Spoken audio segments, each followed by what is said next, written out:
The apocalypse has descended, bringing with it extreme weather, rampant zombies, and the collapse of social order on Blue Star.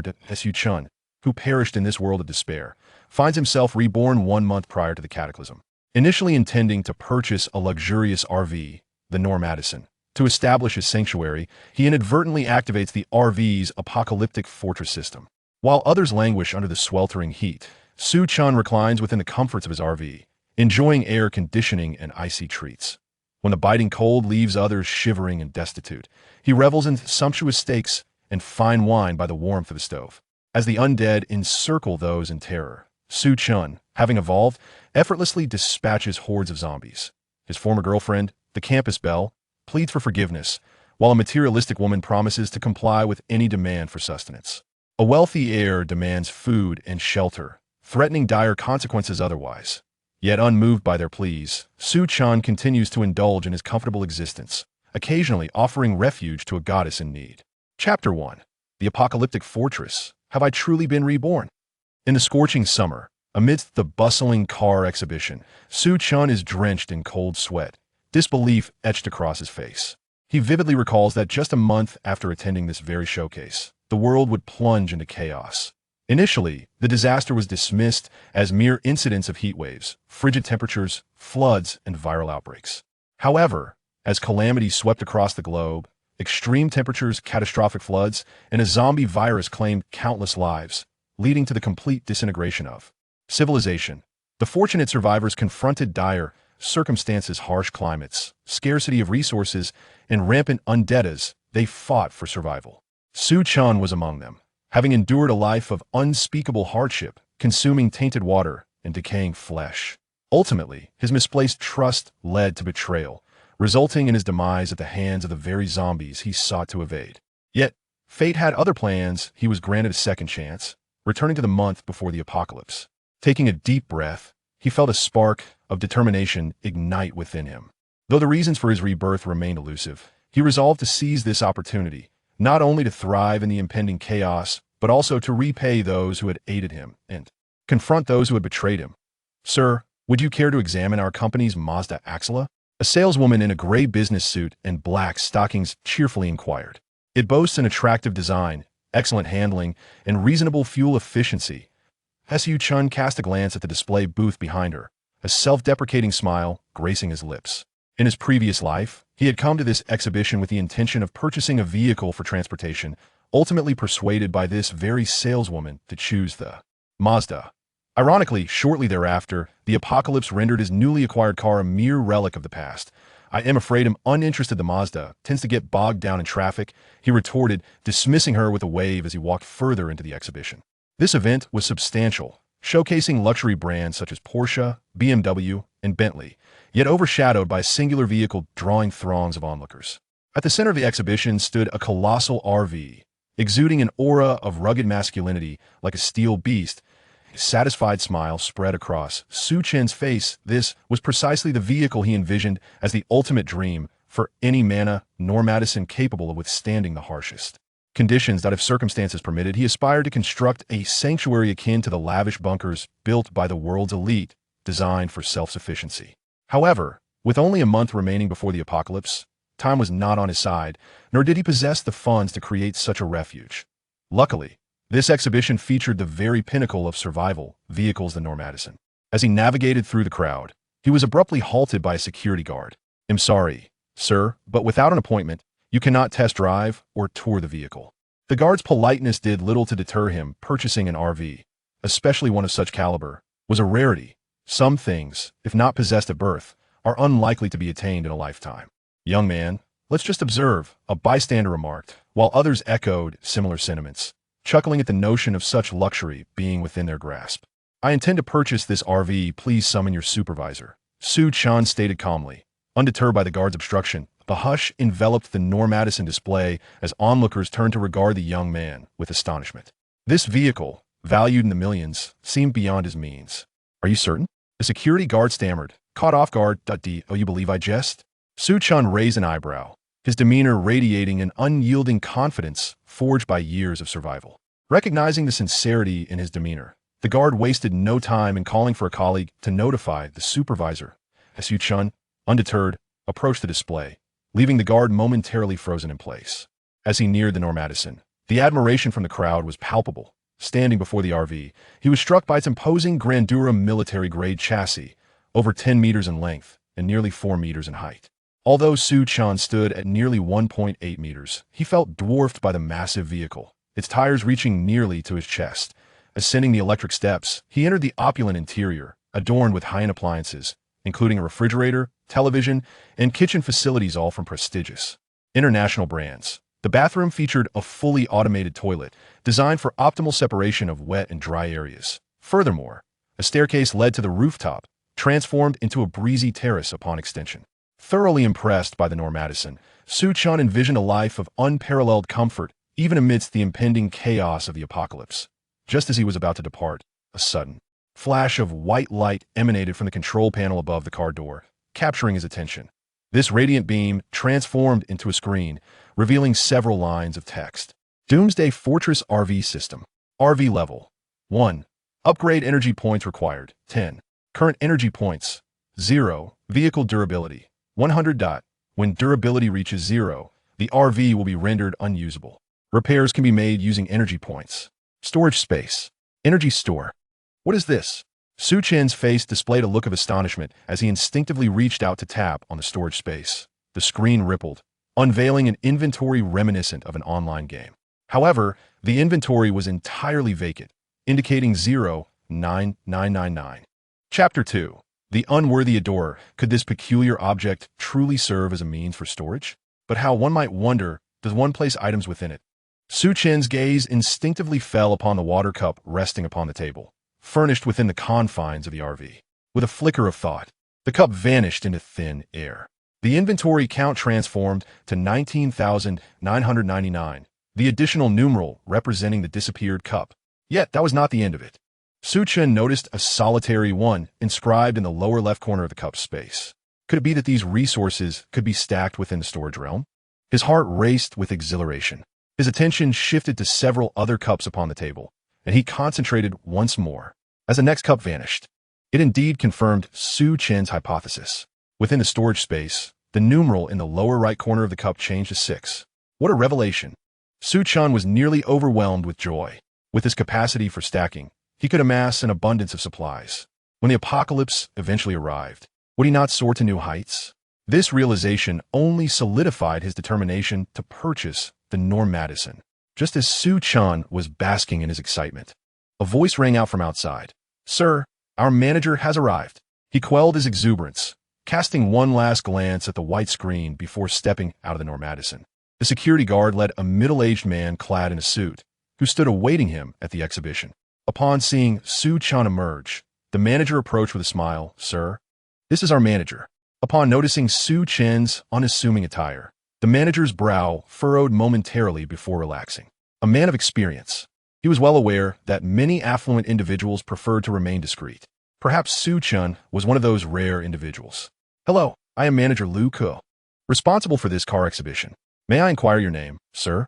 "You may call me Mr. Su," Su Chen replied casually, gesturing toward the Normadison behind him. "I intend to purchase this RV. Could you assist me with the necessary paperwork?" At these words, Lu Ke's pupils dilated and his mouth fell slightly agape. As the Rolls-Royce of RVs, the Normadison commanded a hefty price.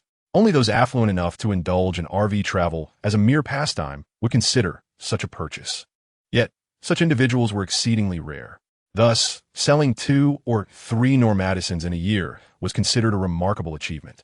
Lu Ke had not anticipated that Su Chen would so straightforwardly request to proceed with the purchase. Regaining his composure, he dismissed his initial condescension and cheerfully responded, "Very well. Mr. Su, I shall have someone prepare the paperwork for you." "Wait, I have a request," Su Chen interjected, halting Lu Ke as he signaled to the staff. "Of course. Mr. Su, please do not hesitate to express your request." Lu Ke's demeanor was respectful, devoid of any impatience. After all, securing a sale of the Normadison would significantly enhance his commission. "I find myself lacking sufficient cash at present. Perhaps we could first establish a contract.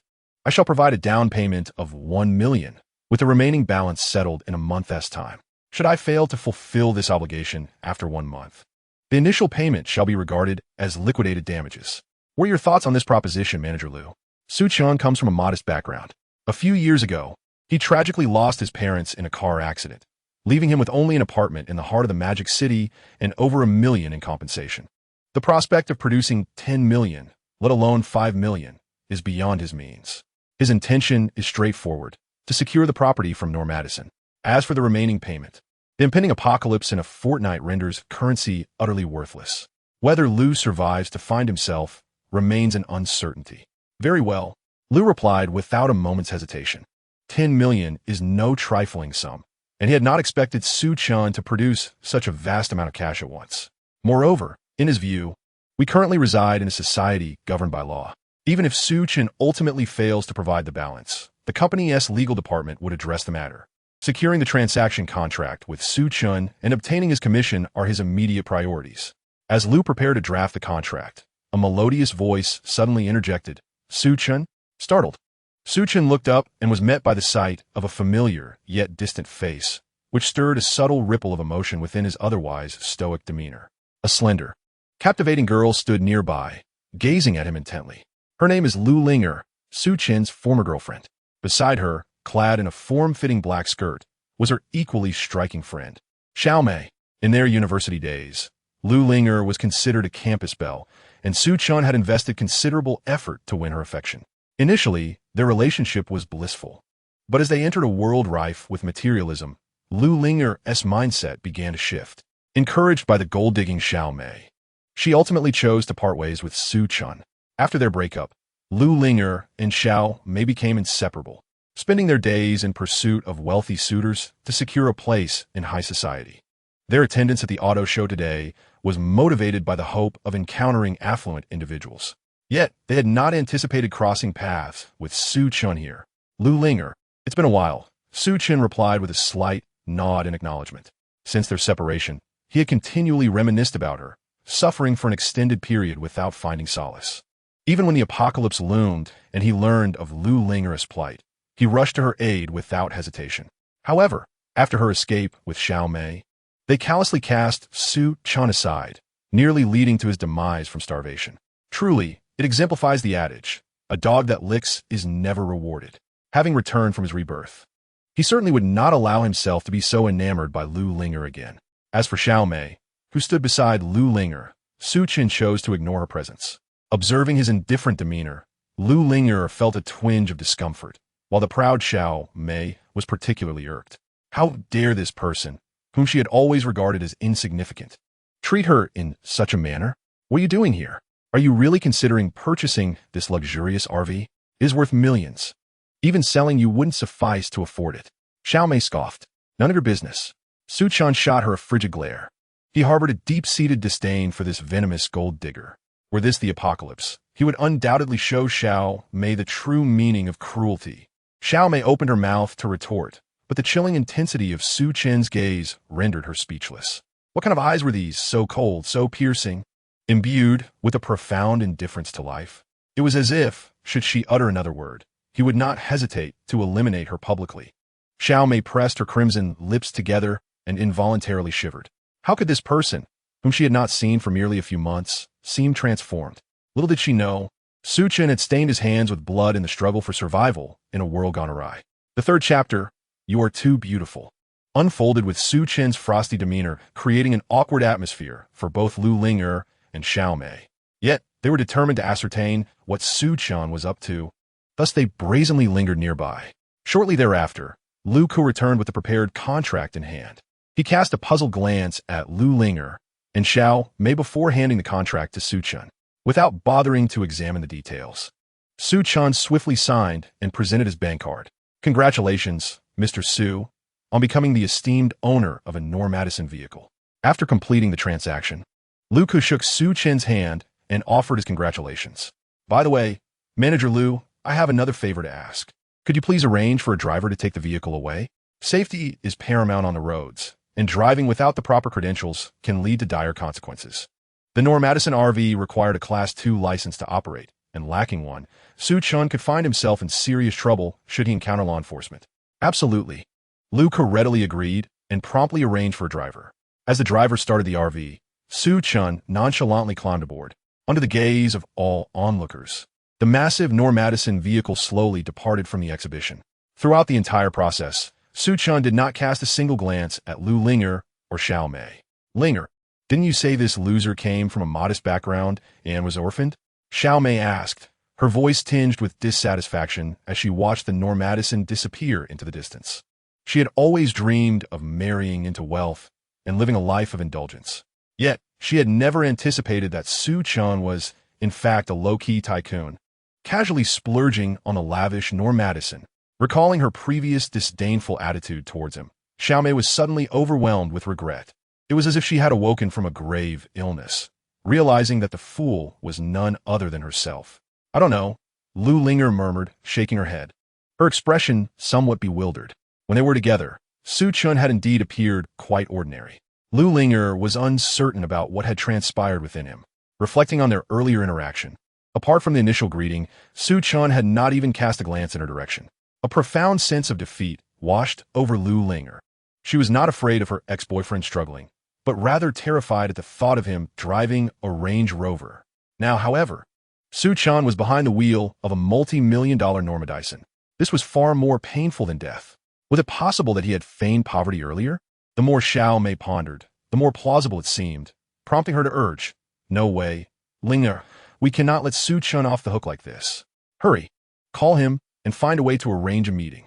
Upon confirming Su Chen's newfound wealth, Xiao Mei's address for him had also transformed. Isn't that rather inappropriate? Lu Linger hesitated, her expression revealing doubt. Although influenced by Xiao Mei, she had developed a taste for vanity, yet a shred of shame and pride still lingered. She could not bring herself to swallow her pride and reach out to Su Chen. What's so wrong with that? Xiao Mei retorted, exuding exasperation.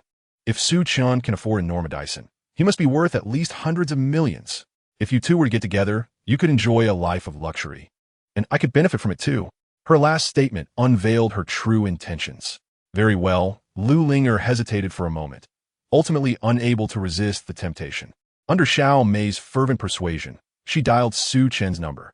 One cannot deny that a massive Dyson driving down the street truly commands attention. Passers-by gaped in astonishment at the sight of the vehicle, while other cars slowed down upon noticing it, making way for Su Chen. As he sat within the RV, admiring the scenery outside, a deep sigh escaped his lips. He understood all too well that such a lively scene would not last long. Soon, chaos and ruin would supplant this tranquil existence with the advent of the apocalypse. Suddenly, his phone buzzed in his pocket, accompanied by a jarring tune.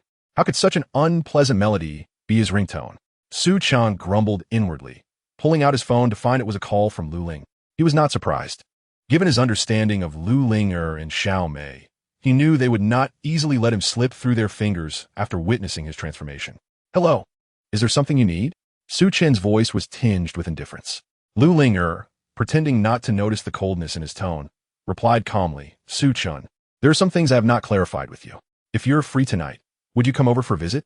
Apologies, but I truly have little time." Su Chen's lips curled slightly upwards, revealing a trace of a sardonic smile. If he were to visit, it would not merely be a casual sit-down, but rather an intimate engagement. Having once cherished this girl, Su Chen was disinclined to maintain any further association with her. "If there is nothing else, I shall hang up." Beep, beep, beep. Listening to the monotonous tone on the other end, Lu Linger felt a pang of sorrow that nearly brought her to tears. Recalling Su Chen's previous gentle attentiveness towards her and juxtaposing it with his current indifference, she couldn't help but feel a tinge of regret. It seemed that this fellow had indeed prospered. Otherwise, he would not be so audacious. After overhearing their conversation, Xiao Mei, resting her delicate chin on her hand, began to analyze the situation earnestly. "Mayor, perhaps we should just let it go. Liu Linger aside. How can we simply let it go? Linger, you must understand that men who are both wealthy and handsome are exceedingly sought after." Observing Liu Linger's resolute demeanor, Xiao Mei's beautiful eyes flickered, and she ceased her persuasion. Stealthily, she jotted down Su Chen's phone number and, when Lu Linger was distracted, sent out a few messages. "Mr. Su, we have arrived." The driver, Old Su, arranged by Lu Ku, drove to a secluded parking lot on the outskirts of the city, as instructed by Su Chen. "Master Su, for the next month, I would appreciate your services as my chauffeur. As for the salary, I shall pay you 20,000. What do you think? Old Su, who worked with Lu Ku and earned only a few thousand each month, could hardly refuse such a lucrative offer and readily agreed. After the two reached an arrangement, Su Chen bade farewell to driver Old Su. At that moment, his phone vibrated in his pocket. Su Chen retrieved his phone and glanced at a text message. Ah Chun, it's Xiao Mei. I apologize for my prior attitude. As long as you can reconcile with Lu Linger, I am willing to make any amends you desire. Accompanying the message were a few selfies of Xiao Mei. Her alluring figure, clad in a short black skirt, exuded temptation. A cold smile crept across Su Chen's face. Xiao Mei, it appears, believes her newfound status grants her the liberty to present herself. Truly, she is blinded by greed. He initially intended to delete the message and blacklist her immediately. However, upon further reflection, he paused his fingers. Chapter 4. One cannot afford to be without money. During his romance with Lu Linger, it was Xiao Mei who obstructed their relationship. Later, when the apocalypse struck, after Lu Linger and Xiao Mei were rescued, it was Xiao Mei who compelled Lu Linger to abandon him. If he did not take the time to exact revenge on her, how could he justify her past transgressions? After some contemplation, Su Chen replied, I have matters to attend to at the moment. How about this? Meet me at Phoenix Mountain Scenic Area in a month. On the other side, upon receiving Su Chen's message, Xiao Mei's heart soared with delight. She glanced at Lu Linger, who remained blissfully unaware, and felt a surge of self-satisfaction. Linger, if you squander this opportunity, do not blame me. Compared to you, I possess both figure and grace. It is only natural that Su Chen would be drawn to me. Very well, we shall meet then. Su Chen glanced at Xiao Mei's message and tossed his phone aside. At this moment, the most pressing matter is to comprehend the so-called Doomsday Fortress system. During his conversation with the driver, Old Su, he noticed that Old Su had no reaction to the white screen, as if he hadn't seen it at all. This led Su Chen to conclude that this system likely functions solely for him. As he approached the central control area, the white screen reappeared. He reached out and clicked on the storage space to begin his exploration. After conducting several experiments, Su Chen discovered that anything within 30 meters of Nomad Ison could be directly stored in the storage space. As long as the items belonged to the same category, they could be stacked. However, stacking was not without limits, as it could only accumulate up to 9,999. Time within the storage space seemed to stand still. Objects remained unchanged whether placed inside or taken out. Additionally, there were other restrictions. Living entities, such as birds flying overhead, could not be stored. Items tightly connected to others, like sidewalk tiles or trees, were also excluded from storage. Despite these limitations, Su Chen felt a surge of excitement. If he could fill the storage space, he would not have to worry about shortages when the apocalypse struck. He suppressed his exhilaration and continued to delve into the system. He clicked on the energy shop, and 2 items appeared. Current level 1, redeemable items, gasoline, water. Redemption rate: 1 energy point for 1 liter of gasoline or 1 kilogram of water. Upon reading the note below, Su Chen's enthusiasm intensified. To survive in an apocalyptic world while driving a camper van, fuel, water, and food are undoubtedly the most essential supplies. If he could indeed exchange oil and water at will through this so-called system, he would only need to store a large quantity of food in the storage space to thrive in the apocalypse. Unfortunately, after searching for some time, Su Chen could not find a way to obtain energy points. No matter, there's plenty of time to explore further. Glancing at the dim sky, Su Chen decided against returning home to rest.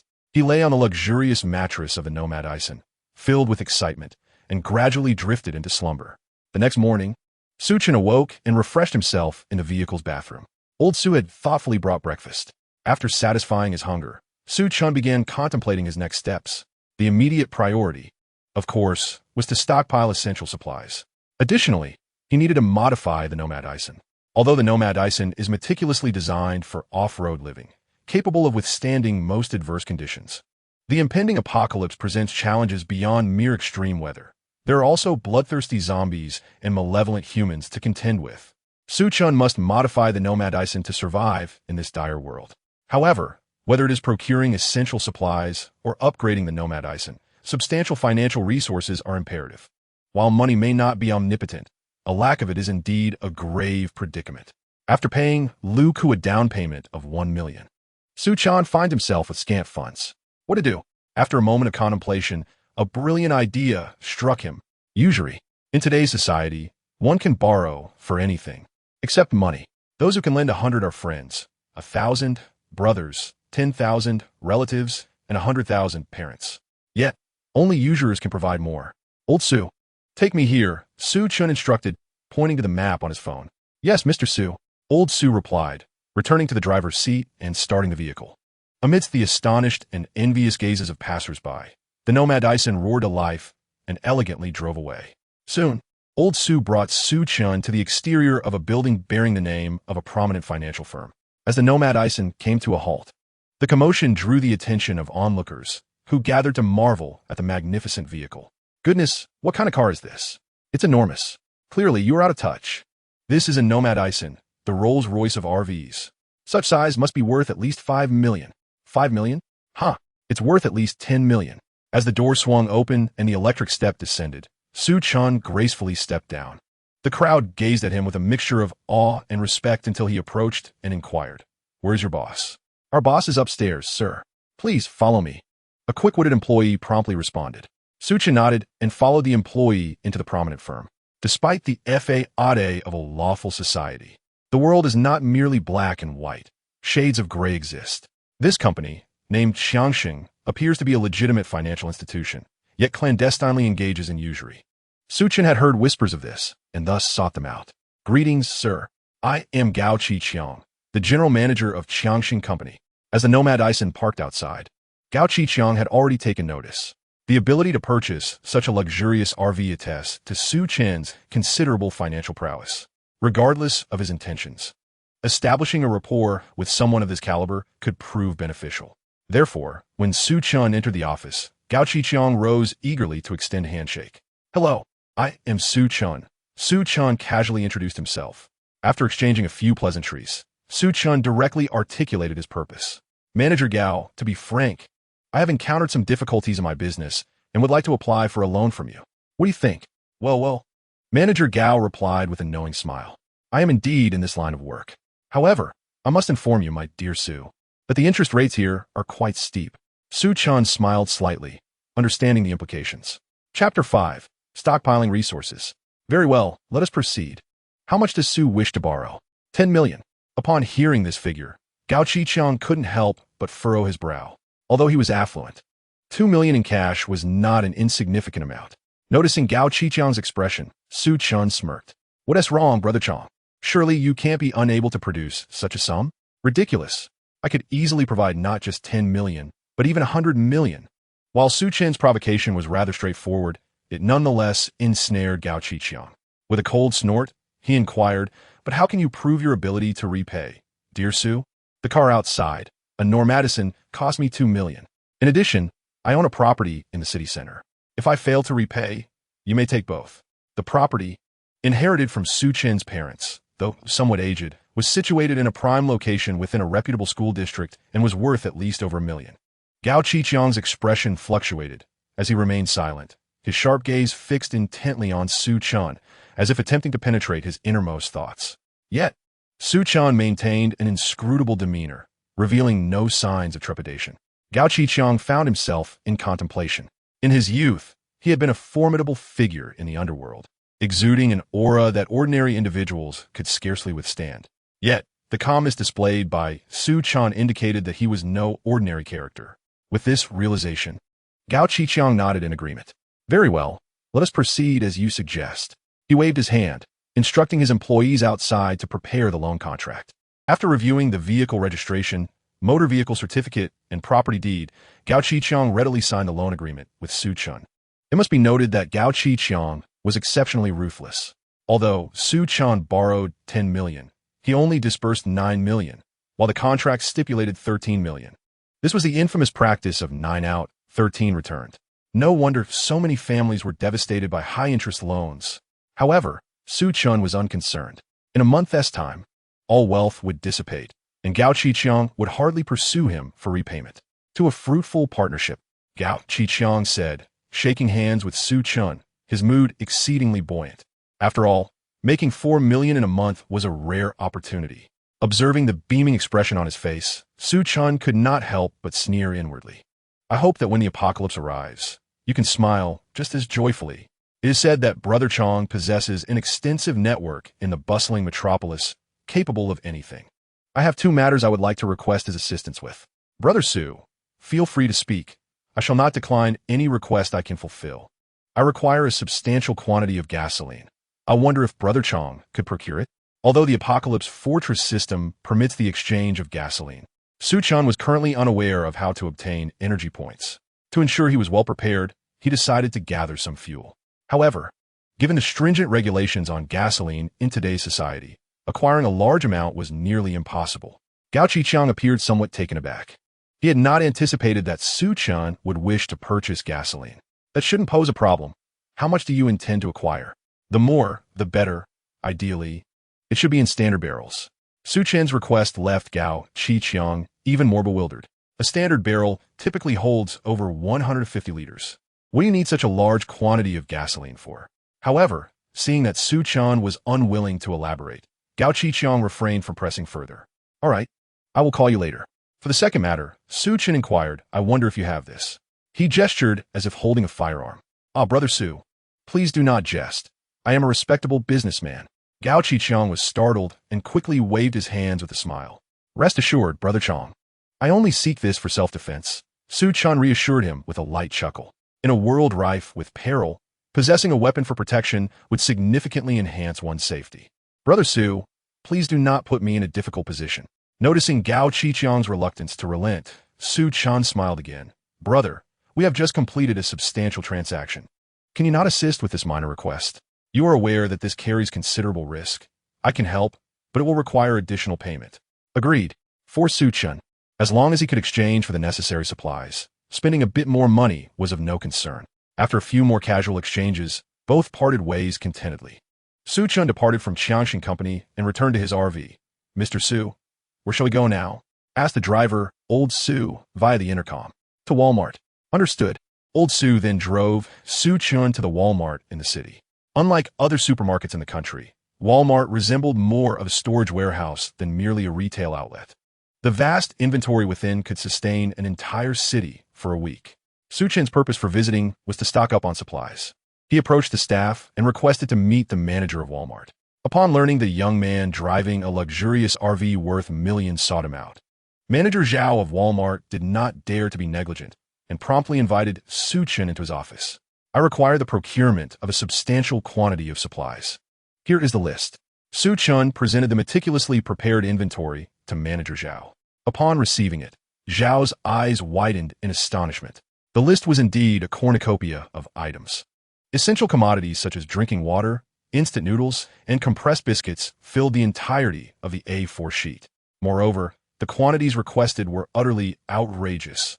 For instance, Su Chen specified a demand for 10,000 large 12-liter bottles of Waha mineral water. In addition to this, various other items, including thickly sliced beef and lamb, beer, and spirits were also requested in bulk. A rough estimate suggested that these supplies would cost no less than 30 million. If intended for a single individual, they would likely last 3 centuries. Mr. Su, what do you intend to do with such an abundance of supplies? Zhao inquired. That is my personal privacy.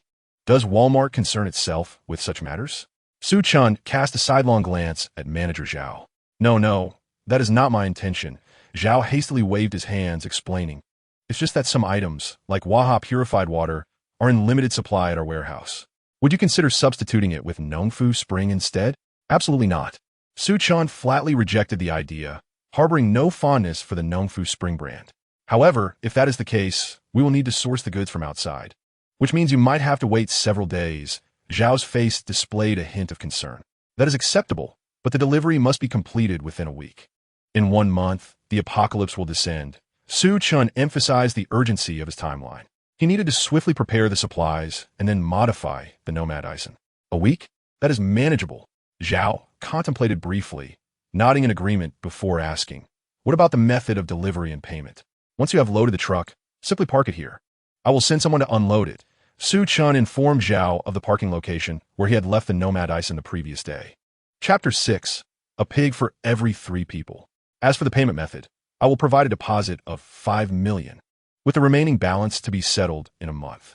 How does that sound? Su Chen's loan from Qiangshan Company was insufficient to cover such a vast amount of supplies. He still intended to employ the same ruse as before to achieve the impossible. Very well. Zhao considered the proposal before nodding in agreement.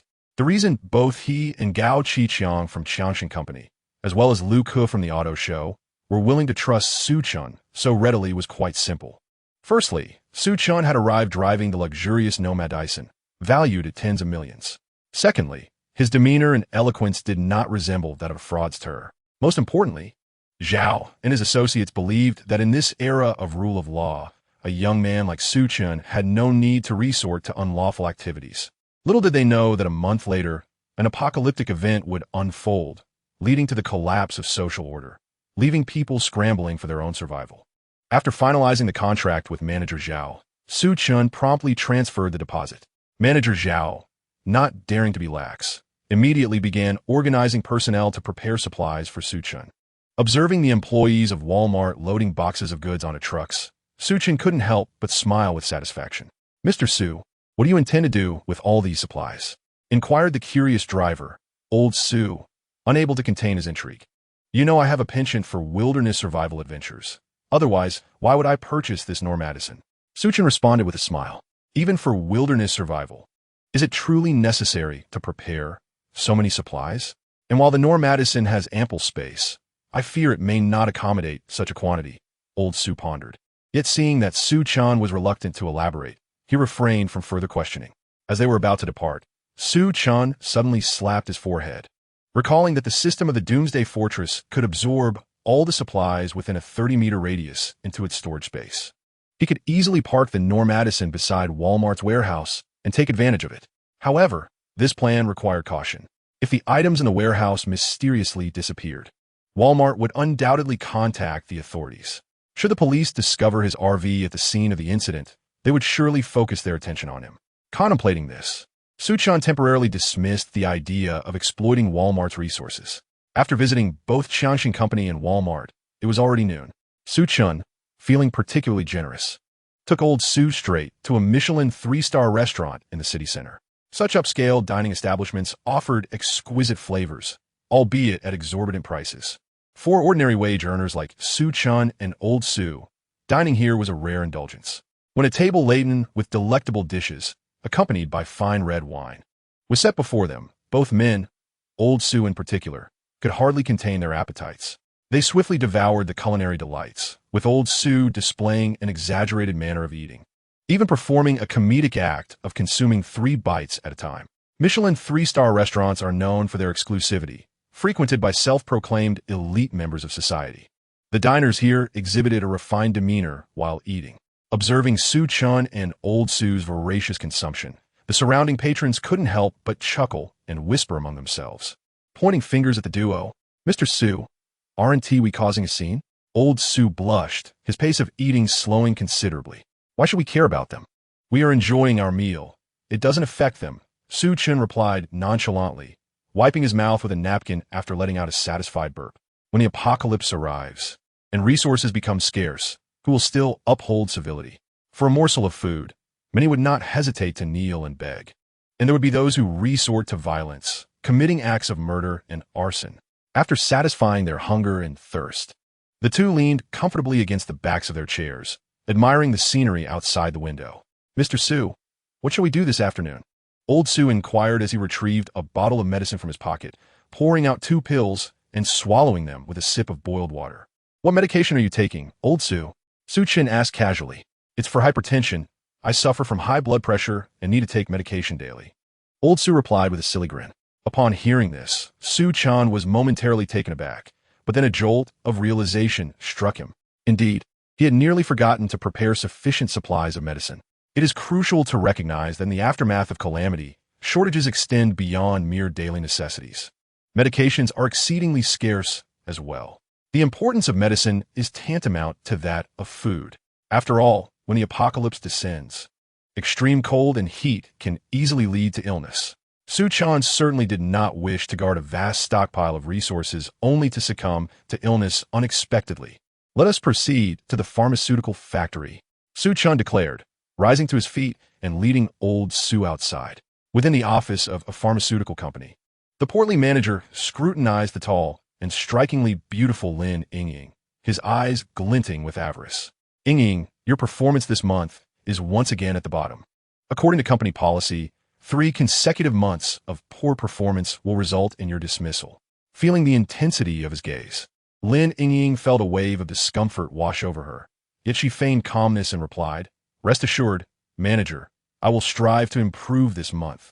Ying, don't put too much pressure on yourself. If it becomes too difficult, your brother can always lend a hand. The manager grinned, revealing a mouthful of yellow teeth. He approached Lin Ying, attempting to grasp her delicate hand. "As long as you accompany me tonight, we can discuss anything. This minor issue is hardly worth troubling you over." Lin Ying thought, filled with revulsion as she swiftly evaded the manager's greasy hands. Seeing her lack of appreciation for his advances, the manager's expression darkened. "Very well, then. Your salary this month will remain as it was, just the base pay." Lin Ying pressed her lips together, refraining from further comment as she exited the manager's office. Although she verbally expressed her determination to improve, uncertainty gnawed at her heart. In this era of flourishing pharmaceutical companies, sales representatives employed every tactic imaginable to boost sales. Kickbacks, gifts, and lavish entertainment were commonplace. Despite Lin Ying's efforts to conform to the unspoken rules like her colleagues, her striking beauty only incited the unwanted attention of others, who demanded her company for dining, drinking, and more. Lin Ying prided herself on maintaining her principles and firmly rejected such propositions. However, this inevitably resulted in her failing to meet performance targets. If she were to be dismissed next month, she feared she would be unable to sustain herself. Lin Ying stepped out of the pharmaceutical company, her delicate face etched with distress. At that moment, an imposing, eye-catching motorhome roared from a distance and gradually came to a halt outside the company.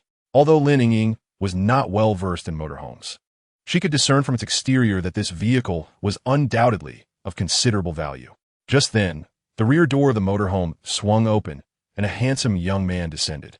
He glanced at the towering building of the pharmaceutical company, then turned his attention to Lin Ying at the entrance and greeted her. "Hello. May I ask if you're an employee of this pharmaceutical company?" "Yes, my name is Lin Ying. May I inquire your name?" "Sir?" Although uncertain of his identity, Lin Ying responded courteously. "My surname is Su. I have come today to procure a batch of medications." Su Chen explained his purpose. Upon hearing this, Lin Ying felt a surge of joy. It was as if a pillow had been presented to her just when she was in need of it. She had been troubled about her performance, and here was Su Chen seeking her assistance directly.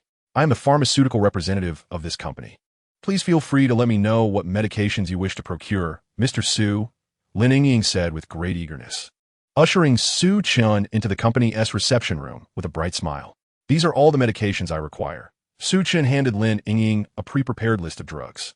Lin Ying glanced at the list, her beautiful eyes widening in astonishment, and her charming lips parted slightly in surprise. The reason for her astonishment was the sheer volume of medications Su Chen intended to purchase. From basic saline solution to analgesics, antibiotics, and even some high-end medical equipment. The total value was at least several million. Seeing that Su Chen was so young, Lin Ying had initially thought he would procure only a few $100,000 worth of medications. She never anticipated such a grand order. How could she not be astonished? "Is there a problem?" Su Chen inquired softly as he noticed Lin Ying's momentary daze. "And no problem at all. In fact, there is hardly any issue whatsoever. If I can close this deal with Mr. Su, my performance next month will undoubtedly shine." Lin Ying silently vowed to herself that she must secure Su Chen's business. After a lengthy discussion, upon reviewing the quotation Lin Ying presented, Su Chen couldn't help but click his tongue. It was evident that the prices at external pharmacies were several times higher than those on the quotation, with some exorbitantly inflated by dozens of times. No wonder medical expenses were so steep. The intermediaries were pocketing all the profit. Su Chen couldn't help but sigh inwardly, nodding at Lin Ying. "I can accept the price. But I have one condition. I will pay 1 million up front, and the remainder can be settled a month later." Indeed, Su Chen was still employing the art of playing a clever game. "I need to consult with our manager about this," Lin Ying replied, knowing that for smaller deals worth tens of thousands, she could make the decision independently. However, this involves a staggering amount of money. Prudently, she must consult with the manager. "Very well," Su Chen shrugged. Following the establishment of a preliminary cooperation intention, the rapport between the two had significantly deepened. Lin Yingying complimented with a smile, expressing her surprise at Su Chen's remarkable achievements at such a young age. She presumed that he must be running a large chain pharmacy, as it was inconceivable for someone else to procure such a vast quantity of medications. Unperturbed by Lin Yingying's misunderstanding, Su Chen merely chuckled and remarked, "Miss Lin, you are equally impressive. Not only do you possess beauty, but you are also astute and capable." Flattered by the handsome and affluent Su Chen's praise, Lin Yingying felt a surge of delight, covering her mouth as she giggled. "Mr. Su, you flatter me." At that moment, Su Chen's phone in his pocket suddenly rang. "Yes. All right. I will return right away." After a brief conversation, he hung up and informed Lin Yingying, "I apologize, Miss Lin. I have an urgent matter to attend to. Let us reconnect once you have consulted with the manager." Without waiting for her response, he rose swiftly and departed. As she watched his retreating figure, Lin Yingying stood in a daze for a moment before hastening toward the manager's office. Upon learning of the situation, the manager became quite agitated.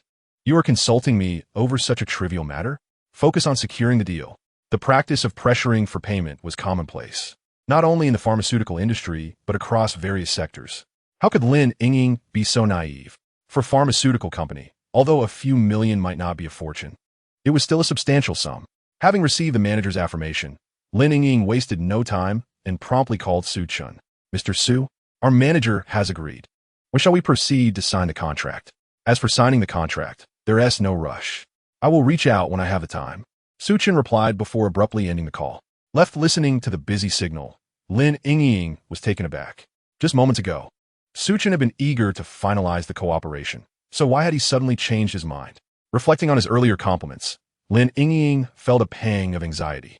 Did Su Chen, like other men, merely desire her for her beauty? If that were the case, what should she do? To refuse him would jeopardize the deal and put her job at risk. Conversely, not rejecting him would require her to take the initiative. Lost in thought, Lin Yingying ultimately bit her lip, as if having made a resolute decision. Meanwhile, Su Chen remained blissfully unaware of her turmoil. Were he to learn of her thoughts, he would undoubtedly feel wronged. His hasty departure had a straightforward reason. Walmart had completed the loading of goods and was ready for delivery. Su Chen needed to rush back to accept the shipment. Upon arriving at the suburban parking lot of Madison, Su Chen dismissed the driver, Lao Su. Before long, 2 or 3 dozen large trucks rumbled into the vicinity. Su Chen did not request the drivers to unload their cargo. Instead, he merely instructed them to park their vehicles and open the cargo doors, promising that they could return a drive away in the morning. Upon hearing that they would not have to work, the drivers were exceedingly agreeable. After securing their truck doors and opening the cargo compartments, they departed one by one. This open-air parking lot, situated on the outskirts of the city, was nearly deserted save for a few security personnel. Once assured that no one was watching, Su Chen approached the driver's cabin himself. Although he lacked a driver's license, after consulting with old Su earlier in the day, he had gleaned the fundamentals of operating the Madison. With utmost caution, Su Chen navigated the Madison, circling around the 2 or 3 dozen trucks. In less than 20 minutes, the once fully laden trucks stood empty, while the storage space of the Madison brimmed with nearly 100 compartments of supplies. After a flurry of activity, Su Chen parked the Madison back in its original spot. Observing the ample provisions within the storage area, his spirits lifted considerably. At this pace, he estimated that within a week, he would have all the supplies ready. By that time, he could proceed with modifying the Madison, and upon completion, he would be able to advance to the next phase of his plan. As Su Chen contemplated his forthcoming actions, his phone suddenly rang from his pocket. Upon checking, he saw it was a call from Lin Yingying. Chapter 8. Let us reschedule. "Miss Lin, what can I do for you? Our manager has agreed to Mr. Su's request, and I wonder if Mr. Su is available for a face-to-face discussion." Glancing at the dimming sky, Su Chen suggested, "It's getting a bit late. Perhaps we could reschedule." However, to Lin Yingying's ears, his words sounded like a refusal. Especially the last part, "perhaps we could reschedule," made her cheeks flush. Was he hinting at something? Biting her red lip, Lin Yingying was determined not to yield. "Mr. Su, considering you have procured such a substantial quantity of medicine, it is only right that I treat you to a meal as a token of gratitude. If you decline again, it would surely hurt my sentiments." With her words reaching this point, Su Chen found it difficult to refuse and nodded, Very well then. Please tell me the address, and I shall come right over. Lin Yingying provided the details of the restaurant she had chosen. After hanging up the call, she gazed into the mirror at her own radiant reflection and let out a soft sigh. If she truly intended to embark on such an irreversible path, it might as well begin with Su Chen, for he was both handsome and affluent.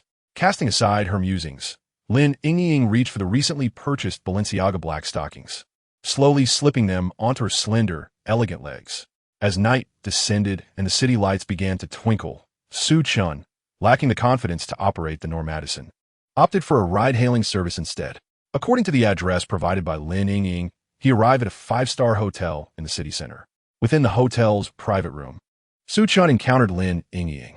This evening, Lin Yingying donned a fitted cream-colored knitted dress that accentuated her curvaceous figure. Her smooth, lustrous legs were elegantly encased in black stockings by Balenciaga. After a meticulous application of makeup, her already exquisite visage appeared even more enchanting.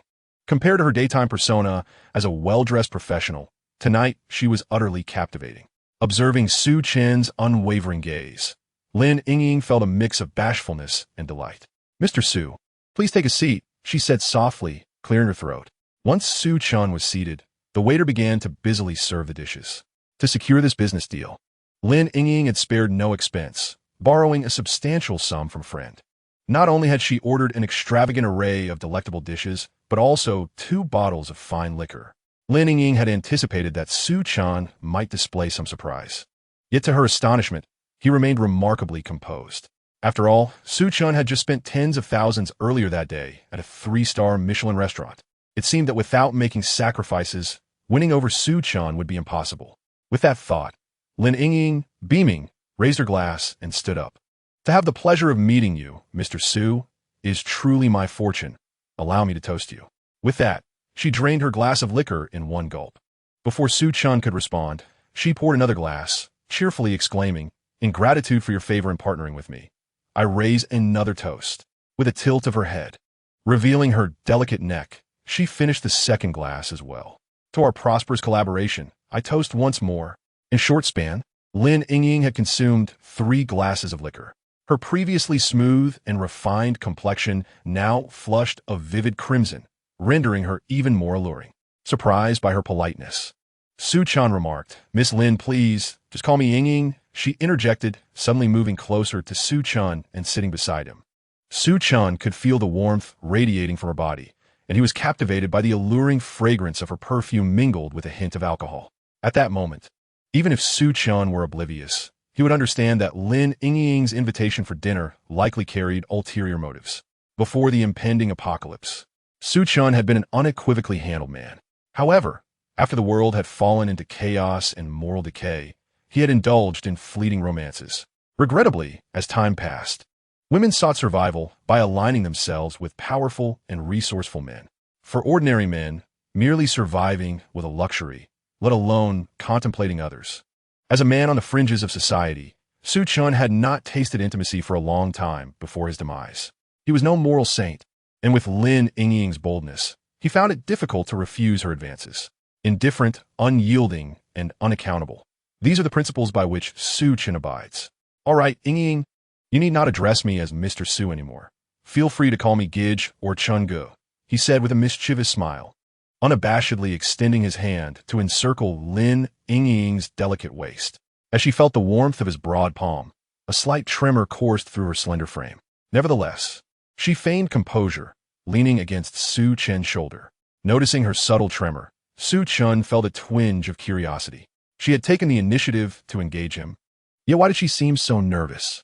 However, he dismissed the thought, for Lin Yingying was already raising her glass, presenting it before him with a charming smile. "I've already had 3 drinks. You can't possibly refuse, brother." "Of course," Su Chen replied, taking the glass with the intention of downing it in one gulp. Yet, Lin Yingying gently restrained his hand, shaking her head with a playful smile. "No need to rush, brother." She lifted another glass, maneuvering around Su Chen's arm. This is how it should be done. Seeing her eagerness to share a toast, Su Chen couldn't help but reflect on the playful nature of city folk. The two of them emptied their glasses in unison. After several rounds, the effects of the alcohol were evident as Lin Yingying's cheeks flushed a deep crimson, as if they might bleed. Nestled in Su Chen's embrace, she exhaled softly, "Brother, I've booked a room upstairs. Why not stay the night?" Given the progression of events, it would be unreasonable for Su Chen to decline, not only to Lin Yingying, but perhaps even to the readers. He graciously nodded, smiling. How could I refuse Yingying's request? After a few more drinks, sensing the moment was right, he wrapped his arm around Lin Yingying and rose to leave. Observing the untouched food on the table and the sight of Su Chen departing with the beautiful girl in his arms, the nearby waiter was consumed with envy and resentment. Why am I so broke? If only I had money, would I be in this situation? As the two ascended the elevator to the guest room floor, Lin Yingying appeared dazed, her steps unsteady. Leaning against Su Chen, she could barely manage to walk. Using the room card she had given him, Su Chen easily unlocked the door. I'll freshen up first. Lin Yingying slurred, struggling to rise from the sofa, declining Su Chen's kind offer, and wobbling toward the bathroom. Su Chen, unhurried, reclined casually with his legs crossed, turning on the television. However, after a considerable wait, he grew concerned when Lin Yingying had yet to emerge. What if something happened to her in the bathroom after all that alcohol? Driven by worry rather than impatience, he approached the bathroom door and knocked gently. Chapter 9. I prefer you dressed like this. Lin Yingying did not respond, but a soft sobbing sound drifted from within. Su Chen quickly pushed the door open to find her, freshly washed, weeping in front of the mirror. Upon witnessing this scene, he was at once bewildered and amused. What game is Lin Yingying playing? If you are unwilling, I will not force you. Su Chen shrugged. With reddened eyes, Lin Yingying glanced at Su Chen and, without hesitation, threw herself into his embrace. Feeling the softness of the enchanting woman in his arms, Su Chen found himself momentarily captivated. In truth, I am truly unwilling, he thought, a mix of annoyance and amusement washing over him. Clearly, it was she who had initiated this flirtation. How could she wish to backtrack now that the moment had arrived? I am being coerced into this. Lin Yingying held him tightly, pouring out her grievances from the past few days. Upon understanding the situation, Su Chen suddenly realized that it was all a misunderstanding. Yingying, rest assured, even if nothing happens tonight, I will certainly sign a contract with you, Su Chen declared earnestly. Lin Yingying lifted her head, her beautiful eyes fixed intently on him, seemingly seeking assurance that he was not deceiving her. Su Chen shrugged and turned to leave. However, Lin Yingying stepped forward, embracing him from behind, whispering, "Don't go." Given the circumstances, it would be rather unromantic of Su Chen to actually walk away. He turned back, lifted Lin Yingying effortlessly, and strode towards the bed. Wait a moment, I need to take off my black stockings, Lin Yingying said, but her hands were restrained by Su Chen. He grinned mischievously. No, I prefer you wearing them. The following morning, Su Chen and Lin Yingying exchanged awkward glances, the atmosphere thick with tension. Yingying, please bring over the contract, he said, clearing his throat to break the silence. Lin Yingying retrieved the contract from her bag and handed it to him. Su Chen, uninterested in the details, quickly signed his name. Once all was completed, silence enveloped the room once more. Fortunately, Su Chen's phone suddenly rang, providing a welcome distraction. Hello, is this Brother Su? It's me, came the voice of Gao Qiqiang on the other end. Is there something you need, Brother Chong? About the matter you mentioned yesterday, there's progress. If it's convenient for you, come find me directly, Gao Qiqiang replied with a smile. All right, Brother Chong, I'll be right over. After hanging up, Su Chen informed Lin Yingying, I have something to attend to, so I'll be leaving. If you're tired, rest for now and don't worry about work today. He placed a bank card on the table. There's a total of 1,500,000 in this card. The password is 6 sixes. 1 million is my advance payment, and the remaining 500,000 is my compensation to you. As he set the card down, he stood up and headed for the door. A woman would only hinder the speed of one sword. With his preparations still incomplete, Su Chen had no intention of getting lost in romantic entanglements. After leaving the hotel, he took a taxi directly to the Qiangxin Company, where he met Gao Qiqiang. After exchanging some pleasantries, Gao Qiqiang mysteriously led Su Chen to a concealed warehouse. Inside, rows of oil barrels were arranged, numbering in the hundreds. According to his younger brother's request, these were standard oil barrels, totaling over 200. But fear not, there will be more to come, at least 4,000 or 5,000. Gao Qiqiang chuckled. He had a friend involved in smuggling who could provide a steady supply. As for what his brother requested, it was challenging to procure. He only had the shotgun. Gao Qiqiang produced a firearm, which resembled a conventional shotgun, albeit with a significantly shortened barrel. almost identical to a sawed-off shotgun from a video game. Although this modification reduced its range and accuracy, it greatly enhanced portability. Given the stringent regulations on firearms, acquiring such a shotgun was no small feat. Su Chen was not disheartened.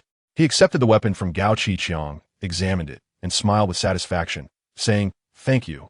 Brother Chong, I wonder if you could also provide some ammunition?" "That's easy. I can get you around 200 rounds," Gao Qiqiang replied readily. As long as he did not act recklessly, 200 rounds should suffice. Su Chen nodded and remarked, "Brother Chong, you have truly been a great help. I will transfer the total cost to you. As for the fuel, we can settle that later, and this shotgun can be considered a gift for my brother." Gao Qiqiang chuckled, then shifted his tone, lowering his voice. "However, I do have some concerns and hope you can be honest with me. What exactly are you planning to do?" Su Chen, though young and possessing a luxurious mansion and car worth millions, had come to Gao Qiqiang for a loan. This was one matter, but he also requested a substantial amount of fuel and a firearm. Gao Qiqiang was not afraid of Su Chen creating a scandal. Rather, he feared that Su Chen might get into trouble and implicate him. Sensing his apprehension, Su Chen smiled reassuringly. "Brother Chong, rest assured, it is merely for self-defense." Naturally, Su Chen would not divulge the truth to the cunning Gao Qiqiang. Moreover, he doubted that Gao Qiqiang would believe him even if he did. After some casual conversation, Gao Qiqiang handed the warehouse key to Su Chen. They agreed that Gao Qiqiang would be responsible for delivering the goods at night, while Su Chen would transport them during the day. In the following days, Su Chen was exceptionally busy. Each morning, he would have his driver, Lao Su, take him to Gao Qiqiang's warehouse to store the prepared fuel. In the afternoons and evenings, he had assigned for the pharmaceuticals and supplies delivered by the pharmaceutical company and Walmart at the parking lot. After nearly a week of such busyness, all the necessary supplies had been meticulously arranged. The 9 million borrowed from Gao Qiqiang had already been spent, and Su Chen had also leveraged his property to secure an additional loan of over 1 million from the bank. Chapter 10. The Transformation of Nomad Ison. However, what resulted was a nearly filled storage space within Nomad Ison. In addition to the basic necessities of drinking water, food, and fuel, Su Chen also stored a considerable amount of entertainment items, such as single-player video games. After all, in the looming apocalypse, the absence of entertainment could easily lead to a breakdown of one's mental state. It was a pleasant collaboration. "I shall remit the final payment to your company in a month." Su Chen signed the document, confirming his receipt of the pharmaceuticals and equipment. Observing Su Chen before her, Lin Yingying felt a tangle of emotions. Though they had known each other for a brief time, Su Chen had taken her first experience, and thus, she harbored a unique sentiment towards him. Yet, following that night of pleasure, Su Chen left behind 500,000. Aside from his routine deliveries, he never contacted Lin Yingying again. It was as if he had purchased her first night with that sum. "If there is nothing else, I shall take my leave," Su Chen remarked, nodding. Just as he was about to depart, he turned back to Lin Yingying and cautioned, "It won't be long before the apocalypse descends. If possible, you should stockpile some supplies and leave Shanghai promptly."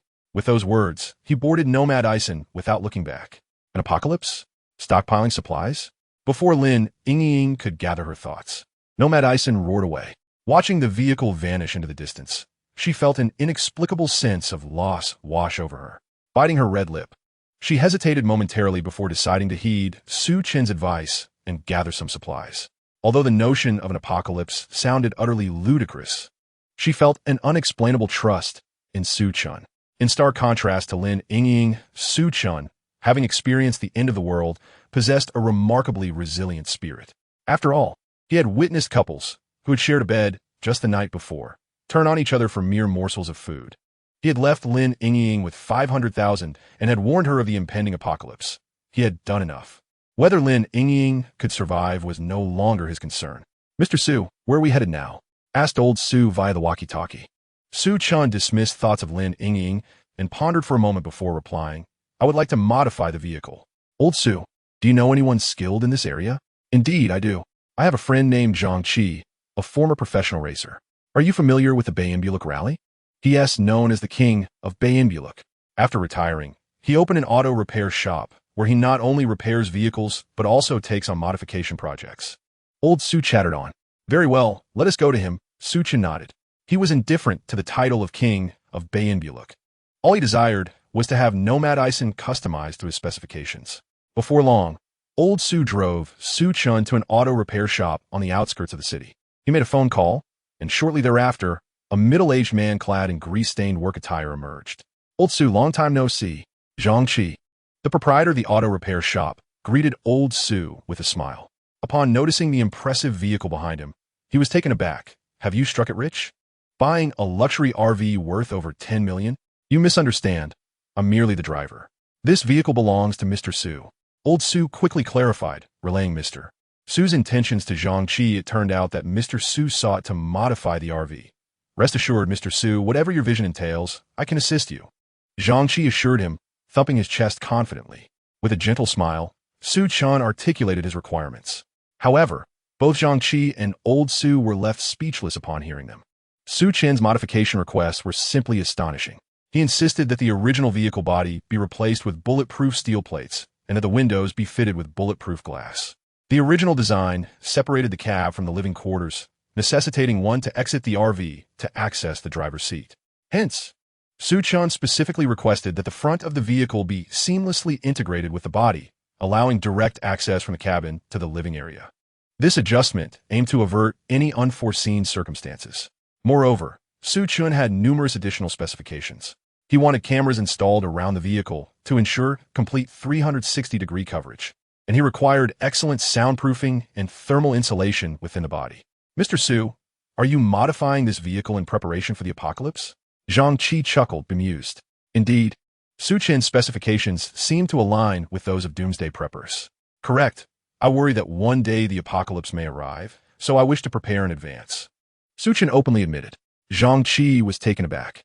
He had previously heard of numerous doomsday preppers abroad who believed in the impending arrival of an apocalyptic event and stockpiled supplies for unforeseen circumstances. It was surprising to Zhang Qi that someone as young as Su Chen would harbor such anxieties. Internally, he scoffed but maintained a pleasant demeanor, stating, most of your requests, Mr. Su, I can accommodate. However, eliminating a lift for the second floor and creating a two-level space is quite challenging. It wasn't that Zhang Qi lacked skill. Rather, the original model of the RV was exceedingly tall. Following Su Chen's request would likely exceed height regulations. You needn't worry about that. Just modify it according to my specifications. Su Chen instructive. When the apocalypse arrives and societal order collapses, who would be concerned with whether Su Chen's vehicle exceeded height limits? Very well, I shall heed your wishes. Mr. Su. However, your timeline of 3 weeks for completion is rather ambitious, Zhang Qi expressed, a hint of concern on his face. Modifying the RV was no trivial endeavor and would typically require at least a month and a half under normal circumstances. Other matters may be negotiable, but this is non-negotiable. The modifications must be completed within 3 weeks, Su Chen stated solemnly. It is no jest. If 3 weeks pass, the apocalypse will undoubtedly arrive. If the modifications are not completed ahead of time, how can he continue to live with ease amidst the impending doom? Boss Zhang, I shall pay double if the work is finished within 3 weeks. Upon hearing this, Zhang Qi's eyes lit up, and he replied with a smile, Rest assured, Mr. Su, I will seek additional help and work overtime to ensure the modifications are completed within 3 weeks. After a thorough discussion, and upon signing the contract, Su Chen left the Nomad Ison at the repair shop. Entrusting its modifications to Zhang Qi in the subsequent days, Su Chen did not remain idle. First, he returned home to organize his belongings and his parents' relics. Next, he sought out a boxing gym, investing a substantial sum to hire a coach to teach him combat skills. While less than a month is insufficient to attain great prowess, it is enough to bolster his physical fitness, thereby enhancing his chances of survival. Chapter 11. The Eve of the Apocalypse. Bang! Bang! In the boxing gym, Su Chen unleashed a flurry of strikes against the punching bag. After an intense session, he paused, drenched in sweat and slightly breathless, yet wearing a look of satisfaction. Su Chen had always been an athlete during his university days, which is why he had successfully pursued the campus beauty, Lu Ling'er. Thanks to his exceptional physical capabilities, he managed to endure for a considerable time in the world of the apocalypse. However, upon his rebirth, Su Chen discovered that his physical prowess seemed to have enhanced even further. Under the guidance of a specialized coach, his progress was remarkably swift within a mere fortnight. Though he was not yet a match for the national team coach, he had surpassed others who had trained for 2.5 years in the gym. Brother Chen, let me wipe your sweat. A graceful female coach in form-fitting yoga pants approached, handing a towel to Su Chen. Seizing the moment while he wiped his sweat, she stood behind him and began to massage his shoulders. Such treatment elicited envy from the other patrons of the gym. However, despite their envy, no one found it inappropriate. After all, Su Chen had generously invested over 100,000 to secure an entire coaching team. The attractive female coaches in the gym practically vied to be by his side every day. With the apocalypse looming, Su Chen welcomed all attention, ensuring that these female coaches were thoroughly attentive to his needs. Just then his phone rang. It was Zhang Qi. Hello, Mr. Su. I am pleased to report that I have successfully completed the modifications as per your request. Great. I shall head over right away. Su Chen felt a surge of joy, having not anticipated that Zhang Qi would finish the task ahead of schedule. He had just hung up the phone when the female coach approached him, softly exhaling like an orchid. Brother Chen, I have some free time tonight. Would you like to keep me company? Upon hearing those words, any man would find it hard to resist, and Su Chen was no exception. However, with only 2 or 3 days left until the apocalypse, he had made up his mind to embark on his journey tonight if Zhang Qi's modifications were successful. Thus, he had no choice but to decline her invitation, stating resolutely, I have matters to attend to tonight. Let us reschedule. Amidst her lingering gaze filled with disappointment, he took a shower, changed his clothes, and hurried toward Zhang Qi's auto repair shop. Zhang Qi and the driver, old Su, had been waiting for quite some time. Upon Su Chen's arrival, they greeted him with smiles. Mr. Su, I have made the modifications as per your request. Please take a look. The transformed Norm Madison stood quietly before him.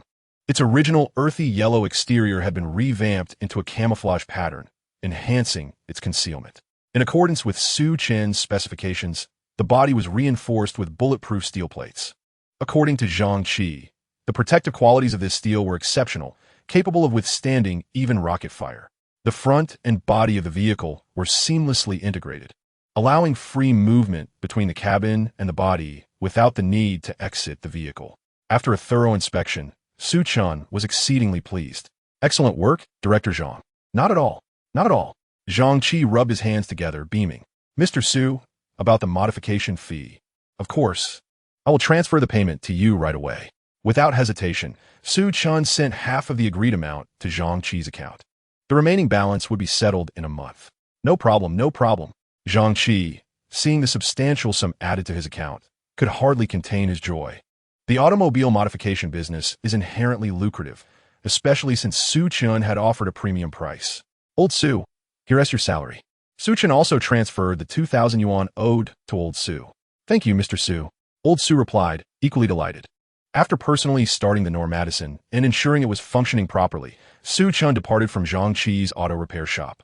Watching him leave, both Zhang Qi and Old Su felt a tinge of reluctance. After all, individuals like Su Chen, who were willing to pay generously, were a rare find. Due to the modifications, the Norm Madison exceeded the height limit. If he were to enter the city, it would surely attract the attention of traffic police. However, Su Chen had already packed all his belongings and felt no need to return to the city. After leaving Zhang Qi's shop, he made his way directly to the warehouse of Walmart located on the outskirts of the city. Using the pretense of discussing business with manager Zhao, he parked the Norm Madison next to the warehouse and began loading all the supplies he could into the storage space. Fortunately, it was a weekday, and there were not many people in the warehouse. Thus, under the veil of secrecy, Su Chen managed to acquire a substantial amount of supplies once again. After completing all of this, Su Chen drove his modified Norma Madison once again to the parking lot on the outskirts of the city. The driver's seat had been transformed into an exceedingly comfortable throne, allowing him to remain seated for an entire day and night without feeling particularly fatigued. As he leaned back in his seat, crossing his legs, he listened to the music emanating from the car's sound system. Previously, he had found such tunes rather pedestrian. Yet while traversing the roads himself, he discovered an unexpected rhythm in their melodies. As the night deepened and midnight approached, the surroundings suddenly illuminated. Su Chen looked up and through the sunroof. He beheld countless shooting stars trailing across the once dim sky, though it was the dead of night. This magnificent spectacle captivated many passers-by. The online chatter surged with excitement. What a sudden meteor shower. Is there a handsome gentleman willing to accompany me to witness it? You think you can attract a handsome man with that appearance? After 2 hours in a pressure cooker, perhaps you would be more subdued. To the vast online community, he urged calmness, based on his scholarly observations. Enough. Observing the ruckus online, Su Chen let out a soft sigh. He understood all too well that this meteor shower was anything but romantic. It heralded a gruesome reality. This unexpected celestial event marked the onset of an apocalyptic scenario. Before this night, Su Chen was torn in his thoughts. On one hand, he wished to avert the apocalypse, to save humanity from mass extinction, societal collapse, and global chaos.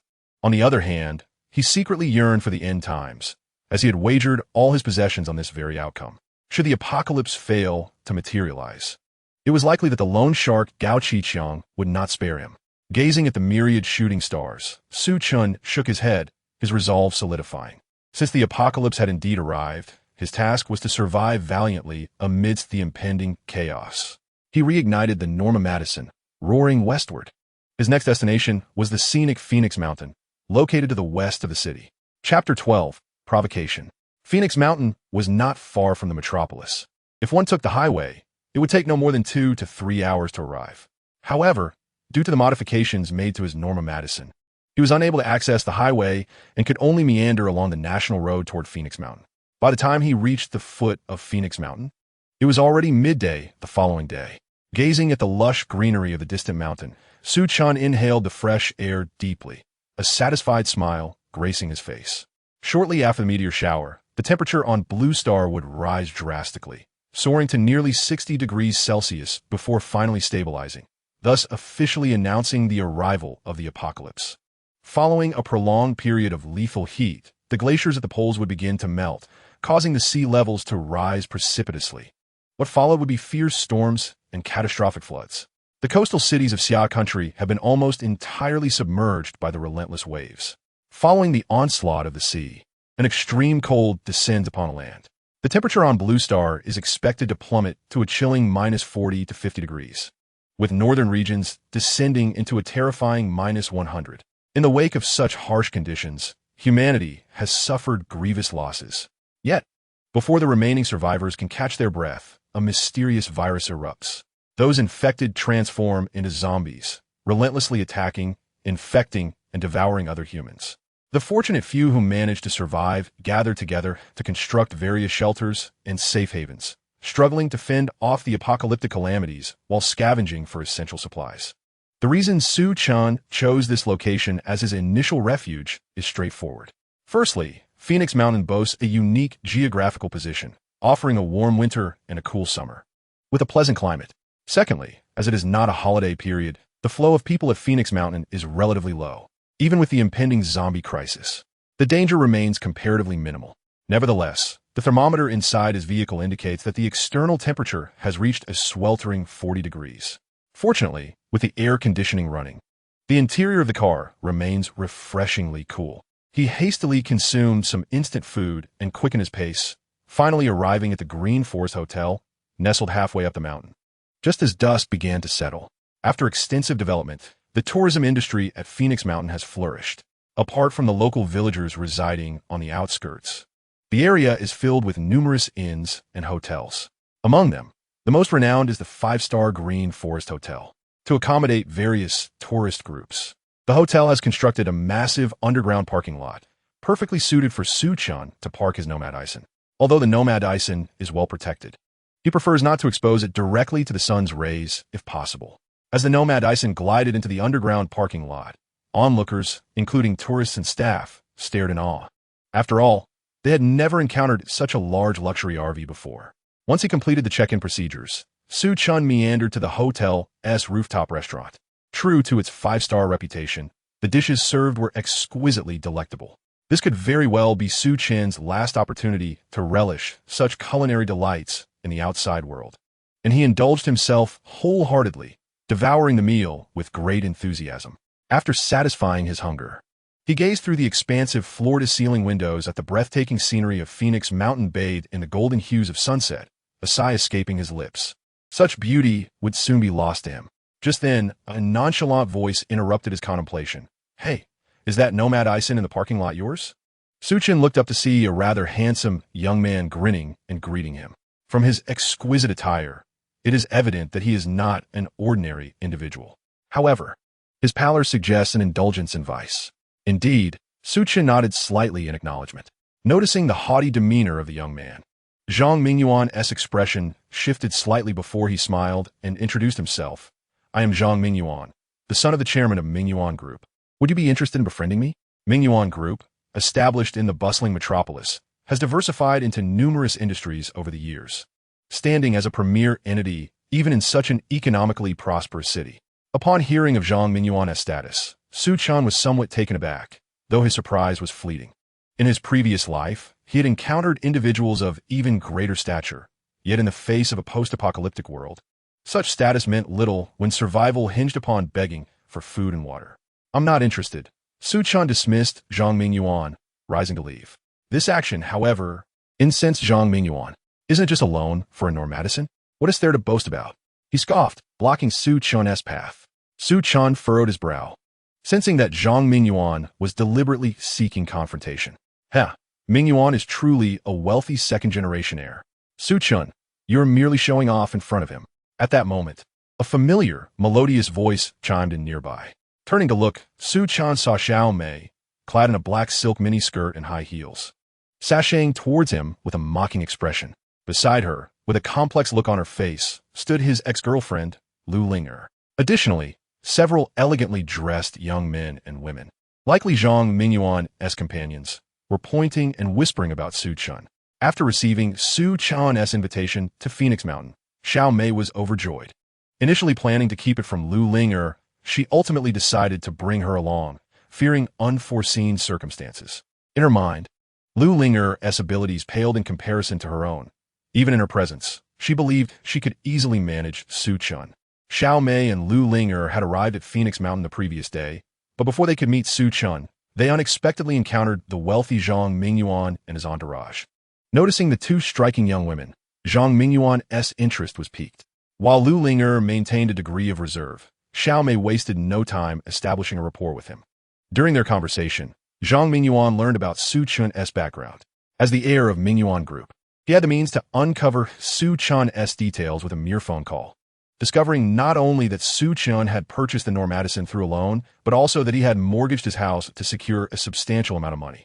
Today, Zhang Mingyuan, Xiao Mei, and others, upon hearing the arrival of a Normadison, instantly recognized it as the vehicle of Su Chen.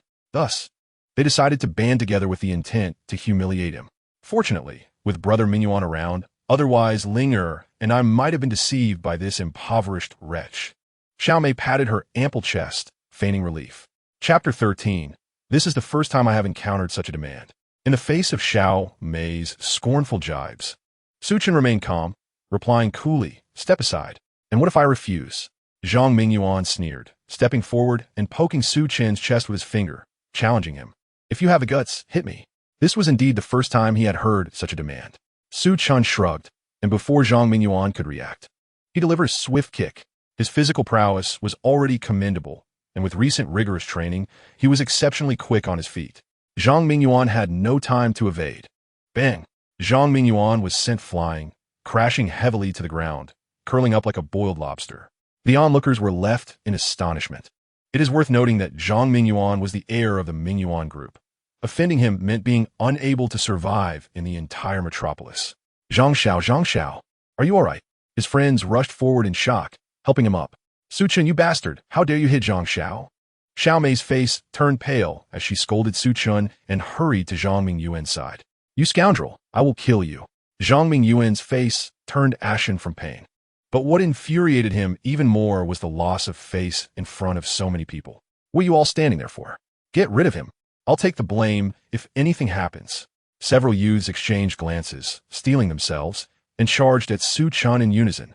Unfazed, Su Chen seized a nearby chair and swung it at the first assailant. With a clang, the individual collapsed, unconscious. Before the others could react, Su Chen struck down a second foe. Anyone else dare to try? His expression was frigid, his tone laced with a chilling intent to kill. Zhang Mingyuan's companions were instantly subdued. After all, they were merely a group of frivolous young masters who reveled in indulgence. They had never encountered someone as formidable as Su Chen. In the blink of an eye, two of their own lay defeated. The remaining few hesitated to advance. Beside them, Lu Linger watched in astonishment, as if seeing Su Chen for the first time. She had known him for so long, and he had always been compliant to her wishes. This was one of the reasons she had resolved to leave him, believing he lacked assertiveness and manliness. Yet today, Su Chen displayed such commanding confidence and strength that it left her in awe. If Su Chen were aware of Lu Linger's thoughts, he might only think one thing: how ungrateful. As Zhang Mingyuan and his companions stood frozen in shock, Su Chen, weary of further discourse, discarded the chair he held and strode away amidst their expressions of ire, astonishment, and trepidation. Had been earlier, Su Chen's disposition would have never allowed Zhang Mingyuan and his party to escape unscathed. However, given that societal order had yet to collapse entirely, the act of taking Zhang Mingyuan's life might incite unwarranted complications. Should we report this to the authorities, Zhang? One companion ventured cautiously once Su Chen had departed. You dare suggest that? Zhang Mingyuan retorted, his features contorted in anger. If we were to involve the police, they would merely classify it as a brawl, resulting in a few days of detention at most. For Su Chen, this bears little consequence, but for me, the young scion of the Mingyuan group, it would be an utter disgrace. He retrieved his phone and dialed with a grim expression. Abayo, assemble a team, arm yourselves, and hasten to Phoenix Mountain. Upon hearing this, the faces of several, including Xiao Mei, brightened with anticipation, while Lu Linger, for reasons unknown, felt a pang of unease. Upon returning to his RV and securing the doors, Su Chen reclined onto his bed. He dismissed the earlier altercation with Zhang Mingyuan from his mind. Alas, the tranquility preceding the impending apocalypse was soon shattered.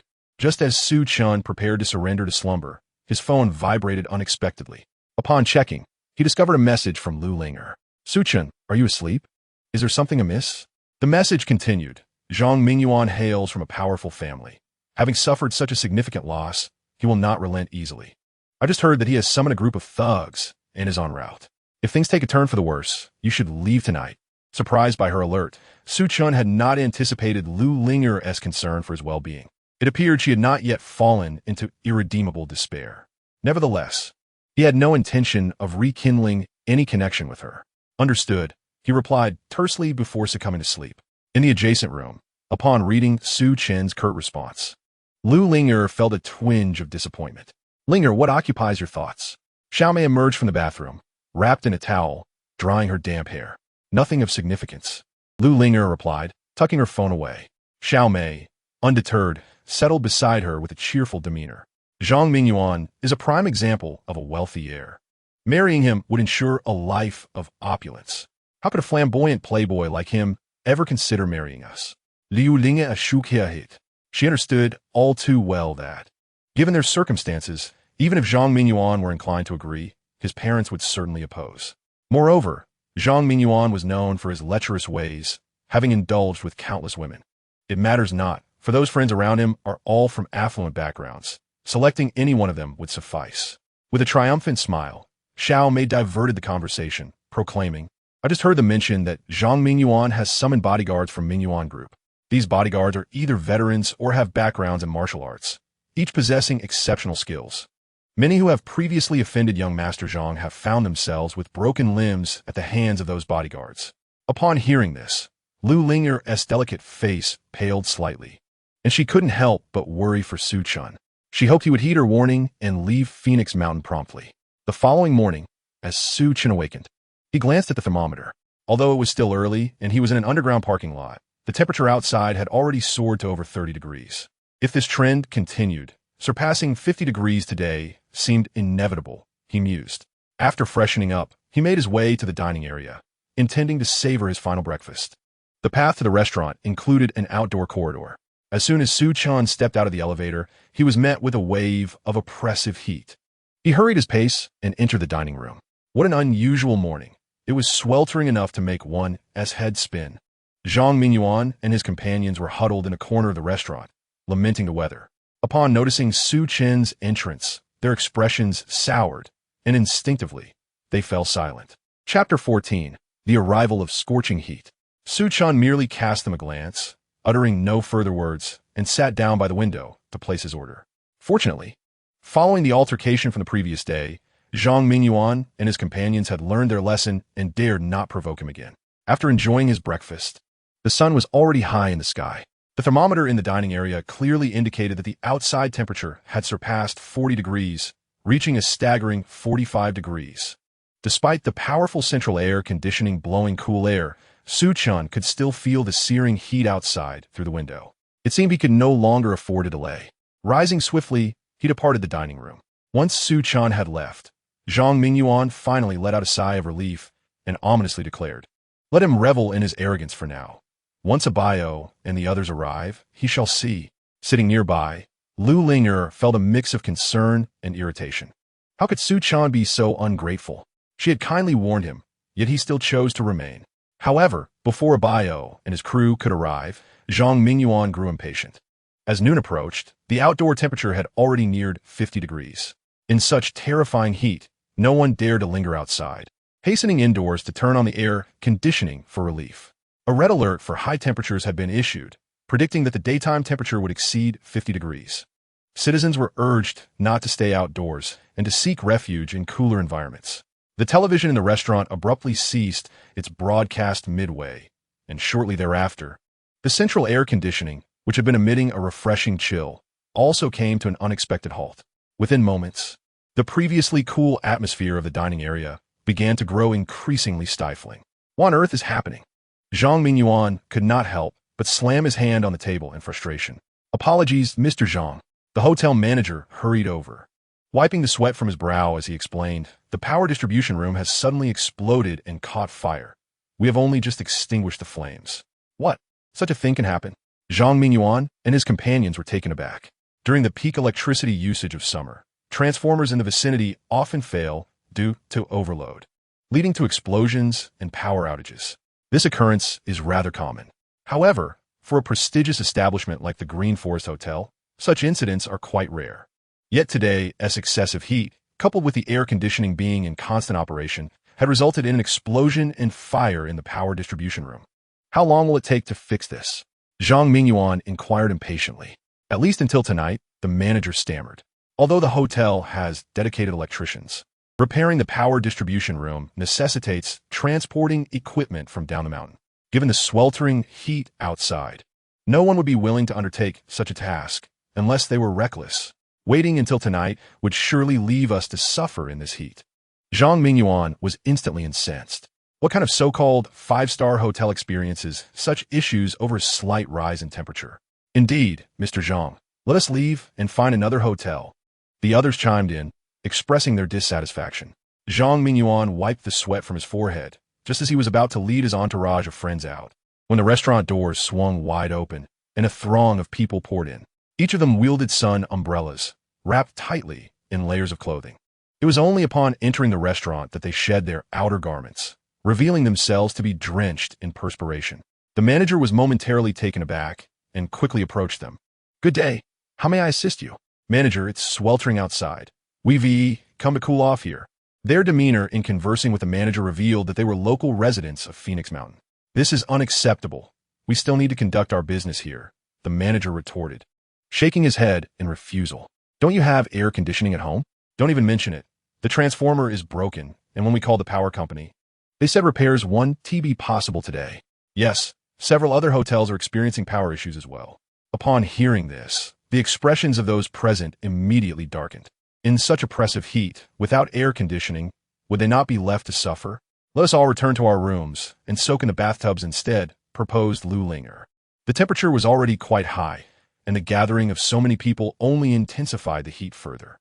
Zhang Mingyuan and his companions exchanged glances and nodded in agreement before ascending the stairs to their respective rooms.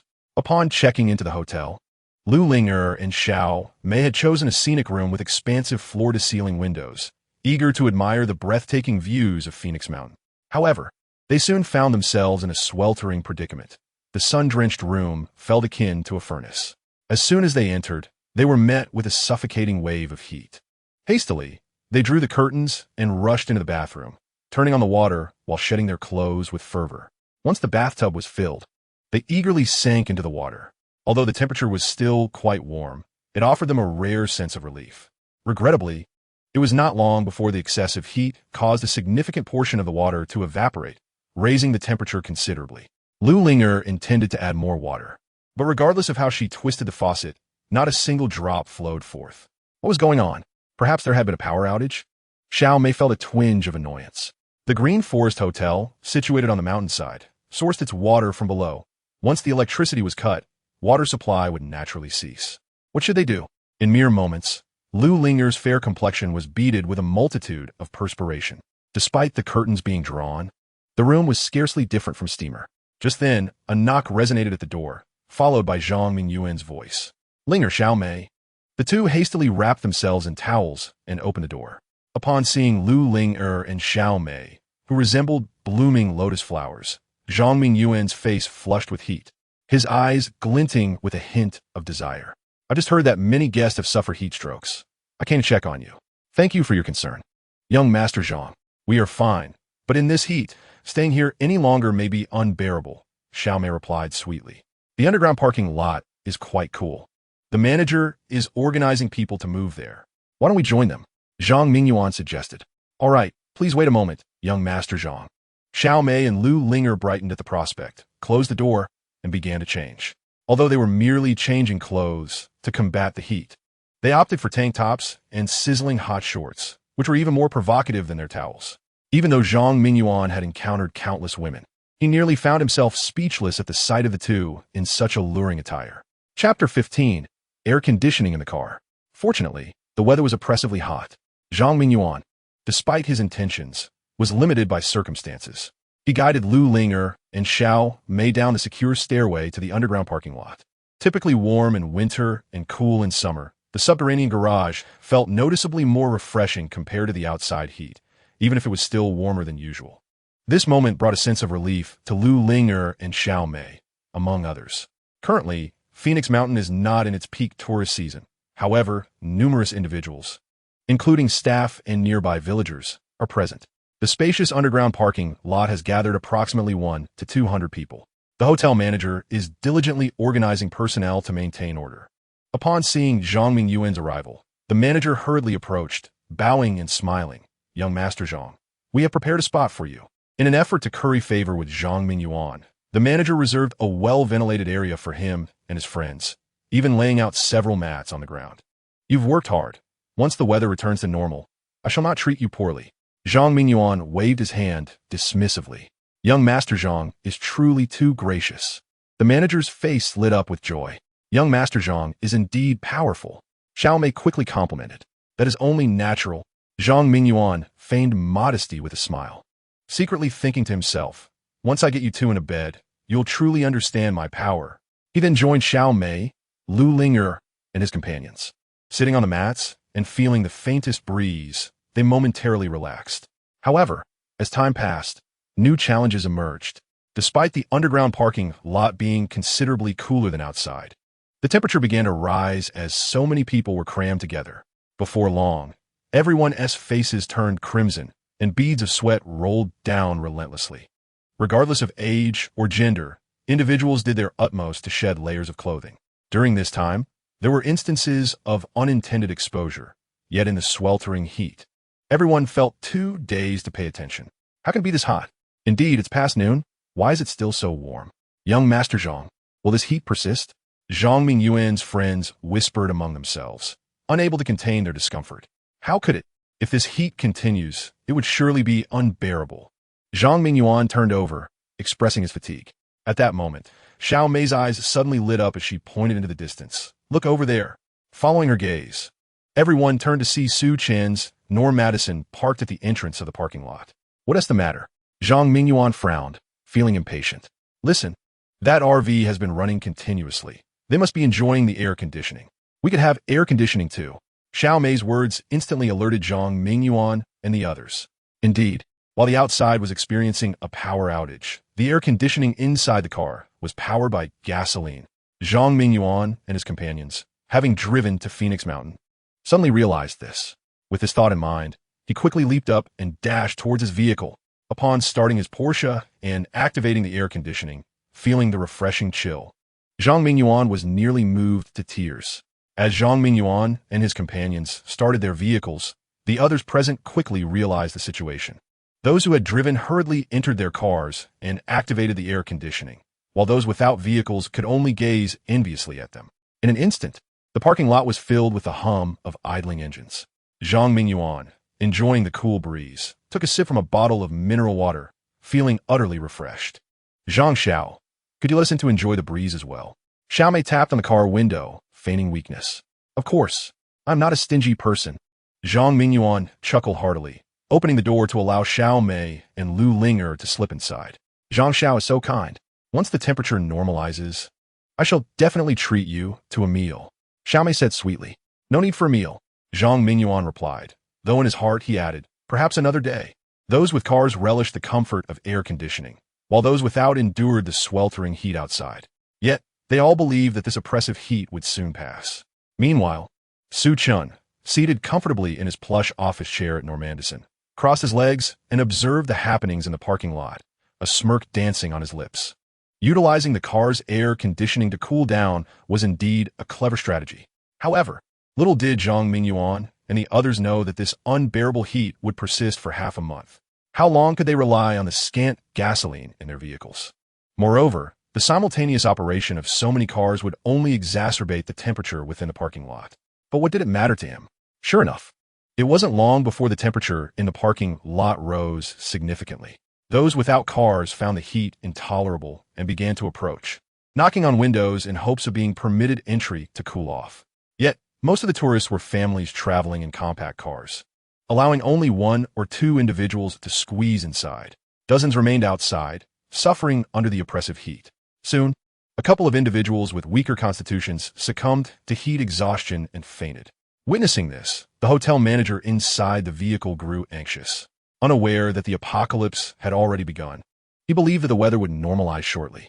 However, if a guest were to die at Green Forest Hotel, it would severely tarnish the hotel's reputation, and he might even face dismissal. Yet, no matter how urgent his concern, it was futile. His car was already filled to capacity with 6 people, leaving no room for more. Just as the manager was at a loss, Zhang Mingyuan drove his Porsche to the side of his vehicle. Manager, I have a solution that could assist these people, Zhang Mingyuan said, rolling down his window with a smile. What clever strategy do you have, Zhang? The manager's eyes brightened as he hurriedly inquired. Zhang Mingyuan pointed to Su Chen's RV and, feigning goodwill, remarked, that RV is quite spacious, if we really squeezed in. Accommodating 30 to 50 people shouldn't be an issue. Indeed, how did I not think of that? The manager, suddenly enlightened, quickly called to the people outside, instructing them to follow his vehicle towards the RV. Observing the departing figures of the manager and his entourage, an insidious smile crept across Zhang Mingyuan's face. His suggestion was not born of altruism, but rather the allure of the luxurious RV, where he envisioned a far more comfortable stay than his current predicament. Zhang Mingyuan exchanged a knowing glance with his companions, and they too drove their vehicles, trailing behind the manager's group. Chapter 16. In the absence of morality, one cannot be ensnared. Inside the RV, Su Chen reclined on the plush mattress, leisurely scrolling through a short video platform. Today marked merely the initial days of the apocalypse. Societal order had yet to completely unravel. The platform still showcased numerous alluring hosts, diligently performing within air-conditioned comfort. Su Chen, captivated, sent several virtual rockets, prompting the female host to exclaim in delight, "Thank you, big brother, for the rockets. Love you." As the host sent heart emojis to Su Chen while requesting to add him as a friend, he merely smiled, brushing it off. Had this been before, he might have entertained the notion of inviting her for a surprise visit. However, given the current circumstances, he felt no inclination whatsoever. As mealtime approached, Su Chen contemplated his dinner options and casually opened a food blogger's video, intending to decide what to eat that evening. Pour it over the soul child. He heard the seductive whispers from the platform, invigorating him. He accessed his storage space and, after a thorough search, finally unearthed several frozen lamb heads. After placing them in the microwave for a brief heat, he prepared a steaming pot of rapeseed oil. Just as he was about to pour it over, a sudden, insistent knocking echoed through the RV. Furrowing his brow, Su Chen set down the rapeseed oil and approached the door. Through the vehicle's camera, he could clearly see a throng of people outside, with the hotel manager leading the group. "What is it?" Su Chen pressed a button, responding with a modicum of politeness. In addition to the camera, he had also equipped the RV with a microphone, allowing him to communicate without stepping outside. Upon hearing Su Chen's voice, the manager paused momentarily before quickly smiling and saying, Mr. Su Chen, I have a matter to discuss. Would it be convenient for me to come in for a conversation? Not convenient. Su Chen rejected him outright. Having experienced the apocalypse, he was well aware of the dangers of inviting unwanted guests. He would never allow anyone inside. The smile on the manager's face abruptly froze. It is as follows, Mr. Su. As you are aware, the temperature today is exceedingly high, and the hotel's electrical room has encountered issues, resulting in the air conditioning being entirely shut down. On such a sweltering day, several elderly individuals and children have already shown signs of heat stroke. Given the spaciousness of your vehicle, why not extend a benevolent gesture and allow them to seek refuge inside? Benevolent gesture? One might fear inviting a wolf into the fold. A faint smirk appeared at the corner of Su Chen's mouth. In his past life, he had witnessed numerous well-meaning individuals who, in their attempts to assist others, ended up jeopardizing their own welfare. I beg your pardon, but I am not interested. After being rebuffed once more by Su Chen, the manager's expression clearly reflected his discomfort. Sir, you are currently in our hotel's underground parking lot. If you wish to remain here, it would be prudent to cooperate. And if I choose not to cooperate, do you possess the authority to expel me? A hint of mockery laced Su Chen's tone. The manager was momentarily at a loss for words. If Su Chen refused to comply, he truly had no idea how to proceed. Sir, could you not show a hint of kindness? Indeed, my elderly mother is over 70 and has already lost consciousness. As the manager's pleas fell on deaf ears, other travelers approached, adding their voices to the chorus of concern. Su Chen, however, was disinclined to engage in further dialogue and returned to his seat, savoring his lamb's head. Outside the vehicle, the crowd grew increasingly incensed at Su Chen's silence. How heartless can one be? Indeed, witnessing the suffering of the elderly and children, one cannot muster a shred of compassion. Once this matter passes, I shall ensure he is exposed. Hearing the accusations from outside, Su Chen merely smiled. Without morality, one cannot be held hostage. Fortunately, he refrained from allowing them inside. Otherwise, considering their character, they would likely have become even more demanding.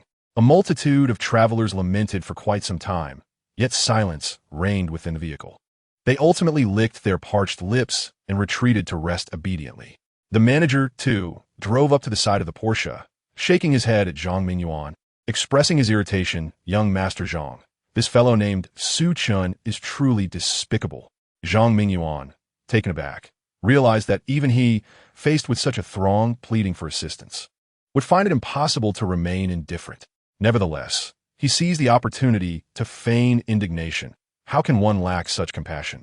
Oh, my apologies, I shouldn't speak of him so. It's quite all right, young Master Zhang. That Su Chen is merely Linger's ex-boyfriend. Xiao Mei's enchanting visage was awash with disdain for Su Chen. I never imagined he could be so callous. How fortunate that you ended things with him early, Linger. Beside them, Lu Linger furrowed her brows, filled with perplexity. Having known Su Chen for quite some time, she was certain he was inherently kind-hearted. Yet, what could have transpired to render him so cold and unfeeling?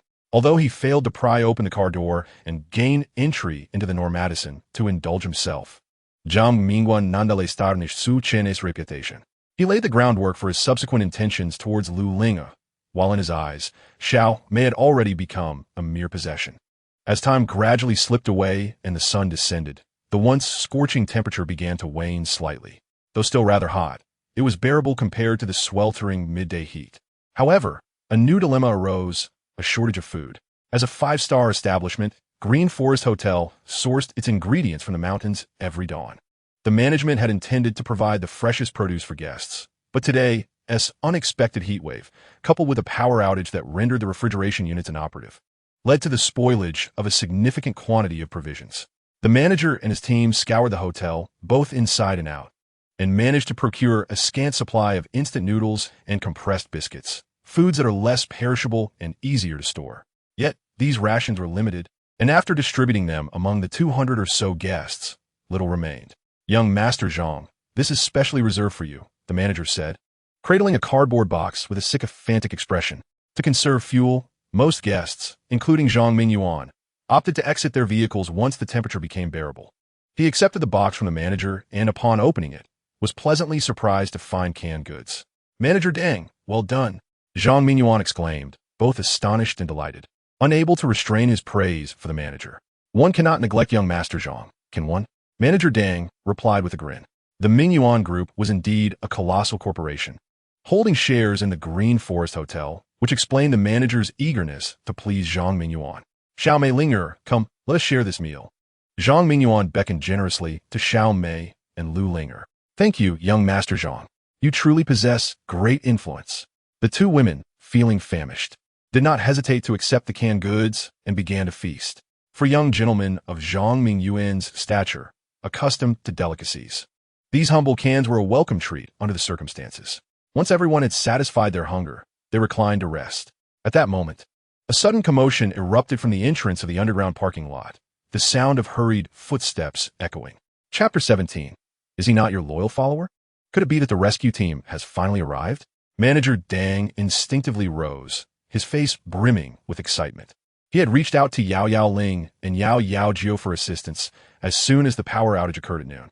Although they had acknowledged his plea and promised to send help promptly, there had been no sign of them since. Upon hearing Manager Dang's words, the other attendees wore expressions of hope. Yet, contrary to their expectations, the figures emerging before them were not the anticipated rescue team, but rather a group of 7 or 8 robust men. With the glow of the emergency escape light, Zhang Mingyuan quickly recognized that the visitor was Abayo, the security chief of Mingyuan Group.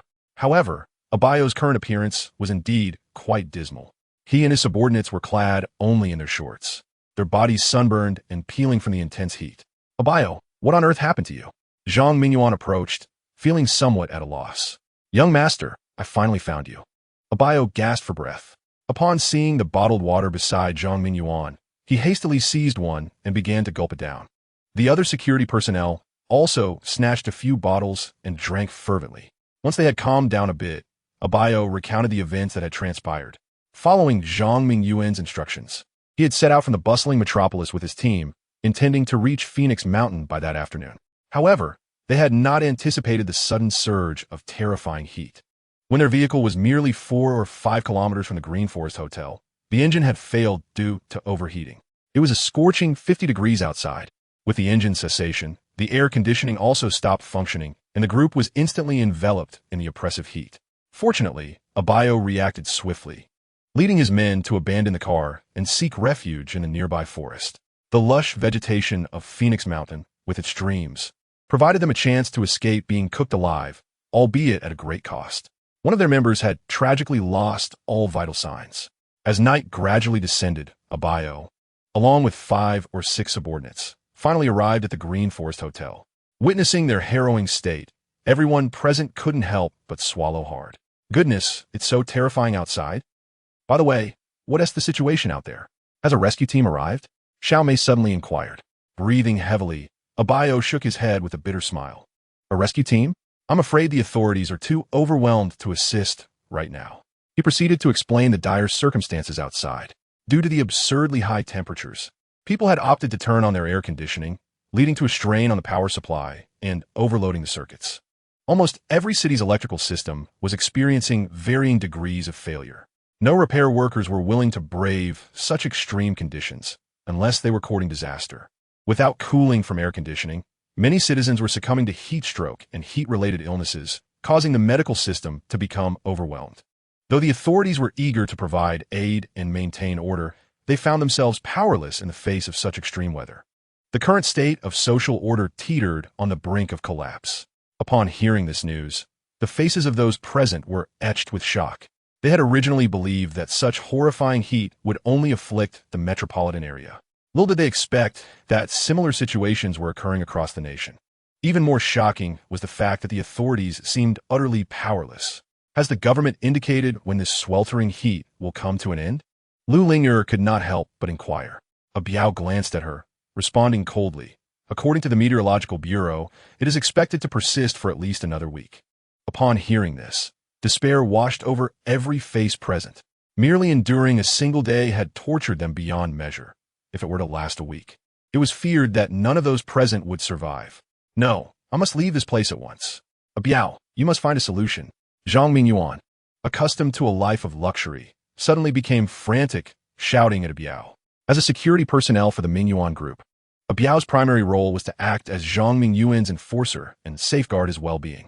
However, given the current predicament, Even he, a highly skilled retired Special Forces soldier, felt a sense of trepidation.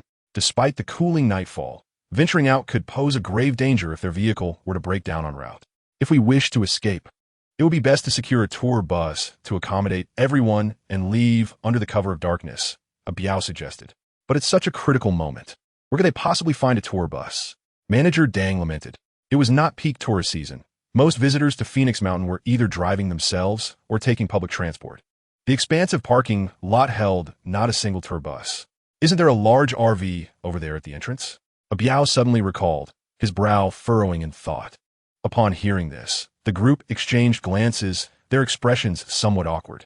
Zhang Mingyuan cleared his throat and briefly explained Su Chen's situation to a Biao. A Biao, well aware of his young master's temperament, was not particularly surprised. He stroked his chin thoughtfully, pondering, if we cannot procure that RV, we may find ourselves unable to leave safely. The group found themselves in a precarious situation. Just then, Zhang Mingyuan suddenly had a revelation and turned to Lu Linger. Linger, didn't you mention that Su Chen is your devoted admirer? Yes. You might as well speak with him and see if he would lend us the vehicle. If all else fails, we can offer to purchase his RV. While Zhang Mingyuan's friends were not as affluent as he was, they were all well off. Lu Linger displayed a look of hesitation. It wasn't he that she was unwilling. It was merely that Su Chen's earlier demeanor had been excessively indifferent. Even if she approached him, he might not agree. Linger, regardless of the outcome, we must at least attempt it, Xiao Mei gently urged from the side. We can't just wait here to perish, can we? All right, I will give it a try. Lu Linger bit her lip and ultimately consented. Regardless of the circumstances, surviving and departing from this place is of utmost importance. Under the watchful gaze of the crowd, Lu Linger rose and made her way toward Nomad Ison. Inside the vehicle, Su Chen, having indulged in a hearty meal, turned on his console, eager to engage in some gaming. Sekiro? No. That's far too challenging for someone with my clumsy hands. Red Dead Redemption 2.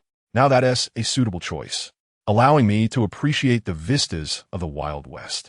As he initiated Red Dead Redemption 2, a tinge of regret washed over him. Alas, the apocalypse had arrived too soon, preventing him from experiencing the release of Black Myth. Yet, before he could immerse himself in the game, a knock resounded on the car door. Chapter 18, The Assault on Nomad Ison. Glancing at the surveillance monitor, Su Chen was somewhat taken aback to see Lu Linger standing outside the vehicle. After a moment's contemplation, he pressed a button on the control panel. With a hum of machinery, a steel panel on the side of the car slowly descended, revealing a thick sheet of glass. Is there something you need? Su Chen inquired, his demeanor calm as he regarded Lu Linger. The others, including Lu Linger, were momentarily stunned by the sight of Su Chen, comfortably ensconced within the illuminated vehicle. Meanwhile, those in the parking lot were drenched in sweat, desperate to shed their clothing, subsisting on canned goods and instant noodles. In stark contrast, Su Chen relished a pleasantly cool environment, sipping frosty beverages while playing games. What a luxurious existence. After a prolonged moment of astonishment, Lu Linger regained her composure, licking her parched lips as she fought the urge to indulge in a cold soda. Su Chen, the situation is dire. If we remain here, it could cost us our lives. Why not take advantage of the cooler night air to drive us away from Phoenix Mountain? What do you think? Upon hearing Lu Linger's proposal, Su Chen cast a glance at Zhang Mingyuan and Xiao Mei, a sardonic smile creeping onto his lips. He understood that they were attempting to sway him through Lu Linger. However, having endured the apocalypse, Su Chen was not easily persuaded. Let me be frank. The apocalypse has already begun. Even if we leave this place, it would only lead to our demise. Su Chen shrugged, his tone nonchalant. Moreover, why should I be the one to take you away? Lu Linger's beautiful eyes were filled with disbelief. Was this truly the kind-hearted Su Chen she once knew? How had he transformed into such a stranger? If there is nothing else, I shall return to my game, Su Chen stated without hesitation, pressing the button to raise the steel panel once more. Abandoning personal integrity, he embraced a life devoid of moral scruples. This had become Su Chen's guiding principle. Lu Linger stood there for a moment before dejectedly rejoining Zhang Mingyuan and the others. After overhearing their conversation, Xiao Mei's eyes widened in astonishment. This Su Chen is truly lacking in character. Thank goodness you broke up with him early on, Linger. Lu Linger remained silent, her expression somewhat dimmed. Xiao Mei's words rang true. Linger, do not take it to heart. Such people are unworthy of your kindness. Zhang Mingyuan seized the opportunity to console Lu Linger. What do you think Su Chen's talk of the apocalypse truly means? At that moment, Manager Dang suddenly interjected. The group paused, recalling Su Chen's ominous proclamation of the world's end. What nonsense about the apocalypse?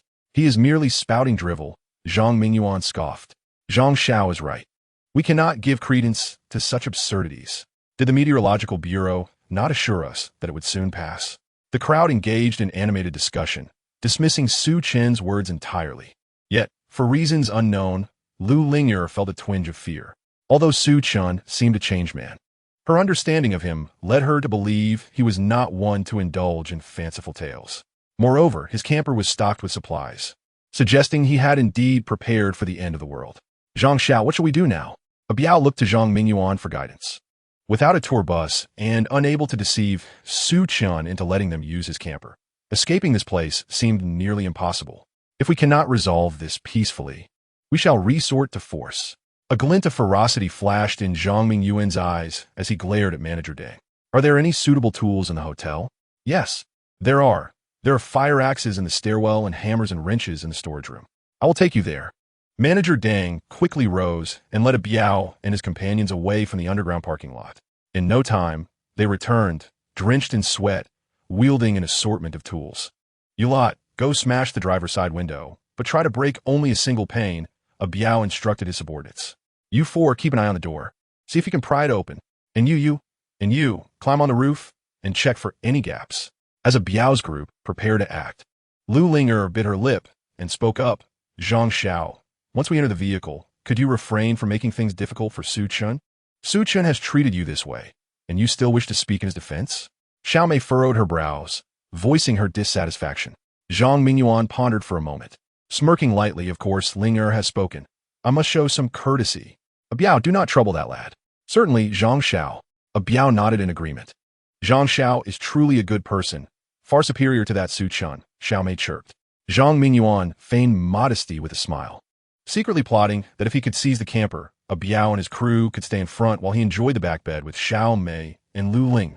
Biao, accompanied by his subordinates, stealthily approached the Nomad Dyson. Unbeknownst to them, after Lu Linger departed, Su Chen activated the RV's Sentinel mode. This feature, akin to that of Tesla, set the surrounding cameras into motion upon activation. As soon as it detected any approach, it would sound an alarm.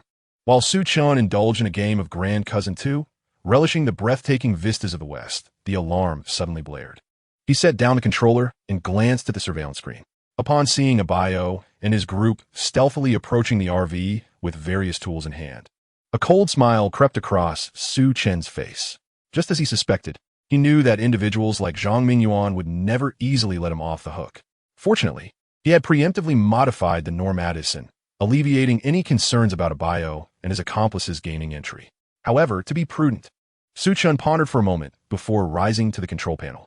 He opened the storage compartment and retrieved the shotgun that Gao Qiqiang had procured for him, patiently awaiting the unfolding events. Outside, Biao and his crew remained blissfully unaware that they had been detected.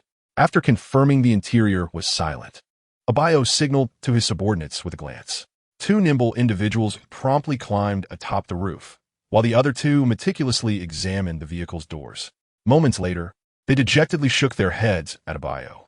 Brother Biao, no luck. The roof has no gaps. It's hard to act. Biao furrowed his brow and approached, feeling the car's body. Suddenly astonished, with his extensive experience, he instantly recognized that the vehicle was constructed from top-tier ballistic steel. Not even a hammer or a fire axe, let alone a missile, would likely breach its surface. It seemed their only option was to target the windshield. Biao nodded to his subordinates, hefting the heavy fire axe as he made his way to the front of the vehicle. Chapter 19, Equality Before the Shotgun. With his subordinates' assistance, Biao climbed onto the engine hood. Taking a deep breath, he raised the heavy, sharp fire axe and swung it forcefully at the passenger side window. Bang! Accompanied by a resounding crash, Biao felt a jolt reverberate through his palm, the Normadison's body trembling slightly in response. Yet, before he could assess the damage, the lights in the driver's cabin suddenly illuminated. The door connecting the driver's compartment to the living area swung open, revealing Su Chen, who sauntered in leisurely and plopped down onto the comfortable seat, regarding Biao with a bemused expression. Biao showed no signs of embarrassment, merely sneering, "Kid, You better open the door yourself and let us in. Otherwise, once we break the window, you won't enjoy the consequences. In the face of Abayo's threat, Su Chen exhibited no trepidation. Instead, he chuckled lightly and nodded. Sure. I would love to see you all play with your little knives and show me how you intend to breach this bulletproof glass. At this, Abayo's heart raced with alarm, and he quickly glanced downward. It matters not whether one looks or not. Upon casting his gaze, Abiao was rendered utterly astounded. Before him, the car window remained pristine and unscathed, not even a single white mark to be found. With his experience as a personal bodyguard to the powerful, he instantly comprehended that the glass of this Madison vehicle was crafted from the finest bulletproof glass in the world. This glass not only resists shattering, but also deflects bullets. Even the formidable 47 caliber bullet cannot utterly obliterate it. At most, it would create a spiderweb-like fracture. The presidential vehicle of the beautiful nation employs a similar type of bulletproof glass. Abiao could not help but gasp in disbelief. This is utterly insane, is it not? The car's body is armored with bulletproof steel, and the windows are fortified with bulletproof glass as well. Is this meant to withstand a terrorist attack? Observing Abiao lost in thought, Su Chen smiled, his grin radiant. Why not smash it? Come on, Brother Biao, what are you wasting time for? Continue smashing. The younger cohorts beside him were incensed and rushed forward, brandishing their tools, fervently hammering the car's glass. However, reality proved to be merciless. No matter how hard they tried, the glass remained intact, leaving them utterly exhausted. Bang! Just as Abiao and his companions were worn out, a gunshot suddenly echoed. The seasoned Abiao was the first to react, quickly leaping down from the front of the car. The others followed suit, seeking refuge. Abiao, I've been hit. One of the subordinates collapsed by the front of the car, continually wailing in agony. Su Chen closed the reserved shooting hole, blew the smoke off his shotgun, and coldly remarked, "Return and inform Zhang Mingyuan. If he dares to bother me again, he shall not find me merciful." His expression was impassive, his gaze sharp. Even Abiao, who had taken lives before, felt a shiver run down his spine. This young man appeared to be barely in his 20s. Yet how did he exude such a heavy aura of menace? What was most alarming was, from where did he acquire a firearm? Abiao dared not to linger any longer with Su Chen, beckoning his companions to assist in carrying the injured subordinate back. Zhang Mingyuan and the others presumed that with Abiao leading, it would not be long before they seized the Madison. But after a while, they were startled by the cacophony of sounds and another gunshot, filling them with dread. It was only when Abiao returned with his men that they comprehended the situation. What? He actually has a gun? Zhang Mingyuan exclaimed in shock. It is known that firearms are strictly regulated in Huaxia. Indeed, but it is not an automatic rifle. Rather, it resembles a homemade shotgun, Abiao clarified. Upon hearing this, Lu Linger and Xiao Mei were increasingly astonished. This Su Chen, how could he escalate matters to such heights? Even possessing a firearm? Abiao, what shall we do now? Zhang Mingyuan looked to Abiao for help, who himself felt quite troubled. When he received a call from Zhang Mingyuan, he merely assumed someone had offended him, prompting the need for a brief reprimand. Little did he anticipate that the other party wielded a shotgun. In the face of such a weapon, all were rendered equal. Even a top-tier special forces operative like Abiao was of little consequence. Moreover, with Su Chen sheltered within a vehicle fortified with bulletproof glass and steel, Abiao, regardless of his armament, could do nothing to alter the situation. Zhang Xiao, perhaps we should refrain from targeting the vehicle, Abiao suggested, shaking his head. Without heavy cutting tools or explosives, breaching the Madison is nearly impossible. What do you propose we do now? Zhang Mingyuan inquired, clearly vexed. At this juncture, our best course of action is to wait and see if the authorities will dispatch assistance, Abiao replied, unable to conceive of any alternative. The others exchanged glances, ultimately acquiescing to his counsel and dispersing to rest. Abiao then instructed Manager Dang to procure a medical kit to tend to the wounds of their injured comrades. Suddenly, amidst the crowd, a burly man stepped forward, wiping the sweat from his brow, his voice tinged with urgency. If we remain here, none of us will survive. I have a business sedan. Those who wish to leave, come with me. I'll go with you. One exclaimed. Me too, chimed another. The burly man's words quickly garnered a response from several individuals. Just as Zhang Mingyuan prepared to rise, Abiao restrained him. He attempted to voice his concerns, but Abiao subtly shook his head. Zhang Xiao, the situation outside is far more dire than you realize. Rather than joining them and leaving, It would be wiser to remain here and await rescue. If they can indeed depart safely, the outside world will surely be alerted to our plight and send assistance. Should they encounter danger, Biao left the thought unspoken, but Zhang Mingyuan grasped his implication and ceased his objections. Before long, 7 or 8 individuals, led by the burly man, boarded his sedan. After exchanging a glance, they drove away from the underground parking lot, disappearing into the enveloping night. Watching the vehicle leave, Su Chen felt no surprise. In moments of life and death, some choose to sit idly by, while others opt for a desperate struggle. Both reactions are entirely natural.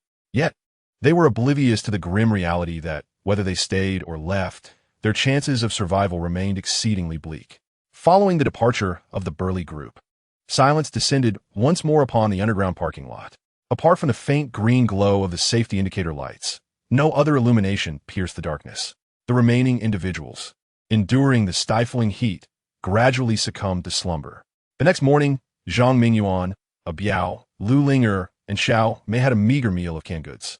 As they contemplated their course of action for the day, a bodyguard from Mingyuan Group rushed in, visibly flustered. Biao Go, something terrible has happened. Our brother has fallen into a coma. Chapter 20. The Clown Invited by the Monkey. What? A heavy weight settled in Biao's heart as he hurriedly rose to his feet and strode towards the distance. The security guard injured by Su Chen, named Zhang Heng, lay on the ground, eyes tightly shut, his complexion pallid. Biao lifted the bandages from Zhang Heng's wounds, his expression growing grave. Despite the trials of the apocalypse that had hardened Su Chen into a survivor willing to employ any means necessary, it did not imply he was a cold-blooded killer. When Su Chen fired the gun, he deliberately avoided Zhang Heng's vital areas, opting instead for his legs. Moreover, the homemade firearm was not particularly powerful, utilizing iron shot. Thus, after a rudimentary bandaging, Zhang Heng was not in immediate danger. However, the sweltering heat had caused numerous small wounds from the iron shot. And despite Biao and others diligently disinfecting the injuries, infection was inevitably setting in. At that moment, Zhang Heng's wounds were beginning to fester. His forehead was burning, and he had succumbed to unconsciousness. Biao Gu, we must think of a way quickly. Otherwise, he might not survive, one of the subordinates urged anxiously. Biao understood this reality well and immediately returned, asking the group, "Is there a doctor here?" After repeating the question thrice, a bespectacled middle-aged man timidly raised his hand. "I am a doctor." Without hesitation, Biao led him to Zhang Heng. Upon examination, the doctor, named Wang Yi, shook his head gravely. "He has a severe infection and is experiencing complications. We must administer fluids, antibiotics, and clean the wounds immediately. Otherwise, he will not survive the day." Biao and the others exchanged glances. The hotel's first aid kit containing only alcohol, bandages, and cold medicine. Where could they find fluids and antibiotics for Zhang Heng? "I do have those supplies in my clinic, but it is too far from the hotel," Wang Yi said, his expression troubled. His clinic was located at the entrance of the resort, and even by car, it would take nearly 10 minutes to reach. In such scorching weather, by the time they arrived, they might not only lose Zhang Heng, but also risk their own lives. "Even if it is far, we must find a way to try," Biao stated firmly. Given Zhang Heng's condition, even if he receives treatment, his survival is not guaranteed. "It might be better to let it go," Zhang Mingyuan interjected dismissively. "Be silent. He is my brother, and I must save him." Biao shot a fierce glare at Zhang Mingyuan, his voice stern. The employees of the Mingyuan Group security department were all of Biao's comrades, bound by deep camaraderie. Abandoning Zhang Heng's life was simply not an option for him. Zhang Mingyuan was taken aback, finally realizing that the current situation had undergone a significant transformation. In the past, Biao had followed his commands solely due to the influence of the Mingyuan Group. However, now that disaster had struck and they were trapped here, the power Zhang Mingyuan had relied upon was utterly useless. If Biao so wished, he could easily end Zhang Mingyuan's life at any moment. A chill ran down Zhang Mingyuan's spine, and he dared not utter another word. Internally, he could not help but scoff, thinking that if Biao had the capability, he should venture out and save him. As if sensing Zhang Mingyuan's unspoken thoughts, Biao gritted his teeth and addressed several subordinates, declaring, "I plan to visit the clinic. Who among you will accompany me? I will go. Take me along." Biao held considerable sway among his subordinates, and with this call to action, 6 of them readily nodded in agreement. Leaving 2 behind to tend to Zhang Heng, A Biao confirmed the address of Dr. Wang's clinic and, accompanied by several subordinates, set off towards the exit. However, before they could make it out of the underground parking garage, a wave of scorching heat hit them like a wall. It felt as if flames were raging in the air. Just a single breath ignited their lungs. Forget it, let's head back. A Biao hesitated for a moment, ultimately shaking his head. Though he was determined to save Zhang Heng, the terrifying heat outside threatened to consume them all. Watching a Biao return, Zhang Mingyuan could not help but mock him quietly. Just moments ago, he had been so brash. Why was he back now? Dr. Wang, do you think my brother can hold on until evening? A Biao asked anxiously. I fear that may not be possible. Dr. Wang replied with a face full of regret. If they waited until evening for the temperature to drop slightly before fetching the medicine, Zhang Heng likely would not survive. Yet if they departed now, a Biao and the others would also be in grave danger. In that moment, a Biao found himself in a dilemma. That rascal Su Chen had claimed that the apocalypse was upon them. Knowing him, he must have made preparations in advance. There could very well be medical supplies in his vehicle, interjected Xiao Mei unexpectedly. Even so, if he refuses to open the car door to let us in, will he really provide us with the medicine? A Biao frowned. Life is at stake. We cannot let him decide. I will ask him. I do not believe he will refuse us. Xiao Mei, perceptive and clever, noticed that in this situation, a Biao seemed to be the strongest among the crowd. Eager to align herself with him, she boldly suggested, then I shall take on this task. A Biao responded affirmatively, yet inwardly he was skeptical. If Su Chen dismissed me, what chance do you have of persuading him? Xiao Mei stood up and walked toward the vehicle, knocking on the door. Knock, knock, knock.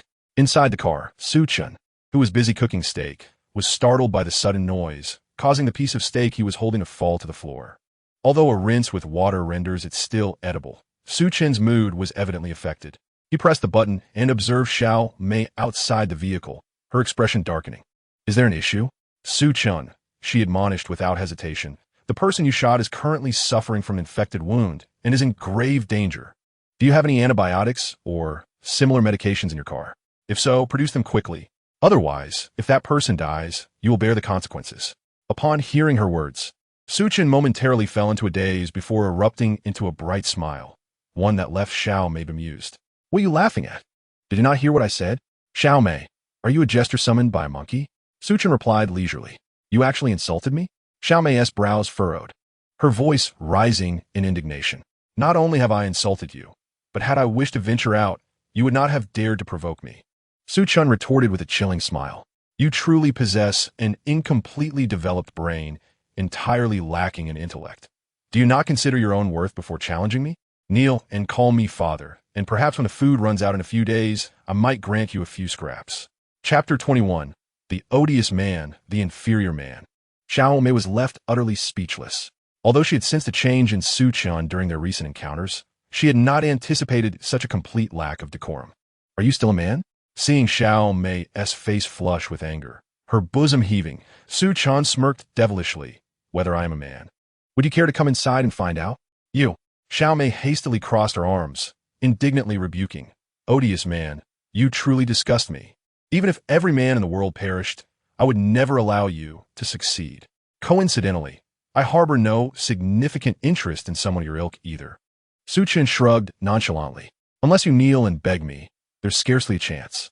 Xiao Mei wished to retort further, but upon seeing Su Chen turn away and ascend onto the steel plate, she stomped her foot in frustration and turned to leave. In her previous life, Xiao Mei had caused various troubles, undermining the relationship between Su Chen and Lu Linger, often dismissing Su Chen as a mere pauper. Furthermore, when he ventured to rescue them, leading to peril, she had dragged Lu Linger away. Consequently, Su Chen harbored a deep-seated loathing for her. After the recent exchange of barbs, he felt a measure of satisfaction. However, he was in no rush. Zhang Mingyuan, Xiao Mei, and the others had yet to reach their dire straits. When that day arrived, he would repay Xiao Mei for her past transgressions in full. Observing Xiao Mei's disheveled appearance, the onlookers understood the situation without a word. Linger, it is fortunate you distanced yourself from Su Chen early on. He truly is an inferior man. Xiao Mei, in a fit of anger, recounted the earlier conversation to Lu Linger. Although a Biao, Zhang Mingyuan, and the others were infuriated by Su Chen's indifference to their plight, they found themselves powerless to act. As time inexorably ticked away, Zhang Heng's breath grew increasingly faint. Biao, at this rate, Hangzi will perish. One of the subordinates exclaimed anxiously. Biao, restless, paced back and forth, and just as he resolved to take matters into his own hands, a solitary sound of footsteps echoed from the entrance. The group exchanged bewildered glances. How could anyone be outside at such a critical moment? They quickly rose to their feet, only to find a figure sprawled at the entrance. Upon closer inspection, they recognized the man as the burly individual who had departed in a business vehicle the previous day. However, the man now appeared in a far more pitiable state than Biao had earlier. His skin was sunburned and peeling, flushed as if on the verge of bleeding, and he looked utterly exhausted. A few compassionate souls attempted to assist him, but were met with the searing heat radiating from his body. What on earth is happening? Manager Dang exclaimed in shock. Upon hearing the voice, the burly man laboriously opened his eyes. Our vehicle broke down yesterday, and the others succumbed to the heat. I struggled. Before he could finish, he collapsed once more. Dr. Wang Yi reached out to check his breath and shook his head. He has no pulse. That was likely his final flicker of life. Before anyone could process the grim news of the man's demise, another subordinate rushed in, exclaiming, Biao, it's bad. Hangzi. He's gone. The young man responsible for watching over Zhang Heng hurried back. They quickly retraced their steps, and indeed, Zhang Heng had lost his heartbeat. The sight of two bodies lifeless before them within such a short span instilled a profound shock in all present. After a lengthy silence, Biao finally spoke in a low voice. Let us first take care of their bodies. In this sweltering heat, if we leave them unattended, they will surely decompose within hours. Several subordinates procured sheets and hastily wrapped Zhang Heng and the burly man's corpses, temporarily setting them aside in a storage room. Once everything was in order, the group returned to their previous positions to rest, yet the atmosphere was thick with despair and bewilderment. While Biao remained engulfed in sorrow over the loss of a dear brother, Zhang Mingyuan approached him unexpectedly. Death is irreversible, Biao. Do not dwell too much on your grief. Biao felt a stir within him. Zhang Mingyuan, who typically wielded his familial influence to command him like a servant, now feigned concern, even addressing him as a Biao. He squinted, nodding, Thank you, young Master Zhang. Biao, we must consider what steps to take next, Zhang Mingyuan continued, shifting the conversation's direction. What do you mean, young master? Given the current circumstances, it seems that the authorities will not be able to intervene anytime soon. Zhang Mingyuan gestured towards the gathering of people not far away. However, we are here with over 100 individuals. How much longer can the remaining food in the hotel sustain us? We must devise a means to survive, mustn't we? Upon hearing this, Biao fell into deep contemplation. Indeed, Zhang Mingyuan's words served as a stark reminder. According to the official statements, this heat wave is expected to persist for at least a week. Even if they take refuge in the underground parking lot, thereby avoiding the lethal heat, they will still face the pressing issue of food scarcity. Does Zhang Xiao possess any brilliant ideas? Perhaps Brother Biao should step forward to consolidate all food supplies and distribute them according to necessity, ensuring that everyone can weather this calamity. Zhang Mingyuan smiled, a glint of cunning flashing in his eyes. Biao could not help but smirk inwardly. While others might be oblivious, he was all too familiar with Zhang Mingyuan's selfish nature. The notion of distributing supplies based on need and helping everyone through this disaster was merely a facade for Zhang Mingyuan's fear of ultimately starving to death. Biao realized the true intent behind Zhang Mingyuan's sudden deference. He sought to enlist him as a muscle man. Nevertheless, Biao had no intention of refusing. Firstly, he and his brothers needed to survive. Secondly, this heat disaster might soon pass, and when it did, he would still have to rely on the Mingyuan group. Whatever Zhang Xiao says, I shall comply. Very well. Let's first seek out Manager Dang. Zhang Mingyuan was elated. Although Biao and his companions were robust, their numbers were insufficient. Even with Zhang Mingyuan and his friends, they barely amounted to a dozen. Only by uniting with Manager Dang and the hotel staff could they hope to control the crowd. Upon finding Manager Dang and explaining the situation, he readily agreed. His reasoning mirrored Biao's. It was a matter of survival. And he also sought to ingratiate himself with Zhang Mingyuan. With the support of Biao and Manager Dang, Zhang Mingyuan felt an immediate surge of confidence. He had someone bring him a chair, upon which he stood, proclaiming loudly, Everyone, gather around. I have something to say. The crowd paused momentarily, but did not dwell on it, moving closer. We have found ourselves in dire straits, and in order to survive as long as possible, we must stand united. Therefore, From this moment forth, everyone is required to surrender their supplies for centralized management and distribution. Chapter 22. Speak not words detrimental to unity. As soon as Zhang Mingyuan uttered these words, a stir swept through the crowd. Why should we hand over our food? Yes, even if we were to surrender it. Why should it go into your hands? Facing the crowd's inquiries, Zhang Mingyuan snorted, his demeanor haughty. This is a proposal from Manager Dang. Do you have any objections? Manager Dang stepped forward with a sycophantic smile, declaring, young Master Zhang is the heir to the Mingyuan group. With both his prestige and capabilities, it is most fitting for him to lead us through our tribulations. Meanwhile, Abayo, flanked by several henchmen, exuded an air of intimidation, cracking his knuckles ominously. Most individuals present, timid and apprehensive, felt compelled to comply, relinquishing their provisions to Abayo's subordinates. Yet, not everyone was willing to acquiesce. When Abayo's lackey approached a bespectacled youth, he clutched his backpack tightly, his face flushed with defiance. No, I refuse to hand it over. Who knows if you intend to distribute it fairly or pocket it yourselves? Let us refrain from uttering divisive remarks, Zhang Mingyuan replied, his smile devoid of warmth. Observing the youth's stubbornness, he discreetly signaled Abayo and his crew to teach the youth a lesson, a grim demonstration to intimidate the others.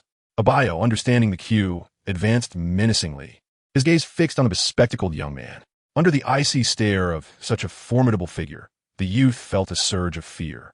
Nevertheless, he remained obstinate, unwilling to surrender his backpack. What, do you intend to strike me? Before he could finish his sentence, Abayo delivered a swift and brutal slap. The youth was instantly knocked to the ground, his glasses falling beside him. Without waiting for him to recover, Abayo's henchmen rushed forward, pummeling him mercilessly. As the situation escalated, Zhang Mingyuan feigned concern, calling out to Abayo, Brother Biao, cease at once. Look at you, too impulsive, you've beaten him to such a state. Now, young man, will you part with your backpack? Bruised and battered, the bespectacled youth, now lacking the courage to resist, obediently produced his backpack. That's more like it, Zhang Mingyuan scoffed, casting his gaze upon the others. Startled, they hurriedly surrendered their supplies in full. The farcical scene unfolding before them did not escape the notice of Su Chen, who observed from within the RV, a cold smirk gracing his lips. Just as in his previous life, at the onset of the apocalypse, certain individuals sensed the impending doom. Armed with their power and status, they forcibly appropriated the provisions of others, cloaking their greed in the guise of equitable distribution. In truth, they stuffed the food into their own pockets. These very individuals were among the last to survive in the post-apocalyptic world. Watching the crowd surrender their provisions like lambs to slaughter, Su Chen felt a twinge of pity, though it was fleeting. Having experienced the treachery of humanity in dire times, he would not extend his compassion again. Leaning back with one leg crossed over the other, sipping a chilled soda, Su Chen opened Elden Ring. Today, he was determined to conquer the first challenge, on the other side of the underground parking lot. After witnessing the bespectacled youth receiving a thorough beating, the collection efforts of Zhang Mingyuan and his companions proceeded with remarkable ease. In just half an hour, nearly all the food and water were gathered. Biao instructed his men to place these items in a separate storeroom, assigning 2 guards to stand watch at the door around the clock, permitting no one but himself to approach. Once this was accomplished, Zhang Mingyuan, Biao, Manager Dang, and the others returned to their original positions to rest, satisfaction evident on their faces. Young Master Zhang, you are now our leader. Please take good care of me and Ling, Xiaomei said, approaching with an ingratiating smile and a delicate tone. With nearly all supplies under the control of Zhang Mingyuan and his group, it was imperative for them to cling tightly to his favor to secure a better future. Xiaomei, being astute, understood this principle well. Indeed, we hope young Master Zhang will look after us. Even Lu Ling, who still retained a semblance of pride, found herself bowing to Zhang Mingyuan. Let us see how things go, Zhang Mingyuan replied lazily. Had this been a different time, he would have eagerly consumed both Xiaomei and Lu Ling. However, in the sweltering heat, he felt utterly lethargic. Furthermore, the uncertainty of survival loomed large, resulting in a noticeably cooler demeanor toward the 2 women. After Zhang Mingyuan and Biao collected the food, an unusual tranquility enveloped the underground parking lot. Fearing that the oppressive heat wave would soon pass, they were cautious not to overstep their bounds. In the days that followed, they indeed distributed the food evenly among the group. Yet the rations were so meager that no one could be fully satisfied, merely sustaining their existence. Unfortunately, the situation showed no signs of improvement. Compared to the initial 2 days, the temperature outside seemed to rise even further. It is crucial to note that the original heat was already exceedingly terrifying. Each additional degree was a devastating blow to humanity. Apart from Zhang Heng and the burly man, 4 or 5 more individuals perished in the past 2 days, mostly the elderly and children, whose frail bodies could not withstand the sweltering conditions. The remaining survivors, deprived of adequate nourishment and suffering from the heat, lay weakly on the ground. "Young Master Zhang, do you have any food left?" Xiao Mei and Lu Ling whispered as they approached Zhang Mingyuan.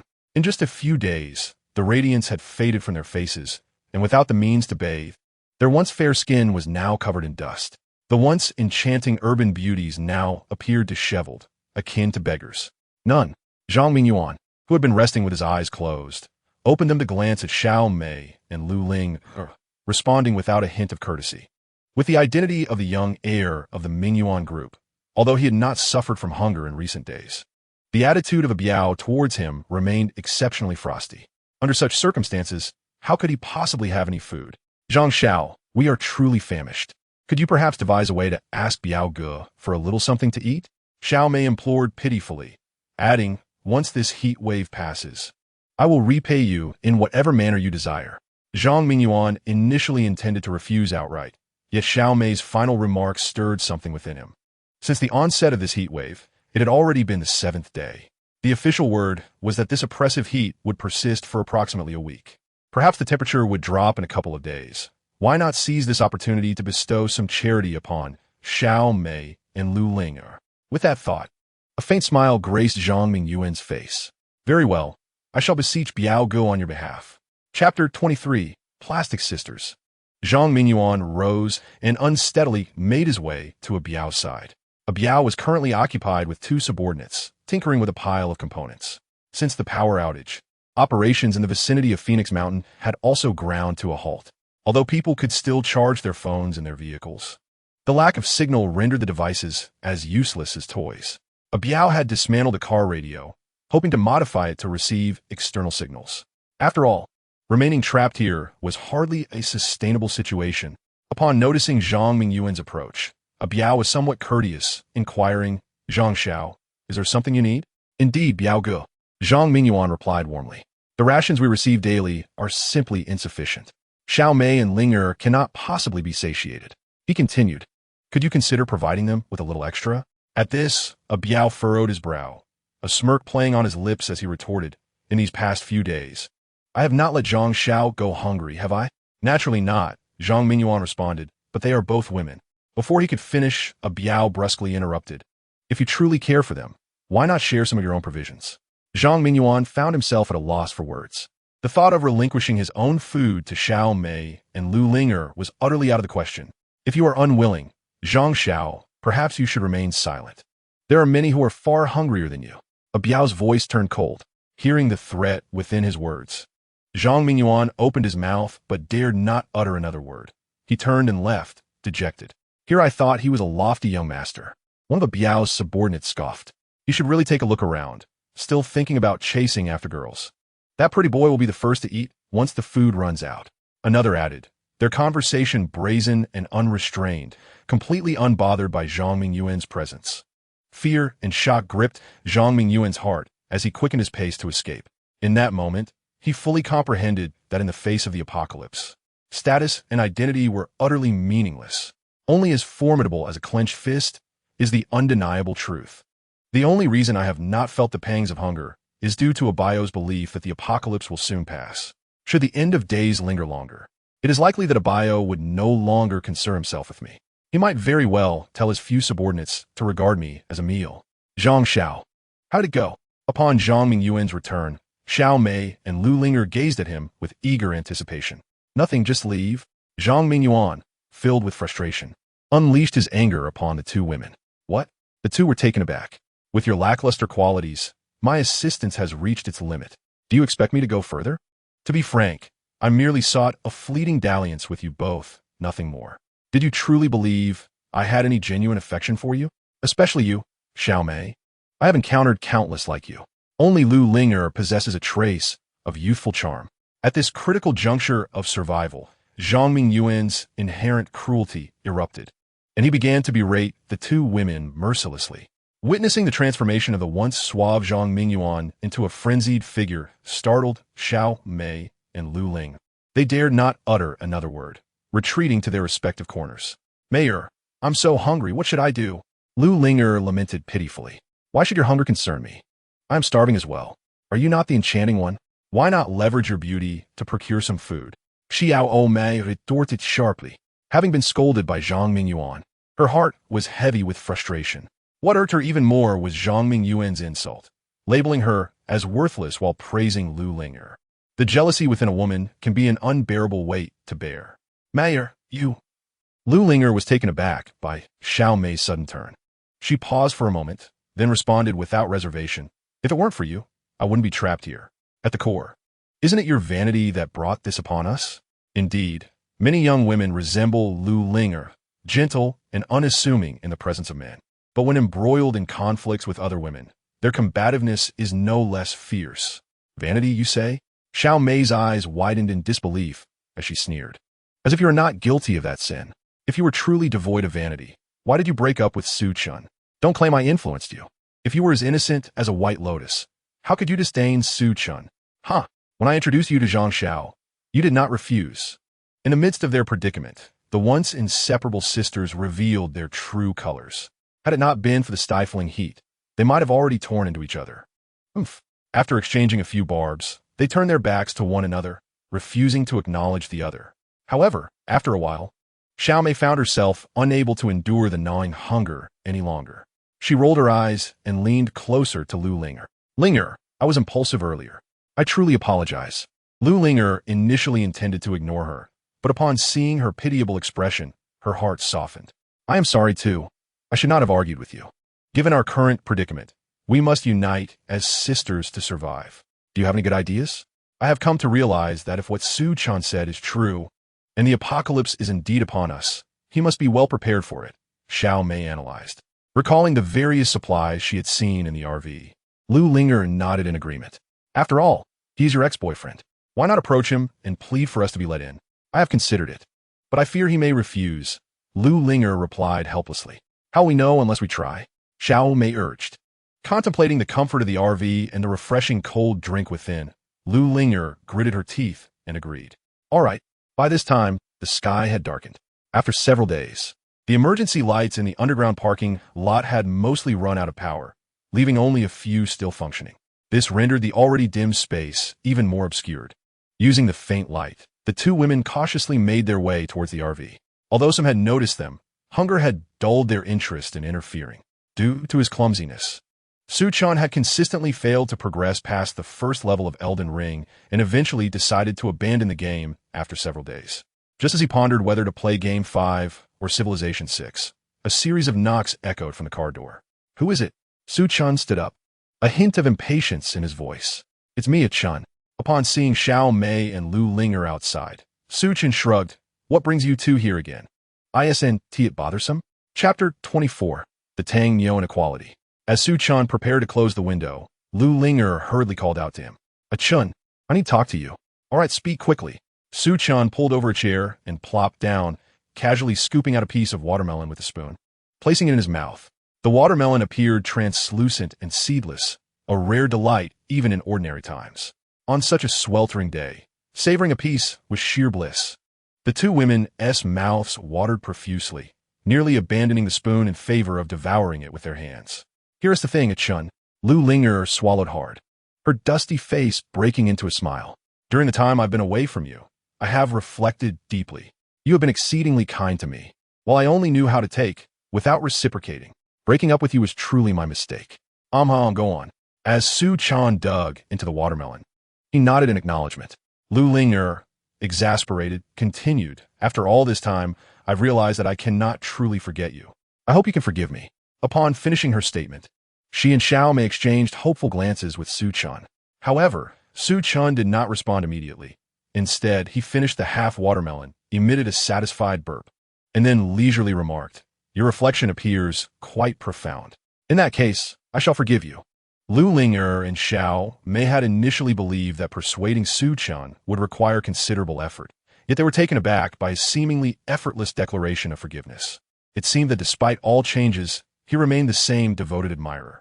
A flicker of disdain crossed Xiao Mei's eyes, though she maintained a charming smile. In that case, Chen, please open the car door and let us in. Yet Su Chen remained seated, showing no intention of opening the door. Why should I open the door? He asked. Xiao Mei was momentarily stunned and instinctively replied, Did you not just forgive Ling? Indeed, I have forgiven her. But what does that have to do with opening the door to let you in? Su Chen smiled. Just because I forgive her does not mean I must allow you to enter. Lu Ling'er and Xiao Mei were left speechless, finding it rather ironic that the infamous Tang Neo inequality from the internet was being applied to them in such a manner. If you have nothing else, I shall go play a game now, Su Chen said with a teasing grin. Please, Chen, I know you still harbor resentment towards me. I was wrong, and I apologize. I will do anything to make it right. Lu Ling'er clung to her last hope, fervently explaining herself to Su Chen. No, you do not truly understand your mistake, Su Chen replied, shaking his head. You merely wish to avoid dire consequences here. With Su Chen's words piercing through her thoughts, Lu Ling'er's complexion turned pale. No, it's not like that. If there is nothing else, I shall take my leave. With that, Su Chen pressed a button, and the steel plate slowly began to rise. Having endured the trials of the apocalypse, Su Chen's resilience had grown remarkably strong. After conversing with Lu Ling'er and Xiao Mei, his heart remained undisturbed, even amused. Did they truly not realize their own predicament and still consider themselves the favored ones? Yet, reflecting on his time since leaving the metropolis, Su Chen acknowledged that he had not indulged in carnal pleasures for quite some time, which had certainly been a trial for his second brother. There is a saying, abstaining from desires for a day accumulates virtue. Abstaining for 2 days accumulates even more. Perhaps allowing them in would offer a taste of shared happiness? However, this fleeting thought was swiftly dismissed by Su Chen. Despite their current pitiful demeanor, should they be allowed inside, who could predict what would transpire? What if, in the depth of his slumber, they each wielded a knife and turned against him to safeguard his own life?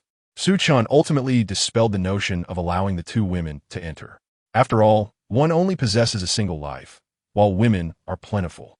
Suddenly, Su Chen recollected Lin Yingying, who had once been close to him. Through their interactions, he perceived her to be a genuinely good girl. Had he known better, he would have taken her away from the chaotic metropolis, assigning her tasks when necessary and indulging in her company during quieter moments. As he was lost in thought, the radio within the car unexpectedly crackled to life.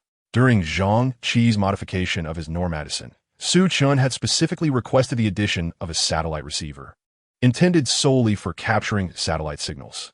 This was also why, during the power outage, while Zhang Mingyuan and others found their phones devoid of service, Su Chen was still able to scroll through Douyin.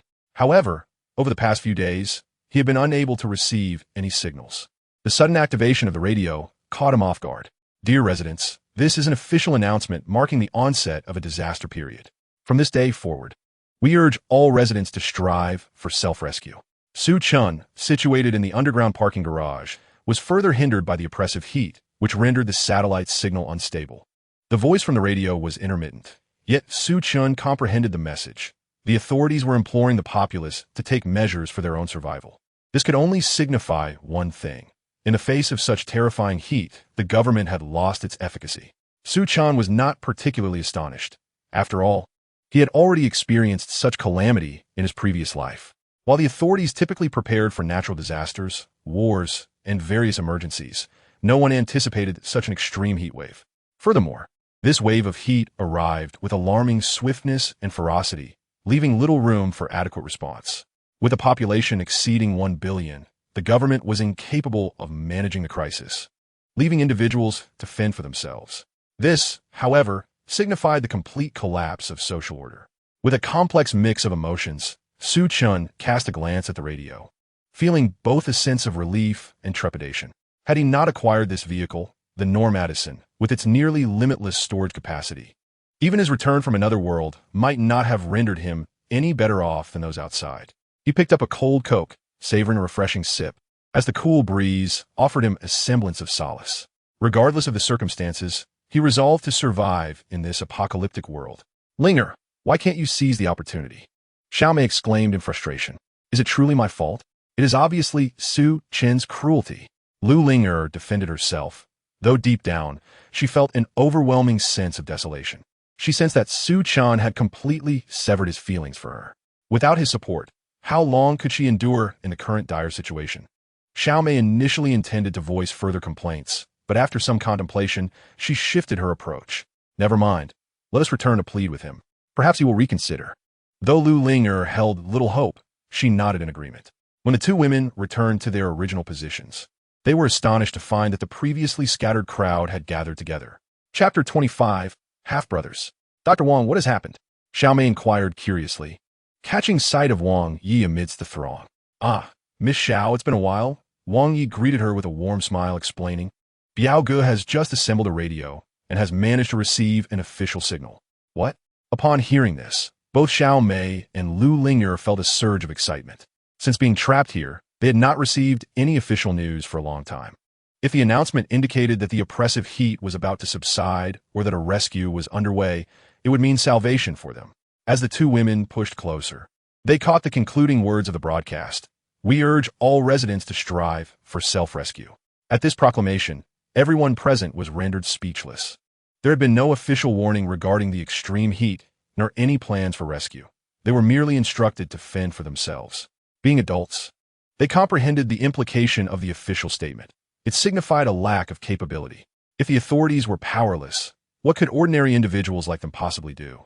A profound despair etched itself onto the faces of the crowd. However, Biao, stationed by the radio, revealed a glint of determination in his eyes. Despite the overwhelming disappointment, the instinct to survive prevailed, and the people dejectedly returned to their places. The following morning, when the individuals customarily approached Biao and his group to receive food, they noticed that Biao and his companions showed no intention of rising. Biao Ge, what does this mean? Wang Yi stepped forward with a feigned smile. You all heard the broadcast yesterday, Biao replied lazily.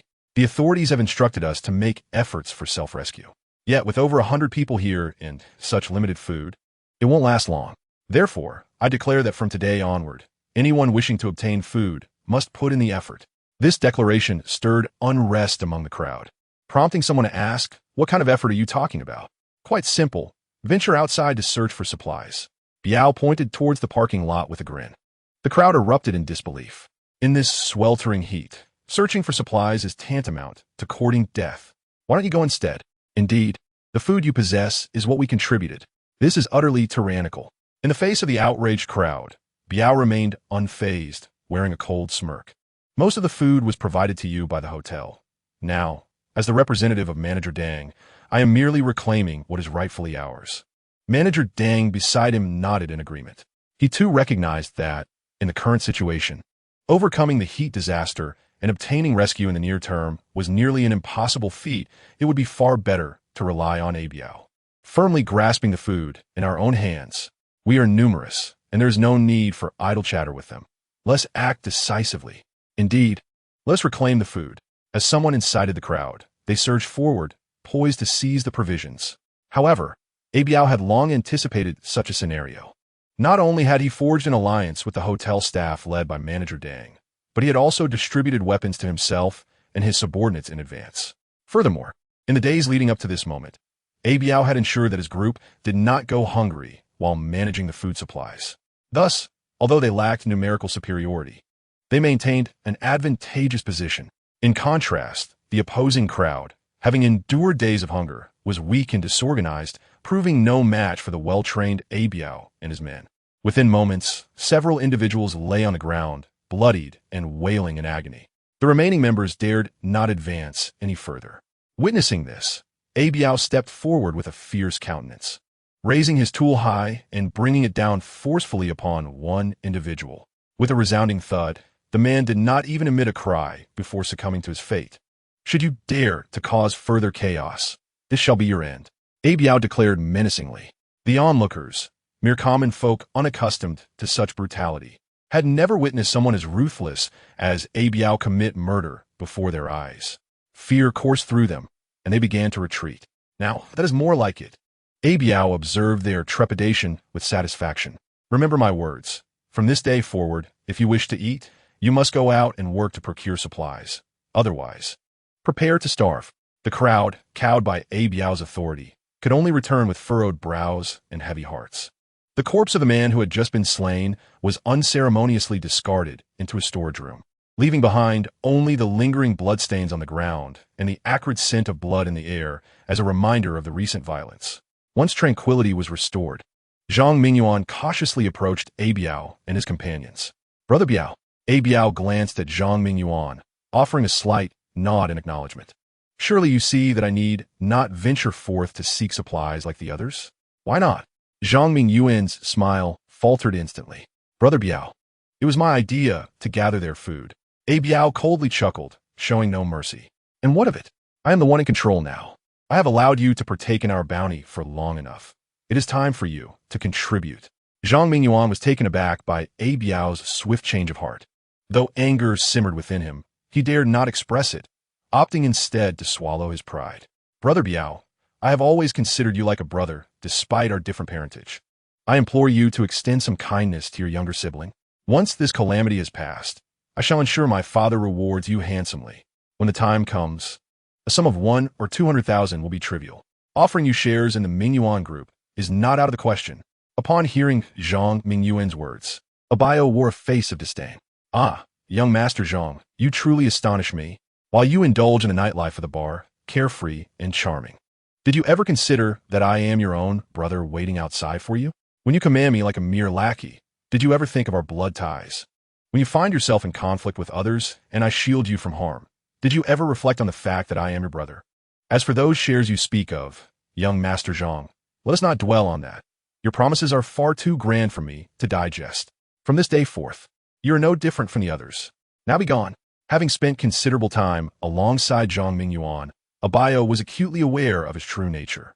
Once the high temperatures subside and societal order is restored, Zhang Mingyuan would undoubtedly seek vengeance. He refrained from eliminating Zhang Mingyuan now solely because he still found him useful. Zhang Mingyuan's complexion turned ashen. He dared not linger any longer and swiftly turned to leave. Once this calamity passes, I shall make you pay. Zhang Mingyuan vowed silently as he returned to his previous position. Just then, he caught sight of a caravan not far away, and an idea struck him. Chapter 26.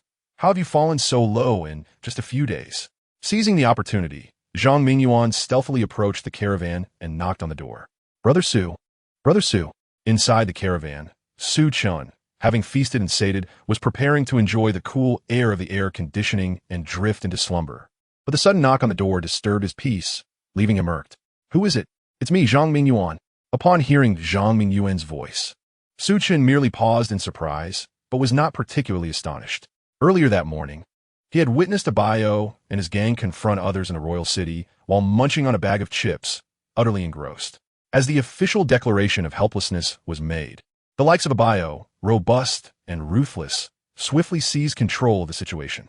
Their might and influence allowed them to rob other survivors of their resources, which ironically led them to thrive in this apocalypse. This only further confirmed the harsh truth that in times of calamity, only the merciless can survive. With Abayo ceasing food distribution and the external temperature soaring, Zhang Mingyuan, wishing to avoid hunger, had no choice but to seek aid from Su Chen. Isn't that young Master Zhang? How have you fallen so low in just a few days?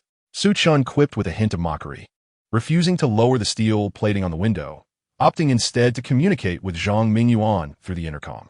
Brother Su, you have no idea how outrageous Abayo truly is.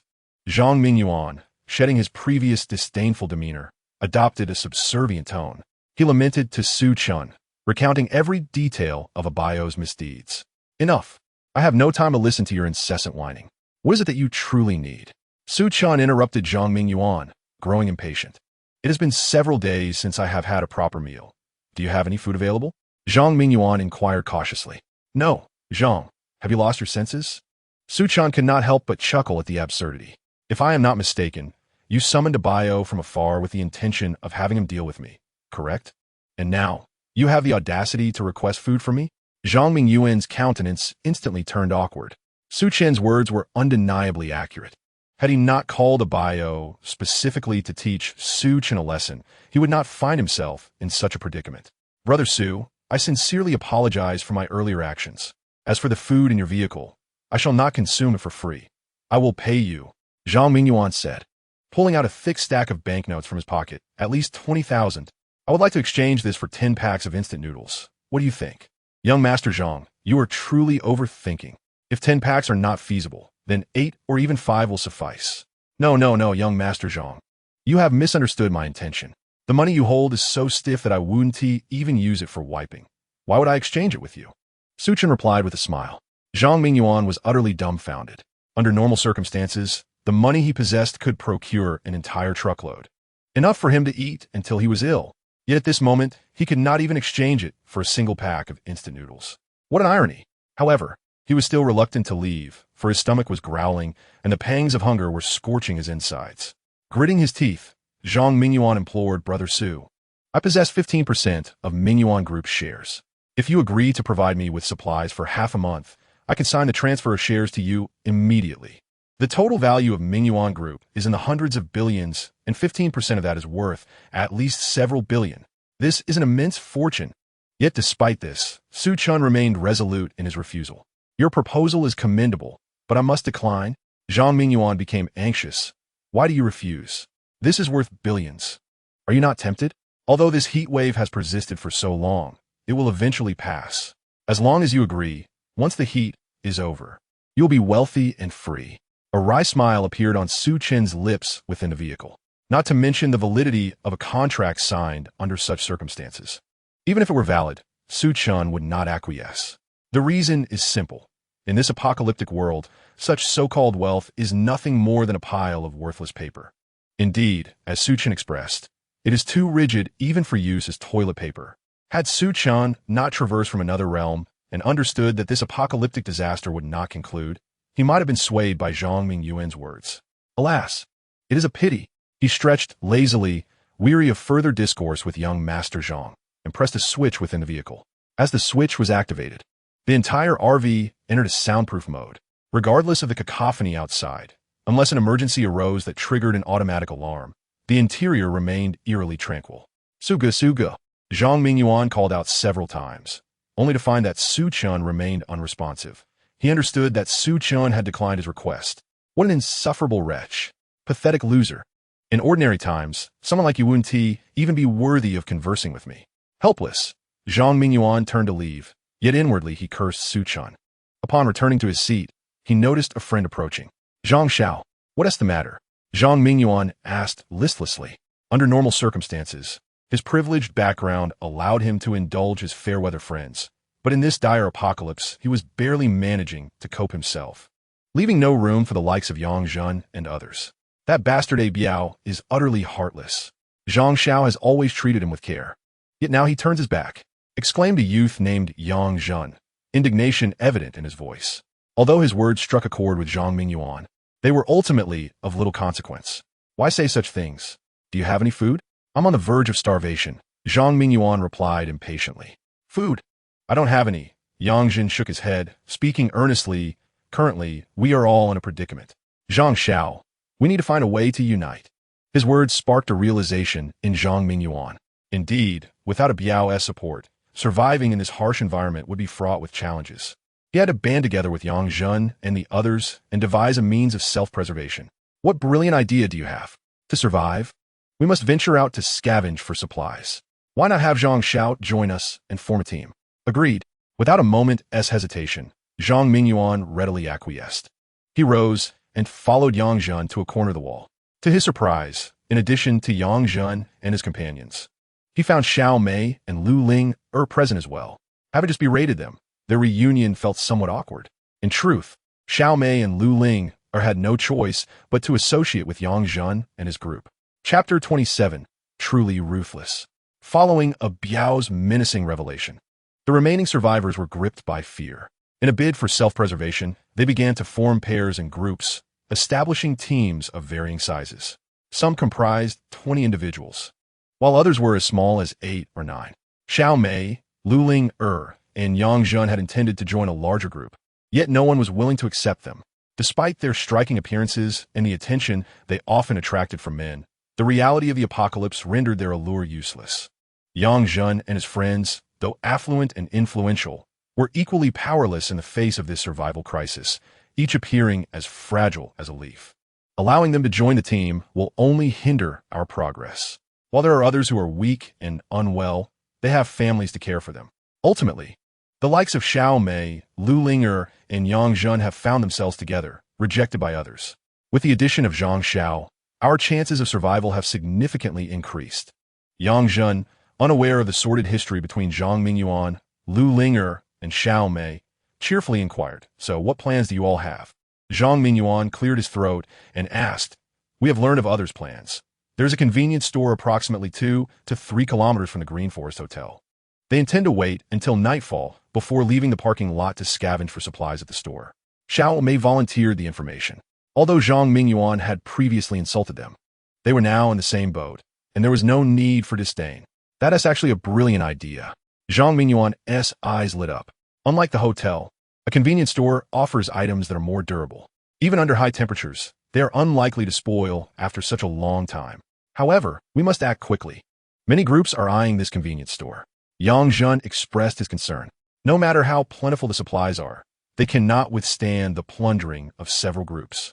"Let us prepare to set out once the temperature drops tonight." Zhang Mingyuan nodded.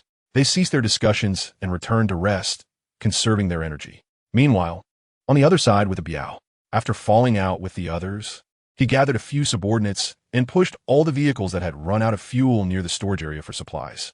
He formed a rudimentary defensive barrier with these vehicles, positioning himself and his brothers in the center. Biaye. While a Biao was dozing off in the air-conditioned vehicle, someone knocked on the door. During the previous collection of supplies, a Biao had not only seized everyone's food and drinking water, but also gathered all the gasoline from their vehicles. Now, his business vehicle was the only one with air conditioning in the entire underground arena. A Biao opened his eyes, slightly annoyed, and saw it was Manager Dang calling for him. He opened the door to let him in and enjoy the cool air. "Manager Dang, what is it?" Upon entering the air-conditioned vehicle from the sound-alike heat outside, Manager Dang shivered and felt an overwhelming sense of comfort almost escaping his lips. "It's like this, Biaoge," Manager Dang explained, pointing to the crowd outside. "I just gathered some intel. They plan to go to the convenience store to scavenge for supplies. Isn't that a good thing? What is the problem?" A Biao chuckled dismissively. "If those people find food outside, they certainly won't hand it over willingly. Should we send someone to seize the supplies from the convenience store?" Manager Dang suggested, anxious. "Why should we venture outside?" A Biao nonchalantly propped his legs on the steering wheel, seemingly unperturbed. "Our provisions, however, cannot last much longer." Observing a Biao's relaxed demeanor, Manager Dang felt a surge of urgency. When the sweltering heat first descended, he had managed to procure a considerable supply of instant noodles and canned goods from the hotel. Yet after such an extensive period, these supplies had dwindled significantly. According to estimates, within 3 days at most, these provisions would be entirely consumed. This urgency was precisely why a Biao had turned hostile upon realizing the government's impotence. If we were to run out, we could easily resort to plundering from them. A cruel smile crept across a Biao's face. Manager Dang paused momentarily, suddenly grasping his implication. In such terrifying heat, survival was only feasible by seeking refuge underground. Even if resources were discovered, the survivors would need to return to the underground parking lot of the Green Forest Hotel to have any hope of survival. Unless the survivors united, no faction could withstand a Biao and his crew's onslaught. In other words, a Biao regarded these survivors as mere livestock. Should their own food supplies run dry, they would not hesitate to turn against them. Truly ruthless. Perhaps it was the air conditioning that caused the cold sweat to bead on Manager Dang's back. Time ticked by relentlessly. The sky soon darkened, and the temperature correspondingly dropped. The spirits of those in the underground parking lot lifted. However, before they could set out, the roar of an engine suddenly pierced the air, followed by 2 blinding lights that left them momentarily blinded. It was the long-dormant Nuo Ma Di San, which had abruptly sprung to life. Amidst the astonished gazes of the crowd, Su Chen drove the Nuo Ma Di San out of the underground parking lot. "How strange. What is that rascal up to?" Zhang Mingyuan couldn't help but mutter. "No time for questions, Zhang. We must depart now," Yang Zhen urged. Around them, the sound of rustling filled the air as people began to mobilize, making their way out of the parking lot. Indeed, Su Chen had been holed up in the underground parking lot for over a week. He emerged not only to behold the scenery outside, but also because the black water tank in the vehicle was full and needed to be discharged. The tank contained nothing but wastewater. Typically, it required manual removal for disposal. Fortunately, Su Chen had enlisted Zhang Qi's assistance to modify it. With a push of a button, it could now discharge and flush on site. After all, in the apocalypse, even relieving oneself anywhere was of no consequence, let alone disposing of wastewater. Su Chen pressed the button, awaiting the flushing of the black water tank, while comfortably crossing his legs and enjoying the view outside. The night was splendid, with not a cloud in the sky. Under the luminous moonlight, the surroundings were vividly illuminated. After several days of searing heat, most plants had succumbed to desolation, with only a few heat-resistant specimens remaining resolutely alive. The atmosphere was enveloped in a profound silence, the once vibrant sounds of insects and birds now extinguished. Just as Su Chen was about to return after finishing with the black water tank, he suddenly spotted figures emerging one after another from the underground parking lot's exit. Without a moment's pause, they hurried away with swift strides into the distance. Chapter 28, The Exchange of Bodies. Su Chen was momentarily taken aback, but he quickly comprehended their purpose. Abihao had monopolized the supplies, depriving the people of food, in their struggle for survival. These individuals had no choice but to venture out under the cloak of night in search of provisions. However, he pondered how many among them would successfully find supplies and return alive. Shaking his head, Su Chen noted that the black water tank had finished its discharge. He restarted the Nomad Ison and returned to the underground parking lot. At the same time, Zhang Mingyuan, Yang Zhen, and others followed closely behind. Unlike the other teams, whose members venturing out for supplies were robust adults, Zhang Mingyuan's group consisted of either debauched young masters or frail young women, lacking any physical prowess. Consequently, it wasn't long before they found themselves lagging behind. To avoid losing their way and to scavenge as much as possible, they were compelled to quicken their pace. Though the sun had set and the oppressive sunlight was no longer bearing down, the temperature of the ground remained alarmingly high from the day's exposure. The air seemed to swirl with invisible flames, inducing a dizziness that clouded the mind. Zhang Mingyuan gasped for breath, his heart racing and his steps labored, as if he had just emerged from a swimming pool, drenched in sweat. Regret gnawed at him. Had he known, he would have remained hidden in the underground parking lot. Yet, faced with the reality, he could only steel himself to press onward.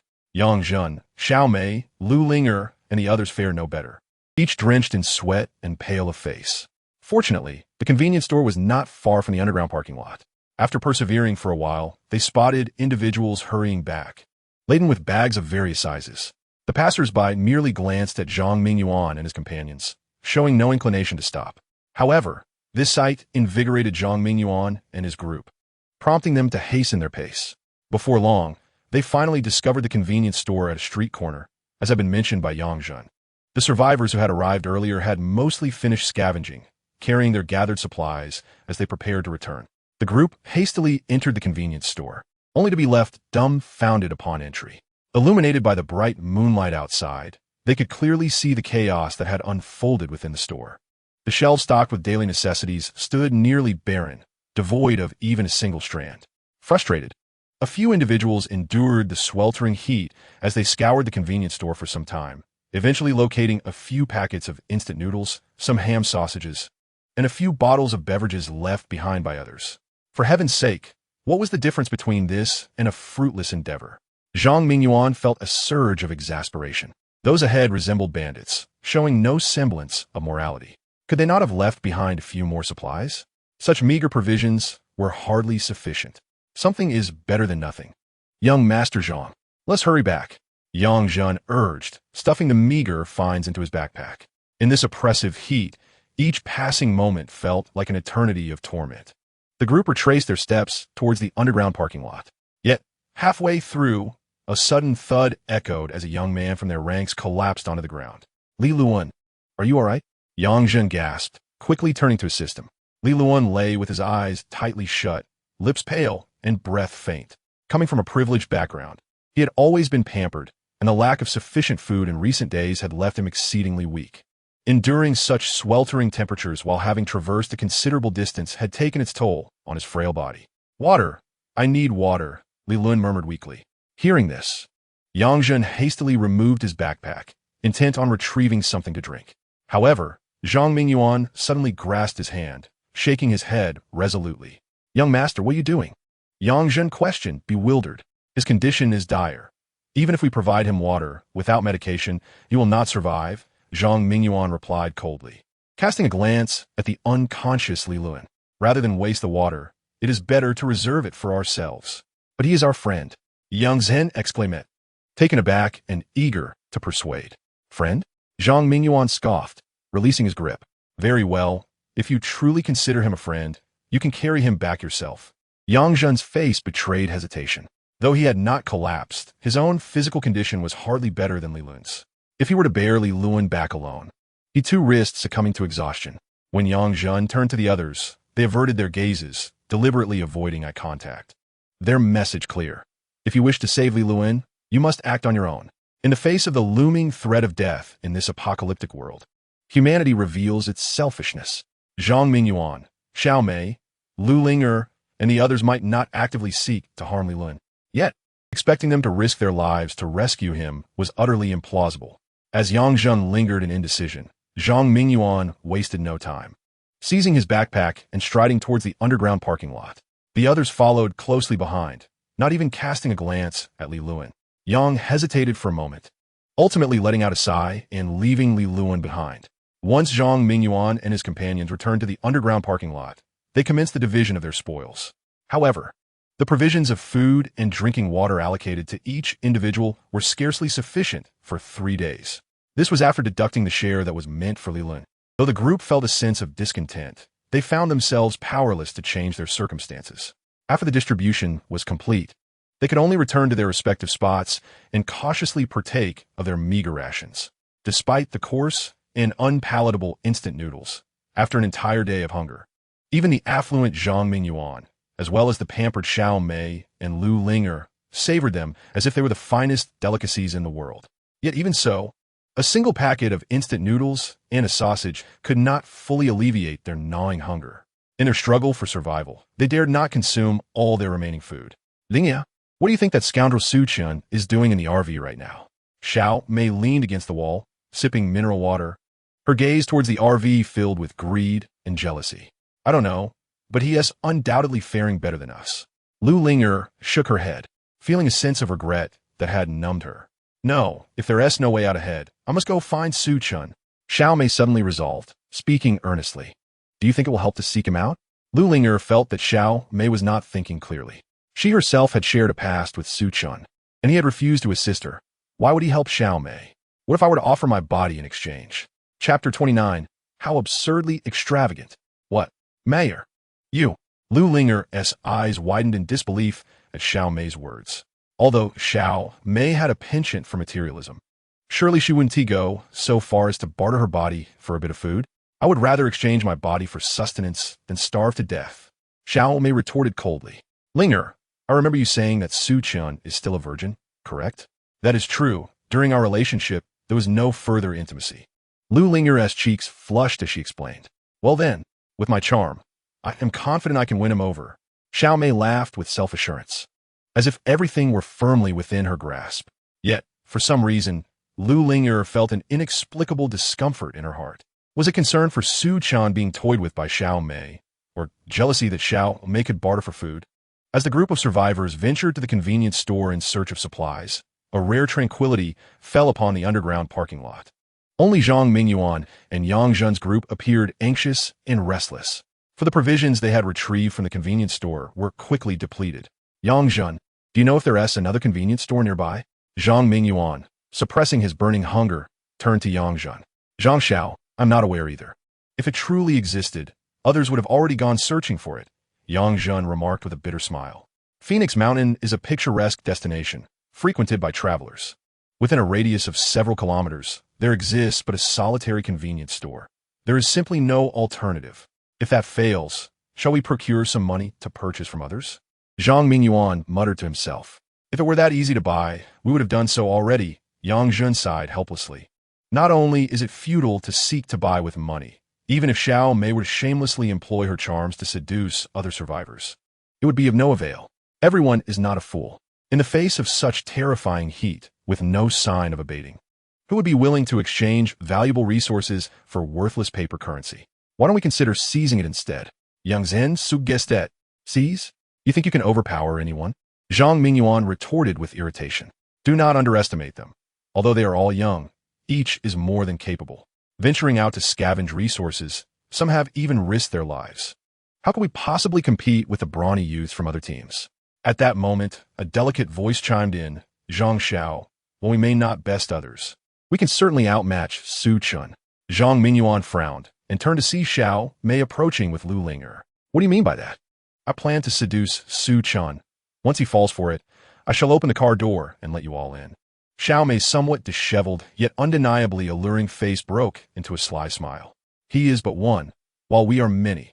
Subduing him should be a simple task. Are you so certain he will open the door for you? Zhang Mingyuan replied, somewhat skeptical. Previously, regardless of their coercion and temptation, Su Chen had refused to unlock the door. Would he truly be seduced by Xiao Mei? You are unaware, Su Chen is still a virgin. With but a slight effort, I can surely bring him down. Observing Xiao Mei, who, despite her unkempt appearance, retained her enchanting allure, Zhang Mingyuan found himself convinced. Even he, a man well-versed in the ways of women, had been fervently enticed by Xiao Mei before. A pure-hearted virgin like Su Chen would undoubtedly stand no chance against her. I apologize for my earlier attitude. I wish to express my regret. In a rare display of humility, Zhang Mingyuan offered an apology to Xiao Mei, hoping her assistance would grant him entry into the RV. Zhang Xiao, just bear in mind once this heat passes, and you must not forget us. Ultimately, in Xiao Mei's heart, she still believed that one day, the sweltering heat would relent. If she could aid Zhang Mingyuan in such dire circumstances, perhaps there would be an opportunity to marry into the Zhang family once they emerged. Very well, very well. Zhang Mingyuan laughed heartily and nodded, though a flicker of disdain crossed his eyes. If such a day were to arrive with his lineage, how could he possibly consider marrying a woman as promiscuous as Xiao Mei? Beside them, Lu Linger bit her crimson lip, her beautiful eyes betraying an indescribable concern. Zhang Mingyuan and Xiao Mei, along with a few others, conferred before deciding to take action after nightfall. Firstly, most of the survivors would be resting, ensuring that no one would interfere with their plans. Secondly, the desires of men tend to peak under the cloak of night. As time slipped by, the sky gradually darkened. Zhang Mingyuan and Xiao Mei exchanged glances and commenced their operation. Their strategy was straightforward. Xiao Mei would approach the RV to entice Su Chen. If all went well, the moment Su Chen opened the door, Zhang Mingyuan and the others would surge forward, striving to seize control of the vehicle. If things did not go as planned, Xiao Mei would sacrifice her allure. Once Su Chen was thoroughly fatigued, they would stealthily open the door. With all preparations in place, Xiao Mei steadied her resolve and knocked on the door of the RV. A soft hum accompanied by the gentle whir of the motor ensued as the steel plate covering the window slowly descended, revealing the interior of the vehicle. It appeared that Su Chen had just finished bathing, steam still rising from his skin as he toweled off his short hair. Not only was Xiao Mei taken aback, but even Zhang Mingyuan and the others, lurking in the shadows, were left astonished. Given the prolonged heat wave, with the mountains devoid of water and electricity, the survivors had been reluctant to even wash their faces, let alone take a shower. Su Chen's indulgence was utterly extravagant. They silently vowed to trick him into opening the door and drive him out. How have you been lately, Ah-chan? Xiao Mei tished, twirling her long hair and feigning charm. To entice Su Chen tonight, she had even squandered a bottle of drinking water to wash her face. This had caused much distress among the others, but it was a necessary sacrifice to secure Su Chen. Not too shabby, really. Watching movies, enjoying the air conditioning, and indulging in some steak and wine. Unlike you all, I'm not out in the heat. Longing for freedom, Su Chen replied with a smirk. Upon hearing this, Xiao Mei and the others could not help but curse under their breath. How pretentious. If given a choice, they would much prefer to be inside the RV, savoring a comfortable life rather than suffering outside in the sweltering heat and hunger. Taking a deep breath, Xiao Mei suddenly took on a dramatic persona, her eyes brimming with tears. Ah-chun, I beg you, I haven't eaten in days. I know I've wronged you in many ways. It's all my fault. Please forgive me and grant me some food. If you provide me with sustenance, I would be willing to spend the night with you. Chapter 30, The Exchange of Food. To be fair, Xiao Mei was indeed a striking beauty. How could anyone resist the pleas of such a voluptuous woman, tears glistening in her eyes, offering herself in exchange for food? It seemed that Su Chen could hardly withstand such an appeal. He scrutinized Xiao Mei from head to toe, his tone frivolous as he remarked, "It seems you are not as beautiful as before." Xiao Mei was momentarily taken aback, but quickly grasped Su Chen's intent. Indeed, she had fallen for his trick. A secret joy filled her heart, while outwardly she feigned a bashful demeanor. After all, she had not been eating well lately, which surely affected her appearance. If only Brother Chun would ensure she was well fed, she would undoubtedly regain her beauty. "Very well, what form of exchange do you propose?" she inquired. "If you provide me with food for a month, I will comply with your wishes during that time." Xiao Mei believed her offer to be quite favorable. After all, her beauty was worth a month's worth of sustenance. However, upon hearing her proposition, Su Chen laughed derisively. "A few days ago, Zhang Mingyuan approached me, seeking to exchange shares of Mingyuan Group for a month's supply of goods, and I turned him down. Do you think you are of such value?" Xiao Mei felt a surge of shock and anger. She was astonished that Su Chen would refuse an exchange involving Zhang Mingyuan's shares. Anger welled up within her as she found Su Chen's words unbearably harsh. Yet, she could only swallow her indignation and refrain from expressing her fury. With a calculated glance, she proposed, "How about this, Brother Chun? Allow me to stay in the RV. As long as you provide for my food and accommodation, I shall heed your every command." "That proposal is indeed intriguing," Su Chen mused for a moment before replying with a smile. "However, before you enter, there is one task you must complete." "What task?" Xiao Mei felt a twinge of excitement, instinctively glancing aside, though the darkness obscured her view of Zhang Mingyuan and his companions. "Kneel down." "What?" Xiao Mei was taken aback once more. She had not anticipated such a demand from Su Chen. "As I mentioned a few days ago, unless you kneel and beg me, I will not provide you with food," Su Chen declared, reclining with his legs crossed. "Surely, you wouldn't want me to be a man of broken promises?"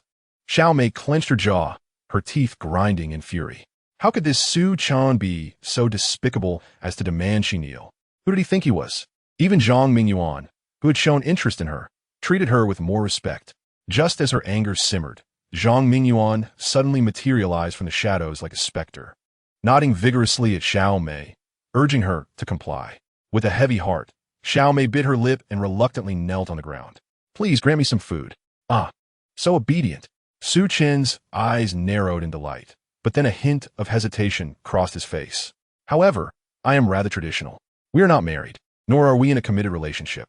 Is it truly appropriate for a man and woman to share a room like this?" Xiao Mei nearly choked on her indignation. She had already knelt before him, yet he could still maintain his composure. Was he even a man? No wonder after such an extensive romance with Lu Linger. They have yet to share a bed. However, considering the larger picture, Xiao Mei patiently advised, in this era of open-mindedness, what has to harm? "Brother Aiken, you mustn't be an old fossil. Besides, your relationship with Linger didn't start as boyfriend and girlfriend. Love blossoms with time." Upon hearing Xiao Mei's counsel, Su Chen seemed somewhat swayed, yet still hesitated. "But you are Linger's dear friend. Wouldn't this be unfair to her?" Xiao Mei retorted. "She has already cast you aside. How could we be disloyal by being together?" Growing increasingly agitated, her contempt for Su Chen deepened. Previously, she had entertained the thought of betraying her alliance with Zhang Mingyuan to agree to be with Su Chen, but seeing his indecisiveness extinguished that notion in an instant. "Very well, then prepare to enter from the side," Su Chen declared, rising to his feet as he raised the steel panel blocking the window and pressed a button. With a click, a door on the opposite side of the vehicle suddenly swung open. Why not enter through the front door? Xiao Mei wondered, but she paid little mind and hurried towards the opening. Observing this, Zhang Mingyuan felt a surge of joy and also made his way over. Only Lu Linger furrowed her brow, concerned for Su Chen. Just as Zhang Mingyuan and the others were about to make their bold entrance, Xiao Mei stepped inside, and the door promptly shut behind her. The group was taken aback and quickly recoiled. "Damn it, Su Chen is truly cunning," Zhang Mingyuan exclaimed. Given the current situation, he knew he must tread carefully. Yang Zhen, standing nearby, reassured him, "It's all right, Zhang Xiao. Once Xiao Mei exhausts him, we can enter without haste." With that, they could only wait patiently outside. Meanwhile, Xiao Mei found herself utterly alone, having entered the vehicle only to be trapped in a cramped bathroom measuring merely a few square meters. "Brother Aiken, what is the meaning of this?"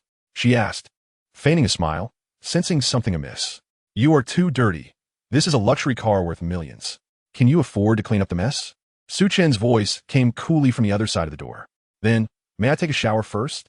As a girl, Being deemed unclean was somewhat hurtful to her pride. Yet when Xiao Mei reached out to turn on the shower, not a single drop of water emerged. Why is there no water? Don't fret, Xiao Mei. Washing alone is rather dull. Why not bathe together? Then what are you waiting for? Xiao Mei urged impatiently, as she had not bathed in over half a month and could no longer endure it. On the other hand, she was eager to entice Su Chen, hastily opening the car door to allow Zhang Mingyuan and the others to enter. Have you noticed the water basin beside you? There's a drawer underneath. Please open it. Following Su Chen's instructions, Xiao Mei opened the drawer only to discover a pair of handcuffs inside. For safety's sake, you should bind yourself first. Xiao Mei felt somewhat speechless, but complied with Su Chen's command and restrained herself. Brother Aiken, please hurry. Chapter 31. Facetious Mockery. With a soft click, the door separating the bathroom was slowly opened.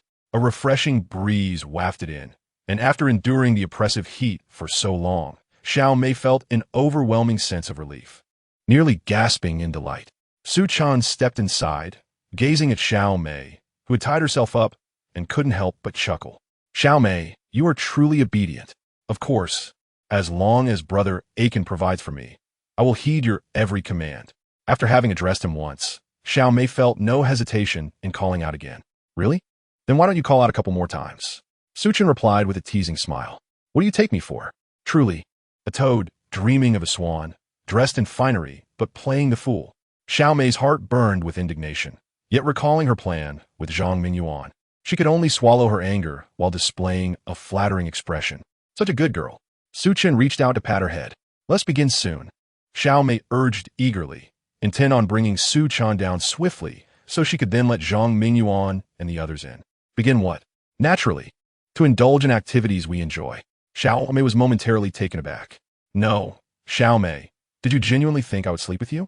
Su Chen suddenly burst into laughter, his smile laced with sarcasm. What do you mean by that? A sense of foreboding washed over Xiao Mei. To tell you the truth, I never intended to sleep with you, nor did I plan to barter food with you. Su Chen crossed his arms, a mocking smile gracing his face. What? Are you even a man? Xiao Mei could scarcely believe her ears.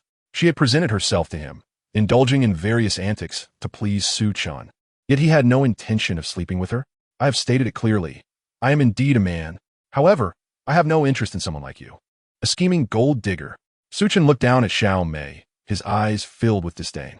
In truth, from the very beginning, I anticipated the impending apocalypse, which is why I stockpiled a plethora of supplies. But I have no intention of sharing them with you. Does that infuriate you?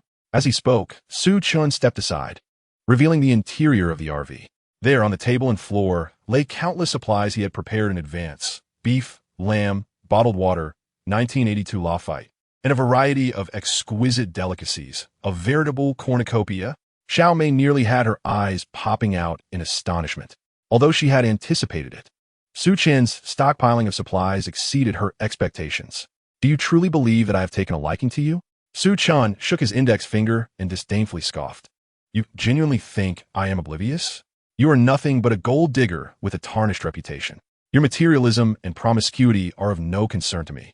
However, what disgusts me is your audacity to instigate and persuade Linger to break up with me, just so you could pursue wealthy heirs together. We are both cunning foxes. There is no need for me to engage in this farce with you. Let me make it abundantly clear. I summoned you to Phoenix Mountain to ensure you endure some hardship when the apocalypse descends. Faced with such brazen mockery from Su Chen, Xiao Mei's complexion first paled, then flushed crimson with indignation. Her delicate form trembled with rage. Although she was materialistic and promiscuous, she had always considered herself a good girl. How dare this loathsome loser speak to her in such a manner?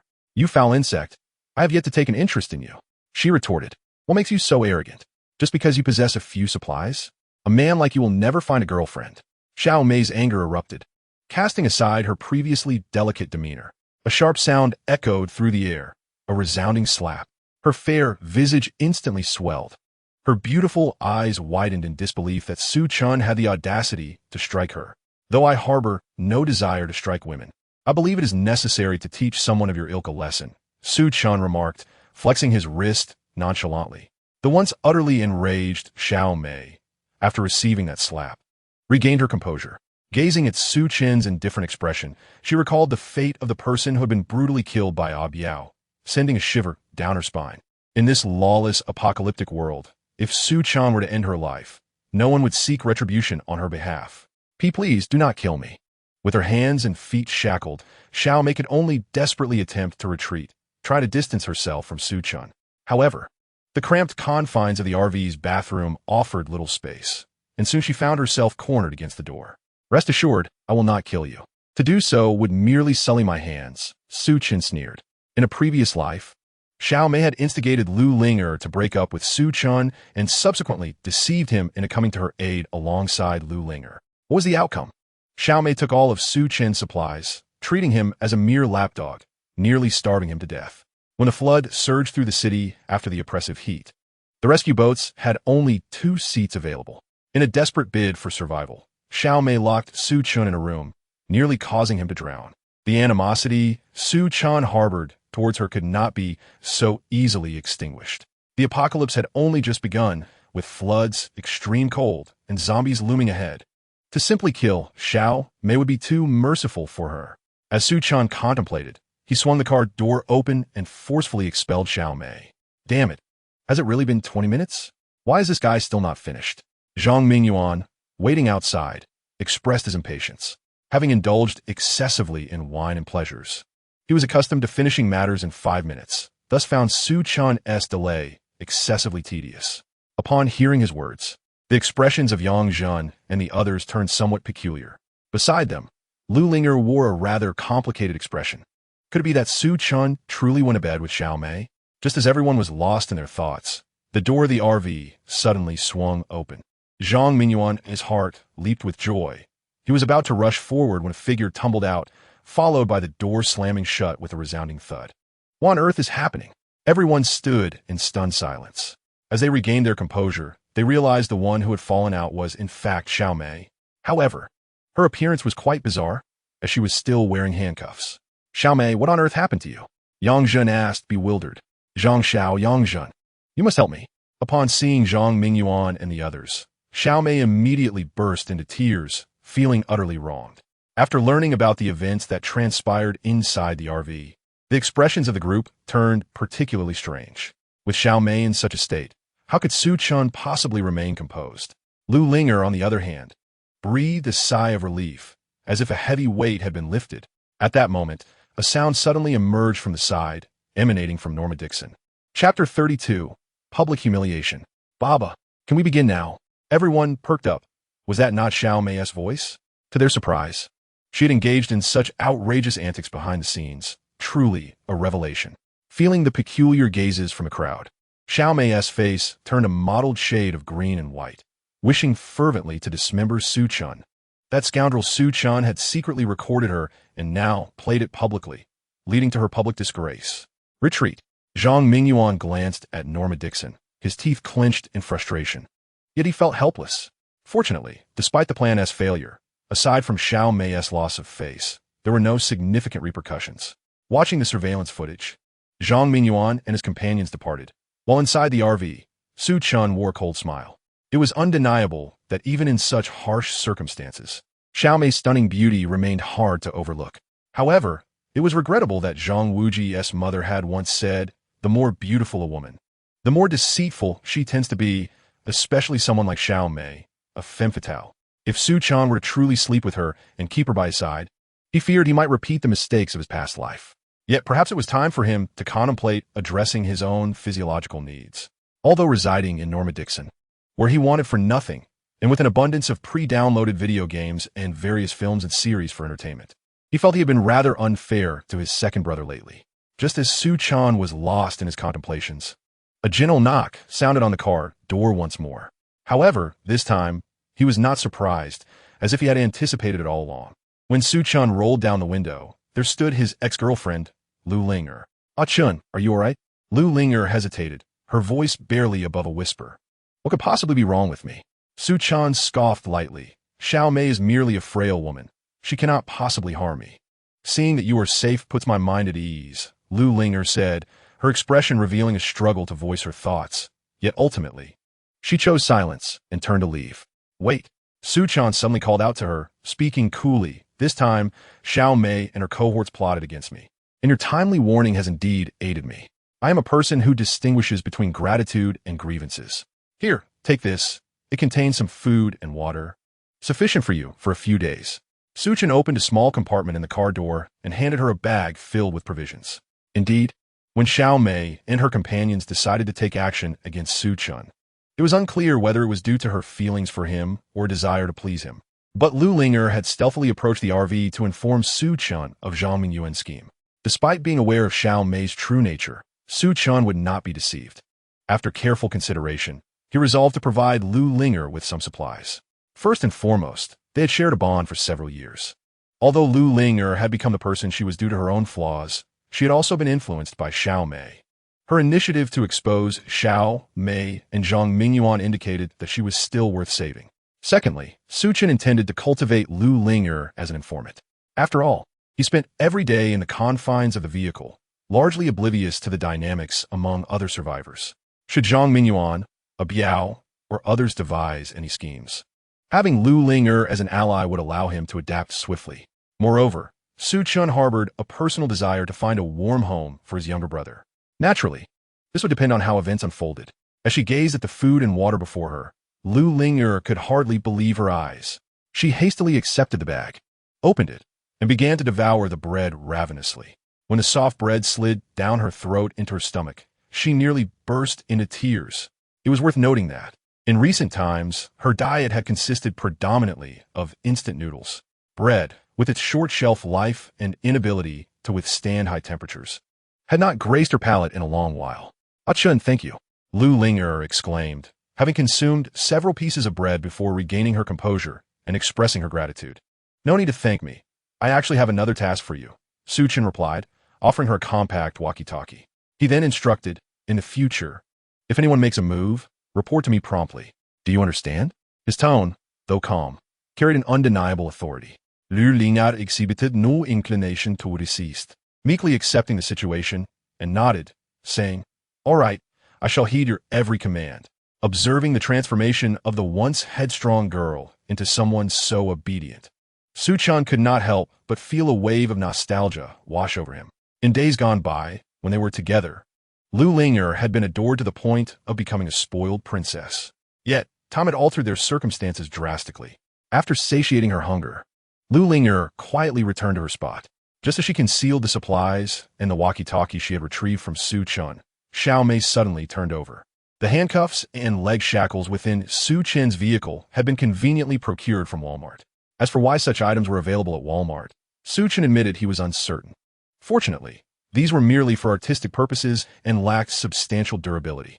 Zhang Mingyuan and Yang Zhen, armed with tools, successfully assisted Xiao Mei in breaking free. However, the commotion left the already famished group feeling even more lightheaded with hunger. "Linger, where have you been?" Xiao Mei inquired, her voice thick with drowsiness. "I just went to the restroom." Lu Linger quickly fabricated a tale. Xiao Mei, not pondering further, drifted back into slumber. Unlike others, Lu Linger felt a profound sense of security after having eaten. Her mind began to wander with possibilities.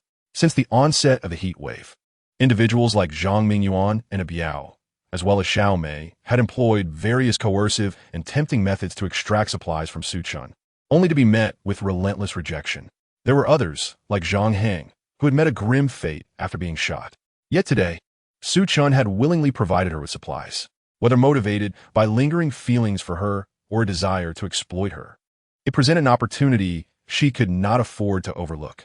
She resolved to reclaim his affections and secure a place within the RV, thereby avoiding the peril of succumbing to the sweltering heat. Lu Linger clenched her delicate fist and soon succumbed to sleep. The following days passed with little incident. Zhang Mingyuan and his companions, driven to desperation by hunger, resorted to pleading with other survivors for provisions. Fortunately, they had recently scavenged a convenience store, and most were not facing food shortages. Observing the pitiable state of Zhang Mingyuan and his group, coupled with Zhang Mingyuan's persuasive abilities, many felt that the heat wave would eventually subside, prompting them to extend a measure of compassion and offer some supplies. This intervention prevented Zhang Mingyuan's group from perishing from hunger. However, that very night, a series of loud cries erupted in the underground parking lot. "Who goes there? What do you want?" A chorus of terrified screams echoed throughout the darkened expanse. while the fortunate survivors who had previously found flashlights and other illumination gear during their scavenging now found such items invaluable. As they directed the light to the source of the anguished cries, they could not help but be taken aback. A survival team of 7 or 8 had previously made this spot their campsite. Yet at that very moment, those individuals lay sprawled across the ground in disarray. While it was unclear whether they were alive or dead, the pool of blood surrounding them suggested that even if they had not succumbed, their condition was dire. Within their camp, a dozen individuals were intently searching for something. Upon closer inspection, it became evident that these were none other than Ah Biao and his companions. When illuminated by the flashlight, Ah Biao furrowed his brow, brandishing the bloodied axe in his hand, and growled, "What the hell are you shining that light for? Turn it off now." His countenance was fierce, exuding an aura of menace. The remaining survivors felt a chill run down their spines and quickly extinguished the flashlight. After such a prolonged power outage, the emergency lights in the parking lot had long since failed. Fortunately, they had discovered not only flashlights, but also several small night lights in the convenience store, which could serve as a makeshift source of illumination. In the dim light, the figures of Ah Biao and his cohort appeared elongated, resembling malevolent specters from the depths of hell. "Biao Go, what do you mean by this?" Someone could no longer contain their anxiety and inquired. "It means nothing, merely that the food supplies at my location have been depleted, and I have come here in search of sustenance." Ah Biao replied coolly, narrowing his eyes. His words seemed understated, yet they sent a heavy weight into the hearts of those who heard them. This Ah Biao possessed a ruthless heart, having resorted to murder to seize resources. "You are utterly lawless. Indeed, do not presume that we are intimidated by your strength. We would rather perish together." Unbeknownst to who initiated it, the others soon echoed in a chorus of indignation towards Ah Biao. He had acted far too inhumanely. Previously, when they had gathered supplies, he had promised equitable distribution. Yet he had not only hoarded the provisions, but had also resorted to violence and murder. And now he was committing further atrocities. Such conduct was unforgivably brutal. If Ah Biao dared to kill others today, who could say he would not turn his blade upon them tomorrow? Consequently, the remaining survivors felt a profound sense of shared fate and instinctively banded together. "Do you intend to rebel?" Ah Biao tightened his grip on his weapon, a slight furrow appearing on his brow. He sensed an unsettling shift. The survivors before him numbered over 100. Although Ah Biao and his men were formidable fighters, it was impractical to confront such a multitude simultaneously. Their earlier dominance had stemmed from their mercilessness. However, after enduring such prolonged heat, the tides of morale had shifted. During their last expedition for supplies, some individuals had secretly stashed away an assortment of sharp tools, such as kitchen knives and hammers, in anticipation of unforeseen circumstances. If today Ah Biao and his companions were to be besieged once more, it is feared that they would find it impossible to resolve the situation as they did last time. Ah Biao is no fool. Upon sensing the escalating tension in the atmosphere, he hastily concealed his weapon and spoke in a calming tone. "There is no need for anyone to be agitated. My brothers and I are not bloodthirsty killers. We have simply run out of food and sought a little sustenance from these individuals. If they refuse to assist us, so be it. Yet they resorted to loud insults against me. I was merely provoked into a scuffle." Any discerning individual could discern that Ah Biao's words were mere fabrications. He and his subordinates exuded an aura of menace, while the deceased survival team consisted of ordinary individuals who dared not confront Ah Biao and his ilk. Nonetheless, his rhetoric did serve to diffuse the previously charged atmosphere somewhat. "Even so, Brother Biao, there is no need to resort to murder." A tall, imposing man with an air of righteousness interjected solemnly. His name was He Wong, a retired veteran who was on a family excursion to Phoenix Mountain. Known for his generous spirit and unwavering sense of justice, many sought refuge in his presence. He led the largest group, comprising nearly 30 individuals, and his words garnered nods of agreement from others around him. "It is understandable that tempers can flare and accidents may happen." Ah Biao shrugged, feigning innocence. Though the weather had yet to cool, there would surely come a day when it would. "Brother Biao, you should restrain yourself," He Wong remarked. Disapproving of Ah Biao's conduct, but being law-abiding and possessing a principled nature, he was reluctant to take lethal action against him. Instead, he offered a few words of counsel, hoping Ah Biao might reconsider his path. "Rest assured, this will be a one-time occurrence, and there will be no second chance," Ah Biao replied with a nod. his smile lacking genuine warmth. That is well. Wang observed Biao intently before gesturing for the other survivors to return to their places and continue resting. However, they instinctively clustered around Wang, forming a protective circle. Biao's gaze fixated on Wang's position, a flicker of murderous intent flashing in his eyes. Brother Biao.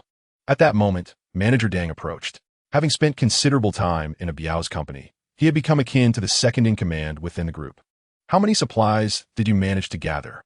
Biao inquired in a hushed tone. The outlook is not optimistic. After accounting for everything, it will only suffice for us for 2 days at most. Manager Dang reported the meager haul. Only this much. Biao expressed surprise, quickly followed by resignation. The team he had eliminated comprised 8 individuals, with merely half being adults. Thus, it was to be expected that the collection of survival resources would be limited. After expending such considerable effort, only to acquire provisions for 2 days, left Biao somewhat disheartened. It seems we must devise another plan. A cold glint flickered in Biao's eyes as he cast another glance at the other survivors. Brother Biao, it appears we cannot act recklessly anymore. Manager Dang discerned Biao's intentions and hastily advised, with that individual named he around, he will surely rally forces against us. In that case, let's turn our blades upon Wang. Biao replied, icily. What? This? Manager Dang's face betrayed his hesitation. He believed Biao had truly lost his mind. At present, Wang was deeply favored by the people, and targeting him would surely be tantamount to courting death. Biao noted Manager Dang's thoughts and revealed a cruel smile. It is precisely his presence that unites the others. Only by eliminating him can we strike at them individually. Rest assured, I shall not act rashly. Chapter 34. Sooner or later, they will yield. Should Wang manage to unify all the survivors, Biao's ambitions of murder and plunder would become utterly unattainable. Therefore, he must find a way to dispose of Wang. Inside the RV, Su Chen sampled his own cooking, his brow furrowing slightly. Well, it appears I lack the talent for culinary arts. Recently, he had been subsisting on steak and other Western fare, which, though simple to prepare, had become rather monotonous over time. Thus, Su Chen resolved to experiment with Chinese cuisine to alleviate the tedium. Regrettably, it seemed that he possessed little aptitude in the kitchen, as the dishes he concocted were rather mediocre in taste. With a shrug, he resignedly discarded a plate of food into the nearby garbage disposal. Were the outside survivors to witness this scene, they would surely gnash their teeth in envy. In their struggle for survival, they endured a cycle of hunger and satiety daily, while Su Chen, in his dissatisfaction with his cooking, simply discarded the meal. Such extravagance was truly unfathomable. Perhaps he should consider inviting Lu Ling'er in? Su Chen pondered, stroking his chin. Not to mention, Lu Ling'er was known for her exceptional culinary skills.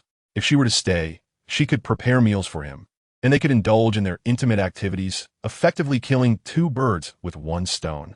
At that moment, Su Chen suddenly noticed movement on the surveillance screen. With the aid of the night vision feature, he clearly observed Biao and his men exterminating a small survival team. He also witnessed the entire confrontation between Wang and Biao. Although the distance was considerable, Su Chen could surmise what had transpired.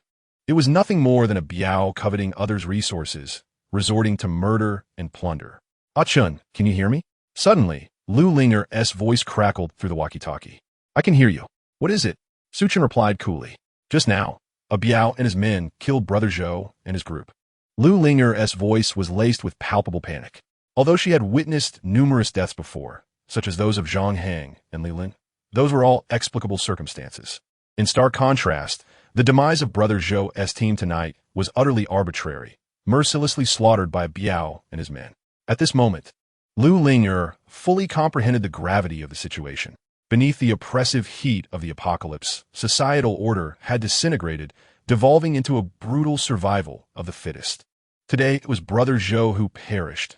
Who could foresee whether Biao would next turn his lethal intentions toward her, Xiao Mei, or others? A deep-seated fear enveloped Lu Ling'er, prompting her to feign a trip to the restroom, where she seized the walkie-talkie to contact Su Chen. I am aware. I have witnessed it all. Such acts of violence over scarce resources were commonplace in Su Chen's previous life. Hence he did not share Lu Ling'er's trepidation. Upon hearing Su Chen's nonchalant tone, Lu Ling'er was momentarily taken aback. Since their reunion at the car exhibition, Su Chen's actions had rendered him increasingly unfamiliar to her. First, he had depleted his savings to secure a luxury RV worth millions, followed by its modification. As the sweltering heat struck, he resolutely refused to open the door to assist anyone, despite threats and temptations. Moreover, he had somehow procured a firearm, and when a Biao and his cohorts attempted to breach the vehicle, he shot and fatally wounded one of them. His conduct was as if he had transformed into an entirely different person. Yet, irrespective of Su Chen's metamorphosis, Lu Linger was unequivocally convinced that her survival hinged upon him. If this continues, a Biao could very well kill me. Ah Chun, I do not wish to die. Could you, for the sake of our past connection, lend me your assistance? Lu Linger implored, tears welling in her eyes. Rest assured, he will not harm you in the immediate future. Su Chen coldly dismissed her plea. He might permit Lu Linger to enter, but certainly not at this juncture. You can stay with Yi Wang for now. He will ensure your safety. For the time being, avoid contacting me unless absolutely necessary. If anyone discovers our communication, it could spell disaster for you. After his words, no matter how Lu Linger called out, he offered no further response. Listening to the crackling static from the walkie-talkie, Lu Linger felt dazed. Su Chen's callousness had indeed wounded her deeply. Yet, she understood that to gain entry into the RV and survive, she had to plead with him. After the annihilation of Brother Zhou's team, the remaining survivors became increasingly vigilant. To avoid being hunted down by a Biao and his gang, they rallied around Yi Wang for protection. Even Zhang Mingyuan and his group, terrified by a Biao, sought refuge with Yi Wang. In a heartbeat, Yi Wang emerged as the de facto leader among the survivors. We have searched both the north and south without uncovering any supplies. Tonight, let us venture eastward and see if there is anything to be found, Yi Wang remarked, illuminating the map with his flashlight as he addressed those around him. In order to survive, he was also organizing people to strive for self-rescue. Unlike the ruthless A Biao, Yi Wang conducted his affairs with fairness and justice. He instructed each team to send out young and strong members to search for supplies, distributing resources based on their contributions. Although this approach seemed somewhat unfair to teams with fewer members and more elderly or infirm individuals, it was the most feasible solution at the moment. After arranging the plan, Yi Wang pondered for a moment and suddenly led a few individuals towards the Nomad Ison. Inside the RV, Su Chen was diligently following his daily exercise regimen, performing push-ups 249, 250. As the saying goes, while thoughts may be impure, the body must remain healthy. Only a robust physique can support a troubled mind. Particularly in a post-apocalyptic environment, a strong body significantly enhances one's chances of survival. In his leisure time within the RV, apart from watching movies, television shows, and playing video games, Su Chen cherished the opportunity to exercise. Suddenly, a loud knock on the door interrupted Su Chen's training. Observing Yi Wang and his companions outside, he frowned slightly, feeling puzzled. He had never interacted with Yi Wang before. Why was he seeking him out? Could it be to request supplies? You must be Su Chen, Yi Wang said cheerfully from outside, introducing himself.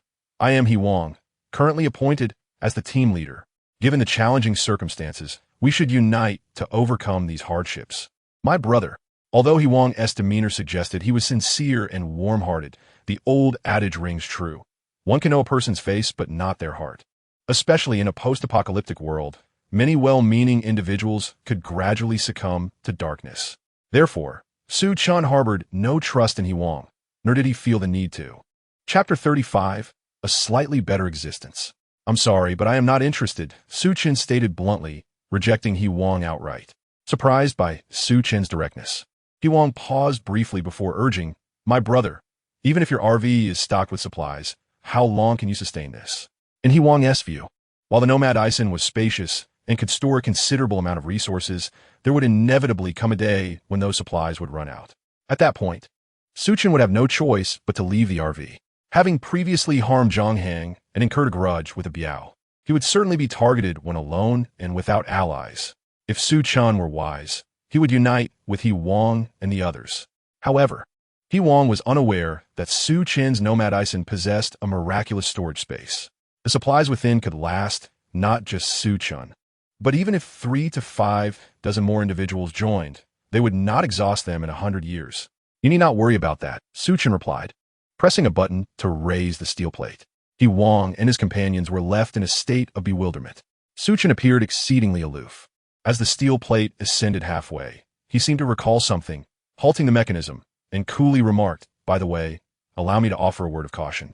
The one they call a biao is ruthless and may very well take action against you." "Understood. There's no need for your concern," Huang replied curtly, feeling a twinge of irritation after being rebuffed by Su Chen. Observing his demeanor, Su Chen could only shake his head and close the steel plate.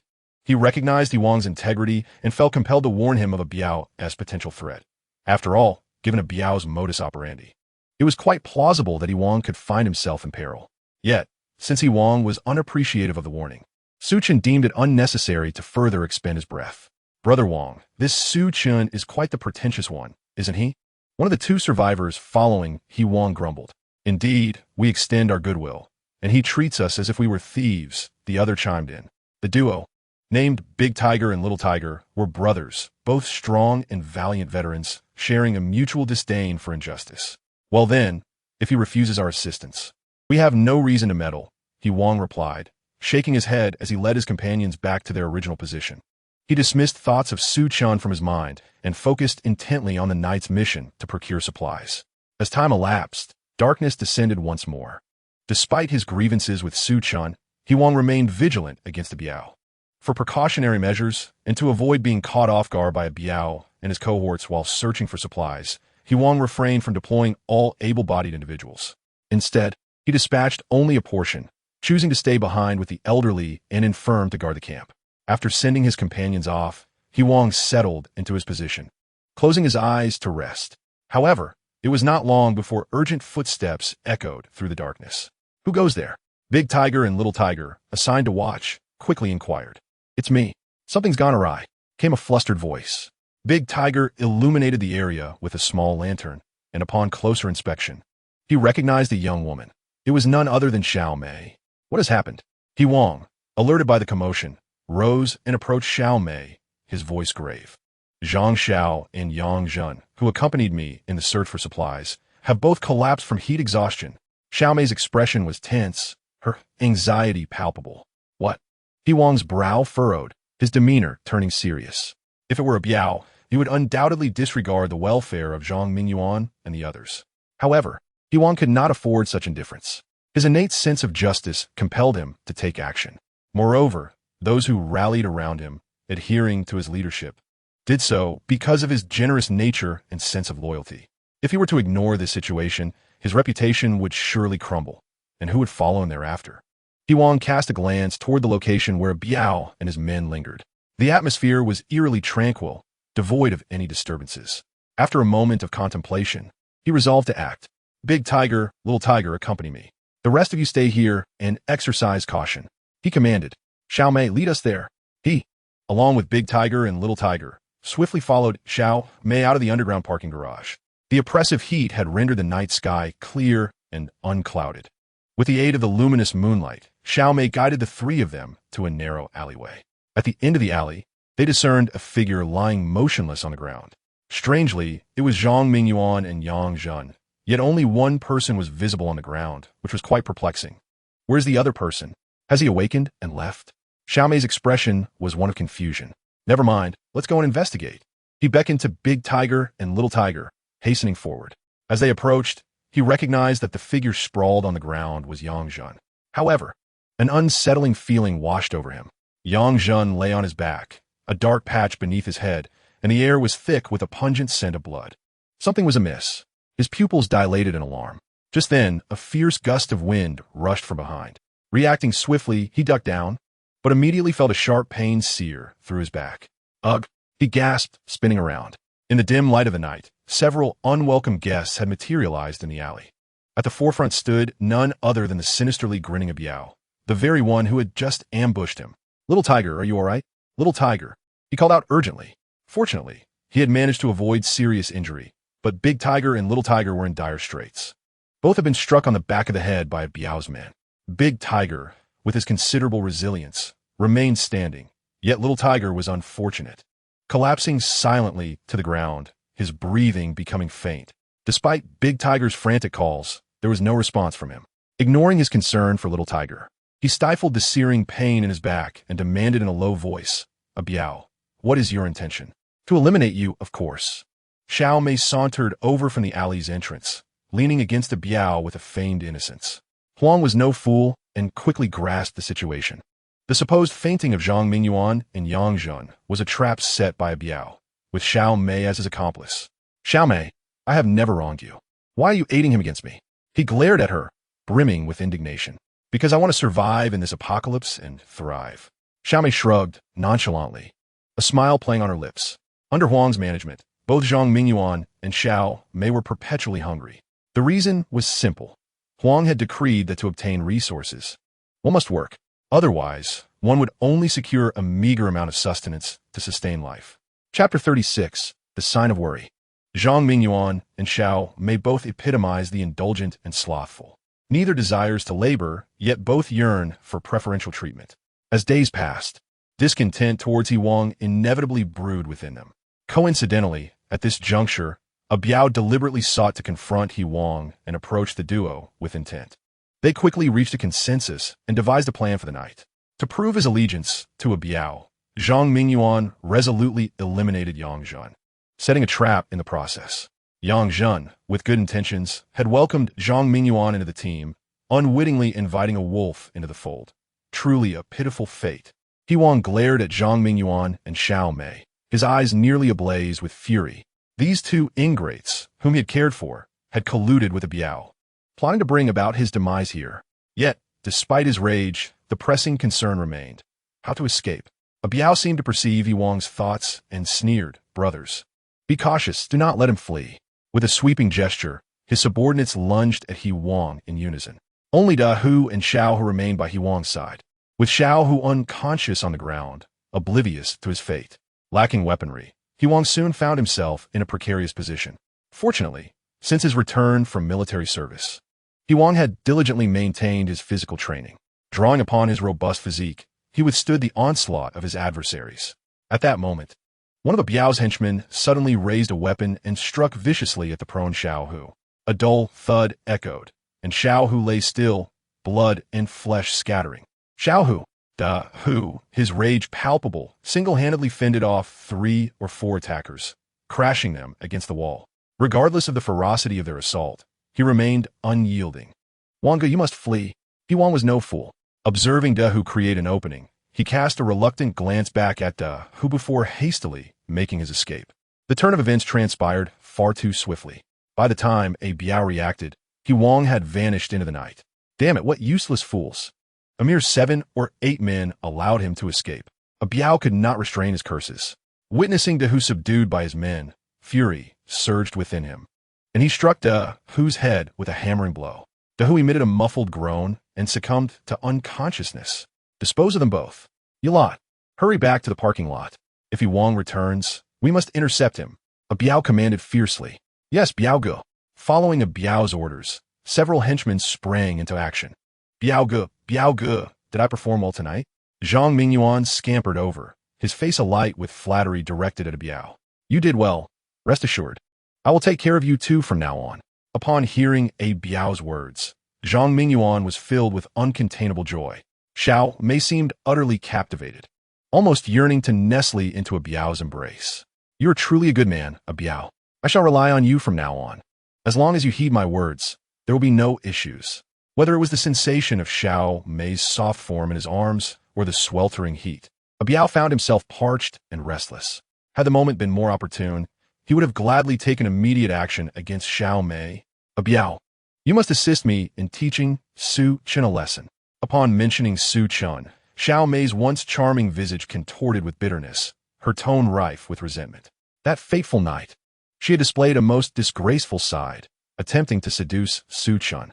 Yet, not only did he remain unfazed, but he also subjected her to severe humiliation, a fact that stirred her deep-seated hatred.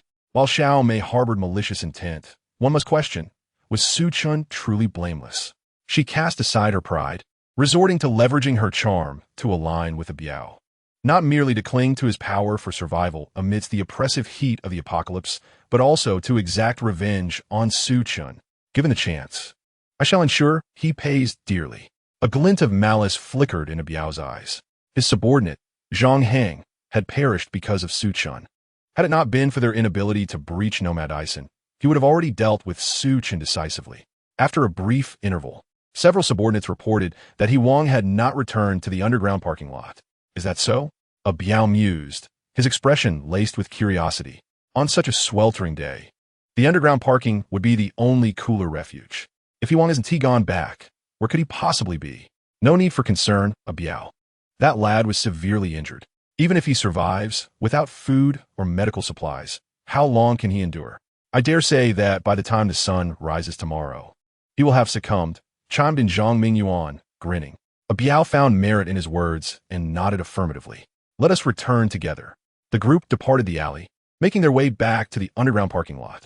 Only a few stains of blood on the ground bore witness to the earlier events. The disappearance of He Wang alongside Hu and Xiao, who did not immediately incite a commotion. After all, those who had ventured out in search of supplies returned utterly exhausted. It wasn't until the following morning, with He Wang still absent, that the survivors began to sense something amiss. Where's Wang Ge? I don't know. I didn't see him when we returned last night. Oh, I heard that girl named Xiao Mei mention someone was in danger and called Wang Ge out.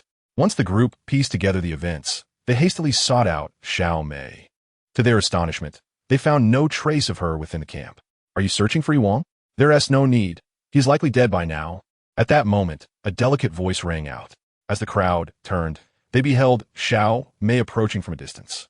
To their astonishment, she was nestled in a Biao's embrace, a mocking expression adorning her face. Did you conspire with a Biao to bring about Wang Ji's demise? In this moment, some quick-witted survivors grasped the situation instantly. What does it mean to collude with Biao Ge? It signifies He Wang's blindness to the danger lurking around him. Xiao Mei scoffed. Only with Biao Ji's protection can we hope to survive. To oppose him is to invite certain death. Upon hearing her words, the group of survivors erupted in fury. You treacherous wretch! Wang Ge cared for you so deeply, yet you betrayed him. May you meet a wretched end. Despite their outrage at Xiao Mei's betrayal and their desire to tear her apart, the absence of their leader, He Wang, left them intimidated by the fierce and intimidating presence of a Biao and his cohorts. They dared only to utter a few curses, none bold enough to take action. Incompetence. A Biao cast a sidelong glance at them, embracing Xiao Mei as he turned to leave. Biao Ge, why should we spare them? Xiao Mei, stung by their insults, longed for a Biao to teach them a lesson. Chapter 37. The Boiling Sheep. There is no need for action just yet. A Biao sneered, his tone dripping with disdain. Without He Wang to lead them, I fear they will soon turn on each other. When that time comes, we shall deal with them one by one. Biao Ge is indeed clever. Xiao Mei beamed, planting a kiss on his cheek. A Biao, pinching her pert backside, felt a surge of frustration. Albeit the sweltering heat left him powerless. Life can truly feel as lonely as snow. Watching the screen where John had dispatched Micah, Su Chen stretched lazily, sighing with a sense of ennui. After days of effort, he had finally completed Big Cousin 2. Yet, day after day of exercising and gaming had begun to wear on him. Living alone for too long had left him feeling somewhat empty and desolate. It seemed he was in need of companionship. As Su Chen contemplated, the intercom crackled to life. "Chen, are you there?" Came Lu Ling Heirs' urgent voice from the other end. "What is wrong?" Wang Ge. He was betrayed and killed by Xiao Mei. Su Chen's spirit lifted. Was there finally news to save her? What happened? Lu Ling Heir recounted how Zhang Mingyuan and Xiao Mei had conspired with Biao Ge to betray He Wang. Upon hearing this, Su Chen couldn't help but shake his head. He had previously warned He Wang to be wary of a Biao, but it seemed his advice went unheeded. In this apocalyptic world, human intentions are as unpredictable as the weather. One can extend a helping hand to others, but only if one ensures their own safety first. Otherwise, it is not kindness but folly. He Wang was precisely that kind of person. "Chen, what should I do now? I'm so scared." Lu Ling'er spoke with a pitiful tone. Her fear was genuine, not feigned. Ever since the onset of the apocalyptic heat wave, numerous lives have been tragically lost. Even He Wang, a robust figure regarded as a leader by many, had been effortlessly dispatched by a Biao. Lu Ling'er was merely a frail woman. At this moment, all she desired was to seek solace in Su Chen's embrace and weep heartily. "You needn't fear. For the time being, a Biao will not lay a hand on you." Su Chen remarked calmly. Given the current circumstances, a Biao had not yet reached a point of desperation. The survivors still possessed a fair amount of supplies. Even if a Biao were to act, he would not target Lu Ling'er. Only when the entirety of resources on Phoenix Mountain had been exhausted would a Biao and his cohorts consider preying on individuals like Lu Linger in their struggle for survival. Ah Chun, are we truly unable to return? Lu Linger inquired softly. We cannot return. Su Chen's tone was resolute. Having undergone the trials of the apocalypse, he had transformed into a true man, no longer the devoted admirer he once was to Lu Ling. Upon hearing Su Chen's response, Lu Linger's expression turned despondent. However, rest assured, as long as you heed my words, I will contemplate allowing you entry, Su Chen added. Lu Linger was momentarily taken aback. Then her eyes sparkled with hope as she nodded vigorously. Ah Chun, you can trust me. I will follow your every instruction. Very well, in the coming days. Should a Biao or the other survivors make any moves, report to me promptly, Su Chen commanded before putting down the walkie-talkie. Meanwhile, concealed within the stairwell, Lu Linger couldn't help but smile. Although she could discern from Su Chen's demeanor that his feelings for her had waned, she remained optimistic. As long as she could gain entry into Norm Addison and return to Su Chen's side, she was confident she could rekindle his affections. Carefully stowing away the walkie-talkie and satisfying her hunger with the food Su Chen had previously given her, Lu Linger prepared to leave the stairwell. However, before she could return to her position, a figure hurriedly approached her. Thank heavens, I finally found you, Linga. Dr. Wang, is there something you need? Lu Linger asked. Her brow slightly furrowed as she regarded him. Yang Zhen, Huang has been harmed. Xiao Mei is allied with a Biao, and Zhang Mingyuan is unreliable. In this dire situation, Lu Linger found herself utterly isolated. Fortunately, at that moment, Dr. Wang Yi, among the survivors, extended a helping hand. Deprived of Su Chen's protection, she made the swift decision to join Wang Ye's team without hesitation. Yet, shortly after joining, Lu Linger began to regret her choice. It wasn't that Wang Yi treated her poorly. Rather, his kindness was overwhelming. Not only did he express concern for her well-being every day, but he also generously shared his meager supplies with her. The most outrageous thing is that even when Lu Linger needs to use the restroom, he insists on standing guard outside. It's simply absurd. Lu Linger has never been fond of such sycophants. Moreover, at this moment, she is far more eager to reconcile with Su Chen. It has been a while since we last met. I was beginning to worry something had happened to you, Wang Yi said with a concerned expression. I apologize, I was just in the restroom, she replied. That's a relief. Oh, by the way, we are all preparing for a meeting. You should join us. A meeting? Lu Linger initially considered declining, but then recalled that Su Chen had instructed her to gather information about the survivors. Thus, she nodded, all right, please lead me there. Wang Yi graciously escorted Lu Linger to a corner where most of the survivors had gathered. Upon seeing Wang Yi approach, someone impatiently urged, Dr. Wang, hurry up. We've been waiting for you. Yes, I know. Wang Yi waved his hand and pulled over a mat, inviting Lu Linger to sit down. After He Wang's death, the so-called Survivor Alliance had become a mere formality. If it weren't for their fear of a Biao, they would have likely fallen apart long ago. Their frequent meetings over the past few days have been aimed at discussing how to deal with a Biao. I've said it before. A Biao's group consists of only about 20 people. We outnumber them. If we all attack together, we could easily defeat them. Someone complained discontentedly. Fine, you can take the lead, and we will follow. Another person immediately retorted. Hearing this, the first speaker fell silent. They all understood a Biao's ruthless nature and formidable fighting skills. Whoever takes the lead stands a high chance of losing their life. As it seemed the discussions would yield no results yet again, someone suddenly spoke up. I know a way to easily eliminate a Biao. Upon hearing this, everyone's gaze turned toward the speaker. It was none other than Zhang Mingyuan. After He Wang was killed a few days ago, Zhang Mingyuan returned to the camp, claiming he too was targeted by Xiao Mei and narrowly escaped death. No one doubted his words. What method do you propose? Wang Yi pressed for answers. No matter how skilled a Biao is, can he outmatch a firearm? Zhang Mingyuan replied leisurely. Your statement holds some merit, but who among us possesses a gun? Someone questioned skeptically. Of course it's Su Chen. Zhang Mingyuan pointed towards Normandy's son in the distance, sneering. Let's not forget, Zhang Heng was fatally shot by Su Chen. He continued, if we could acquire his firearm, even 10 Biaos would meet their demise. His words garnered considerable agreement among the crowd. After all, a gun is swift beyond 10 paces and accurate within 10. However, another voice raised a doubt. Would Su Chen lend us his weapon? Indeed, he is unwilling to lend even supplies, and he does not permit us entry into his RV. Would he truly lend us a weapon? In response to the crowd's inquiries, Zhang Mingyuan smiled knowingly. With so many of us appealing to him, could he really bear to stand idly by and watch us perish? Furthermore, let us not forget that Zhang Heng met his demise at his hands, and Biao harbors a deep-seated grudge against him. The enemy of my enemy is my ally. If he possesses any wit, he ought to collaborate with us. However, Lu Linger, upon hearing this, felt quite skeptical. What nonsense are you contemplating?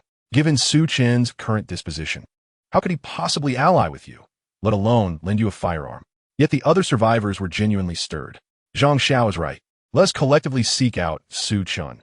We must procure that weapon. If he refuses, we shall compel him. Thus, the group rose and made their way towards Normadison. Observing their retreating figures, Zhang Mingyuan's lips curled into a cunning smile. After ensuring no one was watching, he swiftly altered his course in the opposite direction. Bang, bang, bang. Led by Wang Yi, the survivors arrived beside Normadison, pounding on the door with determination. Su Chen, who had been napping, was abruptly roused, his mood soured. He glanced at the screen and sighed in exasperation. Why do these individuals persist in pestering him like a stubborn adhesive? After yawning, he ambled to the refrigerator, retrieved a chilled soda, and sauntered to the window, lifting the steel panel. Speak, what is it? As Su Chen opened the soda and savored a sip, the crowd could not help but swallow hard. What a delight it would be to enjoy a cold soda on such a sweltering day. Su Chen, we have come to discuss a pressing matter. Wang Yi struggled to divert his gaze from the soda, finally articulating. What pressing matter? Su Chen casually inquired while adjusting the air conditioning temperature. That scoundrel Biao has killed Wang Gu. He is utterly inhumane. Wang Yi's teeth ground together in anger at the mention of this incident. So what? What does that have to do with me? His heart is merciless. If this continues, he will surely annihilate us all. Wang Yi then divulged the plan devised by the group. We intend to take the initiative and eliminate him. Upon hearing this, Su Chen was somewhat taken aback. He had not anticipated that these survivors would display such audacity. However, Biao and his subordinates are formidable fighters. We are no match for them. Do you not possess a firearm? Could you lend it to us? Once we have dealt with Biao, we shall return the weapon to you. Wang Yi's words nearly elicited a laugh from Su Chen. So you intend to make a play for my weapon? Are you all out of your minds?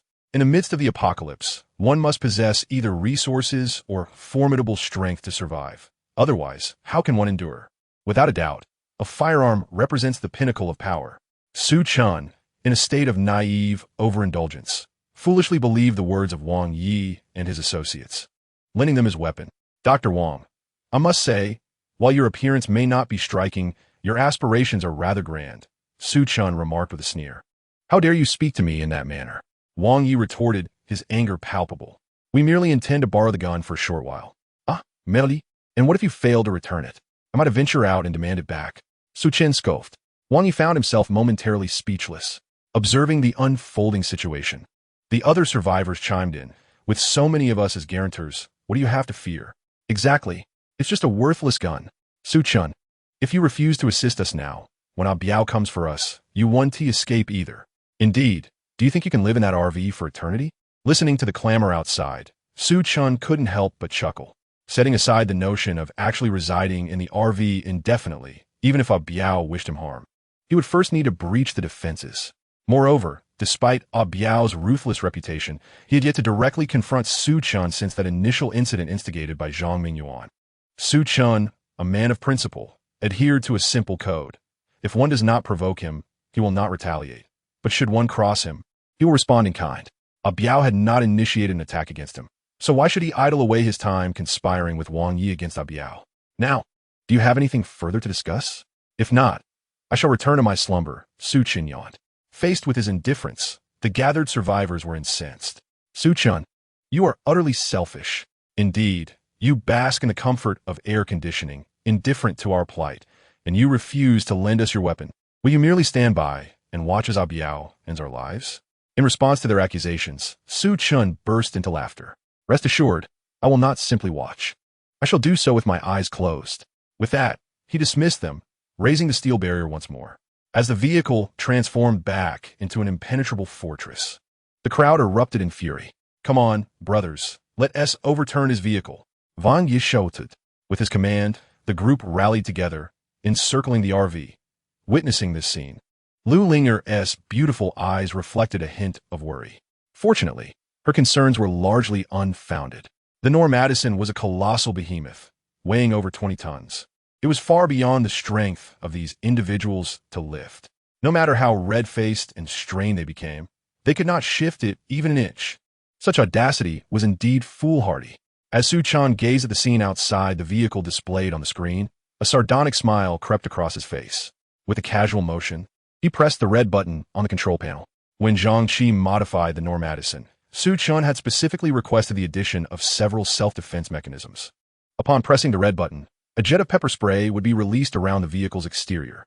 The crowd outside, exhausted and panting, suddenly heard a faint buzzing sound. They paused momentarily, looking up in confusion. To their astonishment, several small nozzles emerged from the edges of the Madison's roof. Before they could react, a cloud of mist was released. Chapter 39, The Reversal of Heaven's Might. With a sizzling sound, countless jets of water shot out in an instant. The survivors surrounding the vehicle were immediately drenched. What the hell? It hurts. My eyes. The pepper spray that Su Chen had prepared was no ordinary concoction. It was an upgraded version based on law enforcement-grade pepper spray. Not only was it more potent, but its effects were also more enduring. Upon being sprayed, the survivors instinctively covered their faces, crying out in agony. Damn it, Su Chen, you bastard! How could you use pepper spray? Are you even human? Despite the searing pain rendering them unable to open their eyes, they still hurled curses at Su Chen. Oh, you dare to curse me? A glint of coldness flickered in Su Chen's eyes as he coldly pressed the button once more. With a sizzling sound, the spray intensified several-fold. The survivors, now silenced by the sheer discomfort of the pepper spray, dared not utter another word. After all, having pepper spray in their mouths was equally intolerable. They shielded their faces and retreated from the Madison, seeking a safer distance. Once they reached a secure area, Wang Yi and the others resumed their furious invectives against Su Chen. However, Su Chen paid them no mind. He stretched languidly and returned to his bed. The group of survivors cursed for a while, but when they saw no response, they begrudgingly returned to their camp. The areas that had been sprayed with pepper spray were left red and burning with pain. To alleviate this suffering, they could either wash with clean water or soapy water, or endure until the effects wore off. Yet, in the sweltering heat of the apocalypse, they scarcely had enough water to drink, let alone to wash their skin. They could only grit their teeth and mutter curses under their breath towards Su Chen. Seeing Wang Yi and the others in such a wretched state, Lu Linger couldn't help but feel a twinge of schadenfreude. This is what you get for dealing with Su Chen. You deserve it. Unbeknownst to her, her allegiance had shifted entirely in favor of Su Chen. At that moment, a sudden scream pierced the air. Where's my food? Who stole it? And mine? Who the hell took it? The group, barely lifting their heads, glanced over to the commotion. It turned out that a few survivors, upon returning to their spots, had discovered their belongings in disarray, with supplies vanished without a trace. Among them was a middle-aged man named Fan Xin, who brandished a watch and shouted furiously. Whose watch is this? Wang Yi, struggling to open his bloodshot eyes, examined the watch and exclaimed, I sent this my Rolex? How could it end up with you? Your Rolex? Fan Xin erupted in rage, pointing at Wang Yi and cursing, You scoundrel, hand over my food and water immediately. What food and water? What are you talking about? Wang Yi replied, utterly bewildered. Still pretending, are you? Fan Xin lifted Wang Yi's Rolex, venomously declaring, My food and water have vanished. Yet your watch appears in my bag. It must be you, the rascal, who stole my supplies and accidentally dropped your watch. The onlookers cast dubious glances at Wang Yi. With Fan Xion's provisions missing and Wang Yi's watch inexplicably present, the situation seemed suspicious indeed. Nonsense. I didn't take it, Wang Yi retorted, his face flushed with indignation. My supplies are also missing. Wang Yi, it must have been you. Another survivor, realizing their supplies had also disappeared, stood up to accuse him. Wang Yi felt on the brink of collapse, as though he had merely consumed a bowl of noodles but was being accused of having devoured two. As Wang Yi refused to admit his guilt, the two factions of survivors grew furious, encircling him. Fortunately, Wang Yi's team remained united, standing by him in defiance. The atmosphere was charged with tension. Just as both sides were poised for a confrontation, a sinister voice interrupted. What is happening here? A Biao, accompanied by his gang, sauntered over. The crowd initially fell silent, then a wary expression spread across their faces. Their grievances were internal matters, not a matter of life and death. A Biao, however, was a man who truly dared to kill. There is no need for you to be nervous. A Biao chuckled casually. I observed your commotion earlier. Rest assured, I am not a bloodthirsty maniac. I have no interest in incessant killing.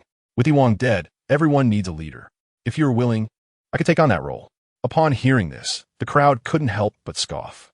They had once naively trusted a Biao, only to have him seize their supplies, nearly costing them their lives. At this moment, how could they possibly believe him again? Sensing their skepticism, a Biao leisurely continued. As long as you turn over 10% of the supplies you find, I assure you I can lead fairly and justly. Dream on. We'd rather die than let you lead us again. The crowd promptly rejected Abayo's request. With a slight smile, Abayo said little more and turned to leave with his companions. After his departure, the initially tense atmosphere among the surviving group momentarily eased. They cast furious glances at one another before departing separately. However, the turmoil did not dissipate easily. In the ensuing days, supplies belonging to the survivors were stolen one after another. Moreover, several individuals who ventured out to scavenge never returned. Suspicion, doubt, and hatred permeated the ranks of survivors. Witnessing the situation spiraling out of control, Wang Yi reluctantly sought out Fan Xian and several other leaders to discuss the matter. Yet, despite his attempts at explanation, no one believed that he was uninvolved. In desperation, Wang Yi decided to lead his team to seek refuge with Abayo.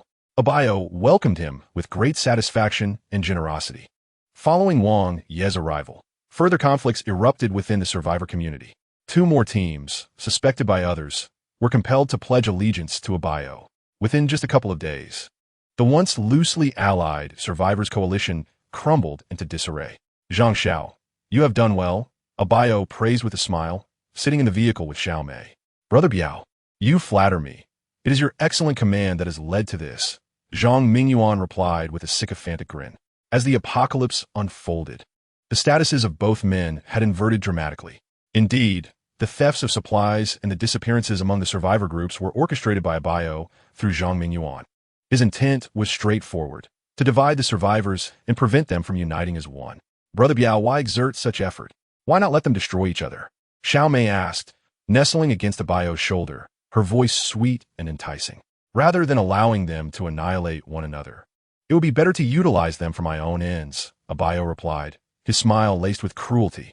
This way, we can reap the rewards without exertion.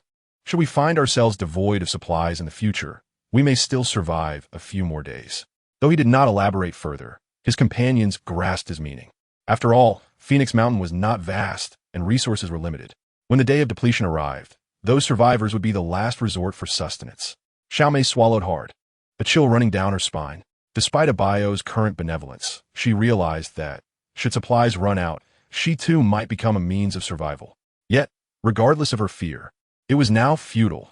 She had already boarded Abayo's ship of thieves, and disembarking was no longer an option. This is the account of the events. Lu Linger, hiding in the stairwell, relayed the happenings of the past 2 days to Su Chen. Abayo possesses a certain cunning, Su Chen remarked, idly toying with a 5. A cold smile gracing his lips. Initially, Biao hoarded the supplies, refusing to share with the other survivors. However, upon realizing that the remaining survivors had united against him, he astutely chose to sow discord among them to maintain his dominion. It is likely that the theft of supplies and the disappearances were orchestrated by him. Who would have thought that Biao, not only ruthless but also quite cunning, had the makings of a formidable warlord? In another realm, he might have easily ruled a territory. Alas, he was trapped in the confines of this small Phoenix Mountain. It seems prudent to remain wary of this individual. Had I known, I would have simply shot him on the spot. I will report any developments promptly. I have placed the food and water in the same location as before. Do remember to collect them. Su Chen remarked casually. Due to Wang Yi's allegiance to Biao, Su Chen decided against allowing Lu Linger to approach him directly for safety reasons. Instead, each time he emptied the black water tank, he left approximately 3 days' worth of supplies in a designated spot. After securing the walkie-talkie, Lu Linger returned to her position. The others had prepared and gradually departed from the underground parking lot. Without Wang's management, the survivors' living conditions had become increasingly precarious. If they wished to avoid starvation, they had no choice but to venture out in search of resources. Blending in with the other survivors, Lu Linger, after leaving the parking lot, soon found herself in a deserted area and slipped into a nearby building. She made her way to the innermost room and opened the refrigerator. Although it was not operational, there were still some supplies within. To her astonishment, amidst a pile of bread, she discovered a portion of roasted meat. Starved, Lu Ling tore open the packaging and devoured it ravenously. Once satiated, she returned the remaining supplies to the refrigerator. After lingering in the room for a while, she felt it was time to head back. On her way, she encountered several returning survivors, each dripping with sweat and empty-handed. Observing this, Lu Ling couldn't help but feel a sense of relief. Thankfully, she had Su Chen, sparing her the worry of hunger and the burden of toil. At the entrance, several of Biao's subordinates were stationed. They rummaged through Lu Ling's bag several times before reluctantly waving her through. As Lu Ling settled back into her seat, she heard Wang Ye's familiar voice. "Linger, how have you fared? Did you find any supplies today?" "No," Lu Ling replied, suppressing her irritation. "What are we to do? Are you hungry? If so, I have a packet of instant noodles here," Wang Yi said thoughtfully, eagerly offering her a packet. Having just savored roasted meat, Lu Ling had no interest in his instant noodles and waved them away. "What a pity. It's all my fault for lacking ability. Otherwise, I would surely ensure you were well fed." Wang Yi, filled with frustration, struck his own chest in self-reproach, his face marred by guilt. Lu Ling felt utterly bewildert, her heart heavy with unspoken words. In the past, she had indeed indulged in the frivolities of life, much like Xiao Mei, spending time as a sea queen and tending to a few fish. However, in this apocalyptic world, she had no inclination to regard Wang Yi as a mere fallback option. Yet, Wang Yi, akin to an ardent admirer, persistently lavished attention upon her each day. Just as Lu Ling was about to deliver a firm warning to Wang Yi, a delicate voice interjected. "Linger, I heard you failed to procure supplies again today." Lu Ling turned her gaze upward to see Xiao Mei approaching, a smile gracing her face as she looked at the two of them. With Su Chen's assistance, Lu Ling need not worry about starvation. Yet Xiao Mei, in a bid for survival, resorted to leveraging her charm to cling to a Biao. Lu Ling harbored a tinge of disdain for such behavior. Once close friends, they had drifted apart, not exchanging words for several days. The sudden visit from Xiao Mei today suggested she had ulterior motives. Maintaining her composure, Lu Ling feigned distress and sighed. Indeed, the nearby supplies have been completely scavenged. That simply won't do. With your petite frame, a few days of hunger would be unbearable. Xiao Mei expressed with feigned concern, then shifted her tone to a lighter note. "I happen to have a solution that will fill your belly." "Ah, what is this solution?" Lu Ling pretended to be eager, hastily inquiring. "Why not join me in seeking refuge with a Biao? What do you think?" Xiao Mei suggested with a bright smile. Lu Ling was taken aback, her heart brimming with contempt. Xiao Mei, already resorting to selling her allure, now dared to drag her into servitude under a Biao. How brazenly shameless. "No, thank you. I lack the fortune you possess." Lu Ling firmly declined Xiao Mei's proposal. Upon hearing this, a flicker of disdain crossed Xiao Mei's eyes. "You're almost starving, yet you still act high and mighty? If it weren't for a Biao's directive, do you truly believe I would seek you out?" Before the apocalypse, a Biao, though somewhat powerful compared to ordinary individuals, was little more than a pawn of the Mingyuan group. For beauties like Xiao Mei and Lu Ling, a Biao had little chance of indulging. However, with the collapse of societal order following the apocalypse, a Biao, through his ruthless nature and fighting prowess, came to dominate the survivors of Phoenix Mountain. Today, the roles had reversed. He and Zhang Mingyuan had exchanged positions, with Zhang Mingyuan now reduced to a mere dog under a Biao's command. After taking Xiao Mei under his wing, a Biao's gaze shifted to Lu Ling, desiring to partake in the pleasures of companionship and savor the delights of a wealthy heir's lifestyle. Though he could resort to force, he preferred a willing participant. Thus, he dispatched Xiao Mei to persuade Lu Ling. "We're on the brink of starvation. Ling, it's time to relinquish your heirs. Let go." Chapter 41. Lock-picking. Upon witnessing Lu Ling's resolute demeanor, Xiao Mei ceased her insistence and turned to leave. "Ling, I lament my own inadequacy for failing to procure sustenance to fill your belly. There is truly no need for you to endure this. It is only by seeking refuge with Biao Ge that you may survive," Wang Yi expressed with a face full of remorse. His heartfelt words could have elicited a sympathetic bark from any passing dog. How warm they were. Yet upon hearing this, Lu Ling was merely overwhelmed by a wave of nausea. She concocted a flimsy excuse and promptly dismissed Wang Yi. Meanwhile, upon returning to Biao, Xiaomei informed him of Lu Linger's attitude. Biao Ge, that Lu Linger is rather ungrateful. Should we not have the brothers seize her and teach her a lesson? Manager Dang interjected with a fierce countenance.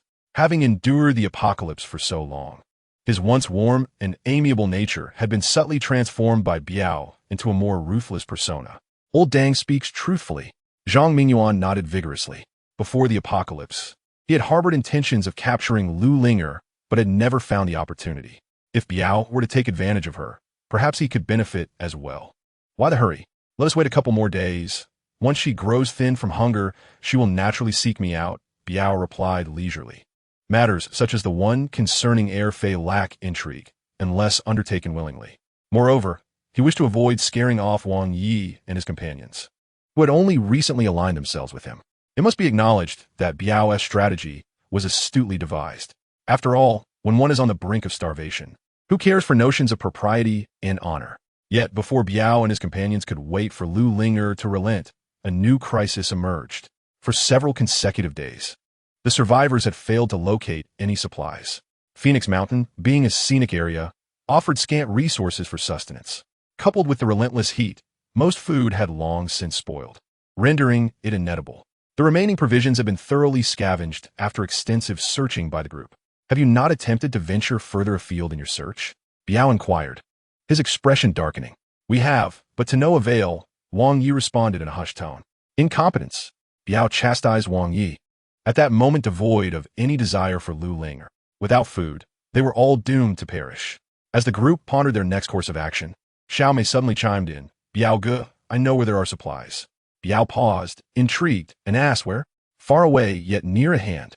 Xiaomei revealed a sly smile, gesturing towards the nearby Normadison. That fellow Su Chen had previously claimed to know of the impending apocalypse. He must have stockpiled a considerable amount of supplies. Otherwise, he could not have survived for so long.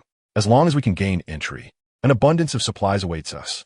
Most importantly, we can drive away from this cursed place. Xiaomei's words garnered nods of agreement from others. With the scorching heat persisting for an extended period, Su Chen had not left the RV, a clear testament to the ample resources within. I am aware that you have considered this. However, that scoundrel Su Chen refuses to open the door for us. His modified Normadison cannot be forcibly breached. A Biao frowned. We must not resort to brute force. Xiaomei chuckled. Biao Ge, do you remember Fan Xian? Yes. Previously, it was Fan Xian supplies that were stolen by Zhang Mingyuan, framing Wang Yi in the process. This led to the division of survivors into two factions. I heard he is a mechanic, skilled in repairing vehicles. Perhaps we should let him attempt to pry the door open. A Biao's eyes lit up, nodding with a smile. That is indeed a plan. Without delay, a Biao immediately stood up and, accompanied by his subordinates, approached Fan Xian and the others. Upon seeing a Biao's group nearing, the survivors, including Fan Xian, grew wary, bracing themselves for confrontation. A Biao, what brings you here? Fan Xian coldly inquired, gripping his tools. There is no need for alarm. I have come to propose a collaboration. A Biao replied with a beaming smile. A weasel offering New Year greetings is up to no good. Fan Xian muttered impatiently. What sort of collaboration? A Biao feigned ignorance of Fan Xian's insult and continued to smile. If I am not mistaken, you have not found any supplies in the past 2 days, have you? After a brief hesitation, Fan Xian nodded. In recent days, they had scoured every inch within several kilometers, uncovering not a single trace.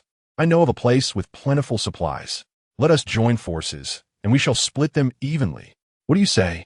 Faced with a Biao's proposition, Fan Xian did not immediately acquiesce, but rather responded with caution. First, tell me the specifics of your plan.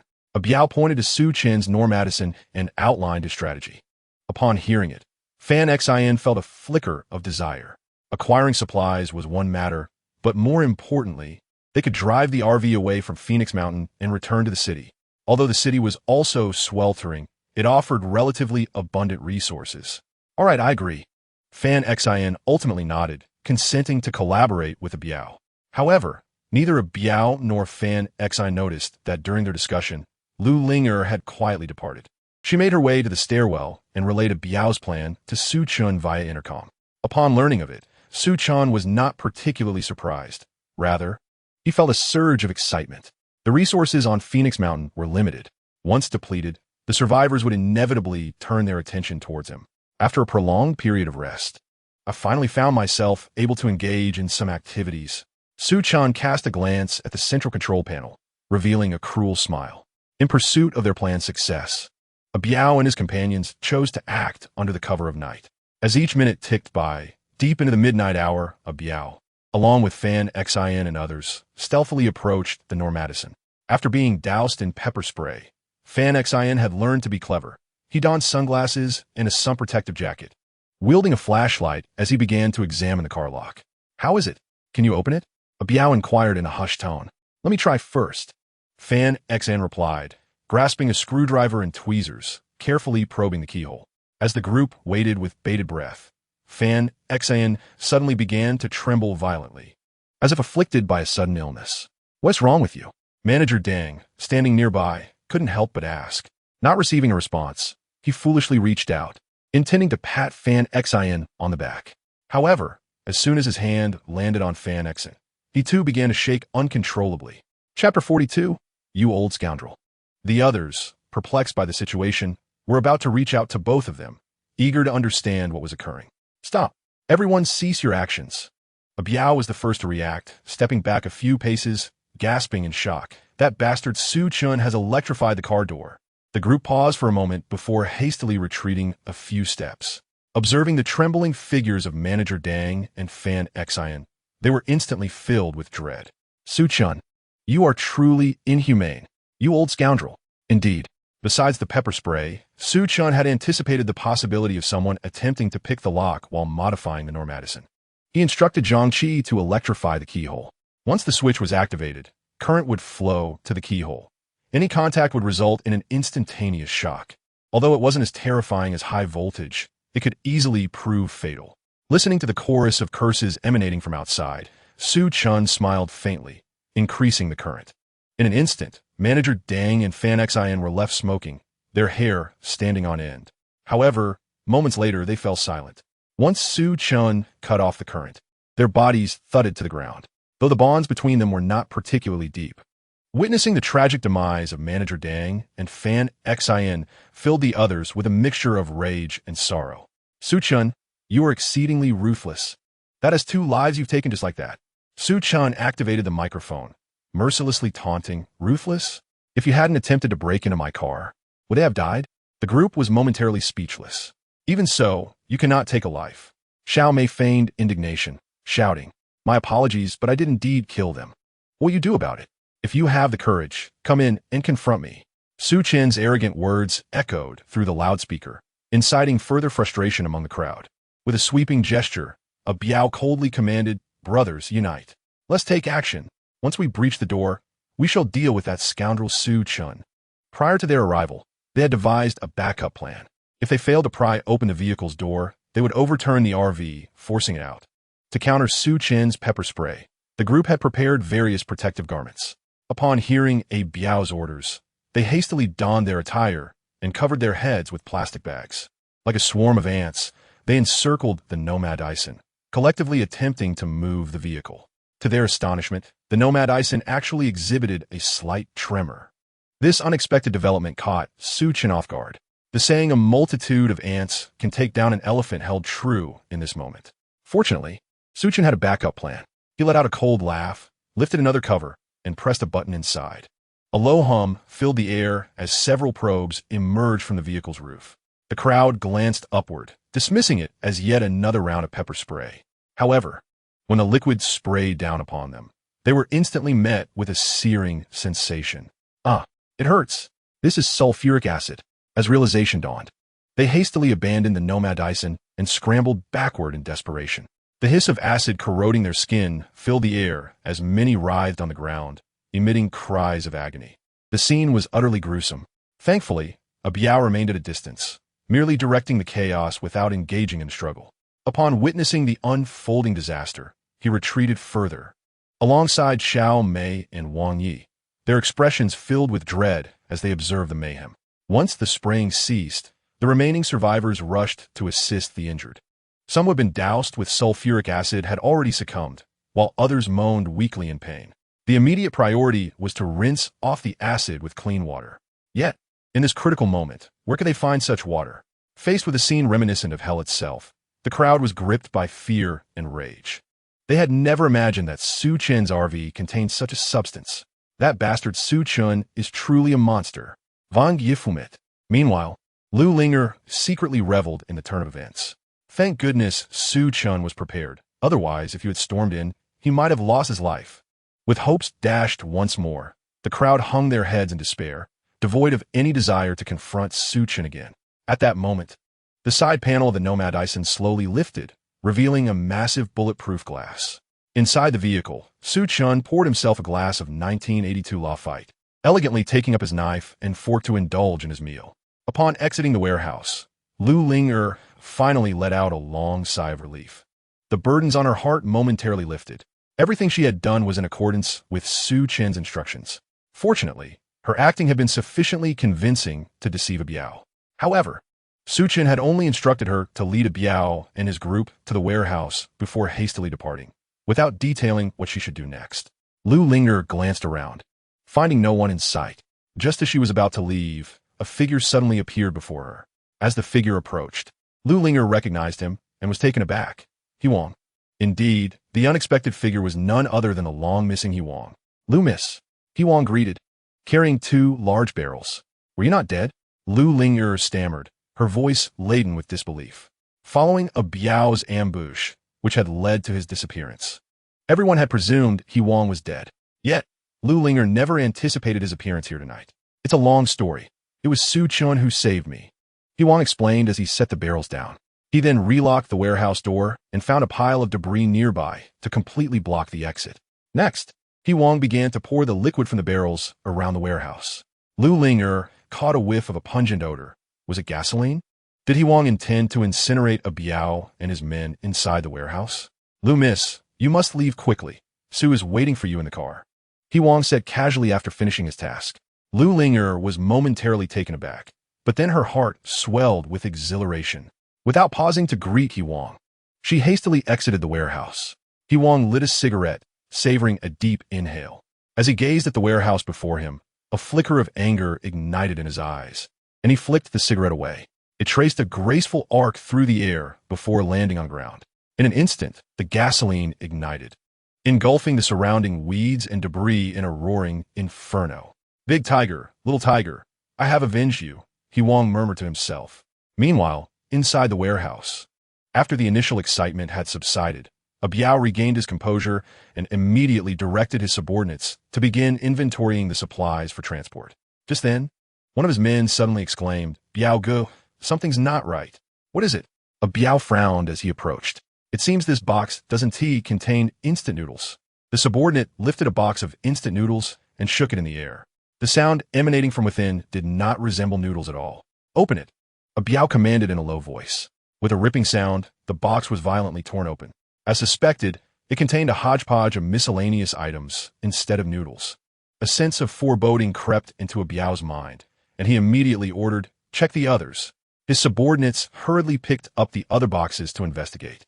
This left the still untouched Lu Linger feeling a mix of embarrassment and indignation, yet she dared not voice her thoughts. Once Su Chen ensured that Lu Linger bore no weapons, he felt a sense of relief. He stepped back and casually tossed her backpack.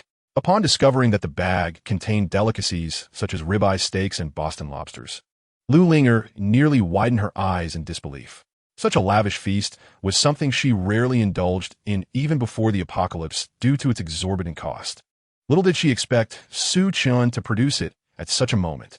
How could his RV possibly preserve so many provisions? Any lingering dissatisfaction she harbored towards Su Chen dissipated in an instant. As she devoured the food voraciously, she stole cautious glances at him. During their time at Nomad Ison, Su Chen had dedicated his days not only to leisure, but also to rigorous physical training. After a prolonged period of exercise, although he did not possess the exaggerated physique of a bodybuilder, his figure was lean yet muscular, revealing toned muscles beneath his clothes. Today, after stepping out of the RV into the sweltering heat, he found himself clad only in a pair of shorts. His fit, athletic build, paired with 8-pack abs, made him the epitome of a manly figure. Lu Linger felt her heart race and her cheeks flush as she marveled at his allure. How had she not noticed his masculinity before? After savoring the last bite of her meal, Lu Linger let out a contented sigh. This could easily be considered the finest meal she had enjoyed since the onset of the sweltering apocalypse. Su Chen, what brings you out of the RV today? Lu Linger inquired with curiosity. Since the day the heat wave began, she had not seen Su Chen leave Nomad Ison. His sudden appearance in the outside world surprised her greatly. Actually, I came out today primarily to see you, Su Chen replied with a gentle smile, lifting a thermos to sip a chilled beverage. It was undeniably refreshing to indulge in such a drink under the oppressive heat. Really?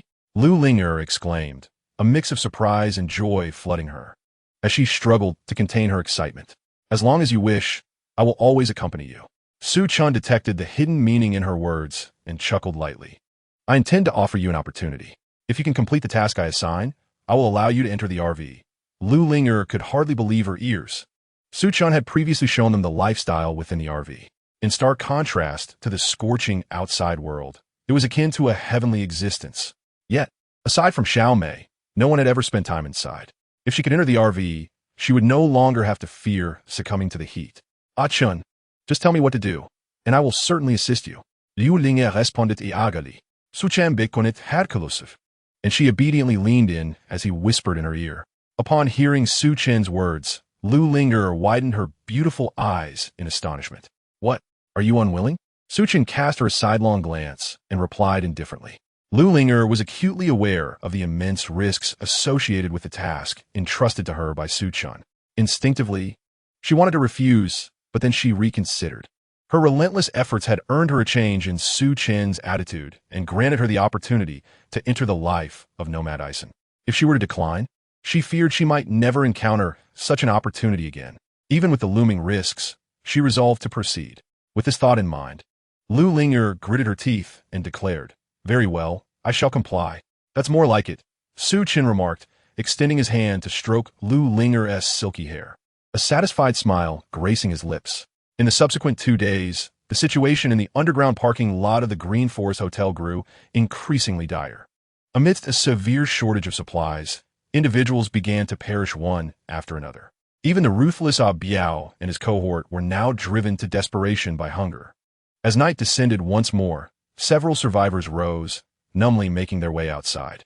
Although the prospect of finding supplies had all but vanished, they deemed it preferable to venture out and scavenge, hoping against hope for a glimmer of fortune. However, before they could leave, they suddenly caught a whiff of an enticing aroma wafting through the air, a rich scent of meat. The survivors, who had not eaten for days, instantly widened their eyes in disbelief. Their throats constricted, and they swallowed repeatedly, scanning their surroundings for the source of the delectable fragrance. After some searching, they discovered that the aroma emanated from the direction of Biao and his group. Without thinking, they instinctively gravitated towards that area. Through the gaps between the clustered vehicles, they could faintly discern that Biao and his companions appeared to be cooking something. Yet, fearing Biao's notorious reputation, they hesitated to approach. Ultimately, unable to endure the gnawing hunger any longer, Wang Yi boldly spoke up, Biao, what are you cooking? It smells incredible. At his words, Biao, holding a small lantern, swayed his way over to the crowd. Seeing the eager expressions on their faces, he grinned widely, revealing his menacing white teeth. I am preparing meat. Would you care to have a taste? Yes, yes, please, the survivors exclaimed, their senses dulled by hunger, eagerly nodding in response. However, Lu Linger, standing aside, sensed something amiss. With everyone having gone days without provisions, where could Biao have procured the meat? A sense of foreboding crept into her mind. Lu Linger refrained from joining the others in Biao's camp. Yet, the first few survivors who rushed forward took merely a glance, their faces turning pale as they staggered back, retching uncontrollably. After days without food, they could only expel bile. Biao, are you even human? You are nothing but a beast. Some individuals gazed at Biao with trepidation, their eyes brimming with fear. Their demeanor only confirmed Lu Linger's suspicions. Although she had not witnessed the horrors firsthand, a wave of nausea surged within her, nearly causing her to retch. What is this? Weren't you all clamoring to eat? Now that the opportunity presents itself, you refuse to partake. Is it a matter of pride? Biao crossed his arms, a cruel smile playing upon his lips. Under the dim glow of the night lights, he resembled a malevolent spirit from the depths of hell. Most onlookers had not yet reached the point of desperation, and upon witnessing such a gruesome scene, They opted to depart. However, a few, utterly famished, were lured by the tantalizing aroma of meat and found themselves inexplicably drawn inside. A throng gathered around the large pot, greedily indulging in the food. Amidst the flickering shadows, the underground parking lot exuded a dreadful ambience akin to the inferno.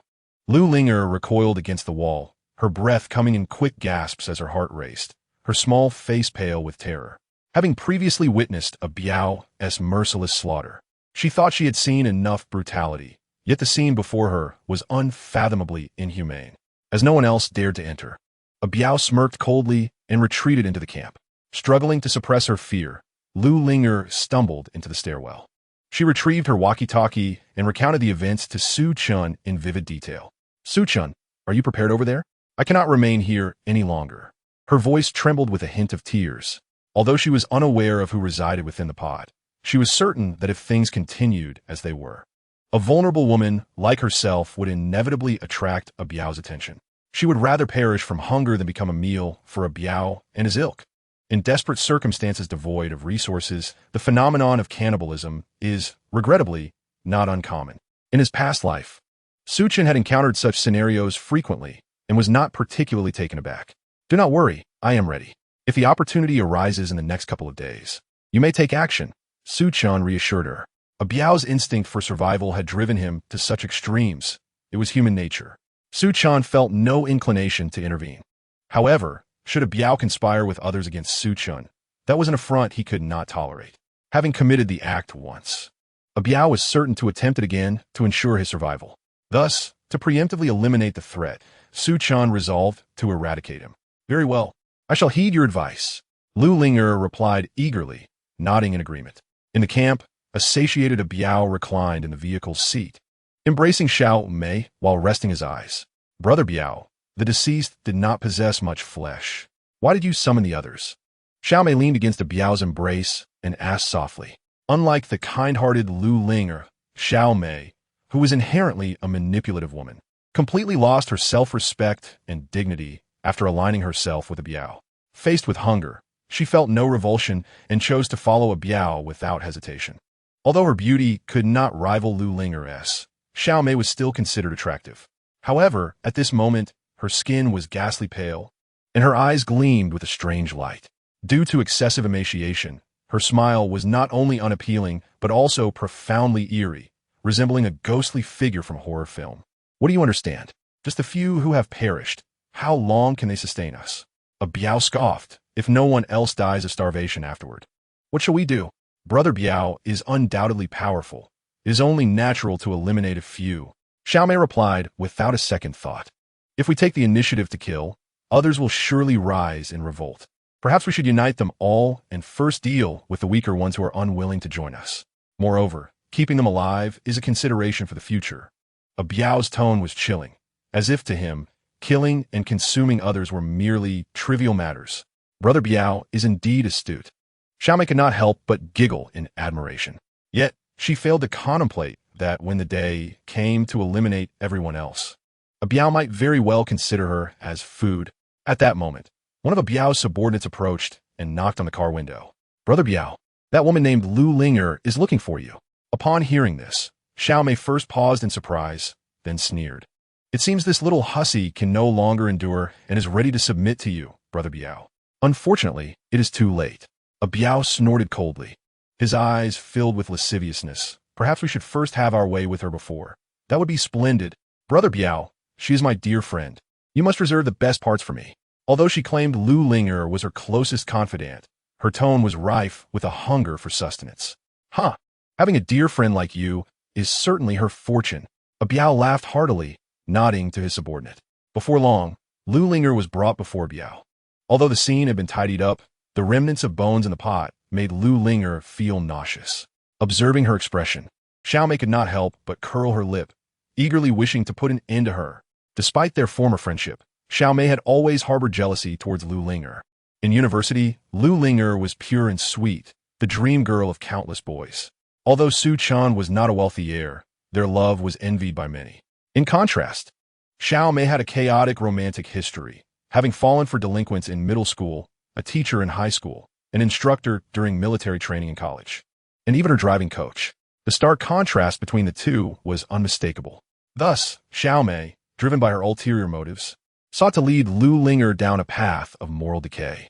Now, having resorted to leveraging her beauty and associating with a Biao, she was willing to employ any means necessary for survival. Observing Lu Linger's desire to maintain her purity, she felt a sense of disdain. Linger, how did you come to associate with Brother Biao? Have you been unable to bear the hunger? Xiao Mei inquired with a sly smile. Lu Linger cast a fleeting glance at her, choosing silence as she turned her attention to a Biao. Brother Biao, I have something of great importance to discuss with you. A Biao, taken aback, pondered, what is it? This matter is significant, and I would prefer to speak to you privately, Lu Linger replied with composure. Brother Biao, she's merely attempting to create a ruse. Do not heed her words. Xiao Mei interjected, feeling a surge of anxiety as Lu Linger engaged a Biao. Fearing that Lu Linger might seek to curry favor with him and usurp her position, she quickly attempted to intervene. That's all right. I will listen and see what she has to say, a Biao said, nodding slightly at Xiao Mei before adding with a cold smirk, Lu Ling, should you dare to deceive me, you will learn the consequences. Upon hearing this, Xiao Mei, though reluctant, had no choice but to withdraw. Once the others had distanced themselves, a Biao's impatience surfaced as he urged, speak, what is it? Last night, while I was out scavenging for supplies, I stumbled upon a warehouse filled with a substantial amount of resources, enough to sustain at least a dozen individuals for half a month. What? A Biao instinctively pushed the car door open and stepped outside. Chapter 45. Not Hannibal. Lu Linger reiterated her earlier statement. How can this be possible? A Biao's eyes widened in disbelief. In recent times, the survivors had thoroughly searched the vicinity of the Green Forest Hotel. Not only had they found no supplies, but even the slightest indication of their existence had eluded them. A Biao himself had led several expeditions, all yielding no results. He was not Hannibal. He would not resort to cannibalism unless absolutely necessary. Rest assured, I would never deceive Brother Biao, Lu Linger asserted earnestly. With such a fortuitous discovery, why would you voluntarily inform me? A Biao queried, skepticism evident in his tone. I seek your protection, Brother Biao, Lu Linger replied with a gentle smile. Although the warehouse is secluded, if others were to discover it, I would lose my share of the resources, even if it remained undiscovered. Hoarding supplies alone would inevitably raise suspicions over time. After considering her words, a Biao nodded slightly, beginning to believe her. As time passed, the survivors grew increasingly desperate, their eyes gleaming with hunger. Meanwhile, Lu Linger appeared unaffected, making it evident to anyone that she was concealing food. At that point, her fate would undoubtedly be grim. Very well, I accept your proposal. A Biao concluded after a moment of contemplation. First and foremost, securing the supplies is of paramount importance. Recently, however, he has grown somewhat weary of Xiao Mei. It would be far more delightful to engage with Lu Linger. Come evening, I shall escort you all there. Lu Linger exhaled in relief, smiling as she spoke. Once she departed, Xiao Mei approached eagerly, her face radiating eagerness as she inquired, Biao Ge, what is it that Lu Linger is up to that seems so shrouded in mystery? Biao did not conceal his intentions, promptly revealing the information provided by Lu Linger. Upon hearing this, Xiao Mei was momentarily taken aback, then hastily cautioned, that little vixen hardly speaks the truth. You mustn't take her words at face value. It would be wiser to capture her and subject her to rigorous interrogation. Her words stemmed from the fear that Lu Linger might usurp her position beside Biao. Biao was well aware of Xiao Mei's apprehensions. With a chuckle, he playfully squeezed her still firm backside, reassuring her, a mere girl like Lu Linger poses no significant threat. As long as you heed my words, I shall ensure your well-being. Following He Wang's removal, the remaining survivors were utterly fragmented and posed no challenge to Biao and his cohorts. Within the confines of Phoenix Mountain, the only concern for Biao was the elusive Su Chen, who remained hidden within his RV, presenting no immediate danger. Xiao Mei wished to say more, but Biao's expression turned icy, his smile vanishing in an instant. What? Do you dare question me? No. How can one ever question Biao Ge? I am entirely at your command. Xiao Mei stammered, startled. Her survival hinged entirely upon Biao's favor. Should he turn against her, she might very well become mere sustenance in the pot. That is more like it, Biao scoffed, pushing Xiao Mei aside as he strode towards the others. In a brief span, his subordinates had gathered. Upon hearing Biao mention supplies, their eyes sparkled with excitement. If there truly were provisions, none wished to resort to cannibalism. Biao and his group had prepared in advance, patiently awaiting the onset of night. To mitigate any unforeseen circumstances, Biao instructed his men to keep a watchful eye on the other survivors. As night fell, he pondered briefly before approaching one of the survivors, Wang Yi. "Dr. Wang, I have a task for you." Initially hesitant to comply, Wang Yi, upon seeing Biao's insincere smile, begrudgingly acquiesced. "Whatever Biao Ge commands. Go knock on Su Chen's door and request food from him." Wang Yi was taken aback, his face falling as he protested. "Biao Ge? Isn't that tantamount to inviting death?" Previously, the survivors had launched an assault on Nor Madison, only to be met with gunfire, followed by pepper spray, electric shocks, and acid. The casualties had been severe. Wang Yi was genuinely reluctant to confront Su Chen again. "Rest assured, if you go alone and simply ask for food, he will not harm you," Biao reassured. Seeing Wang Yi still reluctant to nod, his expression darkened, and he coldly warned, "If you refuse to go, do not blame me for being impolite." A tremor of fear coursed through Wang Yi at the thought of becoming food for Biao and his associates, prompting him to reluctantly acquiesce. He slowly rose to his feet, dragging his feet as he approached the vehicle. Knock, knock, knock. With a heart pounding in trepidation, Wang Yi rapped on the car door. Fortunately, no pepper spray or sulfuric acid was unleashed. Instead, a steel plate gradually descended, revealing Su Chen's figure. "Is there something you need?" Wang Yi began hesitantly. Brother Su, I am utterly famished. Could you possibly?" Before he could finish his plea, Su Chen brusquely interrupted. "What do I care?" The steel plate once again ascended slowly, obscuring the interior of the vehicle. Wang Yi stood momentarily dumbfounded before turning back in resignation. "Biao Ge, it truly isn't my fault," he cautiously conveyed Su Chen's attitude to Biao. "Are you certain Su Chen is inside the car?" Biao asked in a low voice. "I am absolutely, unequivocally certain." "Very well, that will suffice. You may leave now." Biao waved his hand dismissively. Wang Yi, momentarily stunned, hastily fled. With Su Chen still inside the vehicle, he felt no reason to fear. Biao, thinking this, nodded to his subordinates. Since Manager Dang's demise, the original hotel staff had been fully incorporated under Biao's command, and he now had nearly 20 individuals at his disposal. According to Lu Linger, the supplies were plentiful, prompting Biao to mobilize his entire crew.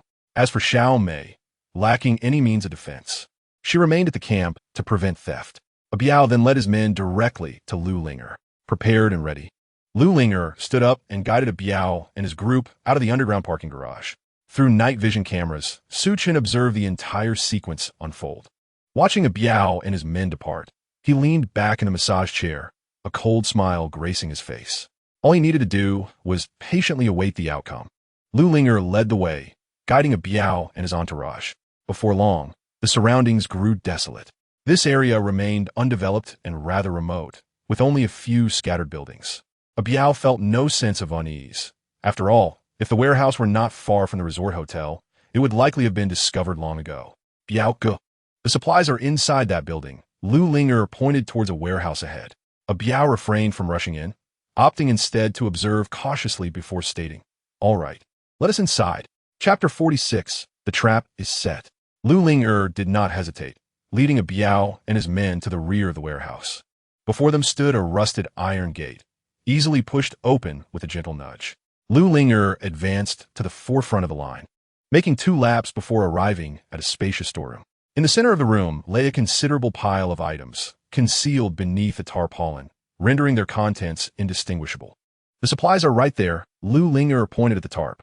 With a subtle nod to his subordinate, Biao signaled for one to step forward and lift the tarp.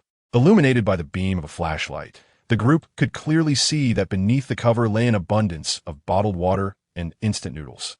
After days of hardship, the sight of such provisions left Biao and his companions wide-eyed. This bounty would surely sustain them for at least half a month. "Now, can you trust me?" Lu Linger asked with a gentle smile. "Absolutely. Rest assured, I will protect you. No one dares to touch you in Phoenix Mountain. I will ensure it."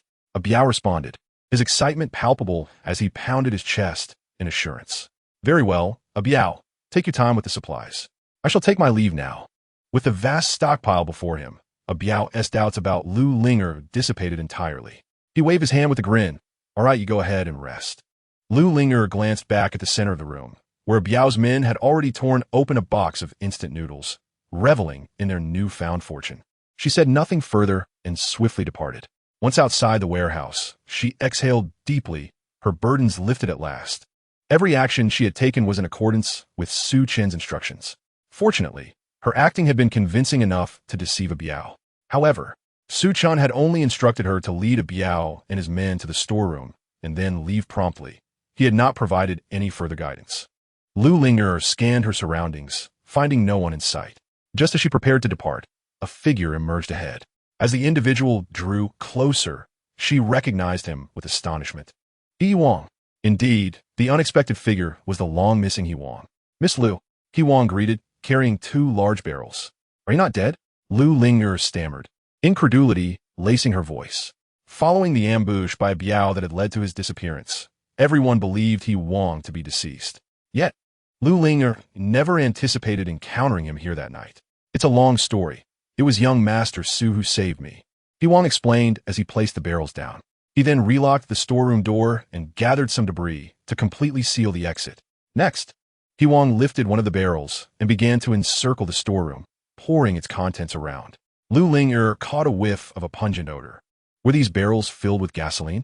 Was He Wang planning to incinerate a Biao and his men within the storeroom? Miss Lu, you should leave quickly. Brother Su is waiting for you in the car, He Wang said to Lu Ling'er with a hint of indifference after finishing his tasks. Lu Ling'er was momentarily taken aback, but soon her heart swelled with elation. She hurriedly left the warehouse without even a word to He Wang. He Wang lit a cigarette and took a deep drag, savoring the moment. As he gazed at the warehouse before him, a flicker of anger ignited in his eyes, and he flicked the cigarette away. It arced gracefully through the air before landing on the ground. With a swift whoosh, gasoline was instantly ignited, engulfing the surrounding wild grass and debris in a raging inferno. Dahu, Xiaohu, I have avenged you, He Wang muttered to himself. Meanwhile, inside the warehouse, after the initial excitement subsided, a Biao calmed down and immediately directed his subordinates to begin inventorying the supplies, preparing for the transport back. Just then, one of his men suddenly exclaimed, Brother Biao, something seems off. What is it? A Biao frowned and approached. This box doesn't seem to contain instant noodles. The subordinate held up a box of instant noodles, shaking it in the air. The sound emanating from inside did not resemble that of noodles at all. Open it, a Biao commanded sternly. With a rip, the box of noodles was violently torn open. Indeed, it was not filled with noodles at all, but an assortment of debris. A sense of foreboding washed over Biao, prompting him to order, check the others. His subordinates hastily grabbed other boxes and began inspecting them. After a thorough examination, they discovered that aside from the few boxes of bottled water and a handful of genuine instant noodles on top, the majority contained nothing but refuse and miscellaneous items. A Biao's heart sank and his vigilance heightened. The arrangement of these supplies clearly indicated that someone had orchestrated this deception. Before he could take any action, a pungent smell of smoke suddenly wafted in. Brother Biao, it's bad. There's a fire. One of his men shouted, pointing outside. Thick black smoke was billowing in from all directions toward the warehouse. This is a trap. Even a Biao, no matter how oblivious he might have been, realized he had been outwitted by Lu Ling. Yet he could not fathom how Su Chen remained in the RV and why the other survivors appeared unperturbed. What kind of ally had Lu Ling'er teamed up with to dare orchestrate such a scheme against him? Damn it, when I return to the parking lot, I will make that wretched woman pay. A Biao cursed angrily, leading his men as they sprinted toward the exit. However, upon reaching the exit, they found the warehouse door had been locked from the outside. No amount of kicking or punching could force it open. Let us find another way out. A Biao made a swift decision, leading his subordinates to search the other corners of the warehouse. However, this warehouse appeared to have been meticulously chosen. Apart from the iron door through which they had entered, there were no other exits. Brother Biao, what should we do now? One of his men urged. Yes, please make a decision quickly. As the flames spread, the entire warehouse was enveloped in thick smoke, and the temperature inside soared, even surpassing that of the outside. Biao's heart sank to the depths of despair. Even during past battles, when he was besieged by enemies outnumbering him several times, he had never felt such hopelessness. The fire grew fiercer, gradually consuming the entire warehouse. A few individuals were caught off guard, struck by collapsing structures, and perished in the flames. Although Biao was not hit, he was severely suffocated by the smoke. Just as he swung outside the warehouse, and Biao's group within believed they were about to meet their end in the inferno, a sudden, thunderous roar echoed through the night sky. Chapter 47. The Maid Outfit. The sound was overwhelmingly loud. Not only did he swung outside the fire hear it, but even Biao and his companions, engulfed by flames, clearly perceived it. Could it be that rain was coming? They all looked up, peering through the broken roof of the warehouse towards the darkened heavens. Indeed, moments later, large raindrops began to fall. In the blink of an eye, the rain intensified, pouring down in torrents that seemed capable of drowning the world. Not only did the torrential downpour suppress the raging fire within the warehouse, but it also caused the previously scorching temperature to drop back to a more bearable level. Seizing the opportunity, Biao and his group hurried to the warehouse's entrance. The door, already weakened by the fire and now further compromised by the rain, shattered into pieces under Biao's vigorous kicks. They swiftly escaped the inferno and emerged outside. Oh heavens! You have finally opened your eyes. The apocalyptic heat has finally passed. Brother Biao, we are saved. His subordinates fell to their knees, exclaiming with joy. Even the typically composed Biao wore an expression of exhilaration. He gazed up at the night sky, mouth agape, greedily drinking in the rainwater. After enduring such a prolonged period of oppressive heat, they had nearly been driven to madness. Although the flames had failed to consume Biao, the sudden downpour and dropping temperatures left Huang unable to conceal his excitement. After a considerable time, he managed to calm his emotions. Observing Biao and his group reveling in the open space, Huang tightened his grip on the composite bow that Su Chen had gifted him for self-defense. After a moment of hesitation, he ultimately abandoned the thought of shooting Biao and his men. Given the distance, he was uncertain whether he could even hit them. Even if one were to hit the target, it would only amount to a couple of casualties at most. Should one find oneself surrounded by a bio, it would spell certain doom. It is prudent to first seek out Su Chen and report this matter to hear his counsel. Huang cast a lingering glance at Bio and his companions before vanishing into the night. After leaving the warehouse, Lu Linger hastened back to the underground parking lot without delay. Upon reaching the door of the RV, she took a deep breath to calm her racing heart. She adjusted her appearance in the rearview mirror, murmuring, "Aiken, I'm here." She knocked on the door, her voice soft and inviting. A low hum of machinery filled the air as the side door, previously traversed by Xiao Mei, slowly opened. "Come in." Su Chen's voice resonated through the speaker. Lu Linger, without a moment's hesitation, stepped inside the RV. Much like Xiao Mei before her, she was momentarily taken aback to find herself in the bathroom. Just then, the door behind her closed with a sudden thud. Su Chen pushed open the bathroom door and entered with deliberate calm. "Aiken," Lu Linger exclaimed, forcing a smile in an attempt to please him. Yet, he ignored her completely. As before, he brusquely shoved her aside, his hands roaming over her form with reckless abandon. One must always exercise caution. Though Lu Linger feigned compliance, Su Chen was all too aware of the treachery that lurked within human hearts, hence his vigilance. Having experienced the previous encounter, Lu Linger offered little resistance, though a sense of embarrassment still lingered within her.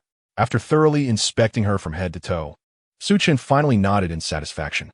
"You should take a shower and change into these clothes." He tossed her a bag, which Lu Linger opened with a swift motion. Her cheeks flushed crimson upon seeing the contents, for the garments were exceedingly daring. She had never donned anything of the sort before. Even glimpsing such attire online had once rendered her bashful. The thought of wearing them herself was utterly mortifying. "Aiken, I have never," Lu Linger began, but was swiftly interrupted by Su Chen. "If you wish to remain in the RV, you must abide by my rules." She opened her mouth to protest, but ultimately nodded in reluctant agreement. Su Chen then turned away, shutting the bathroom door behind him. He reclined comfortably in a massage chair, his attention divided between the television and the bathroom door. The door had been modified by Zhang Qi to be semi-transparent, allowing a faint glimpse into the bathroom's interior, though the view remained shrouded in ambiguity. Observing Lu Linger's silhouette, a smirk crept upon Su Chen's lips as he mused to himself. "It seems my brother will not suffer in the days to come." In the bathroom, Lu Linger naturally took note of the unique design of the door. After a moment's hesitation, she extended her hand, shedding her once dirty garments, and began to bathe. With a splash, as the warm water cascaded over her, she felt an overwhelming sense of comfort, nearly crying out in delight. There is not a girl who does not cherish cleanliness. Before the apocalypse, Lu Linger would bathe almost daily. However, Since the onset of the extreme heat and the scarcity of drinking water, she hadn't washed herself at all. After such a long interval, the opportunity to bathe brought her close to tears. Once she washed away the dust from her body, she reached for the shampoo and body wash nearby, cleansing herself thoroughly from head to toe. Ensuring she was clean and fragrant, she reluctantly turned off the shower. After drying herself, her gaze fell upon the bag beside her. Biting her lip, she ultimately decided against defying Su Chen's instructions and obediently donned the clothes from the bag. Taking a deep breath, Lu Linger opened the bathroom door and stepped outside. In stark contrast to the scorching heat outside, the interior of the RV was refreshingly cool and comfortable. This was Lu Linger's first close-up observation of the RV's interior. It was equipped with all the necessary amenities and featured a staircase leading to the second floor. Although it was somewhat cramped compared to a typical house, in the realm of RVs, it was undoubtedly spacious and bright. After all, the price tag in the millions was evident. While Lu Linger was admiring the interior of the RV, Su Chen was also admiring her. In university, Lu Linger had been deemed the campus belle, and she was indeed captivating, despite the hardships and hunger she had endured, leaving her somewhat haggard. After her meticulous grooming, she resembled a radiant lotus emerging from the water. Su Chen had prepared for her a maid's outfit. Compared to ordinary maid uniforms, this one was decidedly more alluring, imbued with a sense of seduction. Against the backdrop of black and white fabric, Lu Linger appeared both innocent and enchanting. Under Su Chen's smoldering gaze, she felt both shy and elated. It seemed she still held some allure for him. As she lost herself in thought, Su Chen spoke with a calm demeanor. Chapter 48, I am the master. You should be well aware that the survivors outside dream of living here, do they not? Although Su Chen's words were somewhat trivial, Lu Linger nodded eagerly. The reason I allowed you to enter is not due to our past relationship, nor because you aided me against the Biao and his gang, Su Chen stated coolly. Lu Linger paused, a hint of confusion in her heart. What then was the reason Su Chen had allowed her to stay? Because I believe you still hold some value for me. Su Chen's penetrating gaze fixed on Lu Linger as he chuckled softly. First, I need you to help me with cooking and some household chores. Second, I require you to fulfill my needs. Upon hearing the previous statement, Lu Linger felt indifferent. However, the subsequent remark caused her cheeks to flush with embarrassment. How could Su Chen be so forthright? Noticing Lu Linger's silence, Su Chen's expression turned cold as he remarked, Are you unwilling? I do not favor coercing others. If you desire to leave, I shall permit you to do so. At this, Lu Linger grew anxious. Hastily waving her hands, No, Chun, you misunderstand me. I am most willing. What ist? Within the confines of the luxurious nomad Ison, it was evident from Su Chen's demeanor that the resources within the vehicle were abundant. To survive, one must remain here. Moreover, the terms proposed by Su Chen were not unreasonable. Were it Xiao Mei or another woman in her stead, they would undoubtedly accept without hesitation. Excellent. Su Chen nodded earnestly, declaring, From this day forth, I shall be your master. My word is law. Should you dare to defy me, I will cast you out. Understand? Though his tone was gentle, it bore an unmistakable authority. Lu Linger felt a slight tremor in her heart, fully aware that Su Chen was no longer the person he once was. Understood, she replied. That is good. Let me show you to your quarters. Su Chen beckoned to Lu Linger. She assumed they would reside on the first floor, as Su Chen had previously mentioned her obligation to assist him. However, to her surprise, Su Chen led her directly up the stairs to the second floor. Originally a bridge-like terrace, the second level had been transformed into several sealed rooms by Zhang Qi. Although the space was cluttered with various items, a little tidying up revealed a bed. While it appeared rather modest compared to Su Chen's own, it was a veritable luxury compared to Lu Linger's previous lodgings. This shall be your dwelling. Unless I summon you, you are to remain here, Su Chen instructed. Despite allowing Lu Linger into the vehicle, he still harbored reservations about her. A door connected the stairs between the first and second floors. Su Chen planned to lock it while he slept, keeping Lu Linger confined to the second floor, thus minimizing any risk. Returning to the first floor, Su Chen resumed his seat on the sofa and ordered, just in time, I am hungry. Please prepare some food. Certainly, Lu Linger replied, donning an apron as she approached the cooking area. Opening the refrigerator, she was taken aback by the array of fresh ingredients within. She had not anticipated that so much fresh produce would remain after such a time. Before long, Lu Linger had prepared 2 or 3 dishes, presenting them before Su Chen. Ah Chun, do taste and see if my culinary skills have diminished, said Lu Linger. Su Chen casually picked up his chopsticks and took a couple bites, his heart swelling with nostalgia. Despite the time apart, Lu Linger's cooking remained exquisite. What a pity, had it not been for the influence of Xiao Mei. Lu Linger would indeed be the quintessential ideal wife and mother.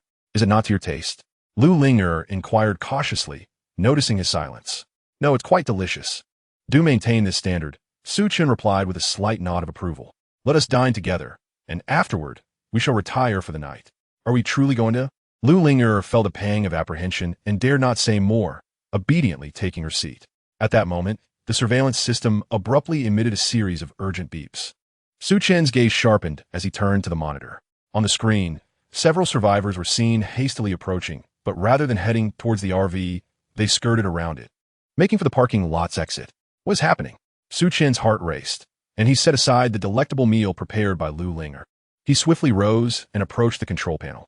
The upper right corner of the screen, which typically displayed the internal and external temperatures, now clearly indicated that the outside temperature was plummeting. Ah Chen, what is going on? Lu Linger also sensed the anomaly. Before Su Chen could respond, the walkie-talkie crackled to life. Su, are you there? He Wang's gruff voice resonated within the RV. Yes, brother He.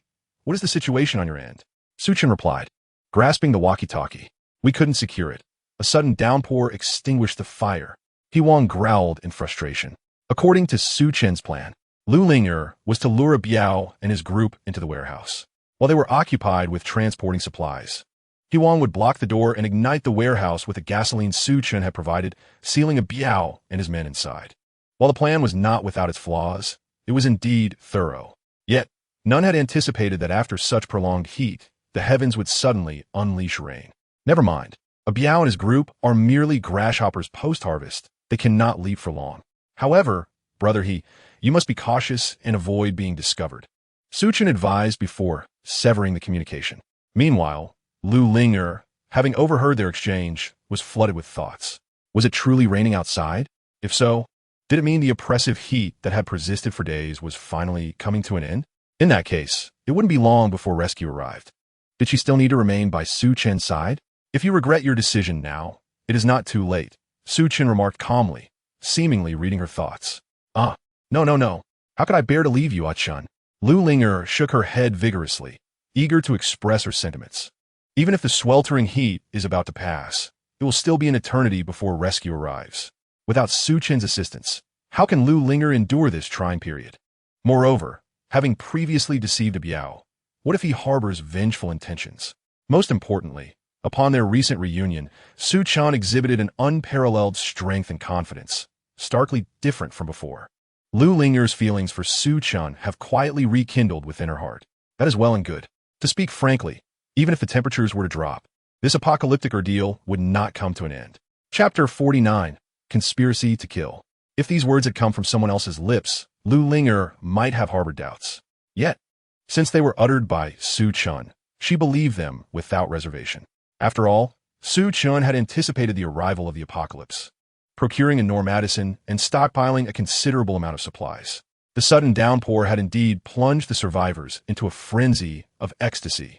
They remained oblivious to the truth. To them, the torrential rain and the cooling temperatures signified the imminent end of this sweltering catastrophe. Among the most exuberant was Zhang Mingyuan. He dashed into the rain, rolling on the ground like a madman. Once societal order was restored, he could reclaim his former status as the privileged scion. At that time, Biao and Su Chen would pay dearly. Beside him, Xiao Mei felt a tumult of joy and sorrow. She rejoiced that the apocalypse was nearing its conclusion, restoring normalcy, yet lamented the numerous unsavory deeds she had committed during this time. For instance, aiding Biao in plotting against He Wang, De Hu, and Xiao Hu, and resorting to cannibalism under Biao's command to survive. If retribution were to come, Xiao Mei could very well face a lengthy imprisonment. As everyone entertained their own thoughts, Biao and his group returned to the underground parking lot, braving the heavy rain. Their disheveled appearance startled the onlookers. What calamity had befallen them? Biao disregarded Zhang Mingyuan and Xiao Mei, striding directly back to the parking area with his subordinates. After a moment's hesitation, Xiao Mei hurried after them. Brother Biao, what on earth happened? Were you not supposed to retrieve supplies? Biao plopped down, gasping for breath, his face twisted with resentment. That wretched Lu Linger dared to scheme against me. Upon learning the details, Xiao Mei was taken aback. Though she had previously maligned Lu Linger, suggesting she harbored ill intentions, it had merely been to secure her own standing beside Biao. She never imagined Lu Linger would audaciously dare to plot against them. Brother Biao, what shall we do now? The rain is pouring down. The heat is surely coming to an end. Xiao Mei steadied herself and whispered. Biao furrowed his brow, remaining silent, mirroring her uncertainty. After the initial excitement faded, a profound sense of anxiety settled within. In essence, what Xiao Mei had done would likely result in nothing more than a suspended death sentence. However, Biao's situation was far more dire. He had taken the lives of countless individuals and engaged in numerous heinous acts. It was not merely a matter of immediate execution. It was likely that he would face repeated sentences. What was to be done? At that moment, the remaining survivors returned from the outside, having calmed down from their earlier fervor, making their way back to the underground parking lot. Amidst the jubilant crowd, Zhang Mingyuan's cheerful demeanor ignited a flicker of murderous intent in Biao's eyes. Setting aside other concerns, once the world returned to normalcy, Zhang Mingyuan's character made it unequivocally clear that he would never let Biao escape unscathed. The only way for Biao to ensure his own safety was to eliminate all survivors, save for his own men. However, the recent inferno had already claimed the lives of 3 of his subordinates, and nearly everyone, including Biao, had sustained burns. Given their current combat capabilities, exterminating the remaining 100 or so survivors seemed an insurmountable task, unless he could persuade Su Chen. Narrowing his eyes, Biao cast his gaze toward Norm Madison in the distance. If he could procure a shotgun from Su Chen's vehicle, the annihilation of the survivors would be a trivial matter. What do you all think of my plan? Biao summoned Xiao Mei and the other subordinates to unveil his scheme. While not implausible, how do we convince Su Chen? One subordinate hesitated. Indeed, Brother Biao, that fellow is impervious to persuasion. Xiao Mei retorted bitterly. If it weren't for Su Chen, she would never have found herself trapped on Phoenix Mountain, nor would she have had to ingratiate herself with Biao to survive, reducing herself to a mere shadow of her former self. Had this been before, he would have surely refused. Biao smirked coldly, but with the oppressive heat drawing to a close, how could he possibly decline? The group fell silent for a moment. Brother Biao, what do you mean by that? Xiao Mei asked, perplexed. Let me ask you, how did Zhang Heng meet his demise? Biao inquired slowly. Naturally, he was shot and injured by Su Chen, ultimately succumbing to his wounds. Xiao Mei answered without hesitation. Precisely. Now, tell me, does that not imply he is guilty of intentional homicide? Biao countered. Brother Biao, are you implying? Xiao Mei paused, seemingly grasping the implication. Though we have committed numerous crimes, Su Chen's hands are far from clean. Biao remarqued ominously. Zhang Heng could be considered a victim of his actions, could he not?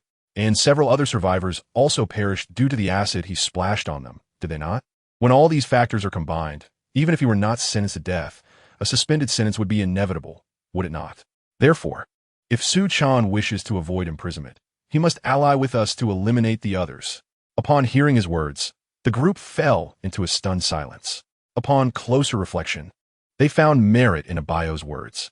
When the official rescue team arrived at Phoenix Mountain and assessed the situation, it would be evident that everyone present, including Biao and Su Chen, would be unable to escape the consequences. If Su Chen possessed any wisdom, he ought to adopt a ruthless approach and conspire with Biao to eliminate their adversaries. Xiao Mei, please contact Su Chen, Biao commanded, directing his gaze towards her. Me?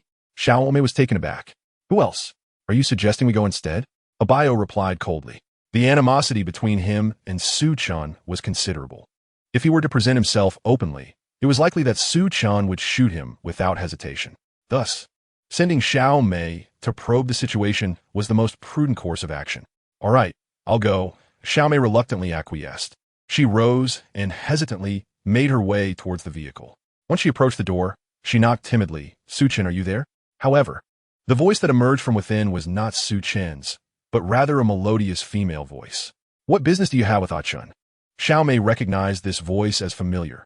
After a moment's recollection, her eyes widened in realization. Ling Linger, as the steel door of the vehicle slowly descended. Lu Linger appeared inside, wearing a victorious smile as she looked out at Xiao Mei. Indeed, it is I. How are you inside the car? Xiao O Mai stammert in Surprische. Why shouldn't I be in the car? Are you not aware of my relationship with Ah Chun? Lu Linger's tone dripped with pride. Chapter 50. It's not the hardships that worry me, but seeing a sister drive a Range Rover. As the heat of summer set in, or once close friendships transformed into mere facades. Although they had not completely severed ties, there was a palpable tension. They regarded each other with disdain. Lu Linger felt that Xiao Mei had disgracefully sold her body to a bio, while Xiao Mei viewed Lu Linger as a pretentious figure, masking her true nature. Yet, their circumstances were starkly different at that moment.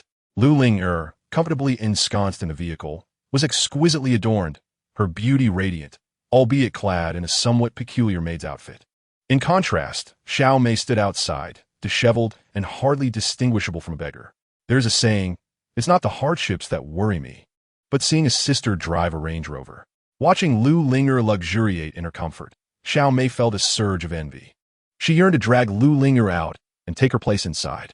Linger, we are good friends. Could you please speak to Su Chen and let me in? Xiao Mei implored, swallowing hard. If we were truly good friends, why didn't you think to share any supplies when you received them from a bio? Lu Linger retorted with a cold laugh. Xiao Mei was momentarily at a loss for words, then hastily defended herself. Did I not later pull you along to seek refuge with Biao Ge? Well, I must express my gratitude for your thoughtfulness in dragging me along to accompany Ah Biao.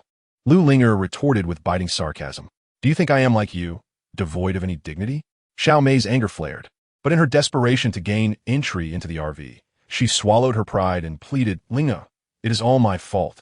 I was merely driven by the instinct to survive. I beseech you, for the sake of our past friendship, allow me to stay. The authority to permit Xiao Mei's entry did not lie with Lu Linger, but rather with Su Chen, who held the final say. No matter how audacious Lu Linger might be, she would not dare make decisions on Su Chen's behalf. Moreover, even if she were able to decide, she would never allow Xiao Mei in. The rationale was straightforward. The RV currently accommodated only herself and Su Chen, and her sole obligation was to please him. It would be sheer folly to invite Xiao Mei in to compete for his favor. I'm sorry. Ah Chun has made it clear that you are not a virtuous woman and has instructed me to avoid your company. Please do not disturb me any further. I fear Ah Chun may misunderstand. Lu Linger declared as she prepared to raise the steel barrier once more. At that moment, Su Chen's figure unexpectedly appeared within the vehicle. He had just returned from the restroom and was unaware of the unfolding events. Upon catching sight of Xiao Mei outside, he frowned slightly and inquired, What is going on? Ah Chun, this has nothing to do with me. She is insisting on entering the RV, and I was just about to refuse her. Lu Linger quickly interjected, wrapping her arm around Su Chen's. Su Chen gently patted her head and turned his gaze back to Xiao Mei, responding coolly, You heard Linger. Do not disturb us any further. Watching the affectionate exchange between the two, Xiao Mei felt as though her teeth might shatter from frustration. Displaying affection leads to swift demise. Just wait until the official rescue arrives. We shall see how you cope. Oh, and I almost forgot Biao Ji's directive. Xiao Mei hastily exclaimed, Su Chen, Guat. Biao Gesemi, Biao Gesener? Su Chen narrowed his eyes, speaking in a measured tone. What does he want? Xiao Mei recounted Biao Ji's intentions to ally with Su Chen in detail. Su Chen stroked his chin, seemingly contemplating the feasibility of the proposal.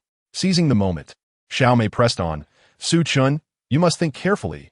Once the officials arrive, we will all be trapped. Instead of that, let us join forces with Biao Ge, eliminate the others, and erase all traces. This way, we shall ensure our safety. Su Chen nodded slightly, a smile gracing his lips as he remarked, Your suggestion is not without merit. Xiao Mei's face lit up with hope, but the words that followed from Su Chen caused her smile to freeze. However, I must decline. Why would you refuse? Xiao Mei could not restrain herself from asking, Are you from Dunhuang? Why are there so many murals? Su Chen furrowed his brows and instructed Lu Linger, Raise the wall. All right. Lu Linger, feeling quite dissatisfied with Xiao Mei, promptly followed Su Chen's command and raised the steel plate once more. Staring at the solid vehicle body before her, Xiao Mei was left dumbfounded. This Su Chen truly was impervious to reason. With a frustrated stomp of her foot, she turned back to Abi Ao and relayed Su Chen's attitude to him. Abi Ao, equally surprised, coldly questioned, Did you fail to convey my intentions clearly? Brother Ao, I absolutely made myself clear. It was Su Chen who flatly rejected it. Xiao Mei insisted nervously, hastily defending herself. Observing her demeanor, Abi Ao sensed her sincerity and chose to disregard her words, instead sinking into deep thought. He had laid out the pros and cons clearly. Yet why did Su Chen refuse so decisively? Did he truly not fear being apprehended by the authorities? Or did he possess some means to evade punishment? Perhaps this apocalypse would never come to an end? A chill ran through Abi Ao's mind, startled by his own conclusion. However, upon regaining his composure, he found it increasingly plausible. After all, Su Chen had previously spoken of the impending apocalypse. At that time, all the survivors dismissed his words as mere nonsense. Yet, reflecting now, it seems Su Chen possessed knowledge of some hidden truths. If he had not foreseen the approaching heat wave, how could he have stockpiled such an abundance of supplies? This cataclysm seemed unlikely to conclude, which explains Su Chen's abrupt refusal. Abi Ao's conviction in his judgment solidified. Just then, a group of individuals approached. At the forefront was none other than Zhang Mingyuan. He had shed his previous subservience, approaching Abi Ao with a smug expression. Broad it out. Abi Ao, puzzled by his intentions, merely nodded slightly. Young Master Zhang, is there something you need? This heatwave apocalypse is nearing its end. Yet the transgressions you committed could warrant 10 executions, Zhang Mingyuan declared arrogantly. However, as you are aware, my father has extensive connections. Assisting you in evading punishment is not out of the question. I shall overlook the previous matters. As long as you return to being our Zhang family's dog from this day forth, I will consider persuading my father. Nearly all survivors believed that societal order would be restored once the heatwave subsided. Many began to curry favor with Zhang Mingyuan again, allowing him to revert to his true nature. His visit to Abi Ao was not solely for humiliation, but also to procure additional supplies. After all, no one could predict when official rescue would arrive. Abi Ao narrowed his eyes, but refrained from anger, responding with a smile. What you say is true, young Master Zhang. I appreciate your assistance. By the way, I have a bit of food and water here. Would you mind coming collect it? Chapter 51. Men adore black stockings. Be understanding, Abi Ao. Once we're out of here, I shall not forget you. Zhang Mingyuan chuckled heartily as he entered Abi Ao's encampment, accompanied by several followers. The members of Abi Ao's group, driven by hunger, had resorted to consuming other survivors, for there were no supplies to be found within the camp. His words were merely a ruse to lure Zhang Mingyuan and his companions into a trap. Once Zhang Mingyuan and his companions stepped inside, Abi Ao's countenance darkened, and he growled, "Eliminate them." Without a moment's hesitation, his subordinates brandished their weapons and charged at Zhang Mingyuan and his group. Zhang Mingyuan and his companions were utterly unprepared for such a ruthless betrayal from Abi Ao. Before they could react, a flurry of lethal implements descended upon them. Amidst the ensuing screams, they collapsed to the ground, blood spilling freely upon the earth. Nearby, Xiao Mei was rendered speechless, having believed that Abi Ao had invited Zhang Mingyuan to curry favor. In an instant, she witnessed their demise unfold before her eyes. Although she had previously witnessed Abi Ao's brutality, seeing Zhang Mingyuan perish in such a manner left her pale with terror. "Brother Biao, why must we kill young Master Zhang?" She stammered. "What is wrong with wanting him dead?" Abi Ao replied with a sinister grin, revealing his menacing teeth. Xiao Mei felt a chill run down her spine and quickly waved her hands, forcing a smile. "And no problem. You lot, dispose of their bodies." Abi Ao commanded his subordinates to handle the corpses of Zhang Mingyuan and his companions, while he retreated to his vehicle, exhaling a sigh of relief. During this sweltering apocalypse, the ferocity that lay dormant within him had been awakened. Zhang Mingyuan daring to provoke him was akin to courting death. Moreover, having been deceived by Lu Ling and failing to acquire supplies, the corpses of prior survivors have been nearly exhausted. To survive, he must locate more survivors to eliminate. With Zhang Mingyuan's brazen provocation today, such a willingly presented prey was not to be squandered. As for whether the apocalypse would eventually cease, Abi Ao had pondered this as well. If Su Chen was unafraid, why should he be? Should the apocalypse truly come to an end and societal order restore, he would face death alongside Su Chen. Conversely, if the apocalypse continued indefinitely, there was little left for him to fear. With these thoughts in mind, Abi Ao lowered his gaze to inspect his wounds. Though he had narrowly escaped the burning warehouse, he bore several severe burns that were quite grievous.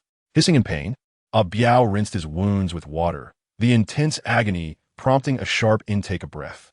Fortunately, a torrential rain began to fall outside. Otherwise, he would have hesitated to use drinking water for cleansing his injuries. Yet, even so, without further treatment, should the wound become infected, there remains only a path to demise for Abayo. Initially, Abayo had envisioned an alliance with Su Chen, aiming to eliminate the remaining survivors before requesting sustenance and medical supplies from him. However, Su Chen, obstinately resistant, proved to be quite infuriating. To make matters worse, Abayo found himself unable to breach Su Chen's defenses. What a predicament! Just then, a thunderous roar of an engine echoed throughout the underground parking lot. Abayo paused, lifting his gaze. He observed the Norm Addison parked nearby, suddenly springing to life. Initially, he dismissed it, attributing it to Su Chen tending to the black water tank. However, as dawn broke and the bodies of Zhang Mingyuan and others were drained and dealt with by his subordinates, the Norm Addison still had not returned. A sense of unease gripped Abayo. He hastily summoned 2 uninjured subordinates to investigate. His concern was not that Su Chen might abandon them, but rather that he was plotting an ambush against him. Before long, the 2 subordinates returned. "Brother Biao, that fellow hasn't gone far. His RV is parked right at the hotel entrance." Abayo's confusion deepened. What on earth was that rascal up to? After contemplating for a considerable time, he arrived at no conclusion and simply shook his head, redirecting his focus to the bowl before him. Despite enduring the apocalypse for so long, Zhang Mingyuan, who had been pampered since childhood, remained delectably tender. "Ah Chen, why are we leaving the underground parking lot? Aren't you afraid of the high temperatures returning?"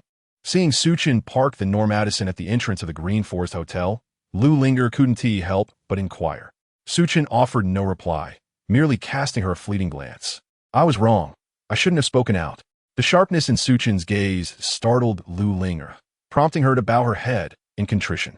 Women, aside from lamenting their choice in spouses, rarely admit their faults, and Lu Linger was no exception. Since her acquaintance with Su Chen, she had only acknowledged a single mistake, her ill-fated romance with him. For her to voluntarily concede today was indeed a rare occurrence. Let the family law take its course. Upon hearing Su Chen's words, a flush of embarrassment crept across Lu Linger's delicate features. She dared not resist and obediently accepted her punishment. Although she had previously been cautioned, a profound shift in her mindset required further education. Thus, Su Chen had devised numerous rules to administer punishment whenever Lu Linger erred. "Stand up," he instructed after the punishment was administered, adding nonchalantly, "The high temperatures have passed. We are now to face several days of continuous rain. The parking lot's elevation is too low. Parking there would lead to inundation." "Ah, I see." Lu Linger suddenly experienced a moment of clarity, yet her heart was soon filled with skepticism. The original elevation of Phoenix Mountain was already considerable. How much could the rain truly escalate the situation? However, after the recent punishment, she refrained from voicing her doubts. "Please make the necessary preparations," Su Chen remarked, raising an eyebrow and speaking softly. His invitation for Lu Linger to enter the vehicle was primarily for the sake of his brother. This evening, he intended to claim Lu Linger for himself. Although Su Chen did not articulate his intentions explicitly, Lu Linger grasped them instantaneously. Biting her lip, she obediently stepped into the bathroom. When she emerged, she had donned not only her maid outfit, but also a pair of alluring black stockings. Men are often captivated by such attire, and Su Chen was no exception. Upon witnessing this scene, a wicked smile crept across his face. Chapter 52. A surge of emotion an ancient poem states, "What is gained from the page is ultimately superficial. True understanding comes from personal experience." As a girl raised in the 21st century, Lu Linger had undoubtedly watched her fair share of adult films. Yet, those films were merely fiction. Lacking real experience, her delicate form trembled slightly as she awaited Su Chen's affections. A desire for conquest arose within Su Chen. He approached gently, leaned down, and lifted Lu Linger's chin, softly assuring her, "Do not be afraid. Simply entrust everything to me." For reasons unknown, Lu Linger felt her trepidation dissipate entirely upon hearing Su Chen's words, replaced instead by a flicker of anticipation. As the torrential rain began to fall, all survivors were filled with exhilaration, reveling in the moment. They believed that once the temperature dropped, the world would swiftly return to normal. Some even began to discuss how to establish contact with the outside world to expedite their rescue. However, after merely 2 days, a sense of unease began to permeate the air. The rain was unrelenting, pouring down as if the sky had torn open, unleashing a deluge of water. Not only was the rain incessant, but it showed no signs of abating. For full 2 days and nights, it continued without pause. Despite Phoenix Mountain's considerable altitude, lower-lying areas, such as the underground parking lot of the Green Forest Hotel, began to experience flooding. The survivors hastily evacuated the parking lot and sought refuge in the hotel rooms. With casualties among the hotel staff, no one was there to impede their escape. Yet, as they gazed at the torrential rain, a heavy weight settled upon the hearts of the survivors. Would this downpour persist as long as the previous heat wave? If that were the case, would they not face starvation? In stark contrast to the anxious survivors, Su Chen in the Normadison enjoyed a remarkably comfortable experience. He elevated the steel panels of his vehicle, reclined in the massage chair, and took in the majestic sight of Phoenix Mountain beneath the fierce rain. After enduring the relentless heat for so long, Phoenix Mountain once again revealed its verdant splendor following a heavy downpour. At that moment, Lu Linger, clad in a bunny girl outfit, approached gracefully. She set the coffee pot she was holding onto the table and softly said, "Aiken, this is the hand-brewed coffee I made just for you. Please give it a try." Perhaps due to an abundance of nourishment or a favorable living environment. Or perhaps rejuvenated by Su Chen's ardor, Lu Linger appeared markedly more radiant than in recent days. Her beautiful eyes sparkled with life, and her skin was so tender it seemed almost capable of exuding moisture. Coupled with the alluring charm she possessed after her transformation from a girl to a young woman, she was utterly captivating. Su Chen lifted his teacup, took a sip, and smiled. "Not bad, quite delicious." Upon hearing this, Lu Linger felt a wave of relief wash over her. "I'm glad you like it." It must be said that inviting Lu Linger to stay was indeed a wise decision. First and foremost, Su Chen no longer felt the weight of solitude. Their nights were blissful, and during the day, they could engage in delightful games together, leading a life that was both carefree and enjoyable. "Su Laudi, are you there?" The voice of Yi Wang echoed through the intercom. Lu Linger, displaying her keen intuition, quickly grabbed the intercom and handed it to Su Chen. "Brother He, please speak. You really called it. Judging by the intensity of this downpour, it seems it won't cease anytime soon," Yi Wang remarked with a sense of awe. After he had been ambushed by a biao, his life had hung by a thread until he fortuitously encountered Su Chen, who was out clearing the black water tank. In a moment of desperation, he had reached out to Su Chen for help. To his surprise, Su Chen did not refuse. He provided Yi Wang with ample supplies and medicine, aiding him through that perilous ordeal. Furthermore, Su Chen assured Yi Wang that the heat would soon pass, only to be succeeded by relentless rain. Initially skeptical, Yi Wang was thoroughly convinced after witnessing the unending downpour. "For the time being, Brother He, it will be wise to find a secure place to take cover," Su Chen advised. "Is it to be cautious of a biao and his men?" "Not entirely. Once the rainy season concludes, an extreme chill will follow. You must prepare some supplies to keep warm in advance." "Understood. I will remember your words." Yi Wang committed Su Chen's advice to memory. After their communication ended, Su Chen set down the intercom and noticed Lu Linger beside him, appearing as though she had something to say but hesitated. He smiled gently. "Is there something you wish to ask?" Having learned her lesson after a few days, Lu Linger had become more prudent. Without Su Chen's permission, she refrained from making inquiries impulsively. After receiving permission from Su Chen, Lu Linger finally spoke. "Ah Chen, Hidago is a good person. We should win him over and assist him, so he can join us in confronting a biao." "You are indeed correct. He is a good person. Otherwise, I would not have rescued him," Su Chen replied. The rationale behind Su Chen's decision to save Yi Wang was quite simple. Firstly, like Yi Wang, he shared a common adversary in a biao. He needed Yi Wang's assistance to contend with a biao. Had Su Chen not misremembered the day the torrential rain would arrive, a biao would have long since met his demise. Secondly, Su Chen did not intend to linger on Phoenix Mountain for an extended period, as he had matters to attend to in the distant mainland.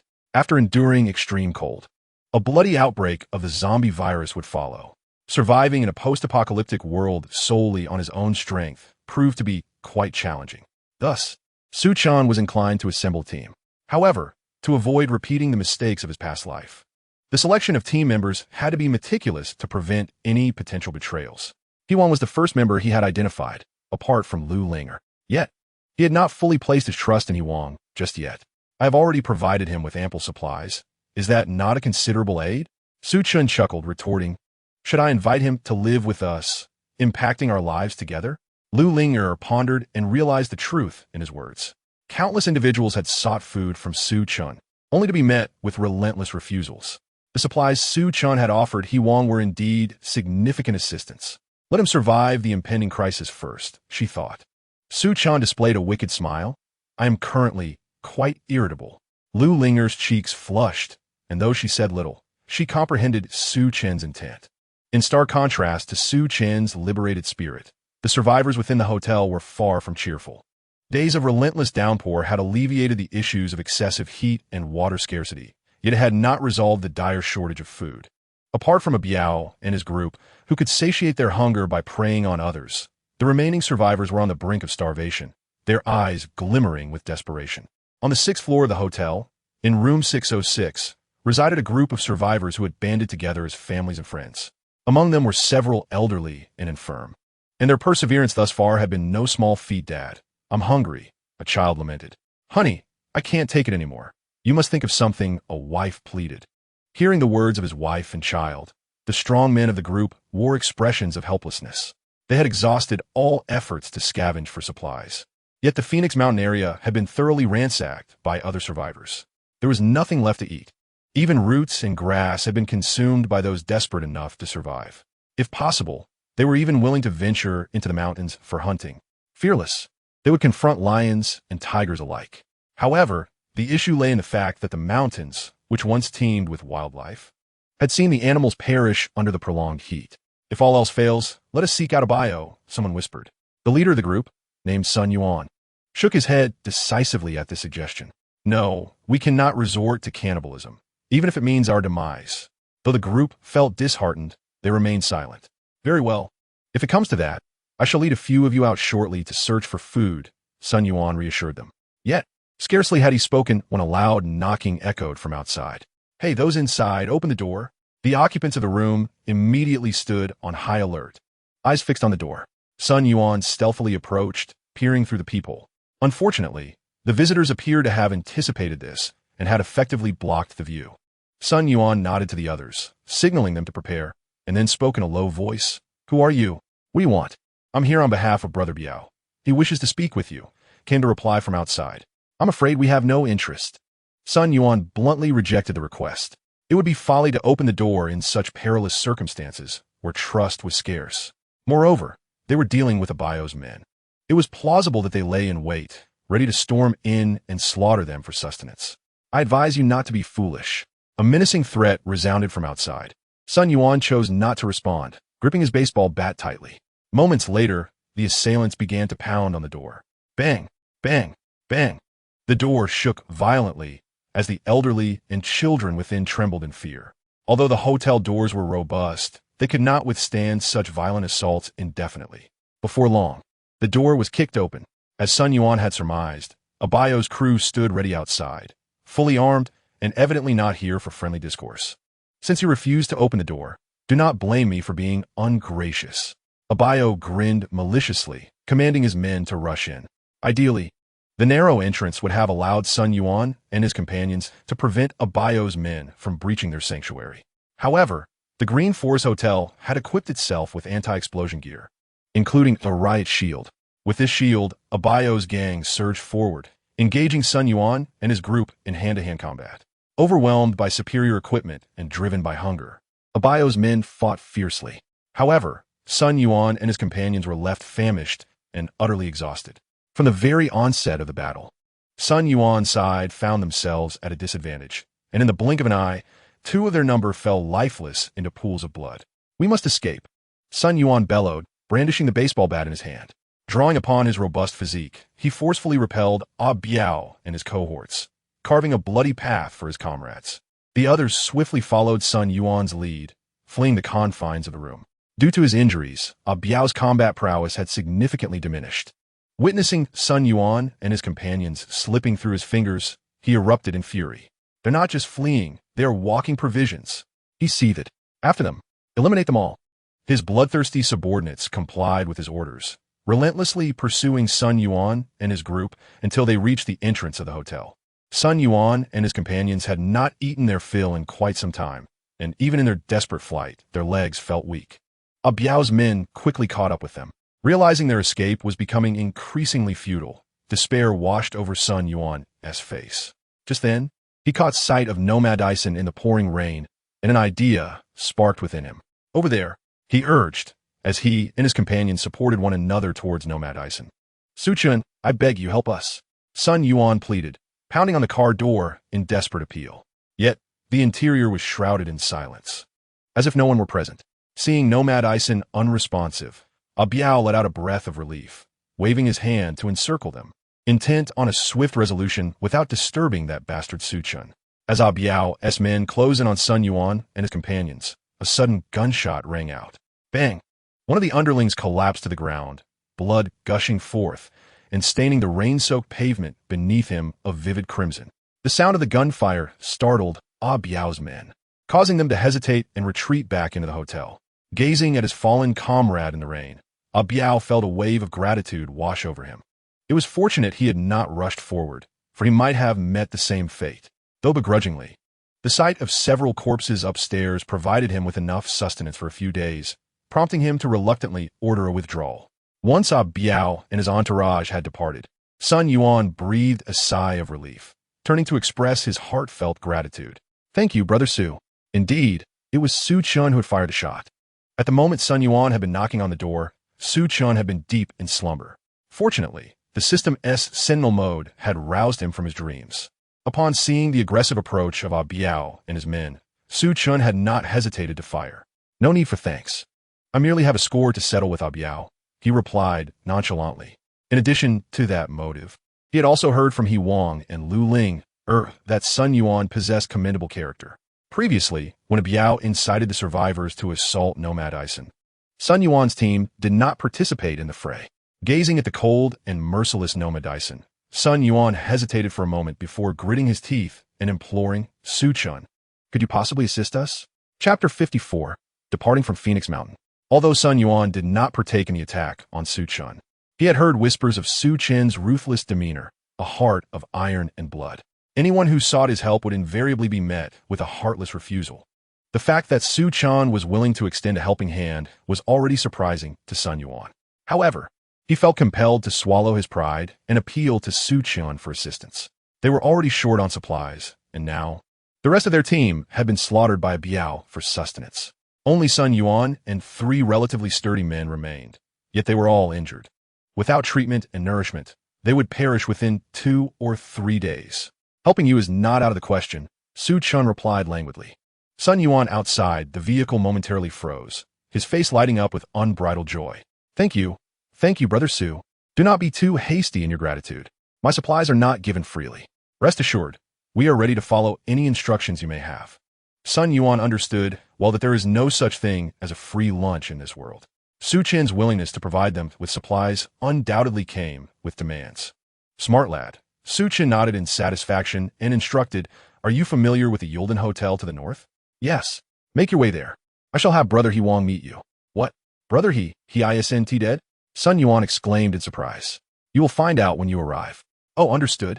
Standing in the torrential rain for so long made one susceptible to colds and fevers, particularly for Sun Yuan and his companions, who were already exceedingly weak and wounded. As he watched Sun Yuan and his companions disappear into the deluge, Su Chen picked up the walkie-talkie. Hello, Brother He. After a brief pause, He Wang's voice came through. Su Chen relayed the events to He Wang. Ensure their safe accommodation, but exercise caution. If they exhibit any signs of unrest, do not hesitate to eliminate them. Su Chen commanded. Rest assured, I still trust Sun Yuan, He Wang replied with a smile. After exchanging a few more words, they ended the communication. Su Chen toyed with the walkie-talkie, a contemplative expression crossing his face. His decision to spare Sun Yuan and his team was not born of benevolence. Rather, he considered that, whether in confronting a Biao or expanding his survival team in the future, additional manpower would be essential. Sun Yuan and his companions had a decent reputation, and by merely providing some supplies, he could secure their loyalty, making this arrangement quite advantageous. Furthermore, Su Chen did not intend to exert direct control over them, but rather entrusted their management to He Wang. Thus, Su Chen need not worry about their potential betrayal. A Chun, dinner is ready, called Lu Linger sweetly, adorned in an apron, resembling a charming chef. Su Chen set aside the intercom and rose to his feet. Approaching the dining table, he beheld an array of exquisite dishes laid out before him. Premium ingredients often require only the simplest of culinary techniques. Utilizing merely the stove and the RV, Lu Linger had prepared a sumptuous feast, vibrant in color and aroma, that was utterly tantalizing. Chun, do sample my culinary skills, Lu Linger said, her expression eager for praise. In an effort to please Su Chen, she had spent her leisure hours watching a plethora of gourmet cooking videos downloaded from his computer. Su Chen picked up a piece of spicy koending, savoring it for a moment before nodding with a smile. Delicious, quite good indeed. Hearing Su Chen's commendation, Lu Linger's heart swelled with joy. Shouldn't you offer me a proper compliment? She asked with a playful tone. Of course, Su Chen replied with a mischievous grin. Tonight, I shall reward you well. Over the past few days, Lu Linger had transformed from a naive girl into someone much more astute. Blushing at his words, she nodded eagerly. All right, now let us eat. The two engaged in sweet banter, relishing the delightful spread before them. Meanwhile, within the Green Forest Hotel, Biao's subordinates had nearly disposed of the bodies belonging to Sun Yuan's team. Brother Biao, why are we missing one person? Xiao Mei inquired, her brow furrowed in confusion. Don't mention it. That bastard Su Chen has ruined my plans. Biao seethed, his teeth grinding in frustration. Had it not been for Su Chen, he could have easily eliminated Sun Yuan's entire crew without losing a brother in the process. Moreover, he had heard from Xiao Mei that Lu Linger was in Su Chen's vehicle. It seemed that the one who had orchestrated their ambush was none other than that cunning Su Chen. Brother Biao, do we truly have no means to eliminate Su Chen? Xiao Mei expressed her dissatisfaction. If I had a way, would I have ended up in this predicament? Miraculously, Biao had survived the burns, thanks to his robust physique. Yet his two subordinates were not as fortunate. Originally part of a team of 20 to 30, now the dead and wounded left them with merely 13 survivors. Biao's brothers had dwindled to just 3. He blamed all of this misfortune squarely on Su Chen. Just then, one of his men entered, exclaiming, Brother Biao, I'm back. What's the situation? We searched everywhere in the hotel's back kitchen and found only 2 pedal rickshaws and a few bicycles as transportation. Biao was evidently dissatisfied, yet could only furrow his brow and nod. Very well. Where have you placed the items? They're all secured in a warehouse, locked tight. That is satisfactory. You may go now. Biao waved his hand dismissively. Once the subordinate departed, Xiao Mei could not contain her curiosity. Brother Biao, what are your intentions? Naturally, to leave this place. Do you think we can remain here for a lifetime? Biao replied tersely. Since the oppressive heat had subsided, torrential rains had fallen for several days. There had been no official rescue, and even Biao's makeshift radio had failed to receive any signals. All evidence pointed to one undeniable truth. Societal order had utterly collapsed. The resources on Phoenix Mountain had been nearly depleted, even if Biao continued to hunt down survivors. Using them for sustenance, how long could that last? Thus, he resolved to abandon Phoenix Mountain and venture towards the nearby cities. After all, compared to tourist attractions, the cities still boasted relatively abundant supplies.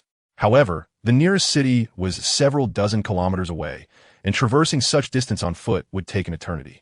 Consequently, Biao instructed his men to scour the vicinity of the hotel, searching for any available means of transportation, particularly vehicles with fuel. Alas, the nearby cars had been stripped of gasoline by the survivors. Chapter 55, The Survivor Base. Biao felt a twinge of regret. Had he conserved fuel when the apocalypse first began, instead of indulging in the luxury of air conditioning his car, perhaps he could have departed Phoenix Mountain with ease now. Brother Biao, you must be sure to take me with you. Xiao Mei quickly clung to Biao's arm, smiling sweetly. Of course, how could I bear to leave you behind? Biao replied, patting her cheek with a smile. Yet, in his heart, he chuckled coldly. Was it mere desire that had compelled him to care for Xiao Mei all this time? No, beyond that. He also regarded her as a reserved source of sustenance. Biao, inherently selfish, had grown ever more ruthless in the wake of the apocalypse. Now, a singular thought consumed him: survival. He would do anything to live. Upon deciding to leave Phoenix Mountain, Biao immediately set his plans into motion. In the ensuing days, he accelerated his hunting of survivors. Having spent so long on Phoenix Mountain, he was unaware of the outside world. Should he emerge and find himself without resources or survivors, it would spell disaster. He intended to hunt more survivors to ensure a supply of food. In just a few days, Biao and his men had decimated more than half of the occupants of the Green Forest Hotel. The remaining survivors, sensing the impending danger, hastily fled the premises. Biao, having lost the desire to continue the pursuit, concluded that the provisions he had managed to save would suffice for 4 or 5 days. It was time to depart from Phoenix Mountain. That morning, the rain continued to pour relentlessly, as if intent on inundating the world.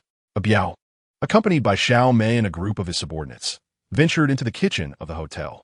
The bicycles and tricycles they had previously discovered were parked in this very place. Although they were short on food and drinking water, other supplies remained abundant at Phoenix Mountain. Biao rummaged through the materials and began to modify the tricycle, adding a canopy for both transport and storage of goods. Additionally, he found a considerable number of canvas raincoats. Once everything was prepared, Biao and his companions donned their raincoats and mounted their bicycles and tricycles. They departed from the Green Forest Hotel amidst the torrential downpour. Biao glanced back at the hotel and then at the Norm Addison, silently vowing, "Su Chen, wait for me. It won't be long before I return to show you the true meaning of cruelty."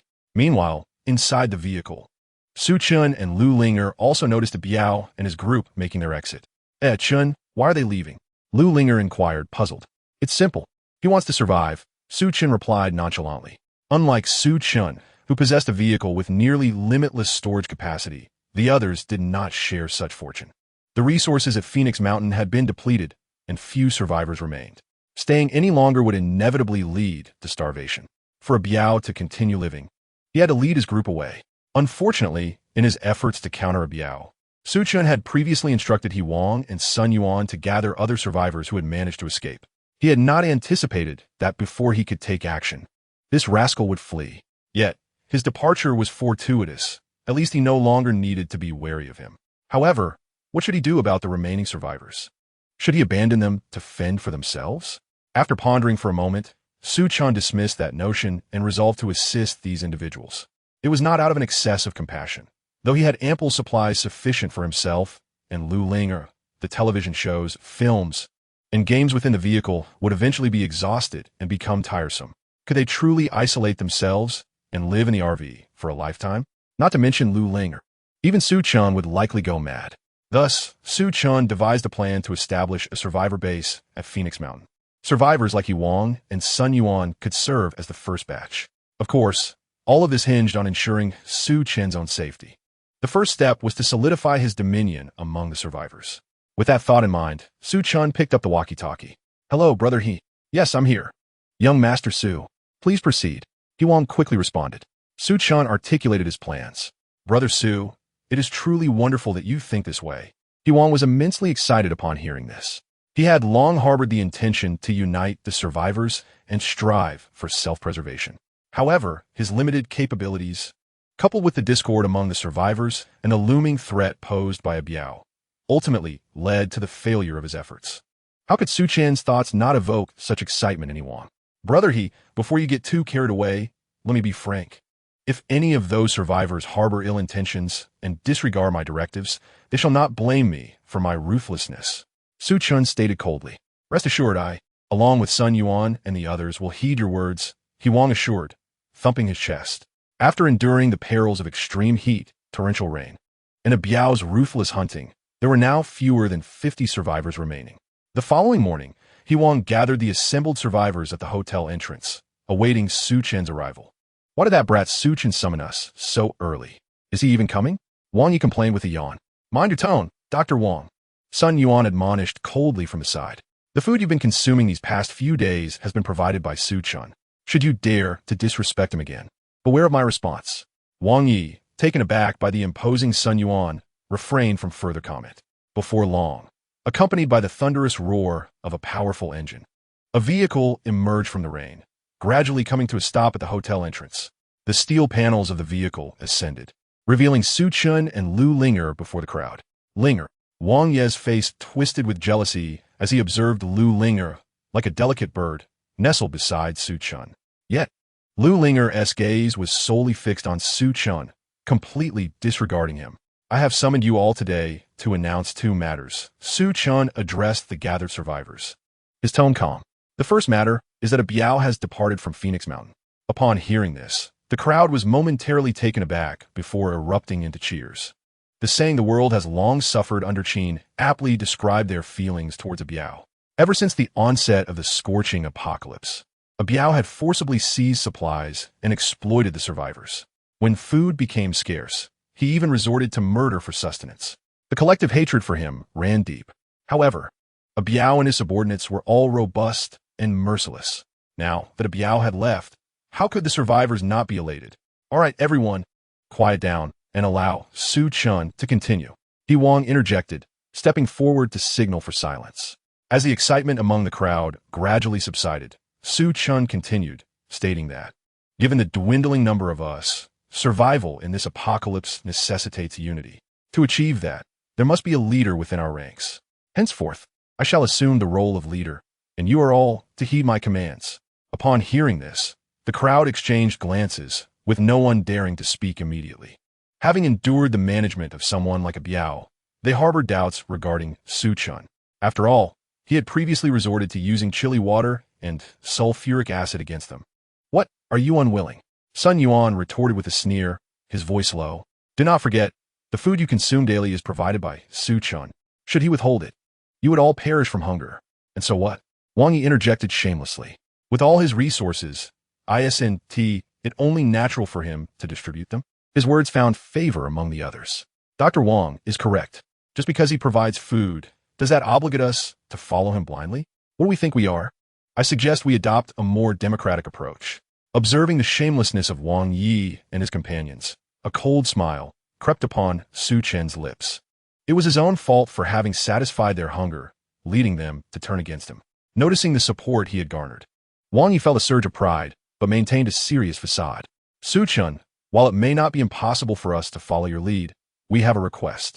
Su Chen raised an eyebrow, smiling noncommittally. Pray tell, what is it? Let us take the supplies from the vehicle, to be managed and distributed uniformly. Upon Wang Ye's proposal, the others' eyes brightened, and they clamored in agreement. Yes, precisely. If there is a unified management and distribution, we shall heed your commands.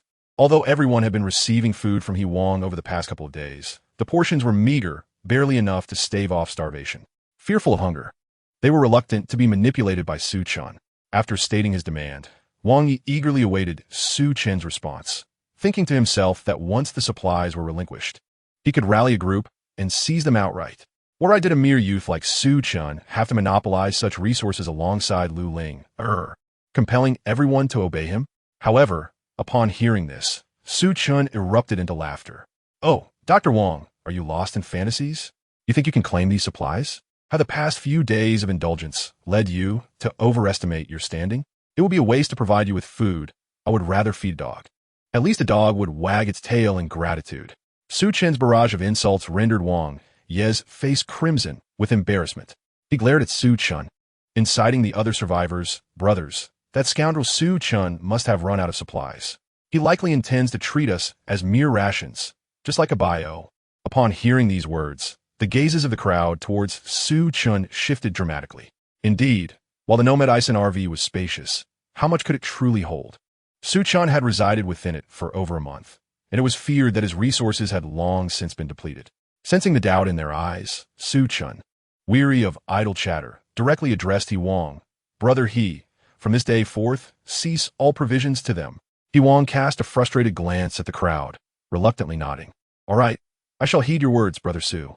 Su Chen nodded at Wang and Sun Yuan, then raised the steel plate and drove the Nomad Ison away.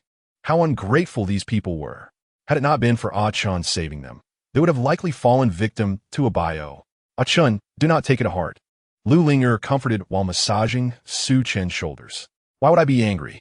I am rather pleased. Su Chen shrugged, dismissing their ingratitude. From the attitudes displayed by Wang Yi and the others today, he discerned that among these survivors, there were indeed many ungrateful souls. If he were to take them indirectly, he might find himself stabbed in the back later on. They needed to endure a bit longer, to learn the harshness of their situation. By the way, wasn't it Wang Yi who was pursuing you the other day? Su Chen suddenly recalled and inquired. Lu Linger's heart tightened at his words, and she quickly explained, I have no interest in him. He is merely a sycophant, persistently clinging to me. We share nothing. You need not worry. I trust you. Seeing her flustered demeanor, Su Chen gently held her delicate hand and smiled. Yet, a glint of coldness flickered in his eyes. It seemed he would use Wang Yi as an example to instill some fear in others. All right, Ah Chun, do not overthink it. Perhaps today, they will make amends and cater to your wishes. Lu Ling purred affectionately in Su Chen's embrace. Is it to compensate me, or for your own sake? Su Chen teased with a smile. Lu Linger's cheeks flushed as she leaned her head against his chest, too shy to meet his gaze. Meanwhile, within the hotel, Huang complied with Su Chen's directive and halted the distribution of food to the survivors. As the afternoon wore on, their stomachs began to grumble with hunger. Under Wang Ye's leadership, they approached Huang once more. Brother He, have mercy and provide us with some food, they pleaded, appearing pitifully desperate. However, Huang merely glanced at them and resolutely shook his head. No, Su Chen has not given the word. I cannot act against his wishes. Upon realizing that they had been ambushed by a Biao, the surviving group did not seek vengeance for their fallen comrades. Instead, they fell into internal discord. Fracturing into two factions, Huang felt a deep sense of disappointment towards these survivors. Furthermore, in the absence of Su Chen's orders, he contemplated distributing food on his own accord, fearing that this would diminish Su Chen's trust in him from that moment forward. Observing Huang's unwavering stance, Wang Yi and the other survivors simmered with resentment. Yet, glancing at Huang, armed with a crossbow, alongside several robust men like Sun Yuan, they ultimately quelled their rebellious thoughts. The group returned to their quarters, dejected. Someone murmured, "Why don't we just submit to Su Chen? As long as we can fill our stomachs. Indeed, look at how well He Gu and the others are faring." Upon hearing this, Wang Yi became restless. "My friends, we must take charge of our own destiny. Why should we heed that scoundrel Su Chen? Let's not forget that rascal has blood on his hands." Chapter 57. The Allure of Comfort. Wang Ye's words prompted the survivors to exchange glances. After a moment, someone grumbled, "What can we do about it? Should we just wait to starve?" "Exactly. Perhaps Su Chen isn't as bad as we think," another echoed in agreement. "Let us go find He Gu and express our willingness to listen to Su Chen." With this suggestion, the others rose and made their way outside. In the blink of an eye, Wang Yi found himself alone in the empty room, dumbfounded. How could these survivors possess such wavering resolve? Wang Yi's motivation to incite the survivors against Su Chen stemmed from simple jealousy. Su Chen had the luxury of a nomad Ison RV and the company of a beauty like Lu Linger. Additionally, he harbored ambitions of becoming the leader of the survivors. Damn it, I would rather starve to death than bow to Su Chen. Wang Yi seethed. Yet, the persistent burning sensation in his stomach made him exceedingly uncomfortable. After a moment of hesitation, he sluggishly stood up and also headed outside. Upon reaching the hotel lobby, Wang Yi saw the group of survivors gathered around Huang, collecting instant noodles, sausages, and other provisions. Listen carefully. Having received food, you must all follow Su Chen's order from now on. Sun Yuan shouted while assisting Huang in maintaining order. The survivors nodded in unison, their eyes fixed on the food in Huang's hands. Wang Yi swallowed hard, ultimately unable to resist the temptation and joined the line. Before long, he received a bucket of pickled vegetable noodles and several sausages. After soaking them in hot water, Wang Yi eagerly devoured the meal. Ah, delicious! He finished the noodles and even drank the broth, savoring every drop before reluctantly tossing the container into the trash. After the survivors chose to bow their heads, Su Chen began to contemplate the next course of action. If he wished to establish a survivor's base, the most crucial element would be the daily supply of resources. Although his RV was stocked with ample provisions, relying solely on Su Chen to provide food was rather impractical. It would be far better to cultivate farmland for self-sufficiency. Su Chen had long anticipated this necessity. His storage space contained not only various seeds for crops, but also an array of agricultural tools. Furthermore, the base's defenses were indispensable. After all, following torrential rain and extreme cold, a terrifying wave of biohazards would ensue.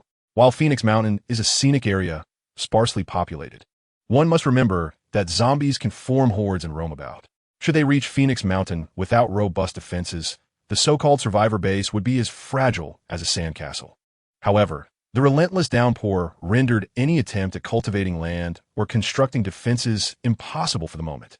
Thus, Su Chen's first directive was for the survivors to venture out in the rain to search for supplies. Of course, the term supplies did not encompass food or drinking water, as these essentials had already been thoroughly scavenged. He instructed the survivors to seek out items such as cotton, clothing, and blankets for warmth. The orders were relayed to Huang, who, along with Sun Yuan, was responsible for assigning the tasks and overseeing their completion. Upon receiving the orders, the survivors were quite puzzled. Although the sweltering heat of the apocalypse had passed and the weather was persistently rainy, it was still summer, and even wearing long sleeves felt uncomfortable. Why would Su Chen require them to search for cotton, clothing, and blankets? Despite their reluctance, they had no choice but to comply with Su Chen's directives, braving the rain as they left the hotel to scour for supplies. Damn it, who wants to search? Let them do it if they want. I'm not going, Wang Yi muttered as he entered a building, shaking off his raincoat to rid it of excess water before plopping down onto a sofa, visibly agitated. Following Wang Yi were several survivors who were on friendly terms with him. Upon hearing his words, they exchanged glances, and a young man named Zhang Ying could no longer contain himself, saying, "Dr. Wang, if we don't search, will Su Chen and the others cause us trouble? Let them come. We can just claim we searched and found nothing," Wang Yi complained. "In this cool weather, for Su Chen to make us search for cotton clothing is absurd. I believe he is doing this on purpose because we previously attacked him." Zhang Ying also felt disgruntled. He truly thinks of himself as the leader. "If you ask me, it would be more fitting for Dr. Wang to take charge." The others nodded in agreement, echoing their sentiments. Wang Ye's heart swelled with delight as he chuckled, assuring his companions, "Rest assured, should I ascend to the position of leader, I shall not treat you unjustly. However, we must exercise patience for now. It is imperative that we entice Su Chen out of his mobile home and gain control over it. Only then can we rise to our rightful place as masters." Wang Yi and his fellow survivors, while idling away in the building, indulged in fantasies of usurping Su Chen to become the leaders of the survivors. As mealtime approached, they leisurely rose and ambled back to the hotel. Most of the survivors had already returned, queuing to receive their instant noodles. Just as Wang Yi and his group prepared to join the line, they were intercepted by Sun Yuan and his entourage. "What seems to be the matter, Captain Sun?" Wang Yi quickly donned a smile, eager to ingratiate himself. Compared to the other survivors, Su Chen placed greater trust in He Wang and Sun Yuan. Consequently, he entrusted He Wang with most of the responsibilities while assigning Sun Yuan the role akin to that of a security chief to maintain order. "And what are the supplies you were to procure?" Sun Yuan scrutinized Wang Yi and his companions, inquiring in a nonchalant manner. "Apologies, we searched extensively but found nothing," Wang Yi explained. "I see. In that case, you are not entitled to receive supplies," Sun Yuan replied, dismissively waving his hand. "Why is that?" Wang Yi was taken aback. "Because Su Chen decreed that this place does not harbor idlers. Anyone found slacking off is prohibited from receiving food," Sun Yuan stated coldly. "That bastard Su Chen." Wang Yi cursed him inwardly, while externally defending himself. "We are not being lazy. We genuinely found nothing." "Indeed, Captain Sun, do you not trust us? We speak only the truth." The others chimed in, hastily supporting Wang Yi. At that moment, a languid voice drifted from behind them. "Is that truly the case?" The crowd turned in surprise to see Su Chen leisurely entering, hands clasped behind his back, with Lu Linger following closely, holding an umbrella for him like a devoted maid. Chapter 58, Breaking One of His Legs. Everyone present was taken aback. Since the onset of the scorching apocalypse, Su Chen had remained inside the mobile home, never venturing out. Apart from Xiao Mei and Lu Linger, who had interacted with him face-to-face, the others could only communicate with him through the glass of the mobile home. Yet today, Su Chen had emerged, unexpectedly appearing before them, which was indeed astonishing. "Were you speaking the truth just now?" Su Chen's piercing gaze fixed on Wang Yi, as if he could see through him, discerning his innermost thoughts. Of course. Wang Yi, feeling a pang of guilt, dared not meet Su Chen's eyes and turned his head away. "Is that so?" Su Chen smiled sarcastically, gesturing towards the other survivors. "Look at the torrential rain outside. Despite donning raincoats, their clothes and shoes are drenched. Now observe you few. You remain completely dry, showing no signs of having ventured out to seek supplies." Upon hearing Su Chen's words, everyone instinctively turned their gaze towards Wang Yi and his companions. Indeed, they were impeccably clean while the others were soaked to the skin by the downpour. "Wang Yi, do you have anything to say now?" Sun Yuan scoffed. Wang Yi's face flushed crimson, momentarily at a loss for words. In such dire circumstances where everyone toiled diligently, only they indulged in idleness. "Though my supplies are adequate, I refuse to sustain idlers. Since you wish to shirk responsibility, from today onward, brother he, cease food distribution to them," Su Chen declared coldly. At this proclamation, panic engulfed Wang Yi and the others. Without access to food, Would they not face starvation? Zhang Ying gritted his teeth and addressed Su Chen, Boss Su. This has nothing to do with us. It was Wang Yi who incited us to rebel against you. Indeed, we were all misled by him. He even claimed he would take control of you, seize your RV, and take your woman. Others chimed in, hastily betraying Wang Yi. Wang Yi nearly choked with rage. How could these scoundrels be so unreliable? All right, Dr. Wang, I never imagined you possessed such audacity. Su Chen observed with a bemused expression, his eyes icy. I took you in and provided for you, and this is how you repay my kindness? Captain Sun break one of his legs. Without hesitation, Sun Yuan waved his hand, leading several men forward. Realizing he was cornered, Wang Ye's heart sank. Gritting his teeth, he lunged at Su Chen. You bastard, I'll fight you. Little did Wang Yi know, having brazenly left the confines of Normadison, Su Chen was fully prepared for confrontation. As Wang Yi charged, Su Chen swiftly raised his hand from behind his back, aiming the dark muzzle of a gun at him. Before Wang Yi could react, a sharp crack reverberated as Su Chen pulled the trigger. Wang Yi was instantly struck, collapsing to the ground. The short-range ammunition contained iron pellets, and upon impact, his body was peppered with countless iron shards. Su Chen had aimed to spare his life, targeting his lower body. Thus Wang Yi did not perish, but lay on the ground, wailing in agony. Su Chen did not spare Wang Yi a glance, instead surveying the crowd with a cold voice. I am a man of clear rewards and punishments. As long as you heed my commands, ensuring your bellies are full will be a certainty. If you do not wish to work, you may leave at your discretion. I will not make things difficult for you. However, should you entertain any nefarious intentions, fate will befall you as it did Wang Yi. Observing Wang Ye's woeful state sent shivers down the spines of the onlookers, who nodded in understanding.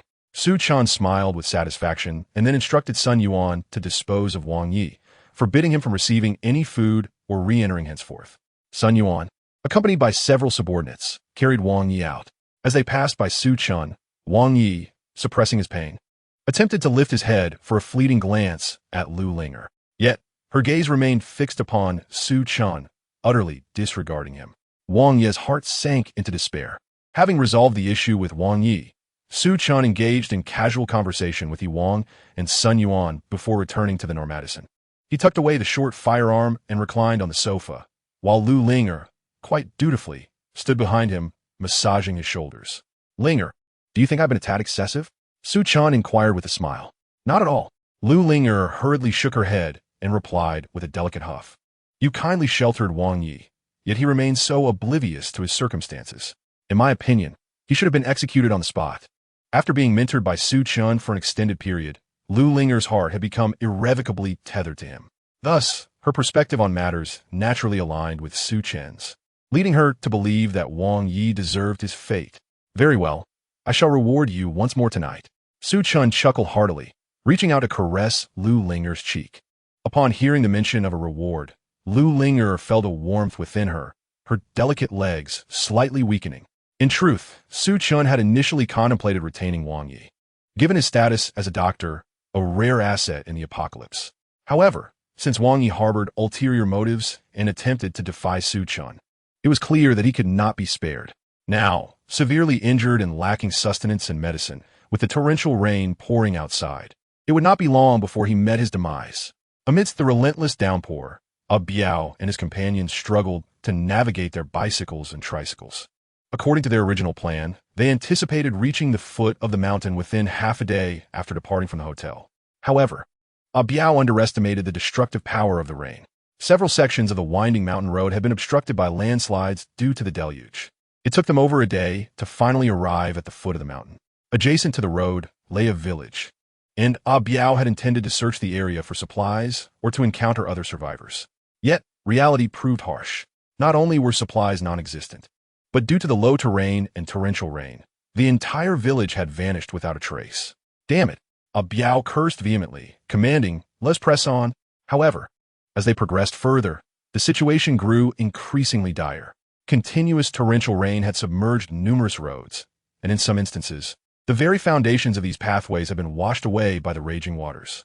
Biao and his companions pedaled their bicycles and tricycles with fervor. Yet by the time dusk descended, they had not ventured far from Phoenix Mountain. The ominous sky instilled a sense of trepidation within Biao. Chapter 59. Farewell to Gao Qiqiang. The terrain surrounding Phoenix Mountain was elevated, and if conditions were this bleak here, one could only surmise that other areas fared no better. Just as Abayo hesitated, contemplating a return to the Green Forest Hotel, two faint beams of light suddenly illuminated the distance. Amidst the torrential downpour, these beams were barely discernible. Had dusk not fallen, Abayo might have missed them entirely. Was a vehicle approaching? Abayo and his companions paused momentarily, their spirits lifted with a surge of hope.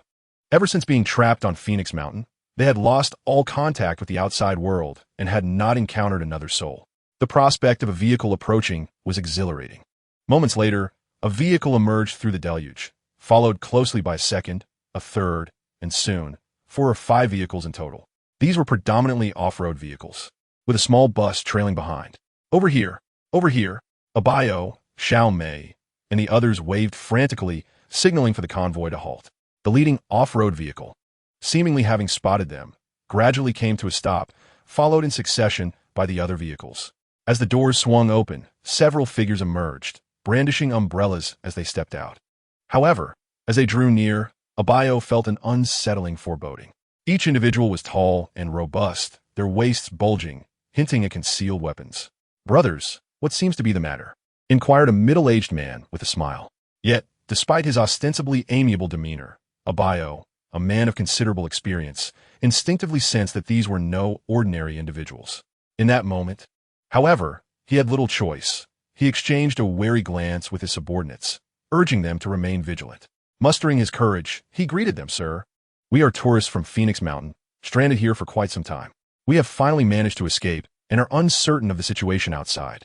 Upon hearing Abayo's words, the middle-aged man appeared momentarily taken aback. "You hail from Phoenix Mountain?" "Indeed."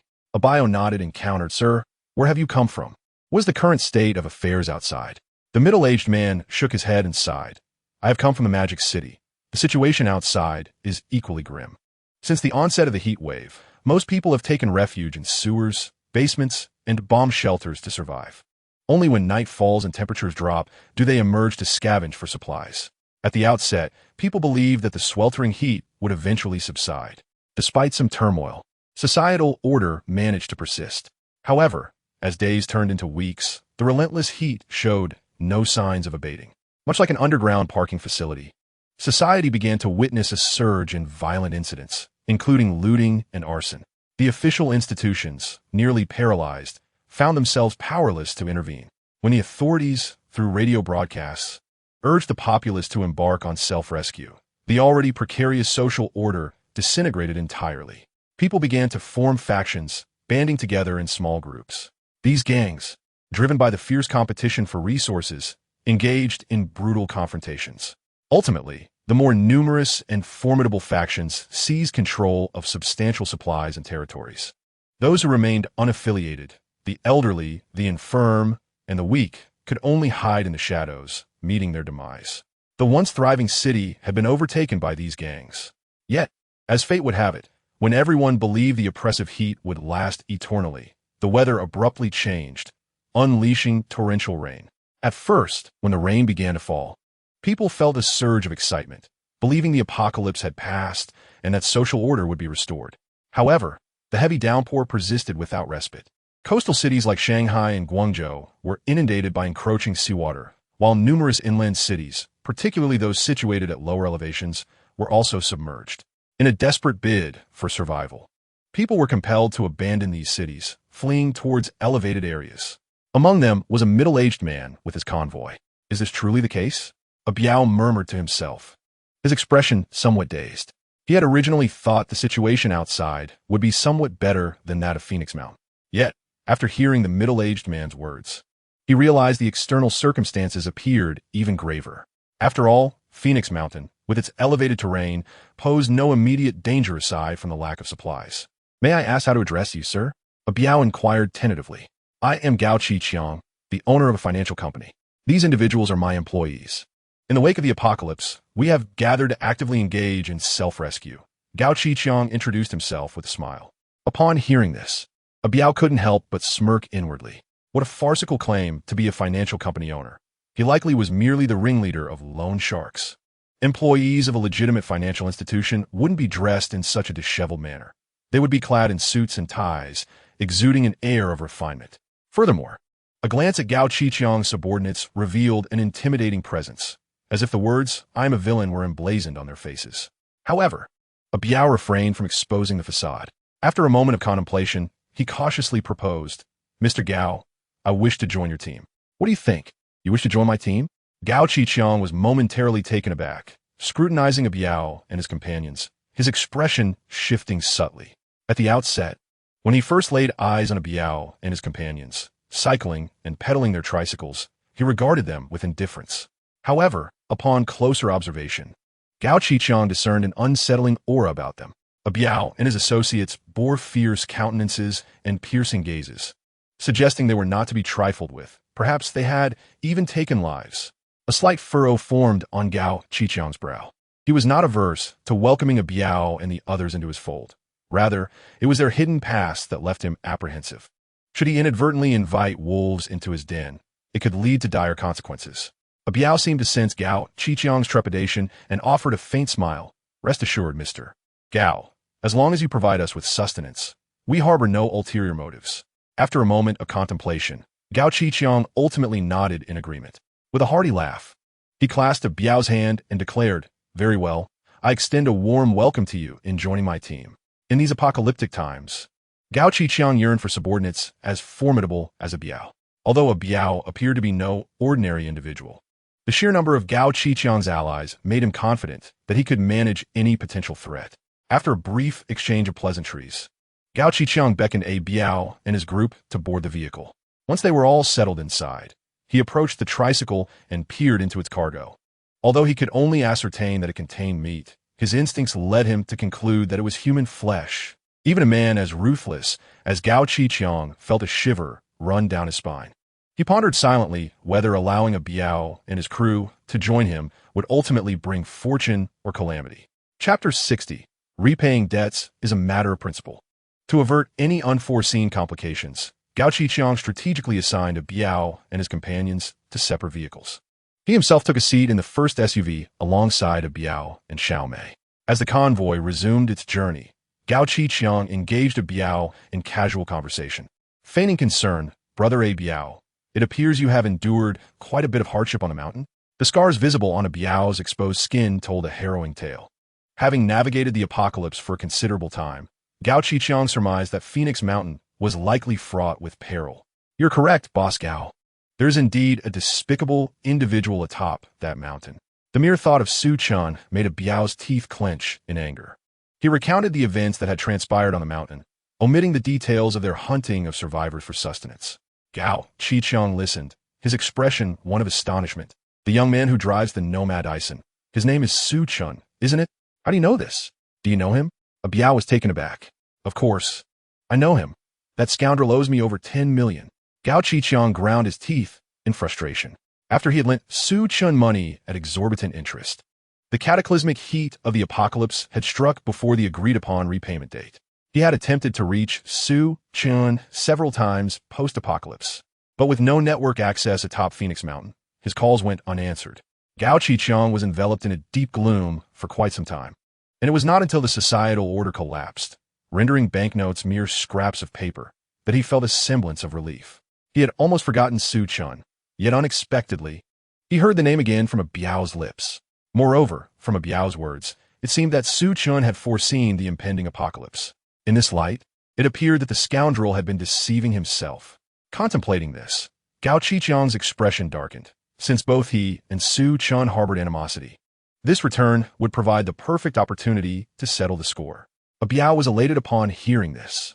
The two resumed their idle chatter, during which Gao Qiqiang gleaned a clear understanding of the situation on Phoenix Mountain.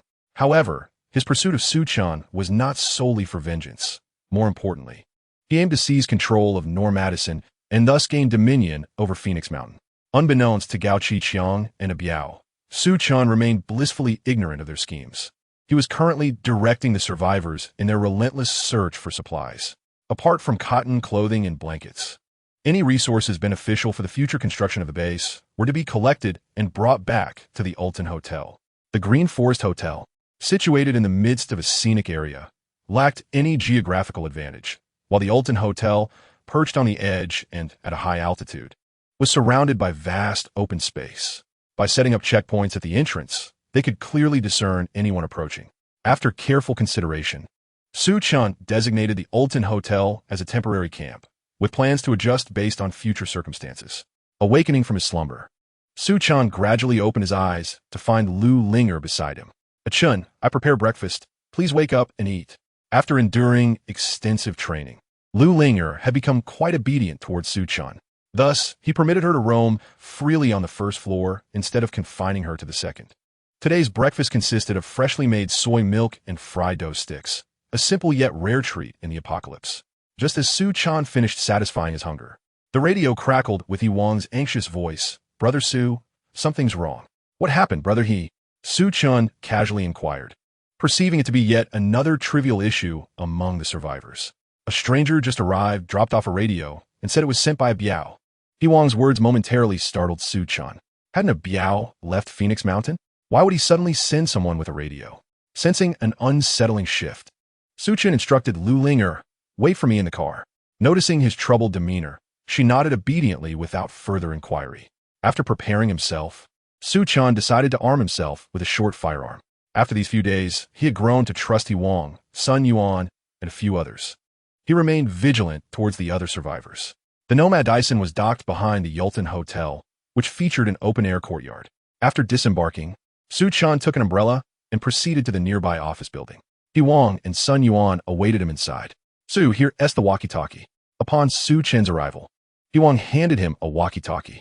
Rather than making immediate contact, Su Chen inquired, "Have you seen the person who came?" "No," Yi Wang shook his head. When a Biao arrived at Phoenix Mountain, there were only 7 or 8 individuals. Including the hotel staff we took in from Manager Dang, we barely have 20 people. Yi Wang had seen most of them. Thus he was certain that the person delivering the walkie-talkie was not one of a Biao subordinates. It appeared, therefore, that outsiders had arrived at Phoenix Mountain, deduced Su Chen. Yi Wang and Sun Yuan exchanged anxious glances. They had initially believed that peace would return to Phoenix Mountain after a Biao's departure. Yet, unexpectedly, only a few days had passed before Biao returned with outsiders. Let us first converse with them and discern their intentions. The walkie-talkie's channel was preset. Su Chen pressed the button and spoke in a low voice. "A Biao? What business do you have with me?" "Haha, Su, it's not a Biao seeking you, but rather me." A somewhat familiar voice echoed through the device. Su Chen furrowed his brow momentarily before recalling the identity of the caller. "Changge? Indeed, it is I." Gao Qiqiang chuckled heartily, leisurely continuing. "We've been apart for less than a month, yet so much has changed." He then shifted his tone, sneering. "Su, about that sum you owe me, shouldn't we settle it?" Su Chen nearly burst into laughter upon hearing this. From the very beginning, he had never intended to repay the debt. Otherwise, he would have been utterly deranged to borrow from a loan shark. "Changge, are you still half asleep? What time is it, and you're still thinking about that money?" Gao Qiqiang, undeterred by Su Chen's mockery, replied calmly, "Regardless of the time, repaying debts is a matter of principle. If you cannot repay, according to our contract, that Nomad Dyson of yours rightfully belongs to me." Chapter 61. Out of respect, I address you as brother. To hand over the Nomad Dyson as repayment? Has Gao Qiqiang lost his senses? Su Chen chuckled. "And what if I refuse to hand it over?" "If you refuse, do not blame me for being unkind." Gao Qiqiang's words brimmed with menace. However, Su Chen paid it no heed, responding with a cold laugh. "Out of respect, I call you brother. Without it, I descend you to the ground." "Very well." Gao Qiqiang, consumed by rage, forced a smile and declared, "All right, Su Chen, just you wait." Su Chen, uninterested in further exchanges, promptly severed communication. What on earth is happening? Yi Wang and Sun Yuan, bewildered, could not help but inquire. Su Chen chose not to conceal the truth from them, recounting the history of his grievances with Gao Qiqiang. "This matter concerns only me and him. It is of no consequence to you. I can understand if you prefer not to get involved." He spoke softly. Exchanging glances, Yi Wang and Sun Yuan resolutely replied, "Brother Su, your words are unwarranted. You saved our lives and provided us with ample resources. To stand by idly would be ungrateful." Sun Yuan nodded in agreement, adding, "What brother he says is true. Your troubles are our troubles." Both understood well that their survival hinged on Su Chen's assistance.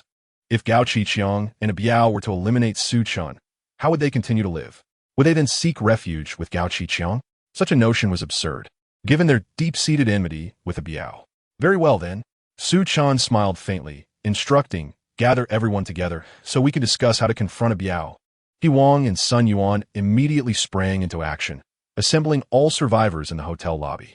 Observing the crowd, Su Chen felt a surge of gratitude. Fortunately, when a Biao had departed, he had not dismissed these individuals as burdens, allowing them to fend for themselves. Otherwise, when Gao Qiqiang arrived with his men, he would have had no choice but to flee. With a slight nod to He Wang, he indicated that they could begin. He Wang stood atop a makeshift platform, gesturing for silence. Everyone, please listen. I have an important announcement. The crowd fell silent, their gazes fixed upon him. We have just received news that a Biao has returned. Upon hearing this, an uproar erupted among the crowd, their expressions a tumult of fear and fury. The survivors present had witnessed a Biao's ruthless nature firsthand. Many had lost friends and family to his merciless schemes. A Biao has returned with a number of outsiders, with whom I have considerable grievances. If you are afraid, you may leave now, Su Chen stated calmly. Faced with this declaration, many attendees displayed hesitation. They were all too familiar with a Biao's brutal methods and wished to avoid confrontation if at all possible. The mention of a Biao's reinforcements only intensified their trepidation. Noticing their fearful expressions, Sun Yuan furrowed his brow and spoke sternly. Hey, is the rain outside so heavy that it has muddled your minds? You must ponder carefully. Without Su Chen, how would you sustain yourselves? If Su Chen were to fall at the hands of a Biao, could you endure? Upon hearing Sun Yuan's words, the crowd regained their composure. Indeed, how could they possibly survive without Su Chen? Given a Biao's ruthless nature, he would likely seize Su Chen's resources and eventually regard them as mere fodder once those supplies were exhausted. Contemplating this, someone boldly proclaimed, Boss Su, I shall not abandon you. Indeed, I shall stand with you through thick and thin. A mere Biao is nothing we cannot handle. Following the initial declaration, others fervently echoed their commitment. In no time, all the survivors present pledged their allegiance to Su Chen, united against the Biao. Very well, from this moment forth, we must take action to reinforce the hotel perimeter. Additionally, we shall establish 3 shifts to keep vigilant watch, day and night, lest we be caught off guard. Su Chen commanded. The cruelty of a Biao is well known. Gao Qiqiang, a seasoned leader of the underworld, had survived the sweltering apocalypse in a magical city and made his way to Phoenix Mountain. One can only imagine the depths of his ruthlessness. If we do not maintain our watch and fortify the hotel's defenses, we might awaken to find ourselves lifeless. Once Su Chen had delegated all tasks, he returned to his vehicle. Ah Chen, you're back.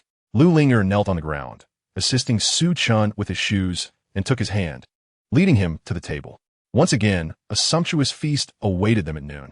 As Su Chen dined, he conversed with Lu Linger about a Biao and Gao Qiqiang. What? A Biao has returned, and he brought reinforcements? Lu Linger gasped, her face displaying anxiety and concern.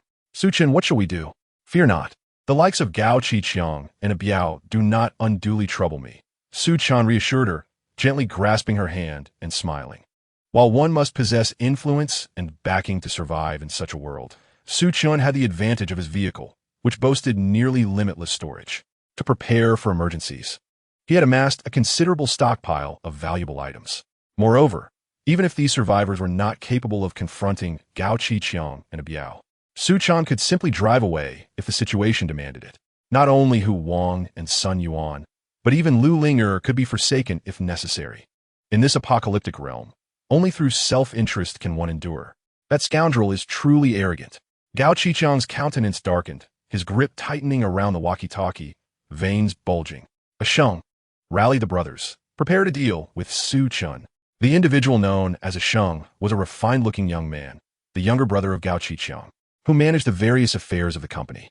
Upon hearing his elder brother's command, Gao Qiqiang did not hesitate and prepared to rise and summon their comrades. Calm down, Brother Gao. A Biao quickly intervened, earnestly advising that wretched Su Chen is exceedingly cunning and treacherous. If we act rashly, we may fall into his trap. It was then that Gao Qiqiang recalled a Biao's previous misfortunes at the hands of Su Chen. Taking a deep breath, he replied in a grave tone. What do you propose? Let us not rush. We should first observe the situation on Su Chen's side before taking action. A Biao suggested. That sounds reasonable. We shall proceed as you say. Gao Qiqiang nodded in agreement. Chapter 62. The trapped Gao Qiqiang dispatched his brother Gao Qixing, accompanied by Biao and several others, to stealthily approach the exterior of the Yulden Hotel. They concealed themselves near a building on the roadside, equipped with binoculars to scrutinize the happenings within the hotel. During the oppressive heat that plagued Blue Star, Gao Qiqiang, with his ruthless disposition and a band of loyal followers, swiftly seized control of the supermarket. Thanks to the ample supplies contained therein, they managed to weather the sweltering days unscathed. When torrential rains arrived, engulfing the city of magic, Gao Qiqiang was quick to react. He and his followers hastily departed in their vehicles, with a bus loaded to the brim with provisions, enough to sustain them for several months. Damn it! That cunning Su Chen is indeed astute, a Biao exclaimed, surveying the geographical layout of the Yulden Hotel. His military background allowed him to discern immediately that the hotel was easily defensible yet challenging to attack. Do you know where Su Chen's Normadison is parked? A Biao inquired, turning to Wang Yi. I do. It's situated in the courtyard behind the hotel, Wang Yi promptly responded. After being injured by Su Chen, he was on the verge of perishing in the downpour when a Biao and Gao Qiqiang returned to their aid. Initially, they had no intention of assisting Wang Yi. But considering his prior acquaintance with Su Chen and his familiarity with the hotel's interior, a Biao persuaded Gao Qiqiang to spare Wang Yi's life. They drove him to his clinic, thereby preserving his existence, albeit at the cost of one of his legs, which was left crippled. Following this ordeal, Wang Yi became unwaveringly loyal to Gao Qiqiang and a Biao, harboring a deep-seated hatred for Su Chen. The information regarding Su Chen and his associates residing at the Yulden Hotel was divulged to Gao Qiqiang and a Biao by Wang Yi. Understood. After further observation, a Biao returned with Gao Qixing and the others to the Green Forest Hotel, serving as their temporary base. Brother Gao, based on my observations, we cannot launch a direct assault, a Biao stated solemnly. Su Chen possesses firearms, and there may be other weapons in his vehicle. Acting impulsively could result in significant losses. Most importantly, if this fellow senses danger and decides to flee in advance, it would indeed spell trouble. Upon hearing this, Gao Qiqiang furrowed his brow and inquired, "What do you propose we do?" His motivation for dealing with Su Chen was not solely due to the debt owed. He was also coveting the Normadison. Originally designed to withstand extreme climates and environments, the vehicle had been further modified by Su Chen. If he could claim it for himself, it would not only enhance his quality of life, but also ensure his safety. It is most opportune for us to act under the cover of night, proposed a Biao after some contemplation. Although visibility would be compromised, it would also conceal their movements, allowing them to approach the hotel undetected. Individuals like a Biao and Gao Qiqiang were towering figures, ruthless and cunning. Once they infiltrated the hotel, the survivors, such as Wang and Sun Yuan, would stand no chance against them. After considerable deliberation, Gao Qiqiang and a Biao, along with their associates, formulated a plan. Time ticked away, and soon darkness enveloped the surroundings. With the power already cut, Phoenix Mountain was shrouded in complete blackness, illuminated only by the occasional flash of lightning. Gao Qiqiang commanded nearly 50 subordinates, and with a Biao and the others, their number swelled to approximately 60. He designated a few to guard the camp, while the rest followed him to confront Su Chen. The main contingent, undeterred by the rain, arrived at the entrance of the Yulden Hotel. To avoid alarming their quarry, they had extinguished their flashlights beforehand. Fortunately, dim lights from within the hotel provided some guidance. Without further ado, adhering to their prearranged plan, Gao Qiqiang, a Biao, and others surged toward the hotel. Under the cloak of night and the downpour, they had no reason to worry about being discovered by the survivors inside. As they neared the perimeter fence of the hotel, one of the frontline subordinates suddenly let out a piercing scream and collapsed to the ground. There's a trap, Brother Sheng. Before Gao Qiqiang and a Biao could react, another subordinate fell, clutching his leg in agony. Without a moment's hesitation, Gao Qiqiang flicked on his flashlight. As the beam illuminated the scene, they discovered that the two subordinates had been ensnared by a pair of advanced and lethal animal traps, seemingly designed for capturing medium-sized beasts. The wounds on their legs were deep and gory, blood gushing forth. Stunned by the sight, Gao Qiqiang and his men were momentarily paralyzed. What was going on here? Why were such traps present in this location? Nearby companions rushed forward, attempting to pry the traps open, but despite their best efforts, they were unable to succeed. At that moment, two powerful searchlights suddenly illuminated the hotel, casting their straight beams directly upon Gao Qixing and his companions, leaving them momentarily stunned. Why were there searchlights in the hotel? And if there were, how could they possibly be operational? Before they could regain their composure, a sharp whoosh pierced through the heavy rain, and an arrow shot forth. One of Gao Qixing's subordinates, unable to evade in time, was struck directly. The arrow's force was so tremendous that it pierced through his abdomen. The sight sent chills down the spines of the onlookers. With such formidable power, it was likely that they were facing the modern compound crossbows employed by Su Chen and his group. The lethality of such weapons was astonishing. Capable of easily penetrating several layers of ballistic shields, a direct hit to the head would surely be fatal. As the crowd remained in shock, several more arrows whistled through the air. 4 or 5 additional subordinates fell victim to the barrage. Retreat. Gao Qixing realized the gravity of the situation and shouted, leading the way as he dashed back. The other dozens of subordinates hurriedly followed suit. Upon reaching the building where Gao Qixing was, Gao Qixing, panting heavily, recounted the incident to his elder brother. Gao Qixing, upon hearing the account, was equally dumbfounded. He glanced at the traps and arrows still clinging to his subordinates and demanded angrily, why were there searchlights in the hotel, and how could they function normally? Why do Su Chen and his group possess traps and modern compound crossbows? Cold sweat mingled with rainwater trickled down a Biao's forehead. He opened his mouth, stammering, I do not know. It could be plausible if Su Chen's vehicle was equipped with 1 or 2 crossbows for self-defense. However, judging by the earlier events, there were at least 10 or more crossbows involved, along with several traps. A Biao could not help but wonder whose vehicle would carry such peculiar items without reason. Gao Qixing's face turned ashen with rage, veins throbbing on his forehead. He had brought less than 50 men, and now 2 were gravely injured by traps, while 3 others had been struck in vital areas by the crossbows. It was evident that these individuals would not survive, and several more were seriously wounded. How could this not incite his fury? Yet, Gao Qixing understood that a Biao could not be blamed for this incident. No one had anticipated that Su Chen's vehicle would be equipped with such bizarre contraptions. Furthermore, a Biao and his subordinates were ruthless, and their skills would prove useful against Gao Qixing. Thus, suppressing his anger, Gao Qixing gravely instructed, enough, you cannot be held accountable for this. Asheng, take the injured brothers back first. We have suffered significant casualties even before approaching the hotel. Who knows what other tricks Su Chen may have up his sleeve. The most prudent course of action is to withdraw for the time being and contemplate our next steps. Gao Lao up Yao Go, I have a plan.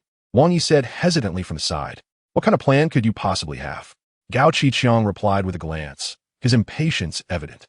If it weren't for Wang Yi's status as a physician, which held some value, Gao Qixing would have little concern for his fate. I still have a few acquaintances on Su Chen's side. Perhaps I could persuade them to betray him and join us. As soon as Wang Yi uttered these words, both Gao Qixing and Biao's eyes lit up. There is a saying that the most formidable fortress is often breached from within. If Wang Yi could sway the survivors within the hotel to assist us from the inside, capturing Su Chen would be a mere formality. I entrust this matter to you. Should you succeed, I shall ensure you are well rewarded. Gao Qixing said with a smile, patting Wang Yi's shoulder. Wang Yi immediately felt a lightness in his bones and eagerly accepted the task. Inside the Yuer Dun Hotel, upon witnessing Gao Qixing's men flee in disarray, the survivors could not contain their exuberance. He Wang eagerly grabbed the walkie-talkie, excitedly relaying their triumph to Su Chen. Brother Su, the supplies you provided are incredibly effective, but how did you manage to have these items in your vehicle? When procuring resources, aside from food, drinking water, and fuel, Su Chen had primarily considered his own safety. Due to the stringent regulations imposed by the authorities, he was compelled to settle for alternatives, focusing on crossbows and animal traps as cold weapons. Today, they proved invaluable. The searchlights were also meticulously prepared by Su Chen, and as for the electricity, the explanation was simple. He had stockpiled numerous batteries. He had even amassed a considerable number of large solar chargers, which had remained unused due to the persistent heavy rains of late. As long as they are effective, that is what matters. Tonight, the brothers have worked hard. Tomorrow morning, I will prepare a sumptuous feast to treat everyone. In response to He Wang's inquiry, Su Chen merely smiled and shifted the topic.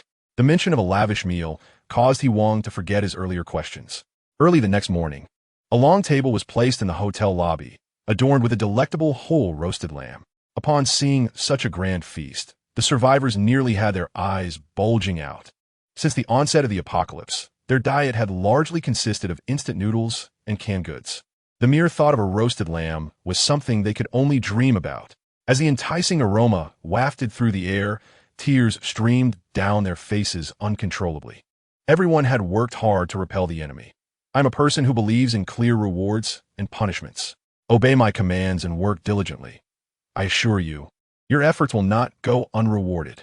However, should you dare to be lazy or entertain other thoughts, you shall meet the same fate as Wang Yi. Su Chen proclaimed from the stage, his voice resonating with authority.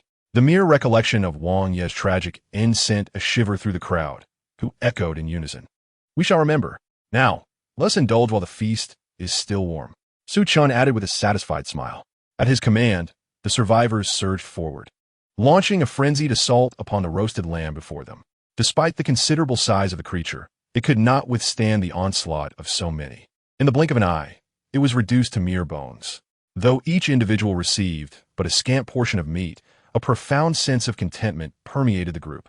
After such a long time, the opportunity to partake in a whole roasted lamb was a rare delight. Moreover, Su Chen had elevated that evening's staple by substituting instant noodles with self-heating rice from Heideleo.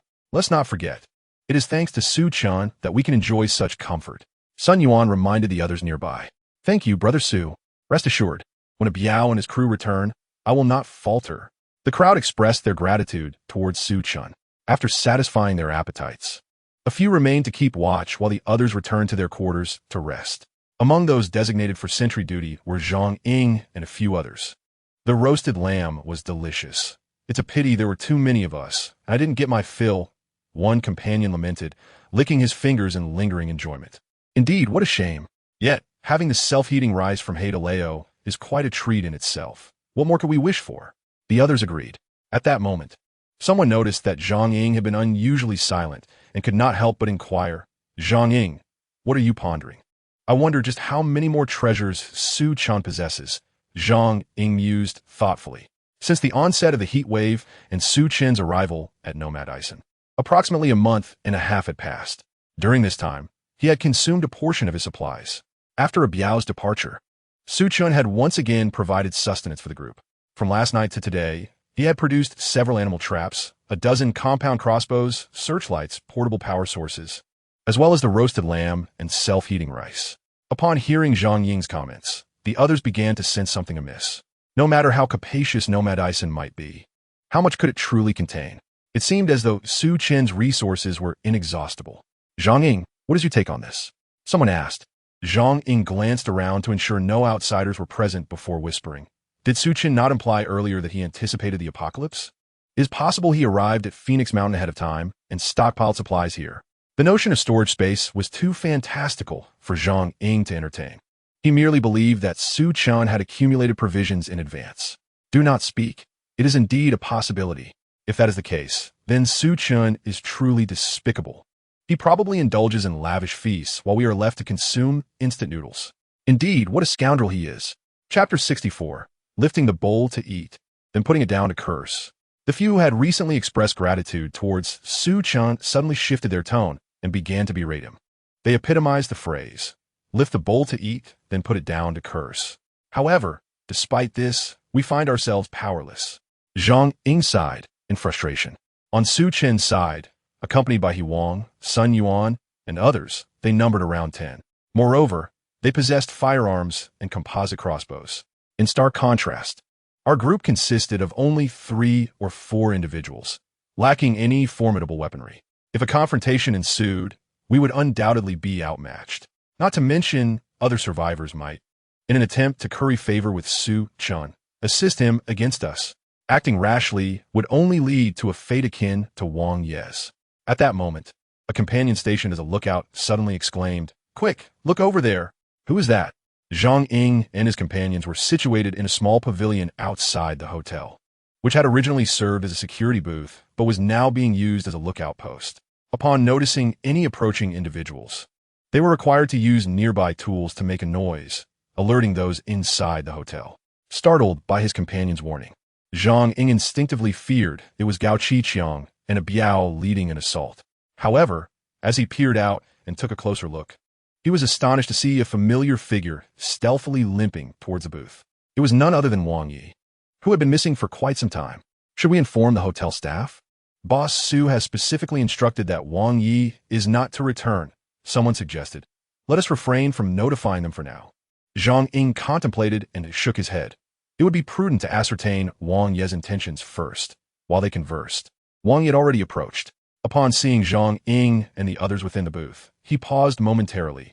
Then his face lit up with joy. Zhang Ying, Zhou Jun. I did not expect to find you here. How have you been, Dr. Wang? Upon encountering Wang Yi again, the expressions on Zhang Ying and the others' faces displayed evident discomfort. Earlier, in pursuit of sustenance, they had unhesitatingly betrayed Wang Yi to remain in the hotel. Yet, Wang Yi appeared unfazed, greeting them with warmth. I am doing well. You wouldn't believe it. It was Boss Gao and Brother Biao who took me in. Zhang Ying and the others were slightly taken aback. They had not anticipated Wang Yi would align himself with Gao Qiqiang and a Biao. However, upon reflection, it seemed rather logical. After all, in the current state of Phoenix Mountain, there were only two factions, Su Chen and Gao Qiqiang. For Wang Yi to survive, he had no choice but to seek refuge with Gao Qiqiang. What brings you to us today? If Su Chen discovers your presence, you may not fare well, Zhang Ying feigned concern, claiming, what do you understand? I am here to save your lives. Wang Yi scoffed, adopting an air of superiority. Zhang Ying and his companions exchanged puzzled glances, unsure of his intentions. Dr. Wang, what exactly do you intend to do? To speak plainly. Very well, I shall speak the truth, Wang declared. I have aligned myself with the formidable Gao Laoda in Shanghai, a figure of considerable repute. He commands a force of nearly 180 men, armed with several firearms. Although he faced a setback last night, should he unleash his wrath, capturing you would be effortlessly within his grasp. Wang exaggerated Gao Qiqiang's prowess with bravado, leaving Zhang Ying and the others momentarily bewildered. If you continue to support Su Chen when Gao Laodao invades, none of you will escape unscathed. However, if you choose to aid him, once Su Chen is subdued, you will reap the rewards. After all, Su Chen's solitary enjoyment has left you all subsisting on instant noodles. Zhang Ying and his companions, already harboring some dissatisfaction with Su Chen, found themselves swayed by Wang's threats and temptations. What do you suggest we do? Zhang Ying inquired tentatively. Quite simple. You need only to follow my instructions, Wang whispered conspiratorially. Zhang Ying's face betrayed a flicker of doubt. Observing this, Wang retorted, Zhang Ying, you must consider this carefully. Previously, when you reported me to Su Chen, I chose not to retaliate. Should you squander this opportunity and Gao Laodao prevails, do not blame me for failing to intercede on your behalf. After a moment of hesitation, Zhang Ying steeled himself, declaring, very well, I shall heed Brother Wang's guidance. Now that's more like it. I shall take my leave, but be cautious. Do not allow Su Chen to discover your intentions. With that, Wang left, satisfied, slipping away from the guard post with stealth. Unbeknownst to Wang and Zhang Ying, every move they made was observed by Su Chen and He Wang from the rooftop of the hotel. Su Chen, being cautious by nature, and He Wang, a former soldier, had arranged for both overt and covert surveillance. The ordinary survivors were tasked with the visible watch, entirely unaware of the hidden observers. The covert watch was entrusted to Sun Yuan and a few others whom Su Chen trusted, alternating their shifts. He had even equipped them with night vision binoculars. Stationed at the hotel rooftop, upon noticing Wang's approach to the guard post, the hidden observers promptly alerted Su Chen. What are your thoughts? Su Chen inquired casually. That fellow Wang, you must have ingratiated himself with Gao Qiqiang and a Biao to survive. His clandestine visit today is likely an attempt to persuade Zhang Ying and the others to betray you, He Wang surmised, accurately deducing the conversation between Wang and Zhang Ying. Indeed, I share the same sentiment. It seems I was somewhat lenient in my earlier decisions. Su Chen shrugged. There's a saying that aptly applies. If one does not eradicate the roots of the weeds, they shall regrow with the spring breeze. Had I dealt with Wang Yi decisively, we would not find ourselves in this predicament today. It appears that I must refrain from repeating the error of allowing the antagonist to perish due to excessive verbosity. However, it is fortunate that I have recognized this in a timely manner. So what shall we do?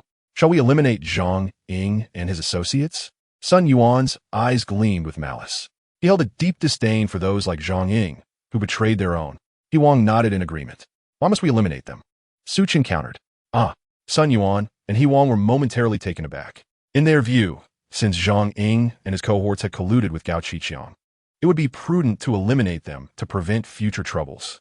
We could easily ensnare them in a trap. A ruthless glint flashed across Su Chen's genteel visage. As night descended, heavy rain continued to pour outside. Following a meal of instant noodles, most individuals opted to retreat to their respective rooms for rest. At that moment, a few survivors preparing to take their posts were halted by Zhang Ying. Zhou Xinhong, Li Dong, take the night off. I will stand guard in your stead. Ah, such a generous offer. Zhou Xinhong and Li Dong were pleasantly surprised. The night watch was exhausting and frigid, if given the choice. Who would prefer to stand guard when one could sleep comfortably in their room? We cannot sleep anyway, so we shall cover for you. Zhang Ying chuckled. Next time, if you come across any good fortune, do remember to share it with me. Agreed. We entrust this to you. Zhou Xinhong and Li Dong, wary of Zhang Ying's possible change of heart, hastily retreated to their rooms. Exchanging glances, Zhang Ying and his companions departed the hall and made their way to the guard post. Why are you all here? Did you not serve during the day? The personnel at the guard post inquired, puzzled. Zhou Xinhong and his group are slacking off. I've taken their place. You all should return and rest. Zhang Ying replied with a smile. The guards at the post thought little of it, and after completing the handoff, they turned and returned to the hotel. Once they departed, only Zhang Ying and his 3 companions remained at the post.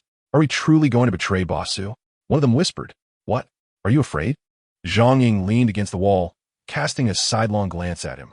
I must admit, I am somewhat apprehensive. We have witnessed Boss Su's methods. What if Biao Ge fails? Such uncertainties are irrelevant. Zhang Ying retorted impatiently. At this point, retreat is not an option. Furthermore, do not refer to him as Boss Su anymore. Understood? The remaining 3 fell silent, settling down to rest. As time passed, the night grew increasingly profound. Apart from the relentless downpour, there seemed to be nothing else in the realm of existence. Just as Zhang Ying and his companions were succumbing to drowsiness, the eerie calls of night owls suddenly pierced the silence from outside. Instantly alert, the 4 of them peered out.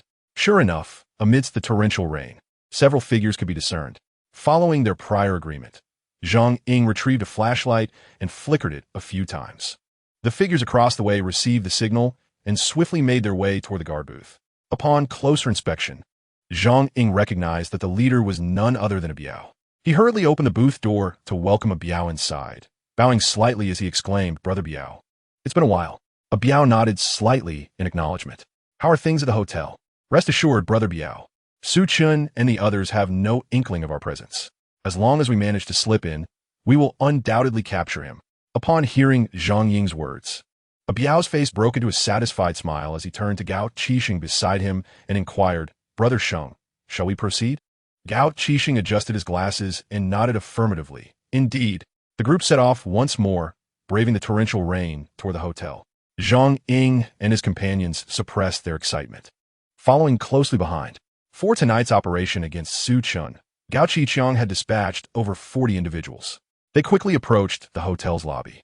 Under Su Chen's orders, the surviving individuals had made some rudimentary modifications to the hotel. Side doors and windows had been barricaded, leaving the main entrance as the sole access point. As the night deepened, most survivors had returned to their rooms to rest, with only a few dim night lights illuminating the space. Observing how effortlessly they had entered the lobby, smiles unconsciously crept onto Gao Qixing and a Biao's faces. They had initially planned to split into 2 teams, one to deal with the survivors and the other to head straight for the hotel's backyard to secure Su Chen and Norma Dyson first. With no one in the lobby at present, they had indeed saved themselves a considerable amount of trouble. Exchanging knowing glances, Gao Qixing and a Biao nodded in unison. Under Zhang Ying's guidance, they proceeded toward the hotel's backyard. However, just as they crossed the lobby, a piercing alarm blared.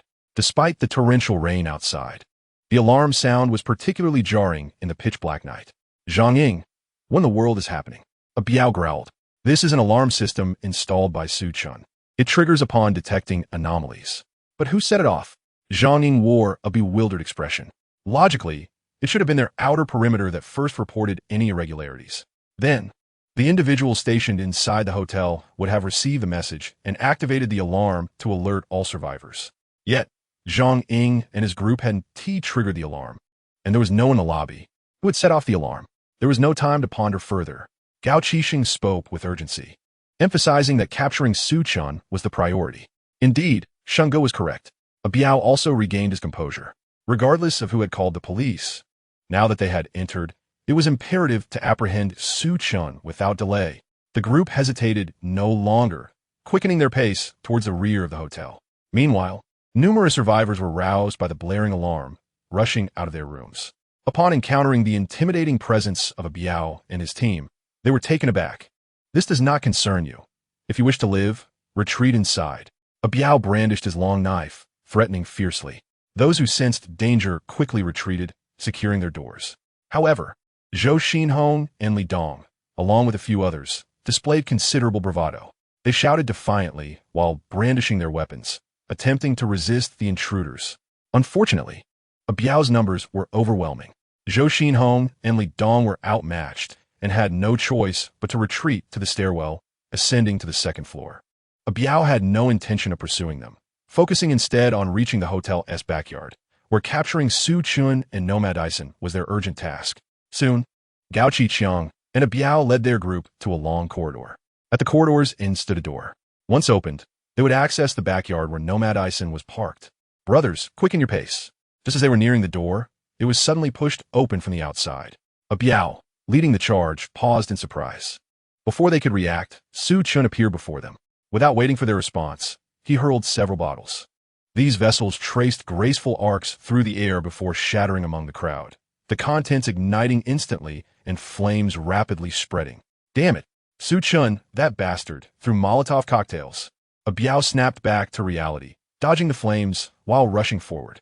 Su Chen offered him a sardonic smile before decisively shutting the door again. Retreat! Back! Biao shouted urgently. But at that moment, the rear door was also blocked. In an instant, Biao and his men found themselves trapped like fish in a barrel. The glass bottles contained highly flammable liquids akin to gasoline and alcohol. Upon shattering, they quickly spread in all directions. In the blink of an eye, the corridor was engulfed in flames. The corridor was not particularly spacious, and with nearly 50 individuals packed in, it became a scene of chaos. Confronted by the raging inferno, Gao Qisheng and the others desperately retreated. Yet, despite their efforts, the fire rapidly approached them. The first few individuals were ignited, rolling on the ground in a futile attempt to extinguish the flames. Chapter 66. Strongman Locksman, thick smoke and searing heat enveloped the narrow passageway. As dozens of individuals faced imminent annihilation at the hands of Su Chen and his incendiary devices, an observant soul suddenly noticed several windows on a nearby wall. Quick! There are windows. The crowd, seizing this glimmer of hope, surged towards the openings. With a resounding crash, the windows yielded. Biao and his companions scrambled to escape through the narrow openings. However, the first to emerge let out a cry of agony as he collapsed, writhing on the ground. Not far off, He Wang, Sun Yuan, and their allies stood poised with crossbows, their intentions clear. The sight of their fallen comrade startled those who followed, prompting them to raise their hands and shout in desperation, "We surrender! Do not kill us!" Yet Su Chen had issued a resolute command. No surrenders would be accepted. He Wang and Sun Yuan maintained their positions, methodically targeting those who emerged from the corridor with their crossbows. Gao Qiqiang's subordinates were utterly demoralized, devoid of any notion of resistance. In the pitch-black night, amidst torrential rain, they fled like headless chickens. Fortunately, the hotel's layout was not overly complex, and by sheer happenstance, they managed to escape. Once the tumult began to subside, He Wang and Sun Yuan commenced the grim task of surveying the battlefield. After a thorough assessment, they discovered that 7 or 8 of the invading foes had perished in the flames, while several had been struck down by crossbow bolts during their escape. A few others, incapacitated by injuries, had failed to flee. Preliminary estimates suggested that Gao Qiqiang had suffered approximately 20 casualties. "Ha ha, Brother Su, we have achieved a resounding victory," He Wang exclaimed over the radio, his excitement palpable. "This triumph is largely thanks to your cunning, Brother Su, which led us to outmaneuver the opposition." Sun Yuan chimed in with a grin, adding, "By the way, we've captured that scoundrel Zhang Ying and Zhou Jun. Perfect. Let us bring them to the main hall and gather everyone," Su Chen instructed before setting down the radio. Beside him, Lu Linger, relieved by their victory, exhaled deeply. She embraced Su Chen, her eyes brimming with admiration. "Chen, you are truly remarkable." I possess far more prowess than merely this, Su Chen replied, caressing her cheek with a gentle smile. Now let us deal with those traitors. The two departed from the Nomad Ison and made their way to the hotel lobby. The captured Zhang Ying, Zhou Jun, and several of Gao Qiqiang's subordinates were bound and displayed upon the stage.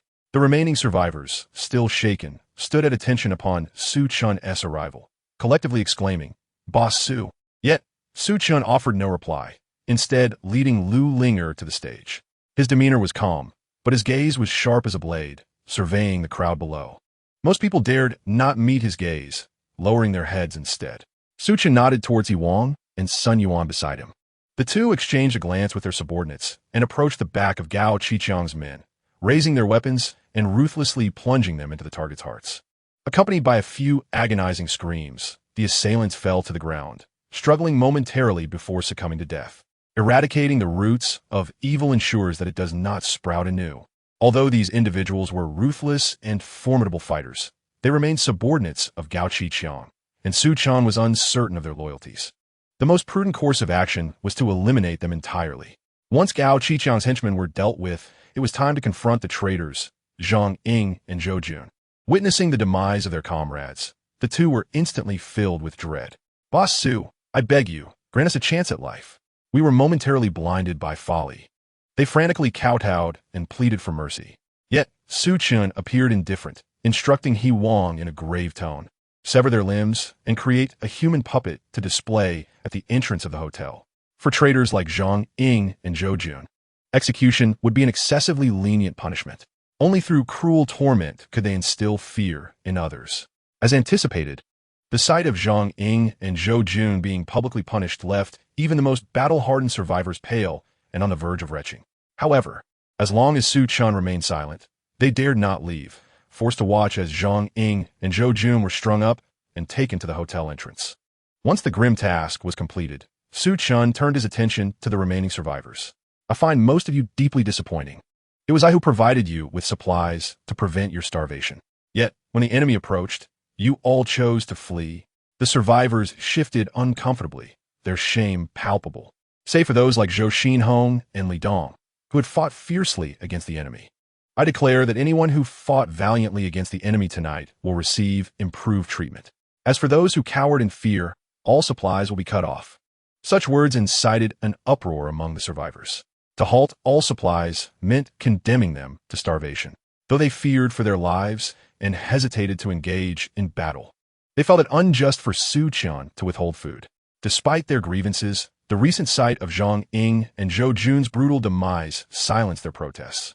Nevertheless, Su Chen reassured them, "Rest assured, I will not leave you without a path to survival.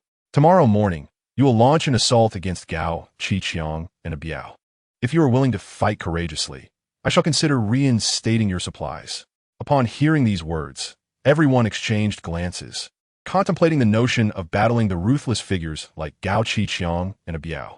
Was this not akin to locking a strong man in with a malevolent adversary? After Su Chen spoke, he paid no heed to the reactions of those around him and departed with Lu Linger. Truth be told, this predicament could not solely be attributed to Su Chen. If blame were to be assigned, it would lie with themselves. He Wang sighed, shaking his head, expressing that while Su Chen provided for their sustenance, they, in turn, only contemplated their own safety when calamity loomed. Now, Su Chen had presented them with an opportunity, and whether they seized it rested entirely upon their own volition.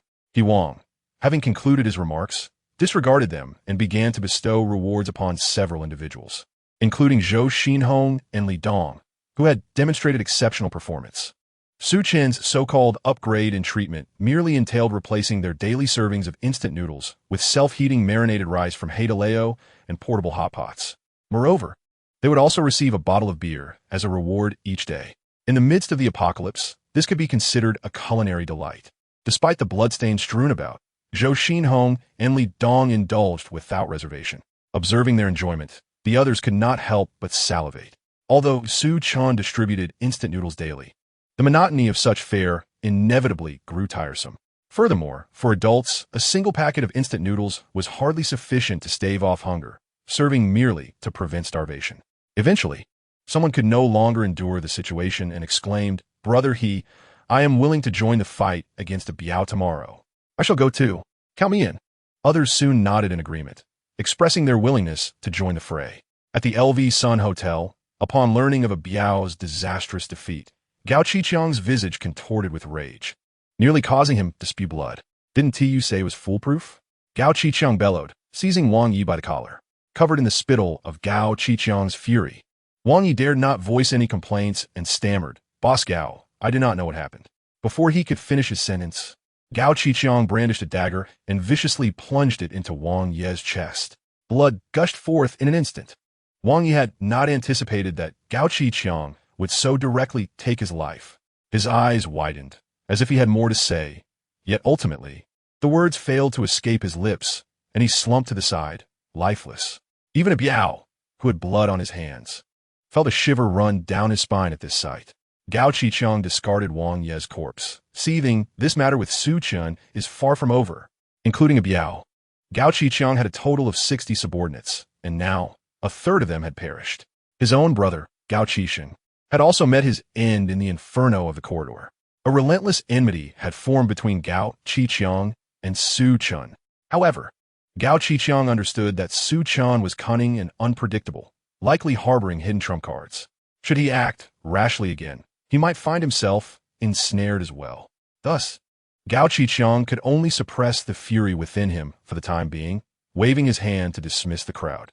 Dejected, Abayo and the others returned to their respective rooms to rest. After a night of sleeplessness, everyone slumbered as soundly as the proverbial dead pig. Even those tasked with keeping watch leaned against the wall, succumbing to deep slumber. As dawn broke, Su Chen's subordinates stealthily approached the Green Forest Hotel. Familiar with their surroundings, they made a beeline for the hotel lobby. The sentinels, still lost in their dreams, were swiftly silenced with a fatal cut to the throat. After neutralizing the guards, Su Chen's men continued their infiltration. They began searching each room, mercilessly dispatching anyone they encountered, sending them to meet their maker in the midst of their dreams. However, the operation was not without its complications. As they pried open the lock of the third room, an inadvertent noise startled the occupants awake, who promptly sensed the intrusion. When Su Chen's men entered, the startled individuals sprang to their feet, shouting and engaging in fierce combat. Soon, Abayo and his companions were also jolted from their sleep. They hastily donned their clothing, armed themselves, and burst from their rooms. Since Gao Qiqiang's men were seasoned fighters, initially disoriented, they quickly regained their footing and began to overpower Su Chen's crew. Bang! At that moment, a gunshot rang out, causing everyone present to freeze in astonishment and look up. There stood the grim-faced Gao Qiqiang in the corridor, gripping a dark handgun with wisps of smoke curling from its muzzle. "Damn it, he has a gun! Retreat!" someone shouted, snapping back to reality. The others, no longer willing to linger in battle, fought their way back while hastily fleeing. Once the adversaries were repelled, Gao Qiqiang assessed the situation and found that 5 or 6 of his men had perished. Although he had eliminated 3 or 4 of Su Chen's men, his teeth clenched in anger. That bastard Su Chen. Not only had he failed in his ambush, but he also dared to strike at him. However, this served as a wake-up call for Gao Qiqiang. He had previously believed he could easily manipulate Su Chen. Yet, judging by the events of last night and this morning, it was evident that Su Chen possessed both cunning and skill comparable to his own. From this day forth, stringent protective measures must be established. Without my explicit orders, no one is to engage in conflict with Su Chen's faction. With a dark expression, Gao Qiqiang uttered these words before turning to leave. Observing coldly, Abayo's eyes flickered with disdain. Indeed, the longer one navigates the underworld, the more timid one becomes. Gao Qiqiang's subordinates, despite their numbers, were as disorganized as a scattered pile of sand. Had he been in command, such a disastrous outcome would never have transpired. Upon discovering the collusion between Zhang Ying, Zhou Jun, and Gao Qiqiang's men, Su Chen chose not to execute them. Instead, he allowed them to lead the enemy into the hotel. The rationale was quite simple. On one hand, it was to capture them like fish in a barrel, ambushing the adversary. On the other hand, he sought to utilize this opportunity to test the mettle of the survivors within the hotel, while subtly admonishing them as well. In hindsight, the outcome proved exceedingly favorable. Inside the hotel, Su Chen observed the returning survivors, bloodied yet resolute, and a satisfied smile graced his countenance. "Excellent. You have not disappointed me. I have always been one to distinguish clearly between reward and punishment. Since you have achieved merit, I shall overlook your previous transgressions. Henceforth, provisions will continue to be distributed daily as per usual. However, your treatment will differ from that of He Daige, Sun Yuan, and Zhou Xinhong. Rest assured, as long as you contribute significantly in the future, rewards will still await you. Upon hearing Su Chen's words, the crowd breathed a collective sigh of relief and promptly vowed with fervor. Rest assured, Boss Su, we shall heed your commands from now on. Indeed, if you instruct us to vanquish foes, we shall do so without hesitation. We shall no longer be fearful of death. Under Su Chen's command, the survivors expressed their gratitude wholeheartedly. Some even lamented their previous cowardice in fleeing, realizing how regrettable it was.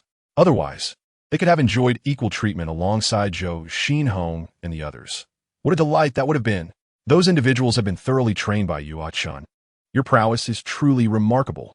Lu Ling'er, entwining her arm with Su Chen's, returned inside the Nomad Ison. Her sparkling eyes brimmed with admiration for Su Chen.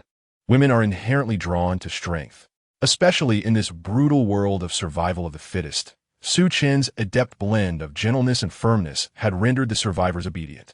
How could Lu Ling'er not admire him?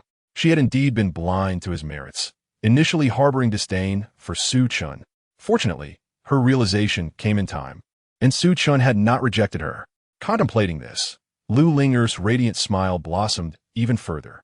Master, I shall freshen up and accompany you well this evening. Very well. Go ahead.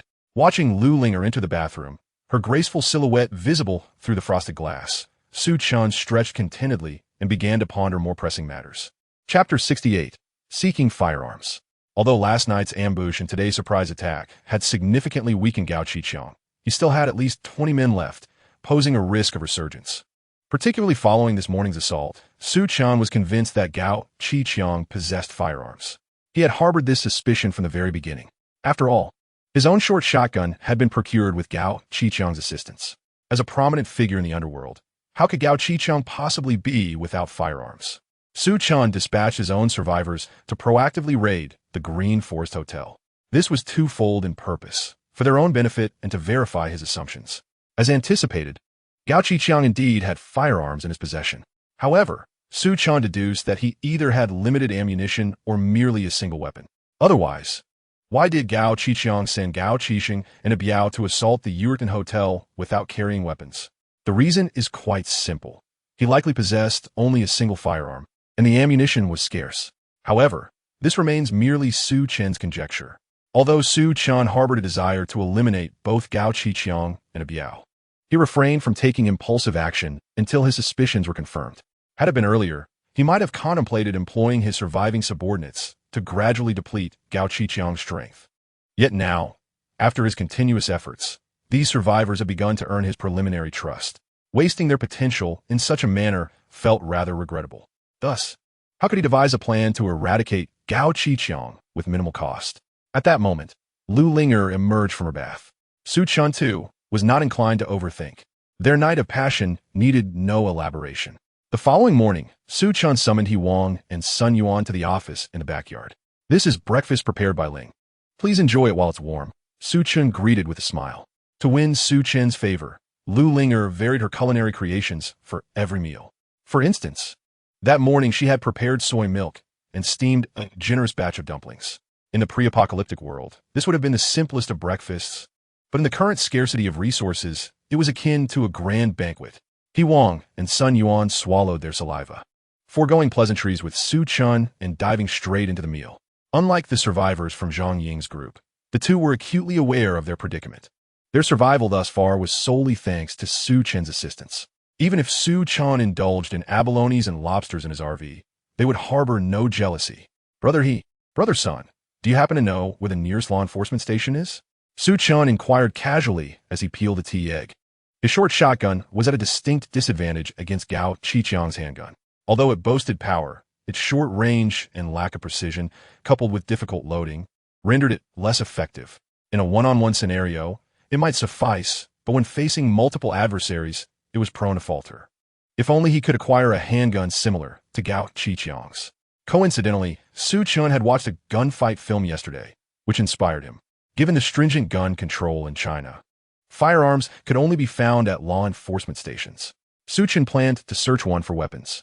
A law enforcement station? You would have to descend the mountain to find one, Wang replied after a moment's pause, shaking his head. Originally, there was a small security office on Phoenix Mountain with a few enforcers responsible for daily safety.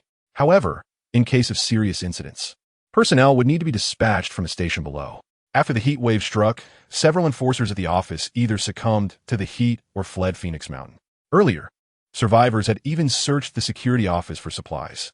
Regrettably, apart from the electric shock baton and the riot shield, there are no weapons within. What is the purpose of this? Inquired Su Laudy.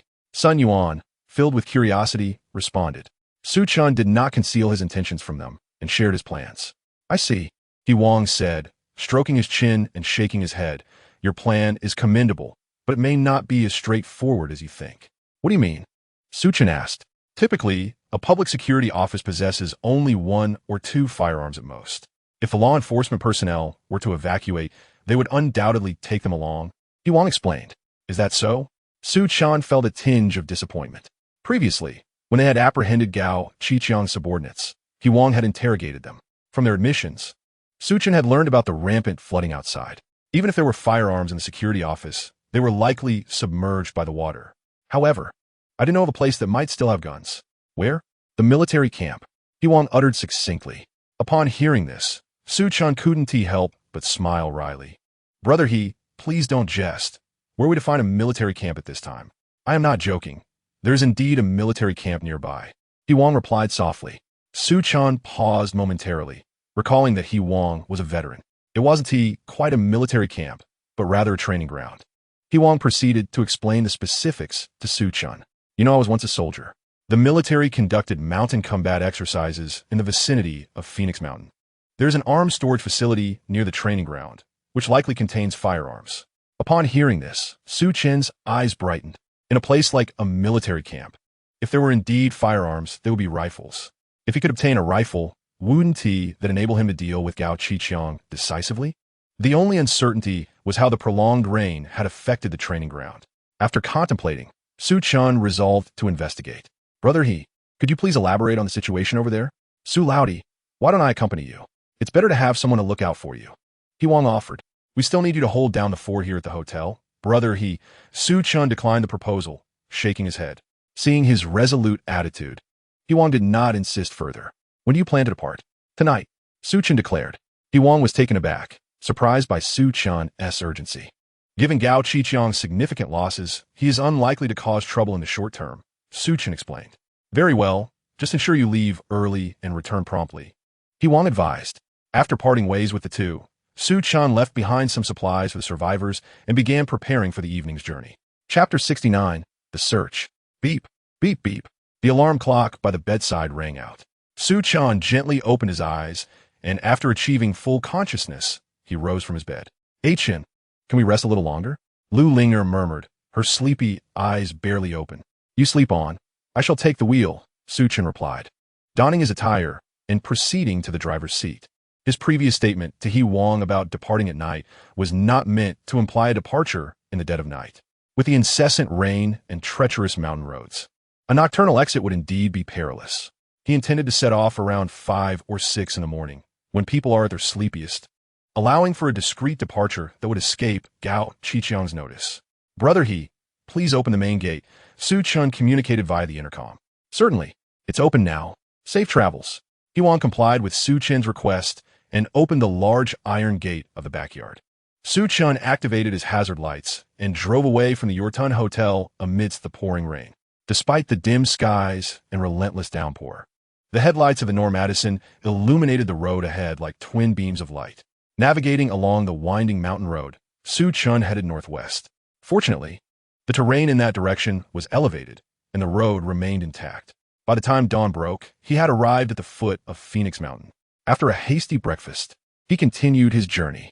As noon approached, he finally reached a fork in the road. To the right, a sign had toppled over due to the heavy rain. Su Chen stepped out with an umbrella to inspect it. The sign bore the bold letters, Military Restricted Area, please do not trespass. It seemed he had found his destination. Without hesitation, Su Chen revved the engine and turned onto the fork. One must admit that military facilities are built to last, despite the torrential rain. The road showed no signs of damage. After driving for a while, just as Su Chen estimated he was nearing his destination, an unexpected occurrence transpired. Ahead lay a river, swollen from days of rain, submerging the surrounding area, including the bridge, transforming it into a vast sea. Chun, there's south no road ahead. Shall we turn back? Liu Lingye, who had been observing, could not help but advise. Paths are non-existent until many tread upon them. Su Chen replied with a faint smile, returning to the rear room. With a thought, he retrieved the inflatable boat stored in his space. He then donned an expensive jacket and gathered various equipment. Just as he was about to open the car door, when Liu Lingye hurriedly interjected, Chen, what about me? You wait in the car, Su Chen instructed. Having a delicate girl accompany him would only complicate matters. What? Liu Lingye exclaimed, Taken abak. By this time, the sky had darkened somewhat, and the surroundings were desolate and uninhabited. Su Chen left her alone here, and she was indeed somewhat frightened. However, seeing Su Chen's resolute demeanor, Liu Lingye could only obediently nod in agreement. Liu Lingye did not possess a driver's license, and she lacked the ability to operate such a colossal vehicle. Most importantly, this Normatison seemed to be bound to Su Chen. Without his consent, no one could start it. This was precisely why Su Chen could depart with complete confidence. Before long, he arrived at the water's edge, equipped with various devices. When Su Chen prepared the supplies, he had considered extreme situations such as high temperatures, floods, and severe cold. Items like the tactical jacket and inflatable boat were carefully selected by him. He placed the folded inflatable boat into the water and subsequently activated the air pump. In no time, the inflatable boat floated on the surface. This compact inflatable boat featured a propulsion system at the rear and boasted high safety performance. Even if it filled with water, it would still remain buoyant. Even in tumultuous weather, it would not easily capsize. Having made all necessary preparations, Su Chen boarded the inflatable boat and started the engine. With a low hum, the boat swiftly glided across the water. After navigating for about 10 minutes, the sky began to darken. At that moment, using his head-mounted spotlight, Su Chen discovered several buildings ahead. His heart stirred, and he promptly slowed down to observe the structures. Indeed, these edifices exhibited a distinct military Baroque style, though their lower halves were submerged. It appeared that he was precisely at the military camp referred to by Huang. The torrential rain must have accumulated, causing the river to overflow and submerge the entire camp. As for the soldiers stationed there, they likely retreated. If that were the case, they might have taken their firearms with them. That would render his journey futile. With such thoughts, Su Chen couldn't help but feel a twinge of disappointment. Yet having come this far, he could not return empty-handed. He resolved to search the area. Who knew what he might discover? He navigated the speedboat around all the external buildings. After eliminating dormitories and office buildings from his search, Su Chen fixated on a structure that resembled a weapons storage facility. He cautiously approached the building and kicked the glass, shattering it. Then he secured the rope tied to the speedboat to the window and climbed inside. The structure was approximately 5 stories tall, and Su Chen entered on the 3rd floor.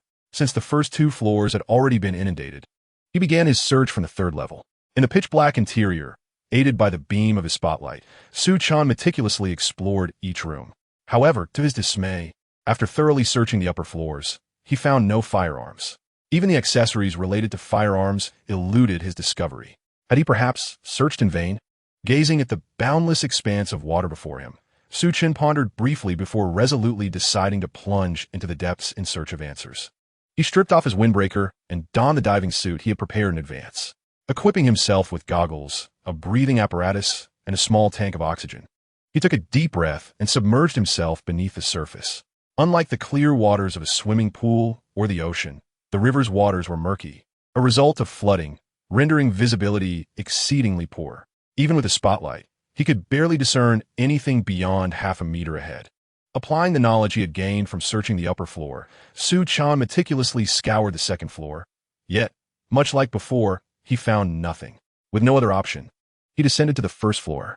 As fortune would have it, when he reached a door, he clearly read the inscription indicating a weapons storage area. His heart leaped with joy as he pushed against the door. To his surprise, it was unlocked and swung open with ease. However, upon entering the room and conducting a thorough search, he was met with dismay. The cabinets and boxes that once housed weapons lay empty and desolate. A wave of disappointment washed over him, After all his searching, he found no bodies. It seemed likely that during the onset of the flood, those in the military camp had sensed impending danger and evacuated early. In their haste, they must have taken all the weapons with them. Given the stringent regulations on weaponry in Huaxia, this was hardly surprising. Yet, this left Su Chen with nothing to show for his efforts. Unwilling to concede defeat, he resolved to thoroughly investigate the remaining rooms. To his astonishment, his persistence bore unexpected fruit.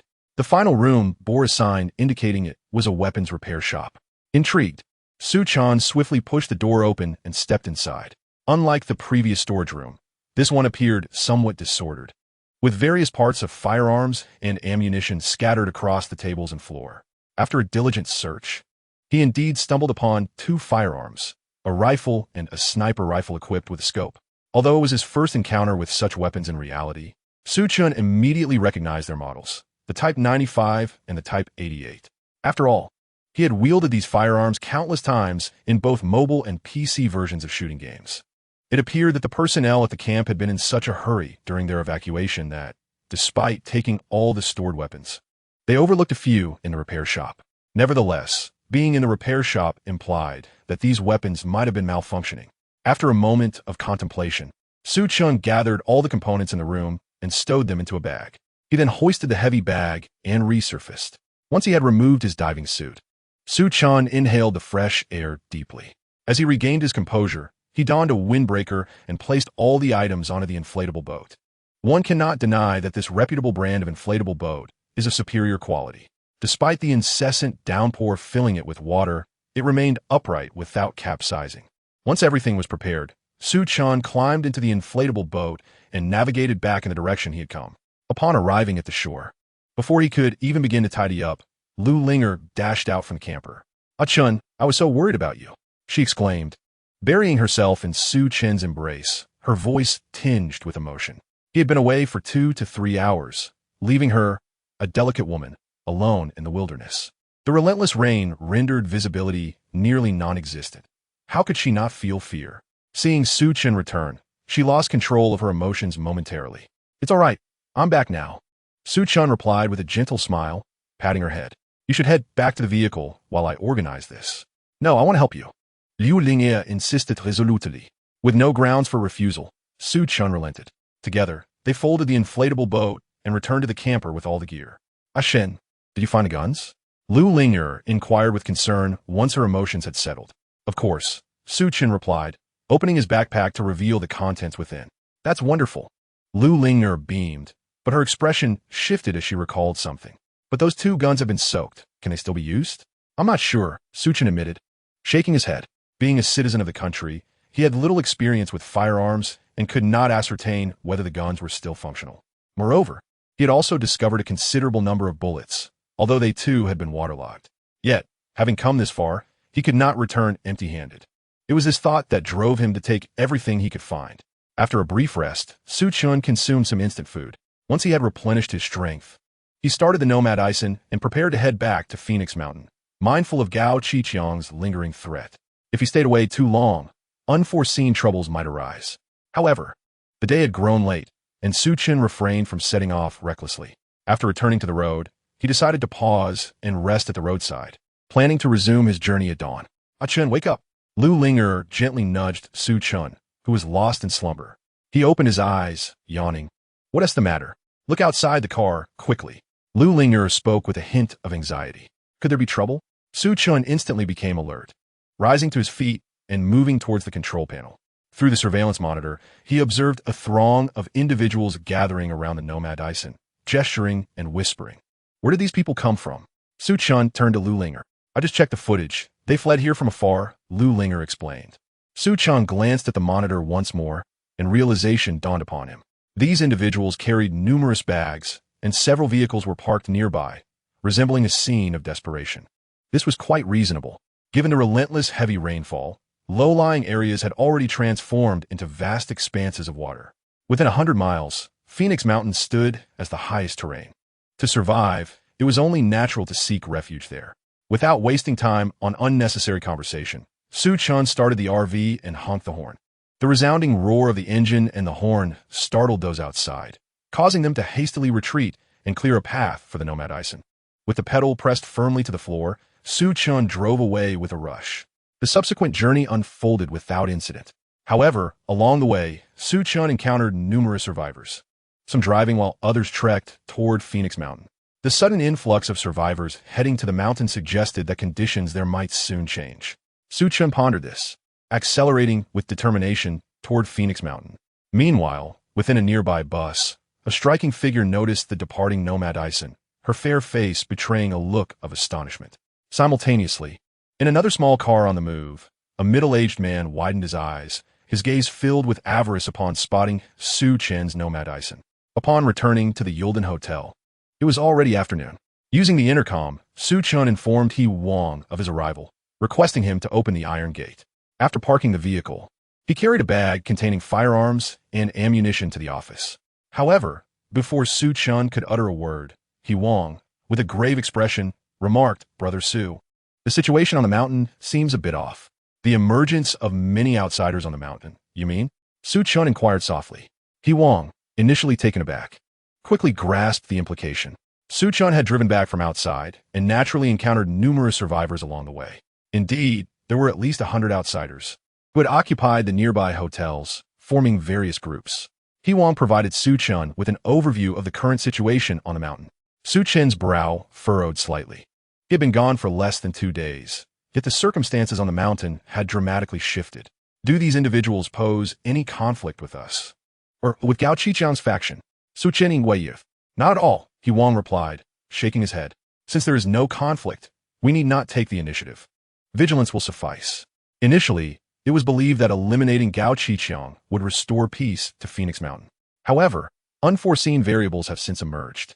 As the number of survivors increases, the consumption of resources accelerates. At that juncture, Su Chen and his companions will undoubtedly become the primary targets of others. Enough of this. Let's take it one step at a time, Su Chen thought, dismissing further contemplation. By the worst means, I can always drive away. By the way, my dear Su, did you find anything at the military camp? He Wang suddenly recalled the purpose of Su Chen's departure from Phoenix Mountain and hurriedly inquired. Indeed, I did make some gains, though the details are rather complex. Su Chen sighed, placing the bag from his back onto the table. As he extracted the firearms and components, he recounted the events to He Wang in brief. Listening to Su Chen's account, He Wang could not help but chuckle. Brother Su, you still underestimate our military-industrial enterprises in Huaxia. The firearms produced here are subject to extremely stringent standards. Take the Type 95 rifle, for instance. It underwent rigorous submersion shooting tests. This means that the firearm can be fired promptly even after being submerged in water. Such demonstrations have been showcased in military programs, where the Type 95 was placed in muddy water, and it performed flawlessly without jamming. Now I see. Su Chen felt a sense of relief. He Wang gently took the Type 95 from Su Chen, treating it as one would a cherished beloved, caressing it with nostalgia. It had been years since he last held it. After all, he was once a sharpshooter in the military. As he spoke, he skillfully disassembled the firearm. After inspecting all the components, he selected the damaged parts and picked out replacement from those Su Chen had brought back. Once he dried the moisture from the firearm, he meticulously reassembled it. After completing the repairs on the Type 95, he then picked up a nearby sniper rifle. Compared to the rifle, the maintenance of a sniper rifle proved to be somewhat more intricate. After a while, both firearms were restored and assembled. He Wang turned to Su Chen and asked, "Do you have any ammunition?" "Yes, here are the bullets, though they too have been soaked in water."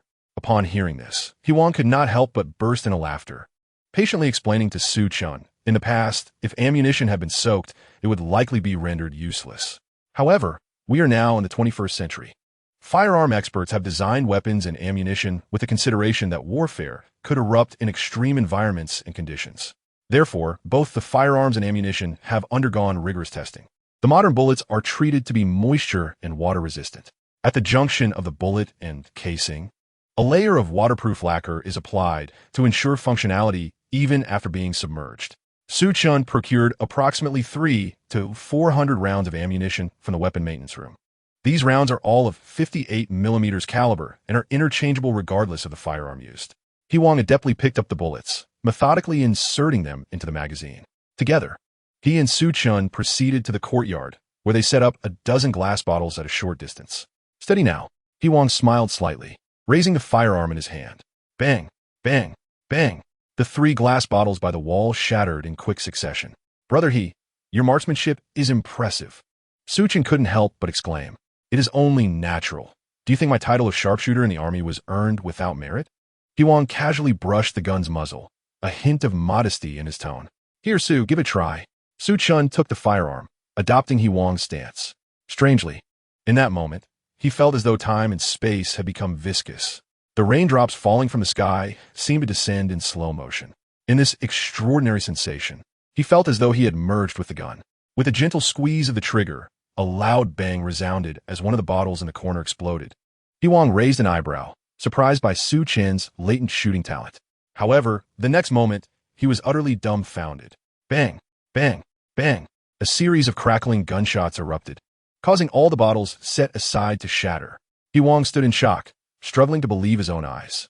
Standing in the downpour, he shot at the glass bottles in the corner, hitting every target without fail. Such an execution is not particularly difficult. Both He Wang and the elite soldiers from the army could achieve it with ease. The crux of the matter is that both He Wang and the marksmen have honed their skills through countless hours of practice, their proficiency cultivated through countless bullets fired.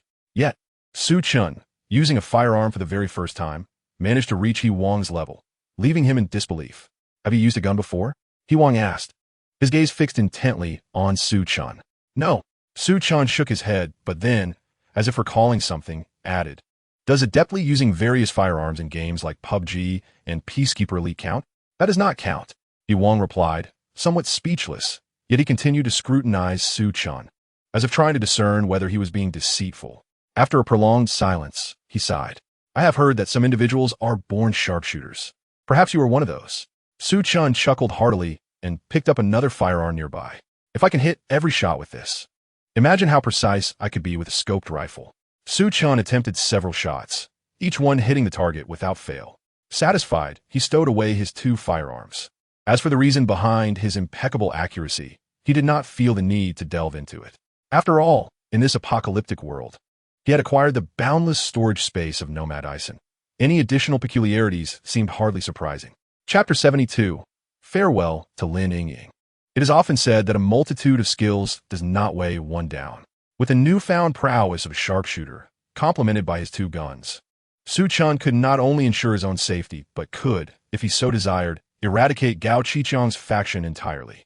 To conserve ammunition, he ceased further practice and returned both guns to the storage space of his RV. Despite possessing the two long firearms, he carefully safeguarded the short shotgun from earlier, deciding against sharing it with others. Though he had placed great trust in He Wang and Sun Yuan, caution was paramount in this grim world.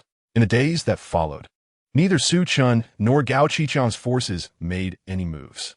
However, an influx of external survivors began to converge upon Phoenix Mountain. A rough estimate suggested that there were at least several hundred individuals. Much like the earlier days in the underground parking lot of the Green Forest Hotel, these survivors formed various teams, each occupying different parts of the hotel, establishing a standoff situation. According to reports from scouts, many had entered the Green Forest Hotel, seemingly to negotiate with Gao Qiqiang and his associates. Su Chen was not surprised. After all, in the apocalypse, many believed that unity was essential for survival. Numerous individuals attempted to seek an audience with Su Chen, but his subordinates resolutely turned them away. Upon seeing the corpses of Zhang Ying and Zhou Jun hanging at the hotel entrance, those hopefuls wisely refrained from further disturbance.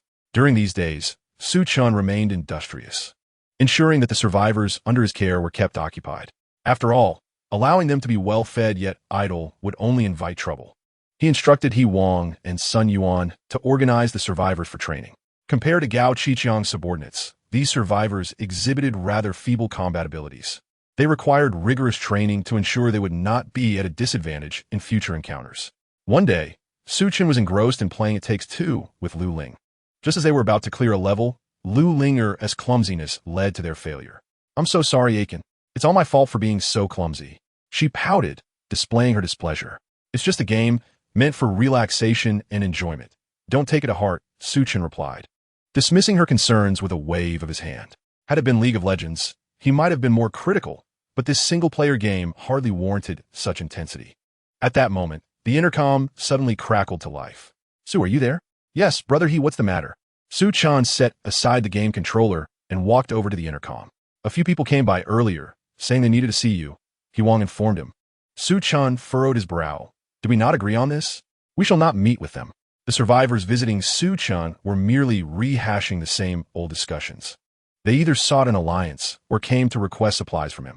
This incessant bother had prompted Su Chen to directly instruct Huang to cease all meetings with these individuals. Yes, but among them is a woman who claims to know you. Upon hearing this, Su Chen raised an eyebrow. A woman professing to know him? His mind immediately drifted to Xiao Mei, but he quickly dismissed the thought. Huang had met Xiao Mei. If it were indeed her, he would have been informed directly. After a moment of contemplation, Su Chen spoke. Very well, brother He, please make the necessary arrangements for them to meet me in the conference room. Understood. Huang nodded in agreement. Su Chen set down the intercom and prepared to leave. Just then, Lu Ling who had been eavesdropping for quite some time, hastily interjected. Ah Chen, I haven't stepped out of the car for days. Let me accompany you. It will be good to get some fresh air. Su Chen, without much thought, nodded in assent. The two departed from the Nomad Dyson, umbrella in hand, and made their way to the hotel.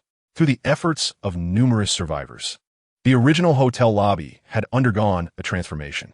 Besides constructing a platform for gatherings and discussions, various other facilities had been established to serve as a communal activity center. On the second floor of the hotel, a room was specifically designated as the conference room. Should any significant matters arise, Su Chen, Huang, Sun Yuan, and other trusted mid-level personnel would convene there. As for the accommodations of each survivor, they were generally free to choose their rooms. However, in order to respond promptly during crises, most opted for rooms on the first to third floors as their residences. Su Chen guided Lu Ling to the second-floor conference room.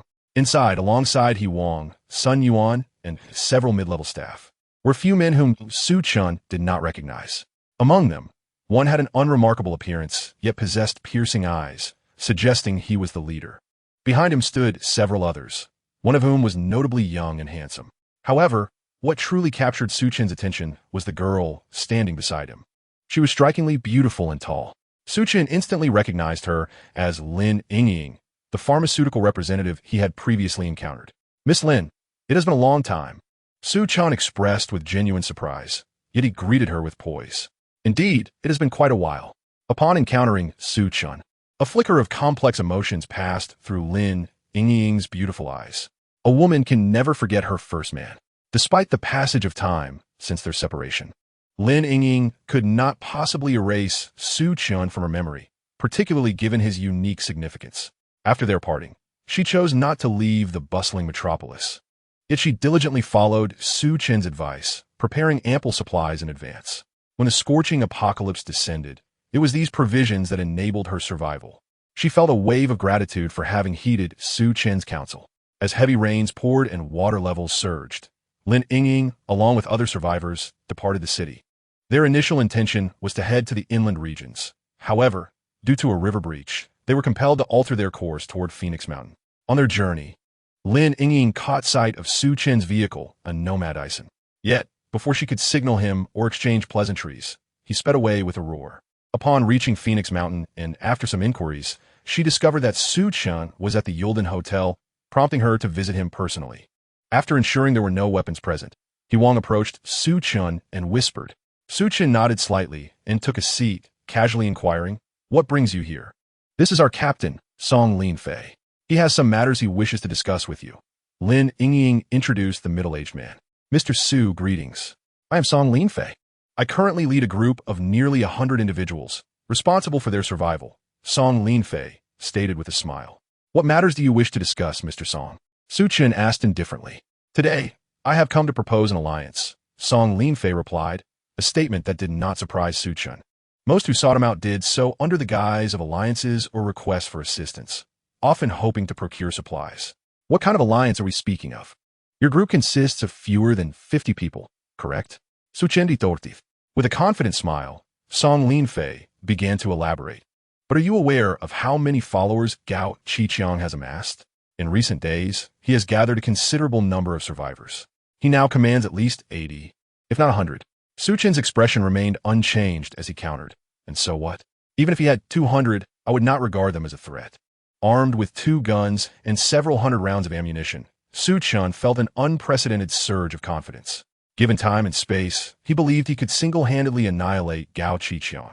"I have heard of Mr. Su's capabilities," Song Linfei remarked with a smile, continuing, "but what about a few hundred individuals?" Su Chen raised an eyebrow and scoffed. "Does Gao Qiqiang possess such prowess?" In recent days, the influx of survivors to Phoenix Mountain had been substantial. Preliminary estimates suggested there were at least 400 to 500. However, Gao Qiqiang possesses the ability to persuade these individuals to confront him. "No, Mr. Su, you are mistaken. He indeed possesses such capability." Song Linfei nodded slightly towards Lin Yingying, who approached, casting a gaze filled with complexity upon Su Chen. She softly inquired, "Mr. Su, do you remember your driver, Old Su?" Su Chen furrowed his brow for a moment before recollecting that, due to his lack of an appropriate driver's license, he had employed a driver named Old Su when he first acquired Nomad Ison. "What of it?" he responded. "Old Su has also arrived at Phoenix Mountain and has associated himself with Gao Qiqiang." Lin Yingying succinctly recounted the events. Initially, in preparation for the apocalypse, Su Chen had procured a substantial amount of supplies. Although he did not disclose this to Old Su, the latter drove Su Chen daily to various locations, such as Walmart and pharmaceutical companies. Even the most navi would discern the situation. When the apocalypse struck, Old Su, like other survivors including Lin Yingying, fled from the city to Phoenix Mountain. Along the way, he encountered Su Chen's Nomad Ison. In a bid for survival, Old Su opted to ally himself with Gao Qiqiang. Upon learning of the enmity between Gao Qiqiang and Su Chen, he divulged the matter of Su Chen's stockpiling to Gao Qiqiang. Initially, Gao Qiqiang and a Biao had speculated about how Su Chen could possess such an abundance of supplies with only a single RV. After hearing from Old Su, they were enlightened and reached the same conclusion as Zhang Ying previously had, that Su Chen had stored his supplies at the Yildan Hotel. Otherwise, he would not have organized efforts to fortify the area surrounding the hotel. While Gao Qiqiang may lack the means at present, what will transpire once everyone's supplies are exhausted? Song Linfei's gaze sharpened, accompanied by a confident smile. "As long as Gao Qiqiang informs them that you have amassed considerable supplies at the hotel, they will undoubtedly unite to confront you." Su Chen felt a stir within him. He had not anticipated the emergence of Old Su as a wild card. If what Song Linfei and Lin Yingying suggested were accurate, Gao Qiqiang indeed had a significant chance of inciting hundreds of survivors to attack him. This Old Su, whom he had treated relatively well, had unexpectedly betrayed him so thoroughly. Truly, in the face of the apocalypse, the human heart is inscrutable. Even seemingly honest and simple individuals like Old Su can become treacherous. Su Chen regarded Song Linfei, maintaining his composure, and inquired, "What manner of alliance do you propose? Pray enlighten me." Observing that Su Chen had been swayed by his words, a glimmer of joy flickered in Song Linfei's eyes as he quickly replied, "It is quite simple. If Mr. Su agrees to provide us with supplies on a regular basis, we will refrain from collaborating with Gao Qiqiang. Furthermore, we shall strongly encourage other survivors not to align with Gao Qiqiang against you. If the need arises, we are willing to extend a helping hand." The conditions proposed by Song Linfei, upon first hearing, seem quite sincere. However, upon closer examination, one realizes they are merely empty promises.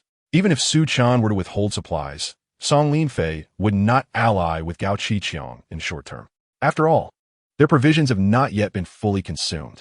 They would only consider joining forces with Gao Qiqiang to contend with Su Chen if they found themselves in a state of surplus. Furthermore, the notion of persuading other survivors not to ally with Gao Qiqiang is laughable. What capacity does Song Linfei possess to sway others? The so-called offer of assistance resembles a mere illusion. In essence, Song Linfei is requesting supplies from Su Chen without contributing anything of substance. It feels as if his schemes are crashing down upon my very face. Nevertheless, Su Chen did not outright refuse. Instead, he pondered aloud, allowing himself some time to contemplate. Although Song Linfei has been weaving illusions, his demeanor remains relatively amicable. There is no necessity for a direct dismissal that might strain their relationship. "Very well. I shall await good news from Mr. Su," Song Linfei replied with a chuckle, nodding towards Lin Yingying and a few others before making his exit. As Lin Yingying followed closely behind Song Linfei, she instinctively glanced back at Su Chen as they neared the door of the conference room. Their eyes met, And Su Chen merely offered a faint smile, saying nothing. While Lin Ying was lost in thought, a youthful and handsome man beside her spoke up. Ying, what is the matter? Oh, nothing. Lin Ying feigned nonchalance, turning away to leave with Song Linfei and the others. Once outside the Yurdun Hotel, the handsome youth addressed Song Linfei. Brother Song, do you think that Su Chen will agree to our proposal? If he possesses any wisdom, he should acquiesce. Song Linfei replied with a confident smile. Indeed, unless he can withstand the assault of hundreds. The handsome youth chuckled and then turned his gaze toward Lin Ying, asking, what connection do you have with that Su Chen? No significant connection. He was merely a client with whom I collaborated previously, Lin Ying replied, casually adjusting her hair. Really? I can't shake the feeling that your attitudes toward each other are somewhat unusual, the handsome youth remarked, half convinced. Even if it were unusual, what concern is it of yours? Su Chen, do clarify your own position, Lin Ying retorted sharply, her brows furrowing. Seeing her irritation, Su Chen was taken aback and quickly donned a conciliatory smile, saying, Ying, please do not be upset. I am merely concerned for you. Ignoring him, Lin Ying continued on her way toward the camp. Chapter 74, A Dog. Observing her retreating figure, Su Chen's expression darkened, and he could not help but mutter under his breath, you wretched woman, one day I shall make you recognize my power. Beside him, Song Linfei furrowed his brow upon hearing Su Chen's words and coldly admonished, do not act recklessly. Su Chen's expression stiffened, and he quickly nodded, bowing slightly, rest assured. Brother Song, I shall not act unwisely. Song Linfei cautioned, if you wish to pursue her, do not be hasty. Although Lin Ying possessed a striking beauty, in the apocalyptic world, such a lure held little value and could easily become a burden. Fortunately, Lin Ying was a medical student and had practiced as a doctor for a time. Due to certain circumstances, she chose to become a pharmaceutical representative. With her medical skills, she had healed numerous ailing survivors, thus earning considerable respect within Song Linfei's team. Given his amicable relationship with Su Chen, Song Linfei felt compelled to remind him to tread carefully. Otherwise, it might provoke the ire of others. Even as the captain, he might not be able to safeguard Zhou from the ensuing wrath.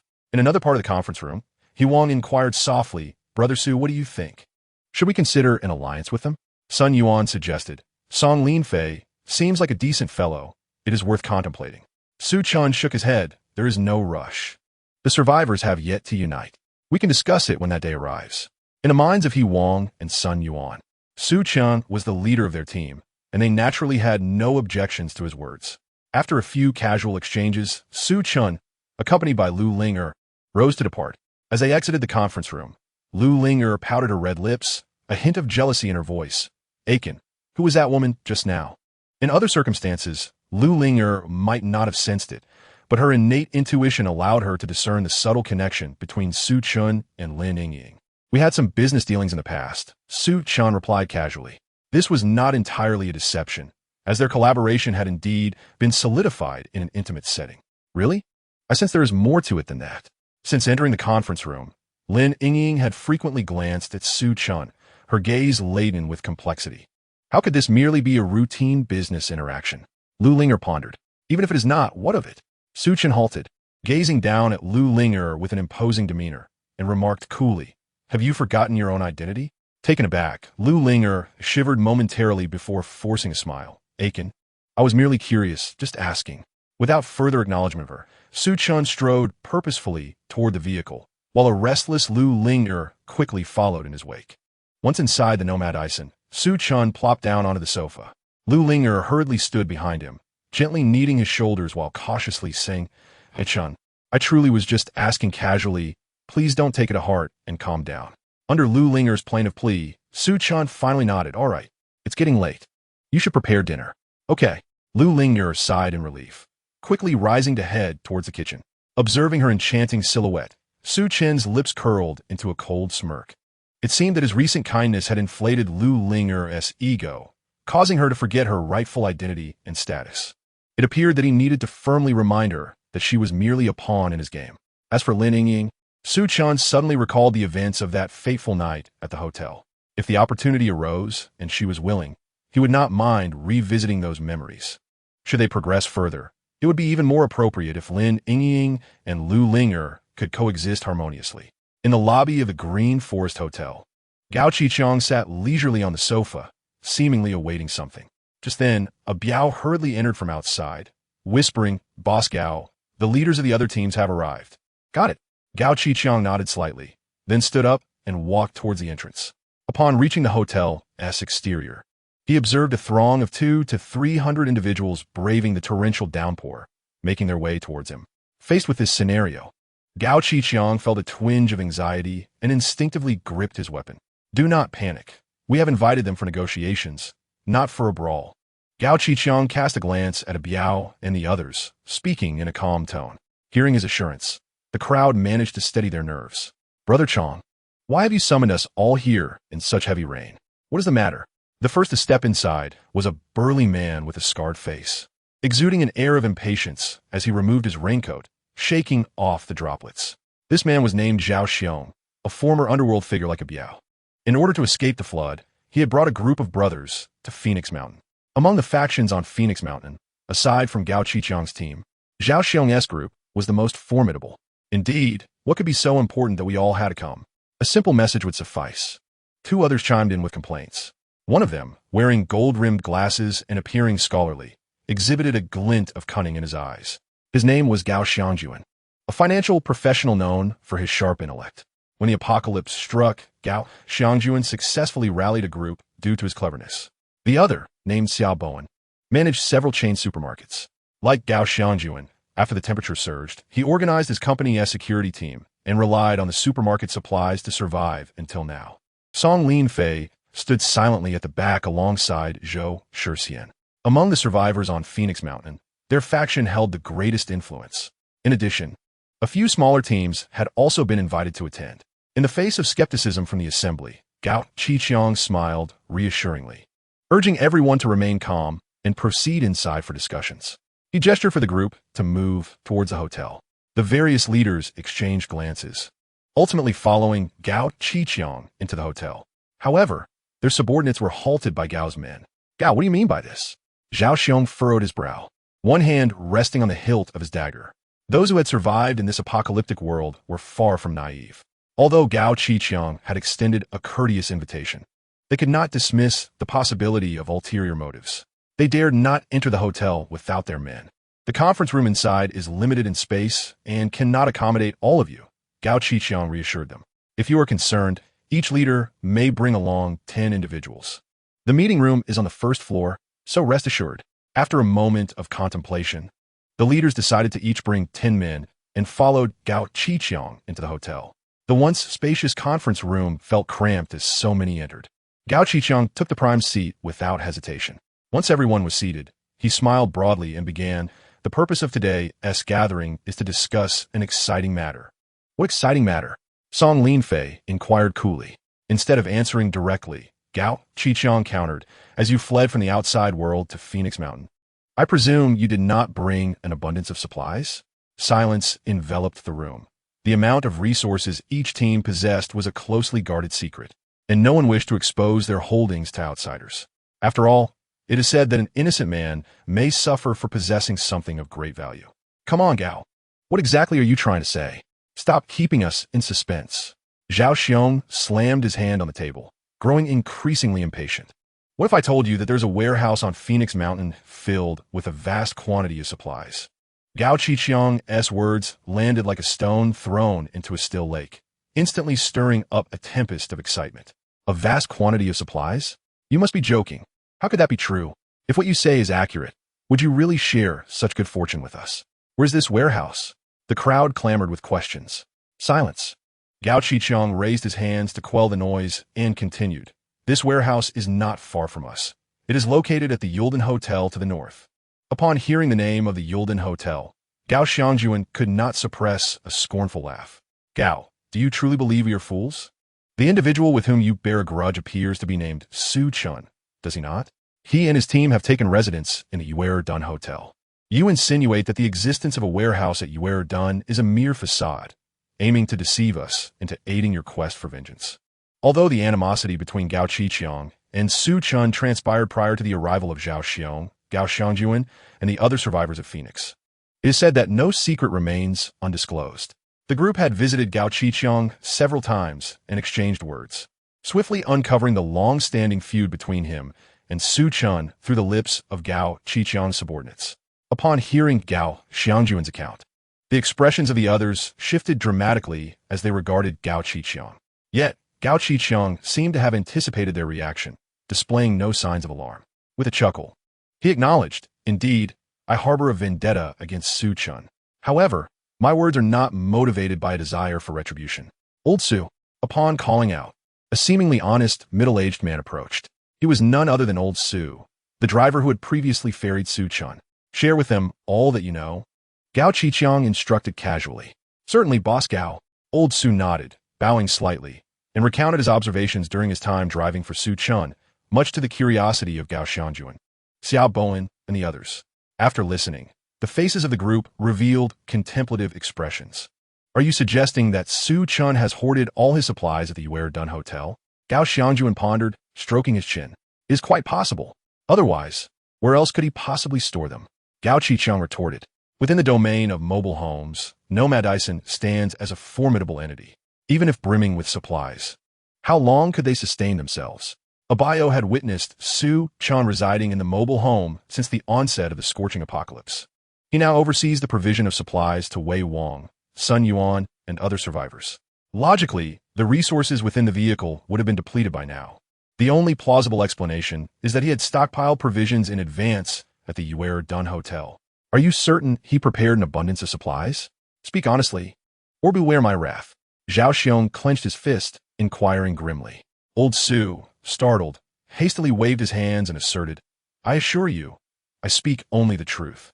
I distinctly heard him tell the manager of Walmart that he intended to order goods worth tens of millions. Oh, and also, Lin Yingying from your team, Captain Song, is in the know." Su Chen previously approached her to place a substantial order for medical supplies. The group turned their gazes in unison towards Song Linfei. He nodded slightly, confirming, "Indeed, that is the case. Moreover, this fellow sought my assistance in procuring 4 to 5,000 barrels of gasoline, the destination of which remains unspoken. It is highly likely that it too is concealed within the Dun Hotel." Gao Qiqiang added. Upon hearing the word gasoline, the eyes of all the leaders instantly sparkled with interest. In this apocalyptic world, food holds paramount importance. However, second only to sustenance is gasoline. Without gasoline, vehicles cannot be ignited, rendering them incapable of traversing greater distances in search of essential supplies. It was precisely due to their access to gasoline that Zhao Xiong, Xiao Bowen, and their companions were able to escape to Phoenix Mountain. Otherwise, they would have been swallowed by the surging floodwaters long ago, despite the relentless downpour outside, transforming the world into a vast ocean. Should the scorching heat suddenly dissipate as before, they would still need to leave Phoenix Mountain in search of resources. At that juncture, gasoline would become exceedingly precious. So, esteemed leaders, shall we unite to seize Su Chen? At that point, we could divide the spoils among ourselves. Gao Qiqiang observed the crowd with a beaming smile. Song Linfei remained silent, merely casting a cold gaze upon the others. However, Zhao Xiong and Gao Xiangjuan appeared somewhat tempted, seemingly aware that their own supplies were not particularly abundant. Nevertheless, all of this is merely speculation on your part, Boss Gao. It has been said that Su Chen is quite cunning. It seems you have faced considerable setbacks at his hands. An assault on the Dun Hotel may require a hefty price, with a significant loss of life. What if you're mistaken in your assumptions, Boss Gao? The speaker was Xiao Bowen. Having emerged from a background in the chain supermarket business, he boasted ample resources and commanded the largest contingent of survivors among the various teams. Thus, he was in no rush to engage Su Chen. Hearing Xiao Bowen's words, the others began to harbor reservations. According to their intelligence, Su Chen was exceptionally ruthless. Inside his vehicle, he possessed pepper spray, sulfuric acid, and a compact shotgun. Moreover, he had traps, compound bows, and Molotov cocktails at his disposal.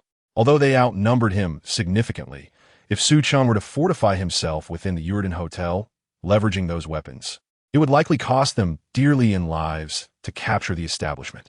I do not possess absolute confidence, so I defer to your thoughts on the matter, Gao Qiqiang said, spreading his hands and presenting the dilemma to Xiao Bowen and the others. Chapter 76, The Fisherman Esgain. Xiaoboan, Gao Xiangjuan, and the others did not respond immediately, falling into a contemplative silence as they weighed the pros and cons. After a while, it was Xiaoboan who first articulated his stance. I apologize, Boss Gao, but I have little interest in this matter. If there is nothing else, I shall take my leave. With that, he rose and departed with his subordinates. Before the others could react, Song Linfei also spoke calmly. My sentiments align closely with his. Our team does not intend to participate in this endeavor. Following their departures, others gradually began to leave as well. After all, they still possessed resources and had not reached the point of desperation to confront Su Chen. As the situation unfolded, only Zhao Xiong, Gao Qiqiang, and a few other small survivor teams remained. Observing this, Gao Qiqiang sighed in relief. If everyone had departed, he would have felt quite awkward. Gao Laoda, speak up. How shall we proceed? Zhao Xiong urged. Gao Qiqiang cast a glance at those present and spoke gravely. Our combined strength amounts to nearly 200 people. Capturing the Yulden Hotel will be a mere formality. Without Song Linfei and Xiaoboan, fewer individuals will need to share the spoils. Tomorrow morning, we shall mobilize our forces and prepare to attack Su Chen. The reason Zhao Xiong and his companions chose to remain was simple. Their own resources were dwindling. Thus, upon hearing Gao Qiqiang's plan, they nodded in agreement without hesitation. Brother Song, why don't we join forces with Gao Qiqiang to take down Su Chen? As soon as they left Gao Qiqiang's territory, Zhou Shixian couldn't contain himself. Our resources, though limited, are sufficient for the time being. Why should we ally with Gao Qiqiang? Song Linfei countered. But who would ever turn down more resources?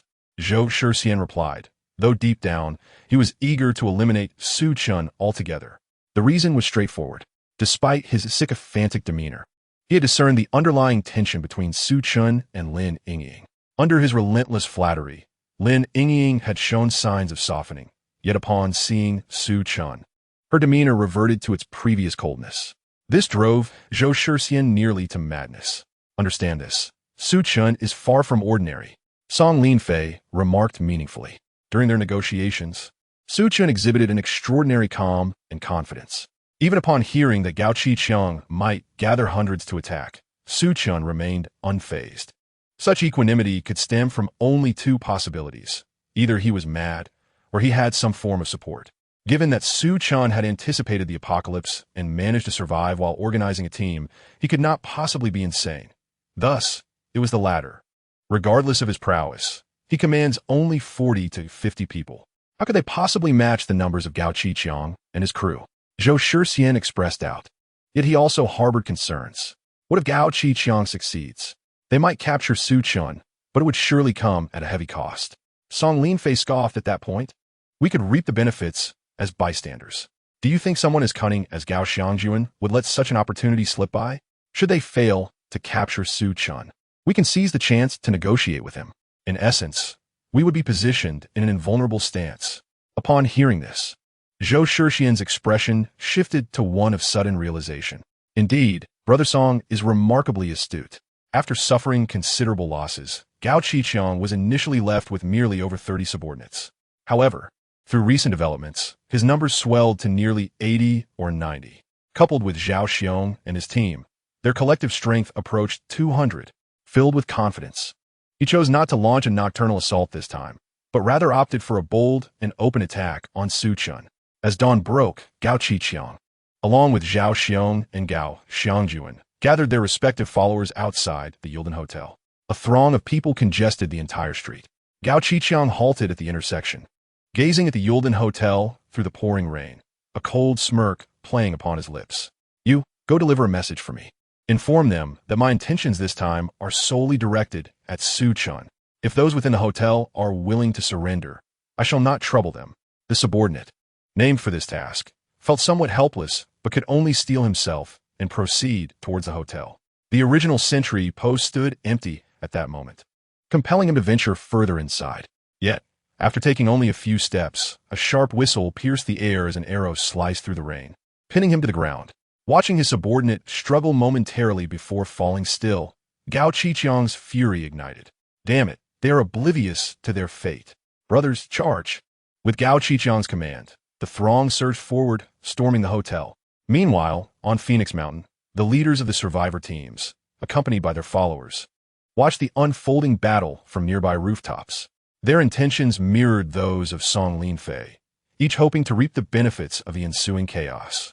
On the rooftop of the Green Forest Hotel, clad in a tactical jacket, Su Chen observed the scene below, reminiscent of a horde of zombies besieging a city. A glint of bloodthirsty intent flashing in his eyes. "Brother Sun, initiate the attack." In the hotel lobby, Sun Yuan, upon receiving the message through the intercom, sprang into action. He directed his subordinates to unleash a barrage of bolts from their crossbows at the encroaching enemies. The survivors on Gao Qiqiang's side, armed with iron plates and riot shields, pressed forward towards the lobby. Despite the crossbow's ability to pierce various armors with ease, their loading speed proved too sluggish against the sheer volume of foes. After claiming the lives of 20 or 30 adversaries, the enemy still breached the hotel courtyard. As they neared the lobby entrance, now less than 10 meters away, Sun Yuan emerged swiftly, brandishing a torch. Su Chen had foreseen the possibility of being besieged.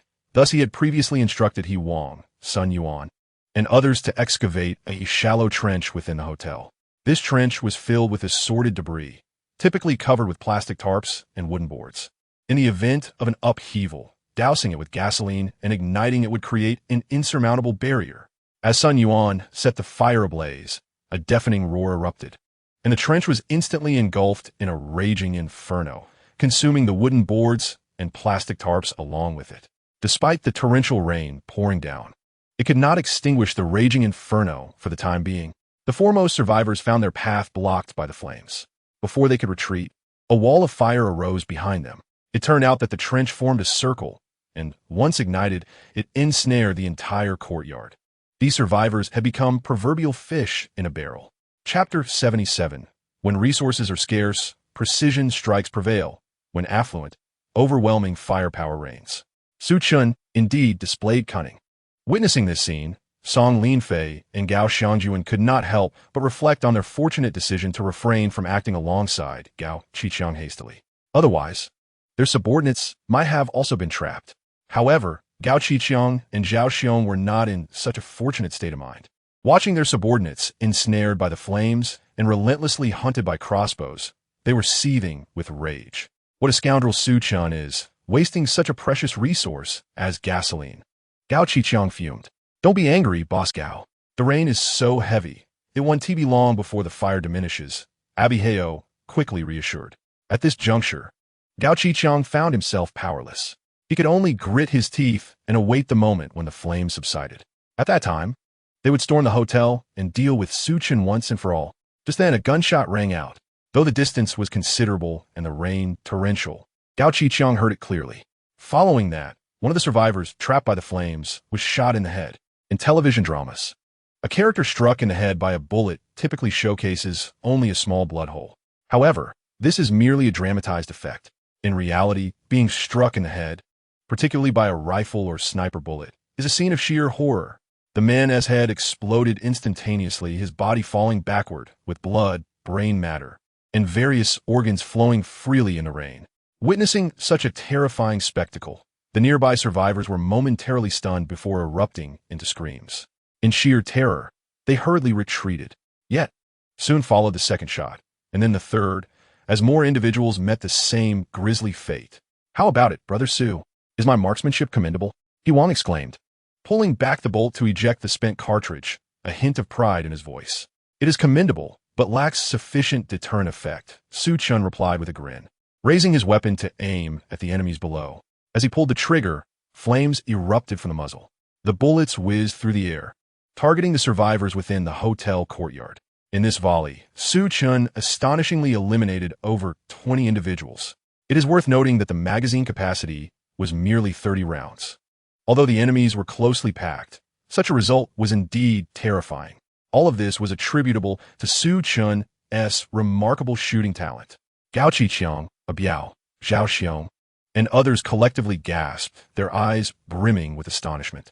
They were well aware that Su Chen possessed a short shotgun, yet they could hardly fathom that, in addition to this, he was armed with both a rifle and a sniper rifle. It is imperative to note that China maintains an exceedingly stringent control over weaponry. Even after years of navigating the underworld with extensive connections, Gao Qiqiang only wielded a homemade pistol. The best he could procure for Su Chen was merely a shotgun. Where, then, had this rascal acquired such firearms as a rifle and a sniper?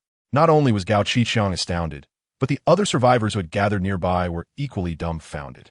The weapons in their possession were rudimentary, consisting of machetes and baseball bats. How could such primitive armaments possibly contend with Su Chen's rifle and sniper? This Su Chen was exceedingly cunning. At that moment, Song Linfei and others were not merely relieved. They were also gripped by a sense of foreboding. "Brother Su, this is rather extravagant," exclaimed He Wang, nearly lamenting at the sight of Su Chen's lavish display.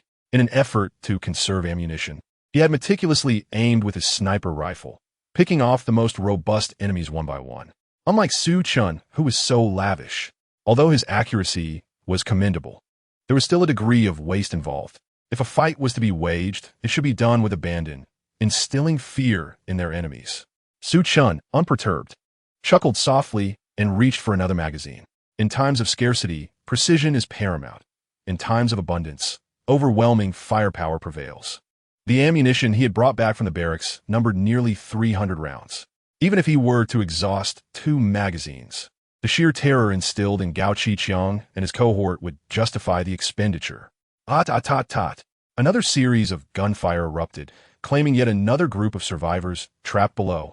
Fortunately, the raging inferno was beginning to subside. The remaining survivors, despite the risk of being scorched, leaped through the flames to escape. Once freed, they crawled and scrambled back to the side of Gao Qiqiang and Zhao Xiong. Witnessing their disheveled subordinates, Gao Qiqiang and the others felt as if their hearts were bleeding.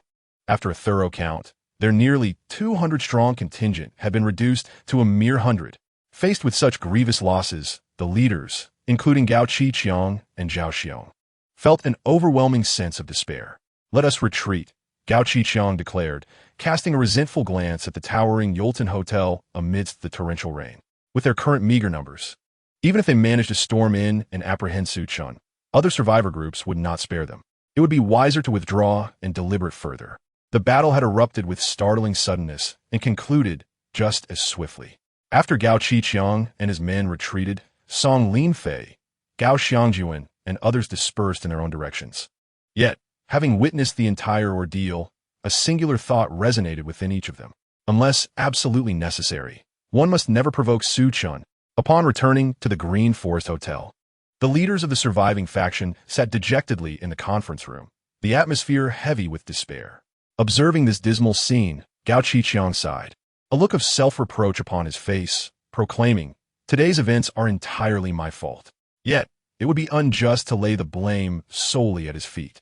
Who could have anticipated that the scoundrel Su Chen would possess both rifles and sniper rifles? Zhao Xiong refrained from chastising Gao Qiqiang, instead offering him words of comfort. "Indeed, it is all Su Chen's fault. How could he be so ruthless, annihilating so many of our comrades?" The others chimed in, their voices brimming with indignation toward Su Chen. Sensing the moment was ripe, Gao Qiqiang hastily interjected, "Today we have suffered grievously. We must unite henceforth, for if we do not, the other factions will undoubtedly turn against us." "You speak wisely. I shall follow your lead." Zhao Xiong was the first to express his agreement. The remaining leaders exchanged glances, hesitating briefly before ultimately agreeing. The day's battle had left them severely weakened, and if the other faction leaders were as merciless as Su Chen, they could very well wipe them out and seize their resources. For the time being, the most prudent course of action was to align with Gao Qiqiang. Relieved by the consensus, Gao Qiqiang exhaled deeply. "Although that scoundrel Su Chen wields firearms, we must devise a strategy for retribution," Zhao Xiong declared vehemently. "Indeed, we must find a way, whether for resources or vengeance. We must take action against him." The others echoed their discontent, unable to swallow their grievances. Chapter 78. Venturing into the unknown. "I too wish to eliminate that little rascal, but given our current circumstances, we are utterly powerless," Gao Qiqiang lamented. Today's failed assault on the Yuerdun Hotel had unveiled the true extent of Su Chen's terror. The fact that he could procure rifles was alarming. Who knew what other weaponry he might possess? Moreover, they had no knowledge of how many bullets Su Chen had at his disposal. Should they attempt another offensive, they risked losing their remaining manpower without achieving their goal. Must they simply stand by and allow that scoundrel to continue his tyranny? Zhao Xiong was at a loss for words. Meanwhile, a Biao chuckled lightly, advising, "Gentlemen, let's not be so agitated. No matter how arrogant he may be, how long can he maintain such bravado?" Gao Qiqiang furrowed his brow, regarding him with curiosity. "What clever idea do you propose? Despite our losses today, it may not be entirely disadvantageous. At the very least, our resources will last us much longer." Though Biao's words sounded somewhat heartless, Gao Qiqiang had to concede that there was merit in his reasoning. Originally, they had 200 members, and, with half remaining, their resources effectively doubled. One could consider this a silver lining amidst their misfortunes. Thus, we shall endure longer than the other survivor teams. When they find themselves devoid of resources, Gao Laoda will once again persuade them to join forces against Su Chen, and they will undoubtedly acquiesce. After listening to a Biao's words, Gao Qiqiang fell into a moment of silence before nodding in agreement. "Very well, it shall be so. Let this rascal revel in his arrogance for a few more days." Zhao Xiong pounded the table, expressing his frustration vehemently. At the Yulden Hotel, following the repulsion of Gao Qiqiang's assault, the crowd in the lobby erupted in jubilant cheers. Their exultation stemmed not only from victory, but also from the imminent rewards that Su Chen was poised to bestow upon them. After retrieving 2 firearms to his RV, Su Chen, accompanied by Huang and Sun Yuan, made his way to the hotel lobby. The assembly turned their collective gaze towards Su Chen, understanding their unspoken sentiments. Su Chen smiled and waved his hand reassuringly. "Fear not. All who participated in today's skirmish shall receive their due rewards." He gestured towards Sun Yuan, who, catching the hint, stepped forward and proclaimed, "Boss Su has declared that tonight I shall personally prepare a feast of stir-fried pork belly rice for everyone." In recent times, their meals had predominantly consisted of self-heating rice from Haidaleo or instant noodles. Even the most exquisite delicacies would become tiresome with excessive consumption, let alone these fast foods. The mere announcement of a freshly cooked pork belly rice sent their eyes widening and their mouths watering uncontrollably. But that was not all. Su Chen leisurely added, "Moreover, those who exhibit exceptional valor in today's battle will receive an additional reward." The crowd held their breath, eagerly straining to hear Su Chen's next words. "You may choose either a case of beer or a pack of cigarettes." The expressions on their faces reflected sheer disbelief, as if they had misheard.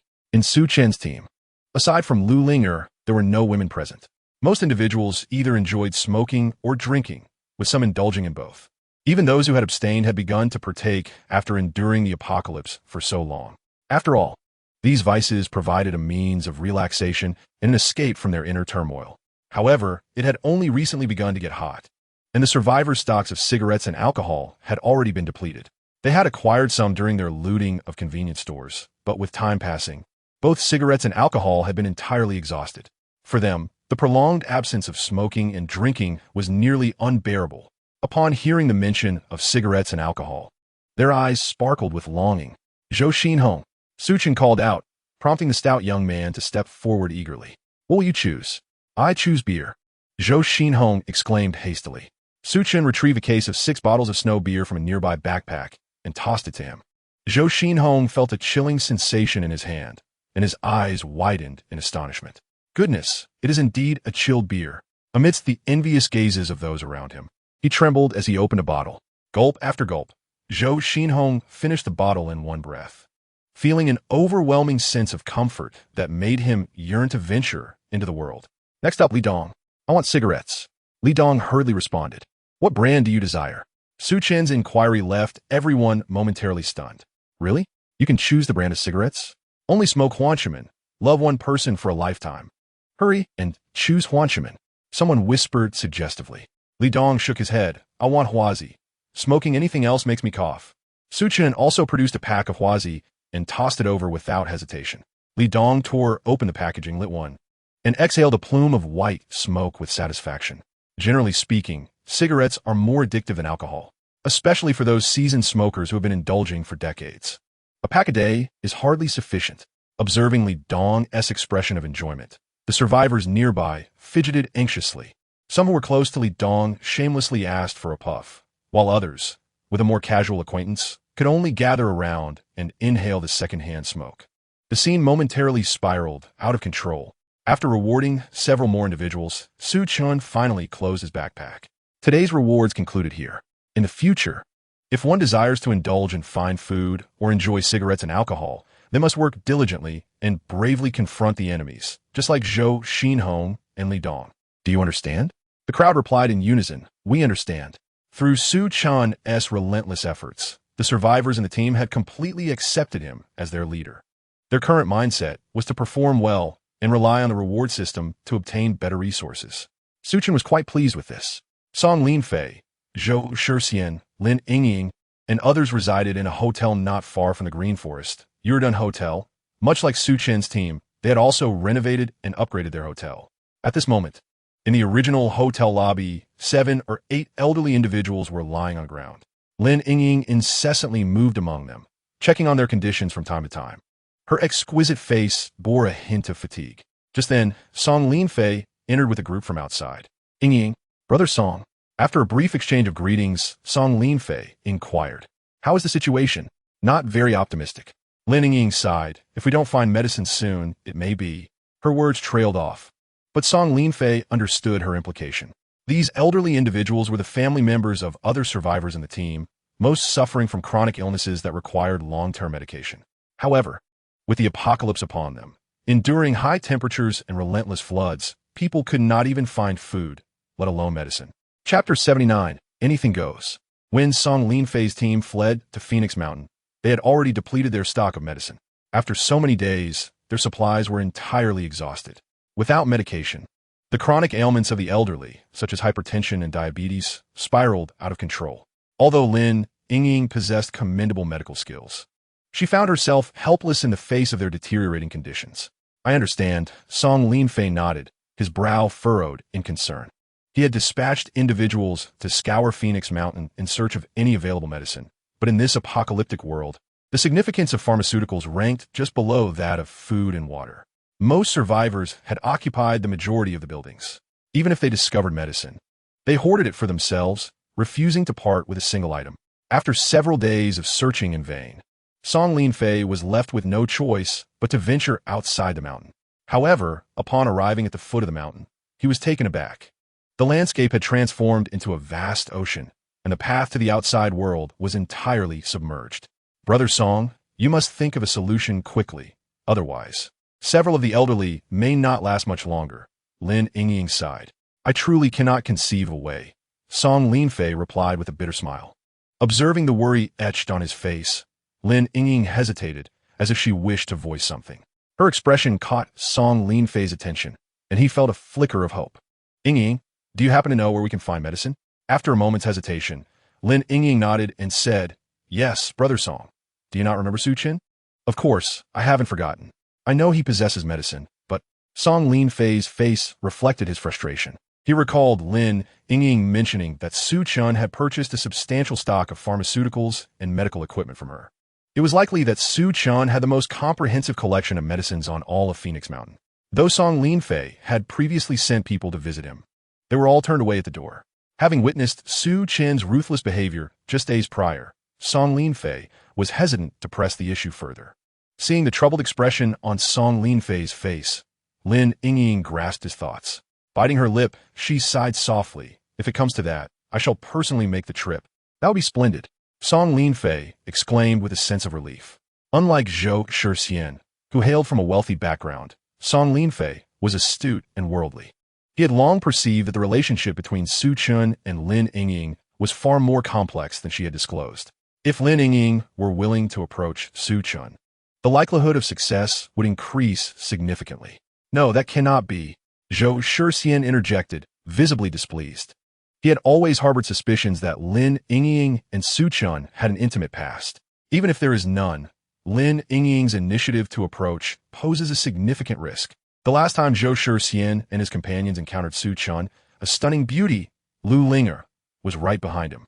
This was sufficient evidence that Su Chen was indeed a ravenous lecher. If Yingying is not permitted to go, then perhaps you should? Song Linfei furrowed his brow, feeling that Zhou Shixian was rather lacking in judgment. This was a matter of life and death. How could Zhou still be clouded by romantic notions? This. Zhou Shixian stammered, unable to articulate his thoughts. In his mind, Su Chen was not only a lecher, but also a ruthless killer. Just days prior, He had mercilessly eliminated nearly 100 survivors without a flicker of hesitation. It was only a death wish that led Su Chen to consider meeting Su Chen. Enough. Su Chen, perhaps you should say less.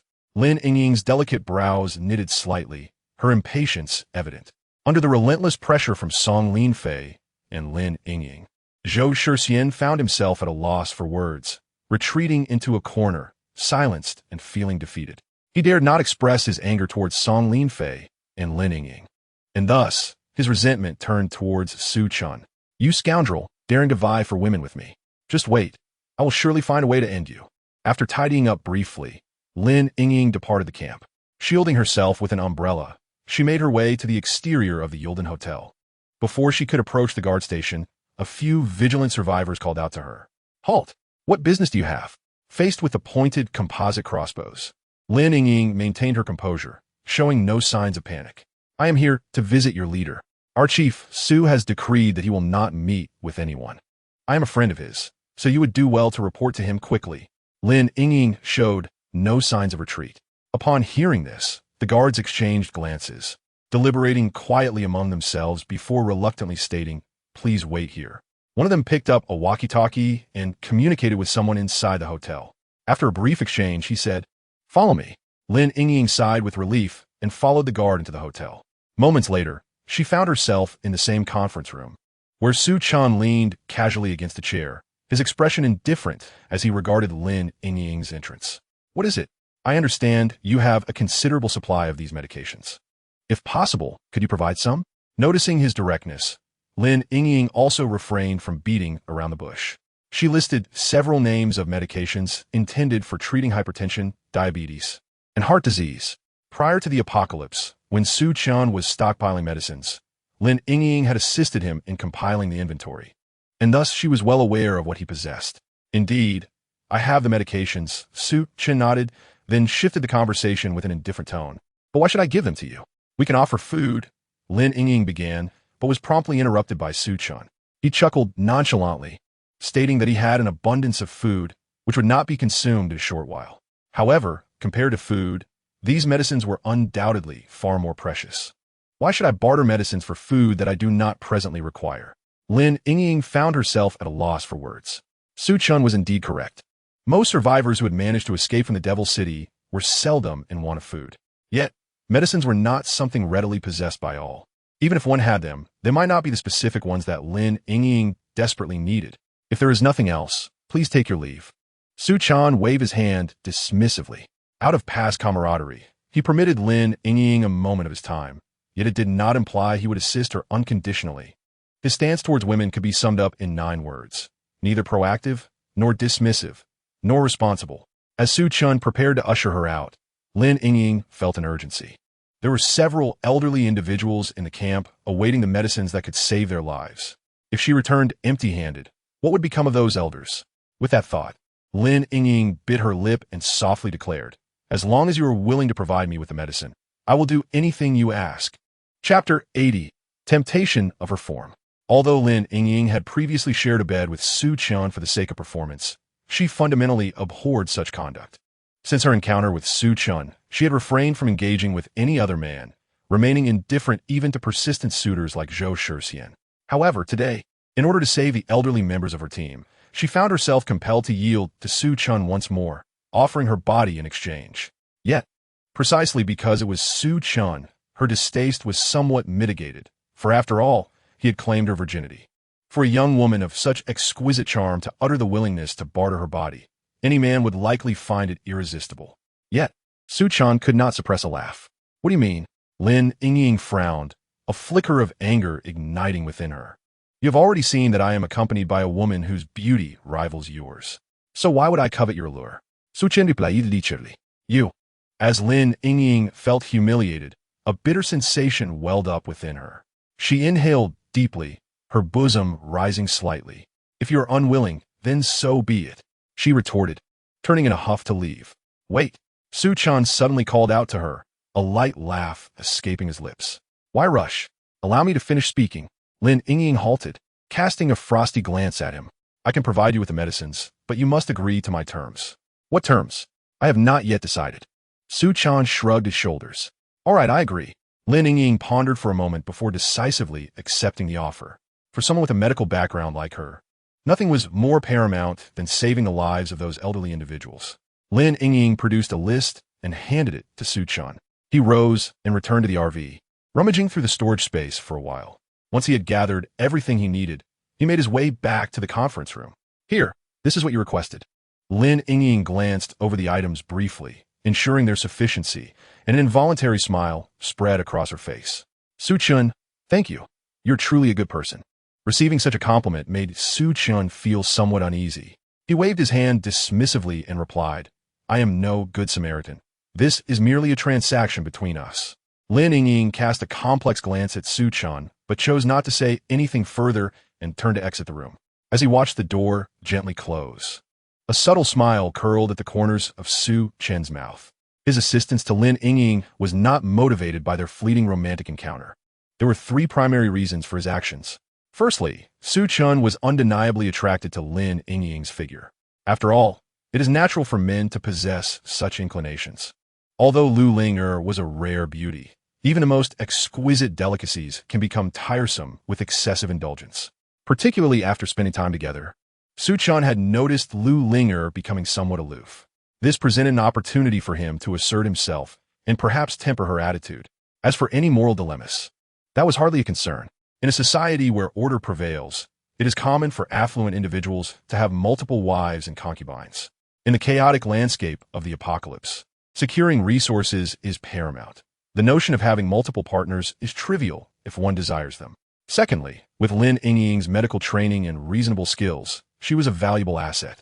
After Su Chen had dealt with Wang Yi, who had betrayed the group, their team was in dire need of a physician.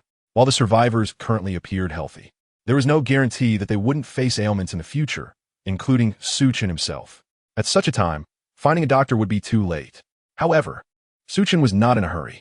He understood Lin Yingying's capabilities, just as she was aware of his. Still, their interactions had not been profound, and he needed to assess her character, much like he had with Lu Ling'er, before determining his next course of action. Thirdly, Su Chen's provision of medical supplies was also intended to forge a good rapport with Song Linfei's team. Despite having recently repelled Gao Qiqiang's forces, Su Chen was acutely aware that this was merely a temporary victory. Once the supplies were depleted, he would inevitably become a target once again. Even with a couple of rifles and hundreds of rounds of ammunition, facing a multitude of survivors would surely prove challenging. On the previous occasion, when Gao Qiqiang made his presence known, Song Linfei did not partake in the affair and exhibited a demeanor of cordiality. For the sake of safety, it would be prudent to cultivate a good relationship with him, thereby averting a predicament of being besieged on all sides. Lin Yingying, wary of any delay, clutched the bag filled with medication and swiftly returned to the hotel. Upon witnessing the abundance of medicine, Song Linfei, Su Chen, and others were rendered speechless. Having escaped from the city, they were acutely aware of the exorbitant value of these medications. A person can survive for about a week without food. However, certain ailments require medicinal intervention within a day or two, lest one's life be extinguished. Yingying, how did you manage to procure such a quantity from Su Chen? Song Linfei could not suppress his curiosity. Recalling her recent negotiation with Su Chen, Lin Yingying's radiant visage momentarily clouded with unease. Trying to appear nonchalant, she replied softly, "Let us not dwell on that. We should distribute the medicine so the elderly can take it promptly." Observing her reluctance to elaborate, Song Linfei understood her desire for privacy. He nodded appreciatively and called upon the nearby survivors to distribute the medications to the elderly. As the ailing elders received their much-needed medicine, Song Linfei, Lin Yingying, and the others felt an immense sense of relief. Only Su Chen lingered in a shadowy corner, his expression markedly somber. Although he was oblivious to the specifics of Lin Yingying's transaction with Su Chen, he was no fool. Merely noting her discomfort, he could surmise that it was entwined with matters of intimacy. No wonder his endless attempts to win her favor had yielded naught but indifference. All of this was Su Chen's fault. Su Chen's anger simmered dangerously. He yearned to confront Su Chen, but the thought of the gun in Su Chen's possession quelled his resolve. "Just wait, Su Chen. One day, you shall witness my prowess. And as for you, Lin Yingying, I shall make you plead for mercy beneath me." Su Chen's gaze towards Lin Yingying was laced with a sinister intent. Zhou Shixian, why are you standing there? Hurry and lend a hand. Song Linfei chided as he noticed Zhou Shixian idly lingering. Oh, I'm coming. Zhou Shixian hastily shelved his thoughts and busied himself. The ensuing days passed in tranquility at Phoenix Mountain. Aside from the torrential downpour, no anomalies were observed. Yet, one fateful morning, as Wang awakened and ventured to the restroom, he sensed an unsettling discrepancy. Sitting upon the toilet, Wang pondered the intricacies of life. Something felt amiss, though he could not articulate what precisely was troubling him. Glancing around the unchanged restroom, he instinctively turned his gaze towards the window. Suddenly, his pupils constricted. It dawned upon him where the disturbance lay. The world was unnaturally silent. After the scorching heat passes, the incessant torrential rain follows. Except for Su Chen, who resides in the soundproof confines of the Nomad Ison. Everyone else is enveloped daily by the cacophony of rain. However, this morning, the clamor of rain has vanished.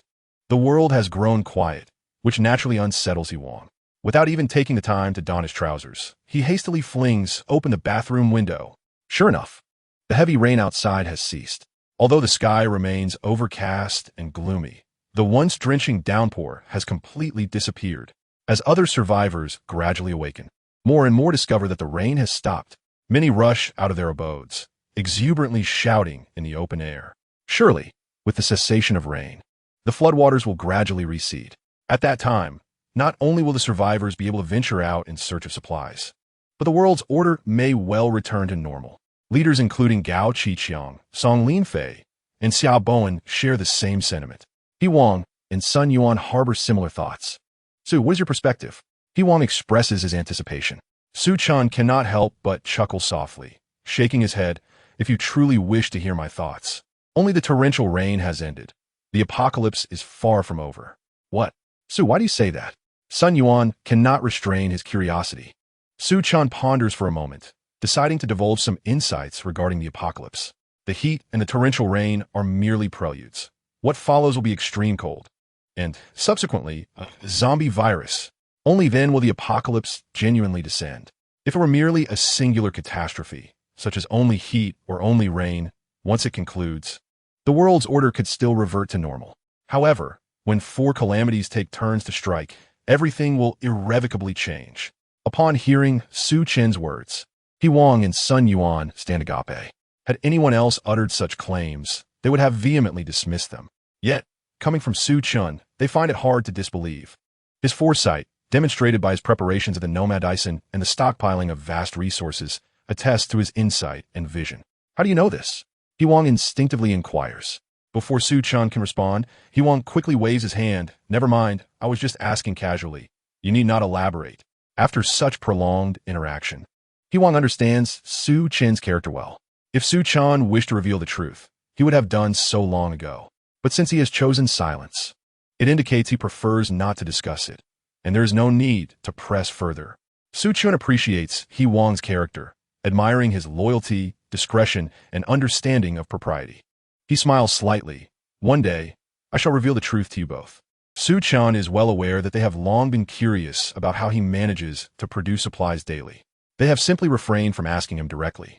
Su Chen would not conceal everything from Wang and Sun Yuan indefinitely. Yet the present moment was not opportune. He had not yet cultivated sufficient trust in them to entrust his life. Well, although they felt a hint of disappointment, they refrained from voicing their concerns. By the way, there are merely 2 days remaining until the extreme cold descends. In these 2 days, you must act swiftly to renovate the hotel, Su Chen instructed. When the frigid weather arrives, the temperature will plunge to extremes, quite the opposite of the previous day's warmth. Snowflakes will dance, and the biting winds will rage. Without adequate means of warmth, one could perish in the chilling cold. Very well, we shall make the necessary arrangements immediately. Noting Su Chen's grave demeanor, the 2 men dared not act recklessly, promptly nodding in agreement. After their deliberation, Wang and Sun Yuan rose to depart, dispatching their subordinates to gather everyone. Before long, all the survivors in the hotel were summoned to the lobby. Starting today, within 2 days, you are to utilize the previously collected warming supplies to renovate both the interior and exterior of the hotel. Wang conveyed Su Chen's orders to the assembled survivors. Upon hearing this, they exchanged bewildered glances. The incessant rain had finally ceased, and it was now summer. They believed that the temperature would soon rise again. Why would Su Chen instruct everyone to use warming supplies to renovate the hotel? Observing the confusion on their faces, He Wang and Sun Yuan did not elaborate further, merely urging them to follow the orders. After enduring Su Chen's training for some time, the survivors had become obedient. Although perplexed, they diligently set to work. They nailed most of the windows shut with wooden boards, then laid down a layer of bedding, followed by another layer of wooden boards. Thus, a rudimentary insulation layer was completed. Furthermore, He Wang and Sun Yuan dispatched personnel to the forest outside the hotel to fell trees. They intended to construct a fireplace within the rooms to combat the impending cold. Throughout Phoenix Mountain, the U-Air Dun Hotel, where Su Chen resided, was undoubtedly a prime target for other teams' reconnaissance. Upon learning that Su Chen's subordinates had left the hotel to gather timber from the back mountain, the leaders were left astounded. What was Su Chen up to? Gao Qiqiang mused, stroking his chin. Brother Chong, Su Chen's men have left the hotel. This is an unprecedented opportunity. Should we not take action? Zhao Xiong gestured with a snapping motion. Big Brother Gao, Big Brother Zhao, perhaps we ought to refrain from hasty actions. A Biao quickly advised. This could very well be a trap he has set. A Biao's words rang true. We must not act recklessly. After 2 prior defeats, Gao Qiqiang had grown exceedingly wary of Su Chen. Even if Su Chen were to be bound and brought before him, he would still harbor doubts about whether Su Chen had some ulterior motive.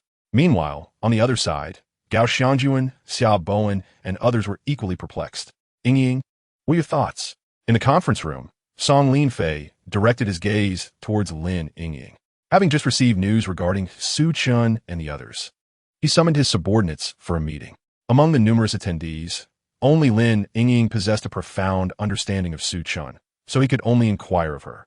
After a moment of contemplation, Lin Ying softly stated, in my opinion, everything Su Chen does is undoubtedly purposeful. Initially, when Su Chen hoarded various supplies and medicines, many deemed him foolish. Yet now, it is evident how far-sighted Su Chen truly is. Ying, are you not overly flattering that fellow? Zhou Shixian remarked with a hint of envy. If it weren't for him, I would have starved to death in the Magic City long ago, Lin Ying retorted. Casting a glance at Zhou Shixian intended to say more, but was halted by Song Linfei. I find Ying's perspective quite reasonable. Ying, what do you believe we should do? Lin Ying rested her chin on her hand, musing aloud. Didn't Su Chen previously have someone search for cotton clothing and blankets? It seems that was indeed the case.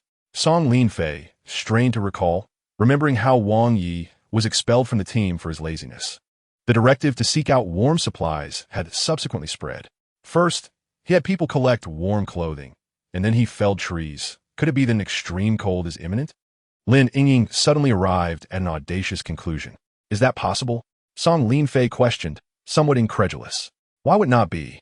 Lin Ying's expression turned serious. Having endured high temperatures and torrential rains, it is not inconceivable that an extreme cold could follow. The more she pondered, the more plausible it became. She quickly urged, Songgu, we must prepare in advance. Whatever Su Chen does, we shall do as well. Even if it turns out to be futile, it will only require some effort. After a moment's reflection, Song Linfei decisively issued the order.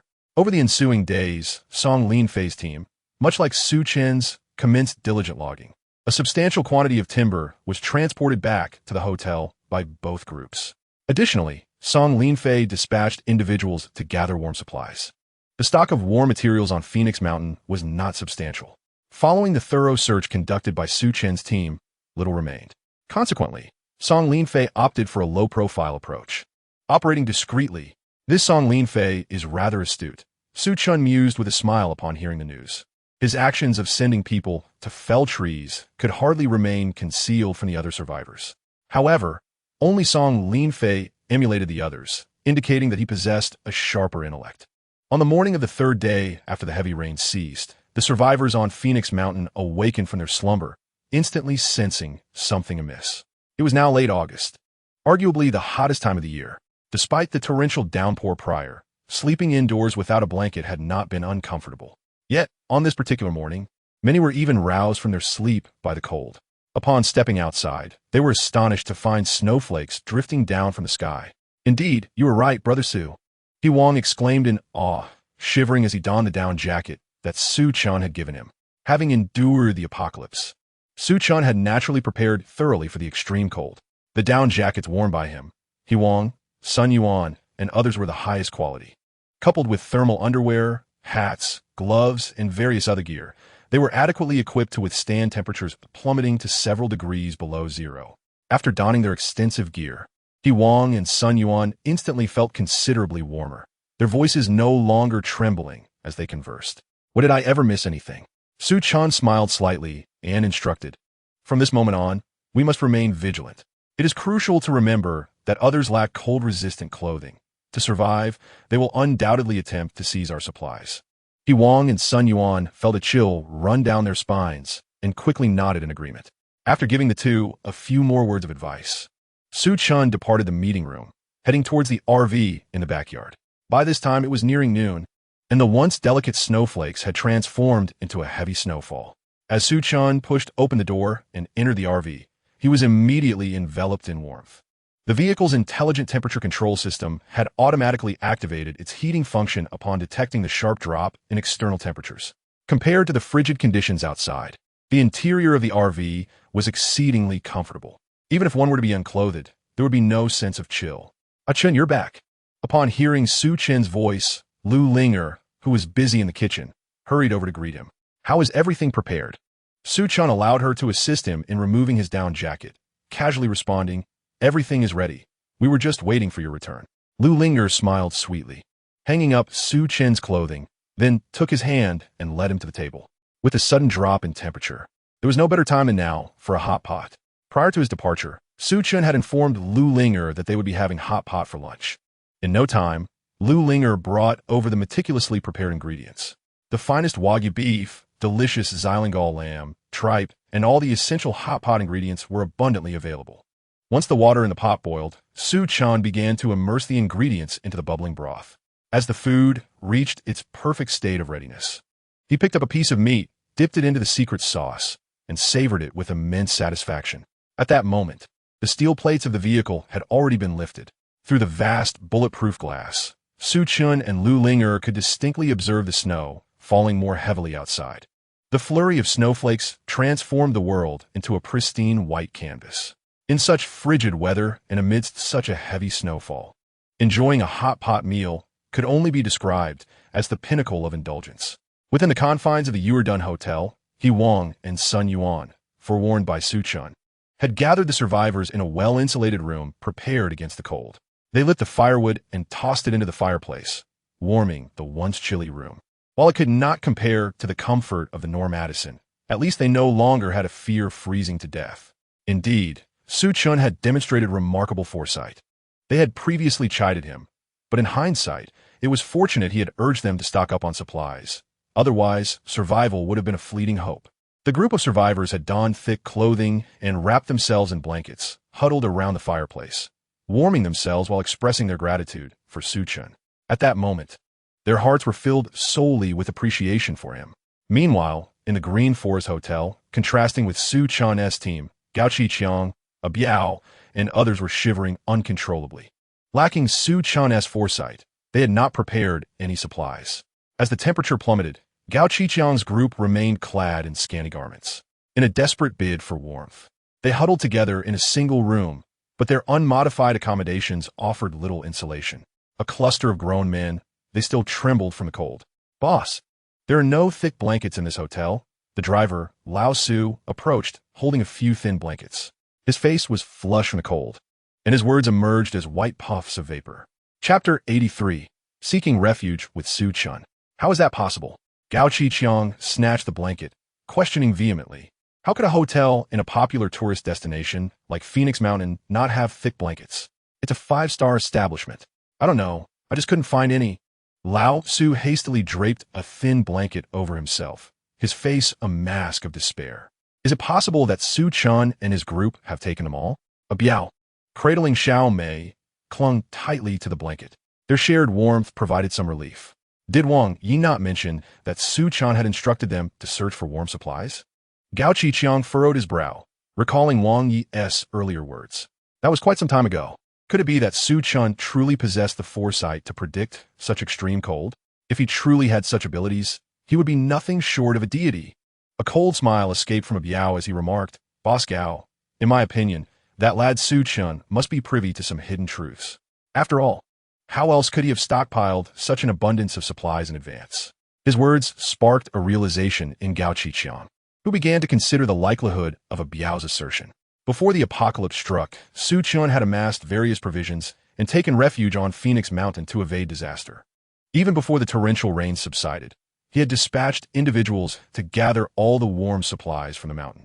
In retrospect, Su Chen's order to chop firewood was most likely intended for warmth. Indeed, as a Biao had pointed out, Su Chen's actions were ample evidence of his knowledge regarding the impending apocalypse. Gao Qiqiang and a Biao were on the right track. Yet they could not fathom that Su Chen had traversed time and returned to the past. If that is the case, Boss Gao, we cannot let him escape our grasp. A Biao stated solemnly. You are correct, yet our immediate priority must be to devise a means of keeping warm. Gao Qiqiang shivered as he spoke. The snow continued to fall heavily, and the temperature plummeted. He felt as though he might succumb to the cold, his mind growing foggy. Even in confronting Su Chen, preserving their lives was paramount. Boss Gao, we could start a fire for warmth, old Su stammered. Indeed, Gao Qiqiang's eyes lit up.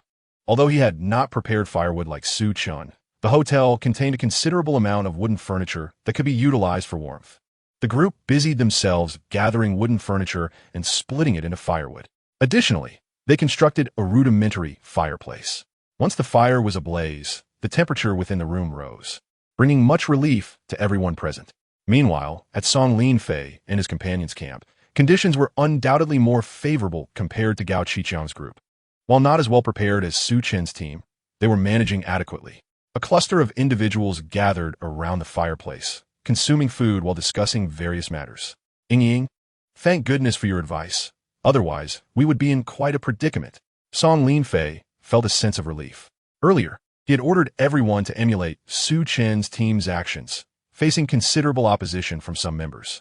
Thankfully, he had withstood the pressure. Otherwise, with the temperature dropping today, the elderly in their group might have perished on the spot. Lin Ying smiled, remaining silent yet appearing contemplative. What is it, Ying? Were you pondering? Zhou Shixian inquired. Seeking to ingratiate himself, I am contemplating how Su Chen knew of the severe cold arrival. Lin Ying replied slowly. Her words left Song Linfei, Zhou Shixian, and others momentarily taken aback. Surely he must have guessed. Zhou Shixian scoffed. Lin Ying frowned slightly, retorting coldly, once could be mere luck, twice could be coincidence. But surely he cannot be lucky every time. Upon being confronted by her, Zhou Shixian found himself at a loss for words. Song Linfei quickly interjected, attempting to ease the tension. Ying, how do you think he came to know? In my opinion, he must be aware of the truth behind it all. After a moment of contemplation, Lin Ying arrived at a conclusion mirroring that of Gao Qiqiang. If that's the case, we might as well seek refuge with Su Chen. Song Linfei's words left the others present momentarily speechless. Brother Song, why should we ally ourselves with that scoundrel? Zhou Shixian promptly inquired. The survival conditions in this apocalyptic world are exceedingly harsh. Who knows what further hardships await us after the bitter cold? Sighing, Song Linfei replied with a wry smile. If Su Chen knows the underlying truth, aligning with him would significantly enhance our chances of survival. But this is merely our conjecture. What if he is entirely unaware? Zhou Shixian sensed that Lin Ying's relationship with Su Chen was rather peculiar. Moreover, after meeting Su Chen, Lin Ying's demeanor towards him had grown increasingly frosty. If Song Linfei were to lead their group to Su Chen, it would likely result in Lin Ying falling into Su Chen's grasp. Thus, Zhou Shixian fervently sought to dissuade him. Even if he is unaware, he possesses resources. Song Linfei felt a twinge of dissatisfaction towards Zhou Shixian. Acutely aware of the nuances of human relationships, he could surmise that Zhou Shixian's reluctance towards Su Chen stemmed from his feelings for Lin Ying. However, as the leader of the team, his primary concern was ensuring their survival. Brother Song, such sentiments are easy to express. Yet I fear Su Chen may not readily accept us. Lin Ying shook her head. Before the apocalypse, Su Chen was already rather aloof towards others, let alone in this chaotic world.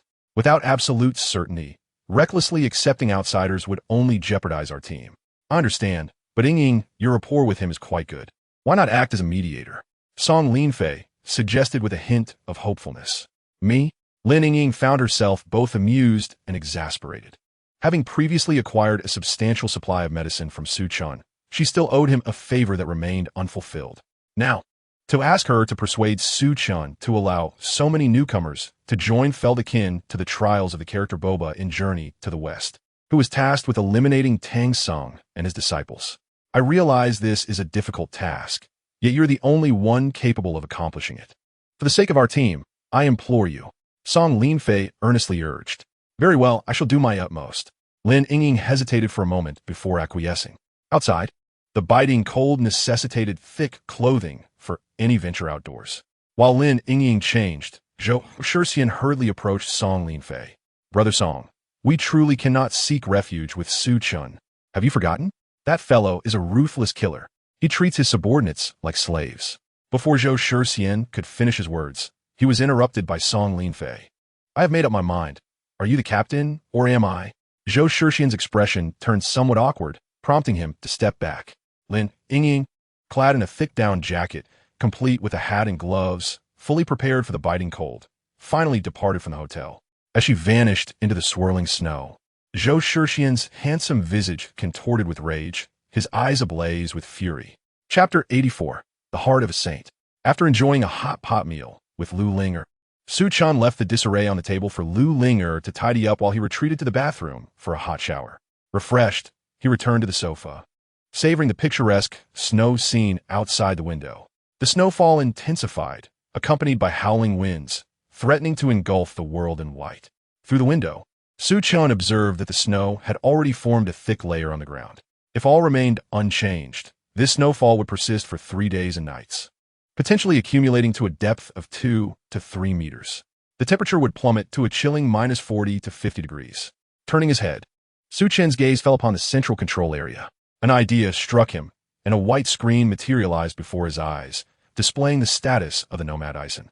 Just 2 days prior, Su Chen had inadvertently discovered that even from a distance, he could summon the system's interface simply by thought. Moreover, he could operate most functions within the vehicle remotely. As long as he wished, no one could enter or exit the RV or start its engine. This capability was undeniably practical for Su Chen, alleviating his concerns about Lu Linger sneaking off with the vehicle in his absence. Stifling a yawn, he intended to return to bed for a brief rest when the intercom crackled to life. Su, that woman from Song Linfei's team, is here again. He lamented. It seemed he could not enjoy a moment of tranquility. With a resigned shrug, Su Chen stood up, preparing to don his down jacket and step outside. Having finished tidying the kitchen, Lu Linger hurriedly approached, assisting Su Chen with his clothing while chiding him lightly. Aiken, what on earth does that woman want? Why does she disturb you every day? Do not inquire about matters that do not concern you, understand? Su Chen replied coolly. I understand. She's waiting for you in the vehicle. Lu Linger quickly nodded, planting a kiss on Su Chen's cheek. Pushing open the vehicle door, Su Chen re-entered the world draped in a silvery shroud. The snow on the ground nearly reached his calves, making progress somewhat laborious. Before long, he arrived at the conference room, where he encountered Lin Yingying once more. Mr. Su. Lin Yingying greeted him warmly upon sighting Su Chen. Su Chen paid her no heed, instead tending to the fireplace beside him, adding a few logs to ensure the flames danced robustly, warming the room. Only after achieving this comfort did he express his impatience, stating, though our previous relationship was relatively amicable, I am quite busy. If you have no pressing matters, I would appreciate it if you refrain from disturbing me in the future. Seeing him adopt such a dismissive demeanor, Lin Yingying felt a pang of disappointment. Yet she maintained her composure and replied earnestly, I am here on behalf of Brother Song to discuss a negotiation. Speak then. What do you wish to discuss? Brother Song's intention is that we are eager to join your team, ready to heed your command. Lin Yingying articulated slowly. However, we do have certain conditions. Before she could enumerate her stipulations, Su Chen chuckled, the smile laden with sarcasm. Pray tell, why do you believe I would consider integrating you into my ranks? We are amidst an apocalypse, and your numbers scarcely exceed 50. Not to mention, if Gao Qiqiang were to unite all survivors, it would be a formidable challenge. Wouldn't it?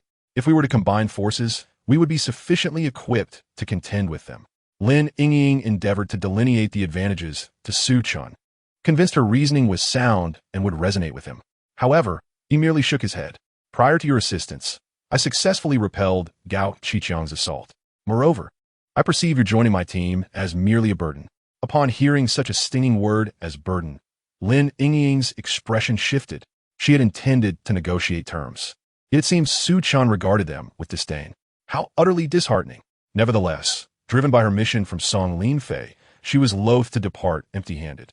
Gritting her teeth, she resolutely declared, "As long as you permit our team to join, we can negotiate anything. I have no such need, and do not forget, you still owe me unfulfilled conditions." Su Chen replied nonchalantly with a smile. "Now, as the weather grows colder, I must return to rest."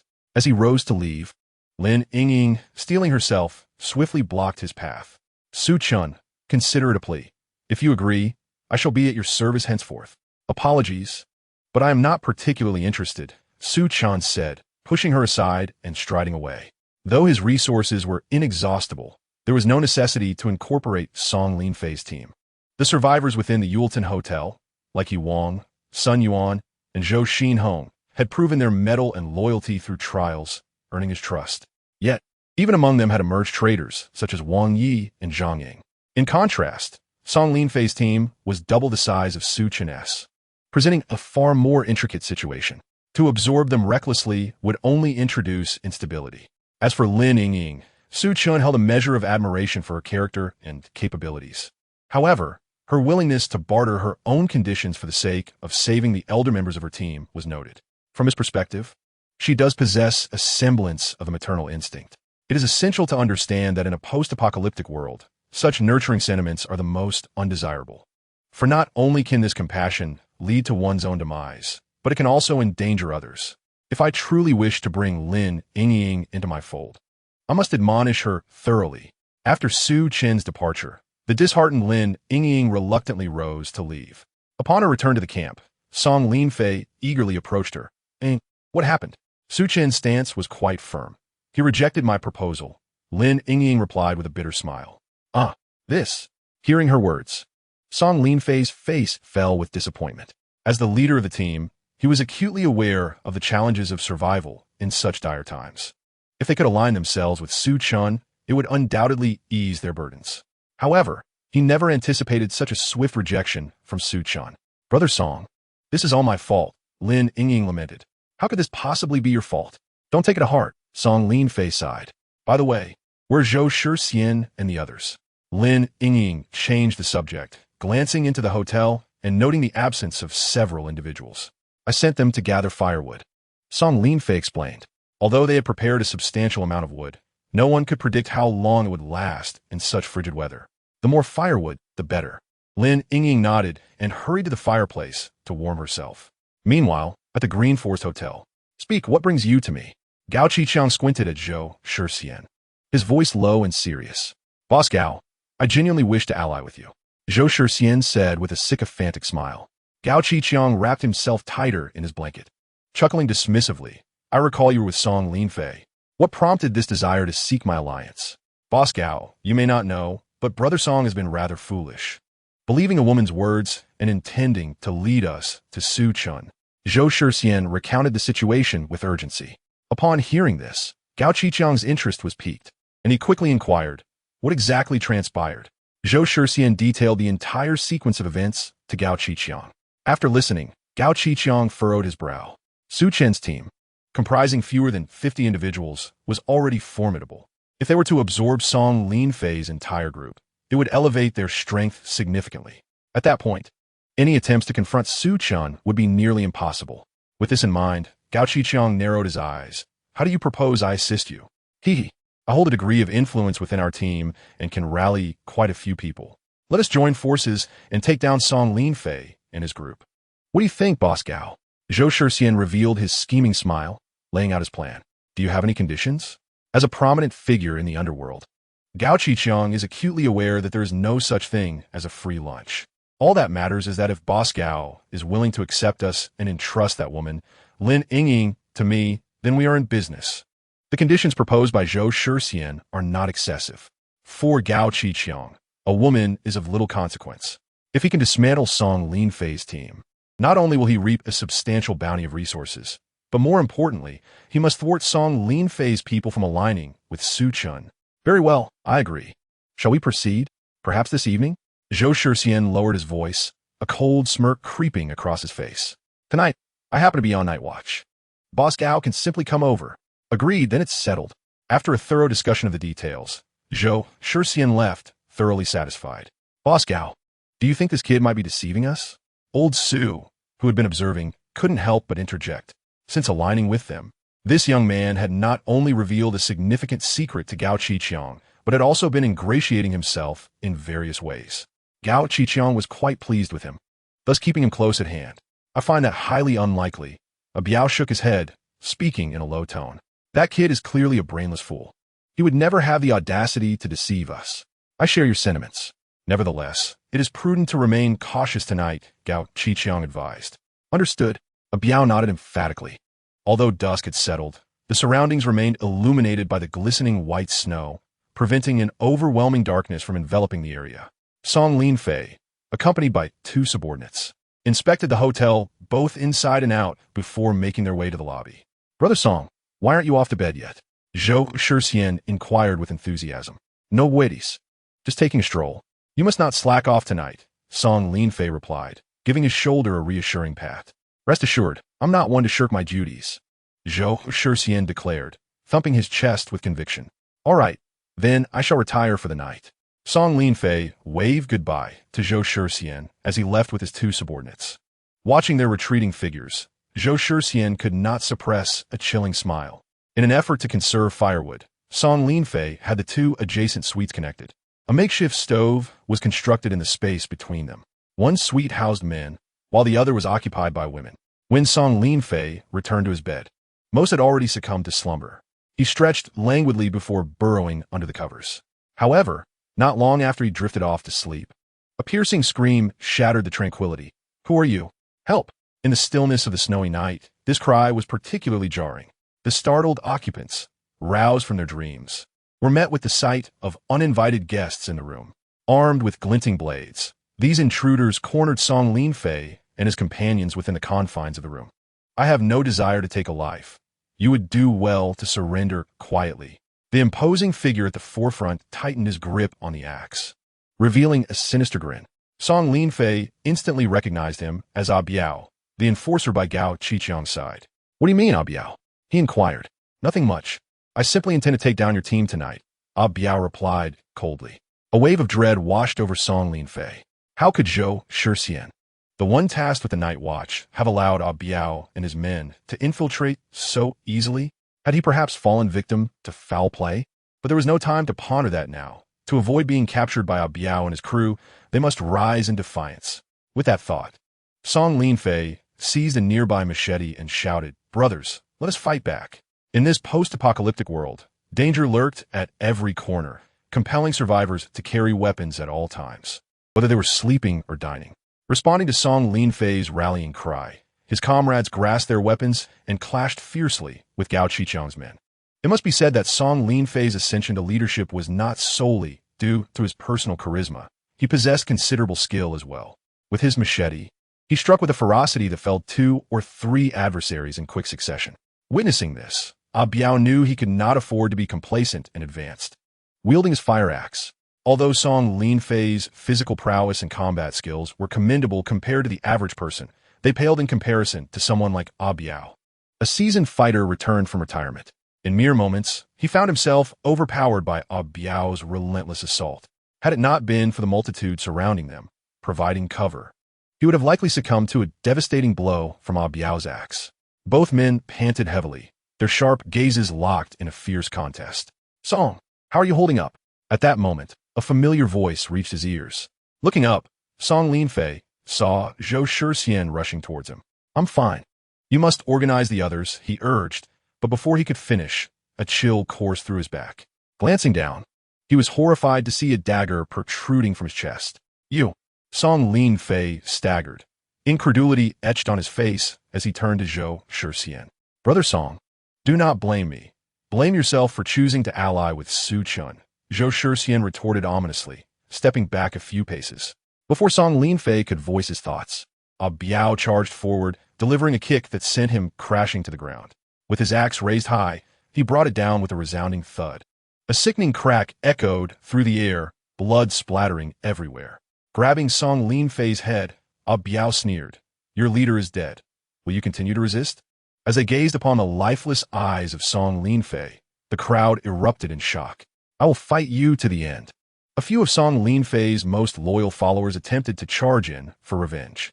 However, before they could reach Biao, they were mercilessly cut down by Gao Qiqiang's men. Chapter 86. The Traitor Within. The remaining individuals were momentarily stunned, rooted to the spot, too intimidated to advance. Seizing the opportunity, Su Chen called out, "Rest assured, if you comply and lay down your weapons, Boss Gao will not harm you." Witnessing the formidable leader, Song Linfei sprawled on the ground.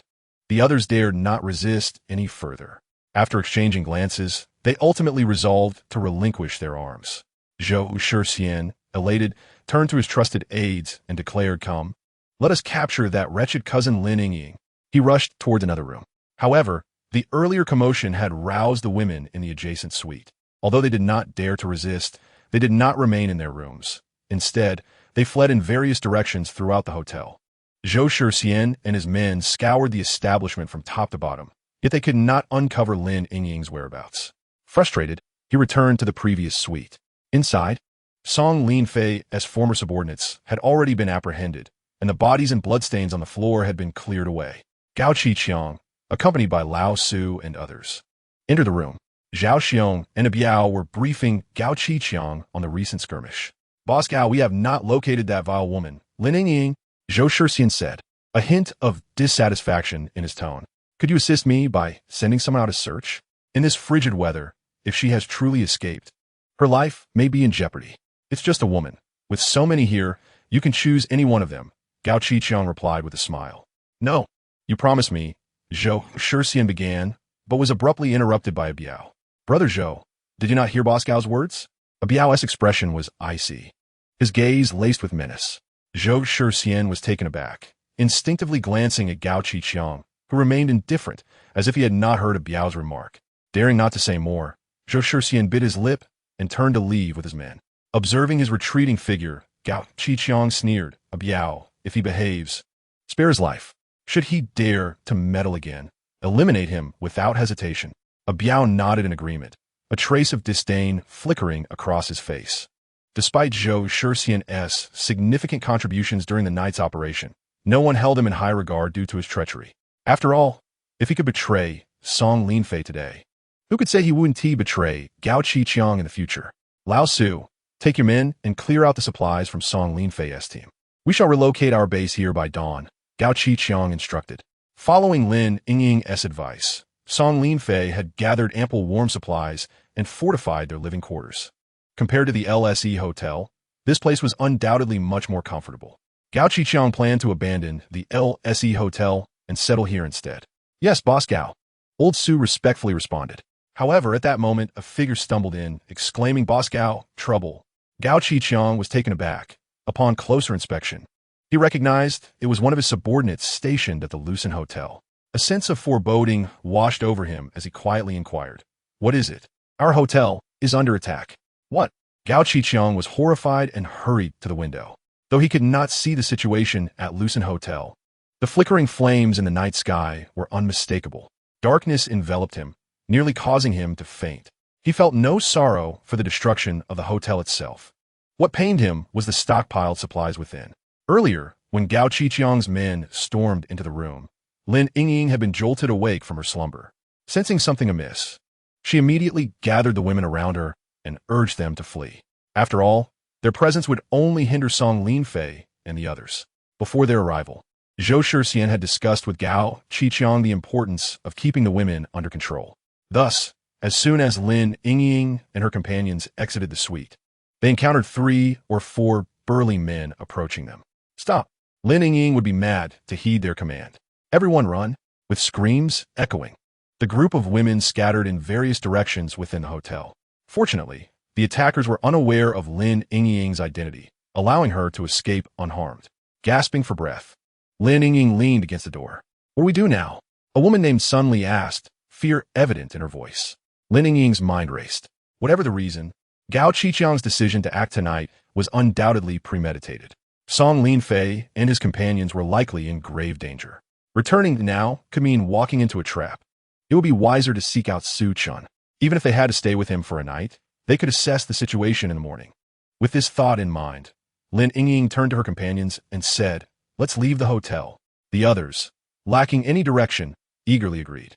The group made their way to the rear of the hotel, where a back door waited. Ensuring no ambush lay in wait, they swiftly pushed it open and escaped. Lin Yingying, without a moment's hesitation, trudged through the deep snow toward the Yildan Hotel. Before they could reach the sentry booth, the guard inside called out, "Halt! I am Lin Yingying, a friend of your boss Su. I have urgent matters to discuss with him," she shouted urgently. The guard, shining a flashlight on Lin Yingying and her companions, confirmed they were merely 6 women. "Wait there," he instructed. After a while, the survivor on watch spoke in a low voice, "Approach slowly and do not attempt any tricks." Lin Yingying and her companions raised their hands and cautiously moved closer. Once assured of their safety, a survivor escorted them into the hotel. Upon entering the conference room, Lin Yingying paused momentarily, taken aback. In the corner, several stoves crackled with a roaring fire, imbuing the entire room with warmth. The events of a night had transpired so suddenly that Lin Yingying and the others had escaped without donning their proper attire, having just fled from the icy wilderness. They were shivering from the cold. Upon entering the warm interior, they gradually began to relax. Furthermore, the room was brightly lit. Su Chen, He Wang, Sun Yuan, and others were neatly dressed, engaged in discussion. Noticing the disheveled appearance of Lin Yingying and her group, Su Chen smiled faintly. "If I am not mistaken, you were attacked by Gao Qiqiang, weren't you?" Yes, Su Chen, you must help us." Lin Yingying collected her thoughts and hastily implored. Chapter 87. Su Chen, you rascal. Su Chen did not acquiesce to Lin Yingying's request. Instead, he calmly replied, "I can allow you to stay for 1 night, and you may decide what to do in the morning."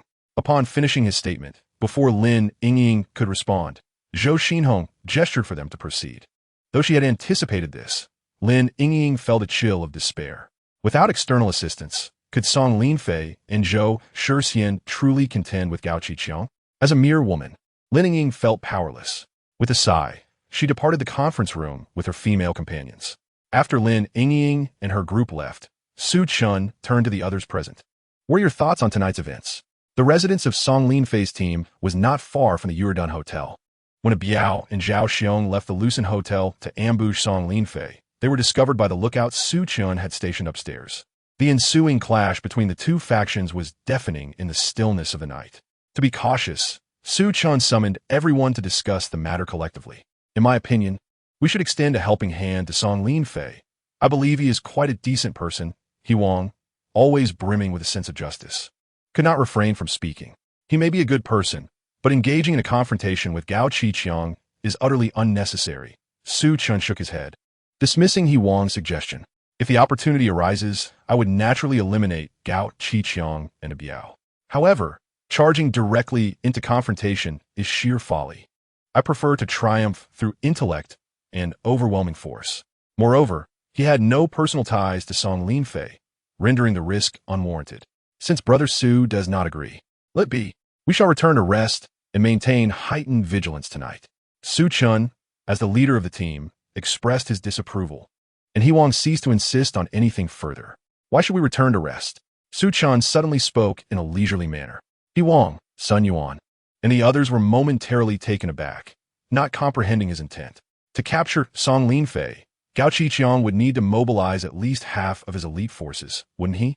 Could we seize this opportunity to head directly to Lufseng Hotel? A cunning smile crept across Su Chen's face.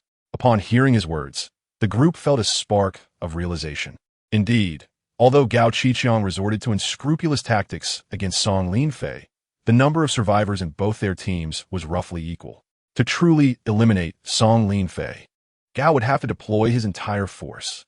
"Brother you remain at the hotel while Brother Sun and I scout the Lufseng Hotel. If it appears deserted, we shall raid his stronghold," Su Chen declared solemnly. "All right, I shall heed your counsel." He Wang readily agreed. Time was of the essence. Who could say when the conflict between Gao Qiqiang and Song Linfei would conclude? Su Chen, along with Sun Yuan, Zhou Xinhong, and others, promptly set their plans into motion. Earlier, during their visit to the military camp, They had secured 2 rifles and several rounds of ammunition, as well as a few helmets and bulletproof vests. For safety's sake, Su Chen donned the bulletproof vest beneath his clothing, while wearing a white camouflage cold-weather suit over it. Compared to his usual down jacket, the thermal properties of this suit were equally commendable, being exceptionally lightweight and conducive to concealment in the snowy terrain. Su Chen distributed about 10 sets of gear to himself and Sun Yuan's team, ensuring they were well equipped before departing the hotel. As they ventured into the vast night, they made their way toward Wolfsang Hotel. Sun Yuan and the others, armed with compound crossbows, military hand axes, daggers, and machetes, led the formation, while Su Chen brought up the rear. The reason was simple. Despite having a degree of trust in Sun Yuan and the others, he preferred not to expose his back to them, as a single crossbow bolt could spell his doom. Before long, they approached Wolfsang Hotel, coincidentally at that moment. Gao Qiqiang received word that Song Linfei and his team had been subdued. Overjoyed, he promptly departed from Wolfsang Hotel, observing their retreat. A cold smile graced Su Chen's lips as he nodded to Sun Yuan. Without hesitation, Sun Yuan led the team stealthily toward the hotel. Though each survivor group occupied different structures, their modification strategies were remarkably similar. For instance, Gao Qiqiang had emulated Su Chen by leaving only the main entrance of the hotel accessible, while sealing off all other exits. Upon nearing the main lobby, they noticed only 2 or 3 survivors huddled together, trembling in fear. Without a moment's hesitation, Sun Yuan charged forward. With a resounding crash, he forcefully shattered the glass of the door. Gao Qiqiang's subordinates were momentarily taken aback. Before they could react, Sun Yuan and his companions raised their compound crossbows. Swiftly, the assailants met their demise. Sun Yuan pushed aside the clutter that obstructed the door. The group surged inside, commencing a thorough search of the hotel. In the rooms, they discovered several survivors huddled together for warmth, whom they ruthlessly executed without hesitation. "Brother Su, there should be few left," Sun Yuan reported back to Su Chen in the hotel lobby, noting that their supplies were piled in the rooms, and there was still quite a bit. "Take everything we can carry, and burn the rest." Unfortunately, Norma Dyson was absent. Otherwise, Su Chen intended to transfer all of Gao Qiqiang's supplies into their RV. After all, no one could ever have too many resources, once sufficiently stocked, and in accordance with Su Chen's orders. Sun Yuan used the oil barrels they had brought to douse the place in gasoline, particularly the wooden furniture that had been split and repurposed as firewood. Su Chen lit a cigarette, taking a brief puff, and amidst the concerned gazes of Sun Yuan and the others, flicked the cigarette butt away. With a thunderous roar, the Green Forest Hotel erupted into a raging inferno. "Let us go," Su Chen called to the others, and they swiftly retreated. The hotel, already filled with combustible materials, quickly sparked a chain reaction under the influence of gasoline and firewood. The entire structure was engulfed in flames, standing out starkly against the night sky. Other survivors from different teams were awakened by the towering blaze, bewildered by the spectacle and speculating on the unfolding events. At that moment, one survivor, who had arisen to relieve himself, sensed something amiss and immediately concealed himself. After Su Chen and his group departed, he managed to escape the hotel before the fire consumed everything and reported the incident to Gao Qiqiang. "Su Chen, you scoundrel!" Gao Qiqiang erupted in fury, his temper flaring as he unleashed a torrent of curses.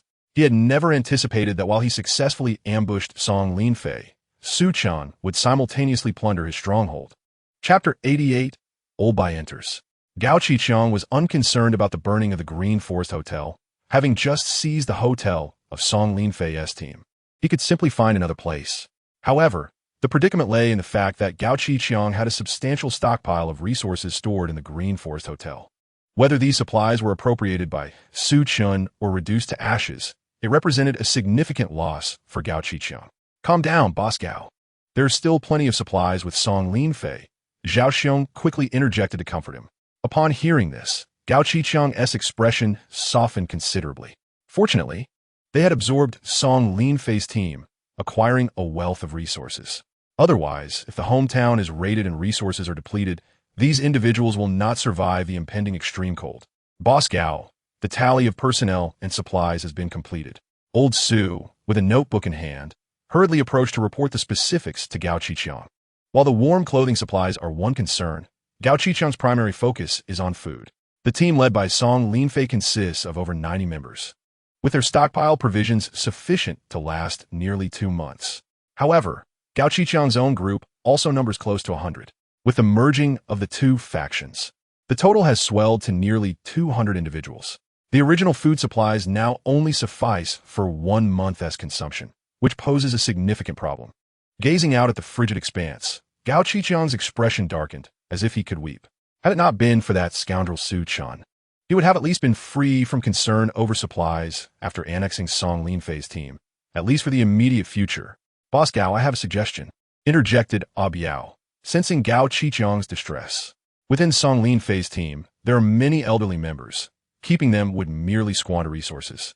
Instead, a glint of ruthlessness flashed in his eyes as he made a cutting gesture with his hand. That seems rather extreme. Many of those elderly are family members of our people. Gao Qiqiang hesitated. Then let us deal with them all. Biao replied coldly. Boss Gao, having just absorbed their team, if you wish to deter any thoughts of rebellion, you must employ ruthless measures. Very well, let us proceed as you suggest. After a moment of contemplation, Gao Qiqiang nodded in agreement. Eliminating those elders alongside their kin would not only conserve a substantial amount of food, but also instill fear in the remaining members. We could strip them of their clothing and abandon them in the snow. It wouldn't take long for them to freeze to death. Biao's words dripped with cruelty. Huh?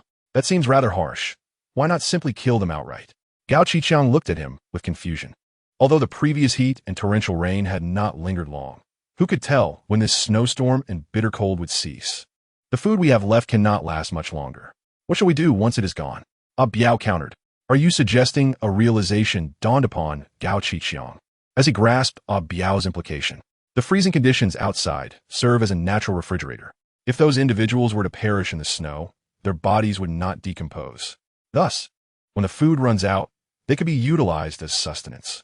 A chill ran down Gao Qiqiang's spine, and he swallowed hard. Though he had taken many lives, he had never considered human flesh as a food source. Unlike Biao, this man was truly deranged. The food had scarcely been consumed when thoughts of cannibalism began to emerge. It seemed that when I first encountered him, the contents of his three-wheeled vehicle were indeed human flesh. Biao appeared to discern Gao Qiqiang's intentions and hurriedly interjected. Boss Gao, I am merely taking precautions for the future. After all, in this apocalyptic world, survival is of paramount importance. His final remark struck a chord with Gao Qiqiang. Indeed, if one cannot endure, then what value do concepts of righteousness, integrity, and honor hold? Throughout the annals of Chinese history, instances of cannibalism are not uncommon. Do as you see fit. Gao Qiqiang ultimately conceded with a nod. A night passed without incident. The following morning, Su Chen was summoned before Gao Qiqiang. Despite feeling somewhat despondent due to the absence of Lin Yingying, he maintained a demeanor of utmost respect in Gao Qiqiang's presence. For his very life was now entirely at the mercy of Gao Qiqiang. Boss Gao, he greeted, I have summoned you to convey a task. Gao Qiqiang casually slurped his instant noodles while stating, those old members of your team, keeping them around will only squander resources. I intend to strip them of their clothing and cast them into the snow. Su Chen's smile instantly froze. No, Boss Gao, what do you mean by that? We had agreed to treat our team members kindly. Gao Qiqiang set aside his noodles, his gaze sharp with impatience. What was agreed upon in the past is irrelevant now. If you must assign blame, direct it toward that scoundrel Su Chen for burning down the Lucen Hotel. Su Chen wished to protest further, but Biao placed a reassuring hand on his shoulder and calmly advised, Brother Zhou, do not make things difficult for yourself. Su Chen immediately relented, feeling an overwhelming bitterness within. Very well, I will heed Boss Gao's orders. That's the spirit. Gao Qiqiang's demeanor softened as he added with a grin. The remaining able-bodied men in your team must undertake these tasks if they wish to survive. Su Chen understood that Gao Qiqiang's actions were aimed at compelling these individuals to pledge their loyalty. With no option to decline, he accepted the command and departed. Upon learning of Gao Qiqiang's decision, the survivors of Song Linfei's team erupted into chaos. They had never anticipated that relinquishing their resistance would lead to such dire consequences. Had they known this would occur, they would have preferred to fight to the death alongside Song Linfei. Yet, regretting their choices now was far too late. They were unarmed and bound by Gao Qiqiang's subordinates, utterly powerless to resist. Faced with the specter of death, many ultimately chose to submit.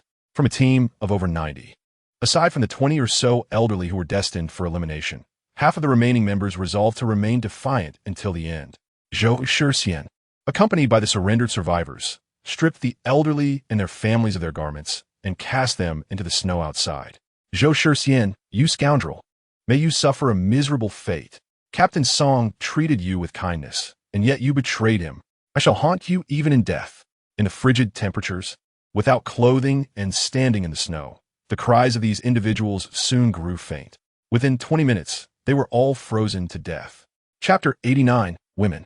The scene of Su Chen executing his comrades was witnessed by Su Chen and He Wang from the top floor of the Yildan building.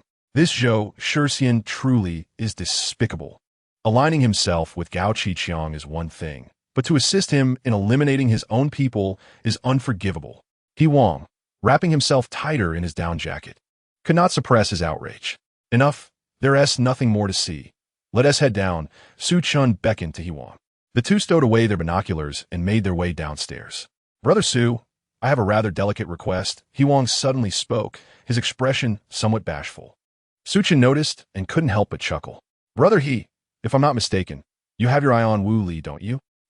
He Wang was taken aback, his aged face flushing crimson. No, Brother Su, how did you know?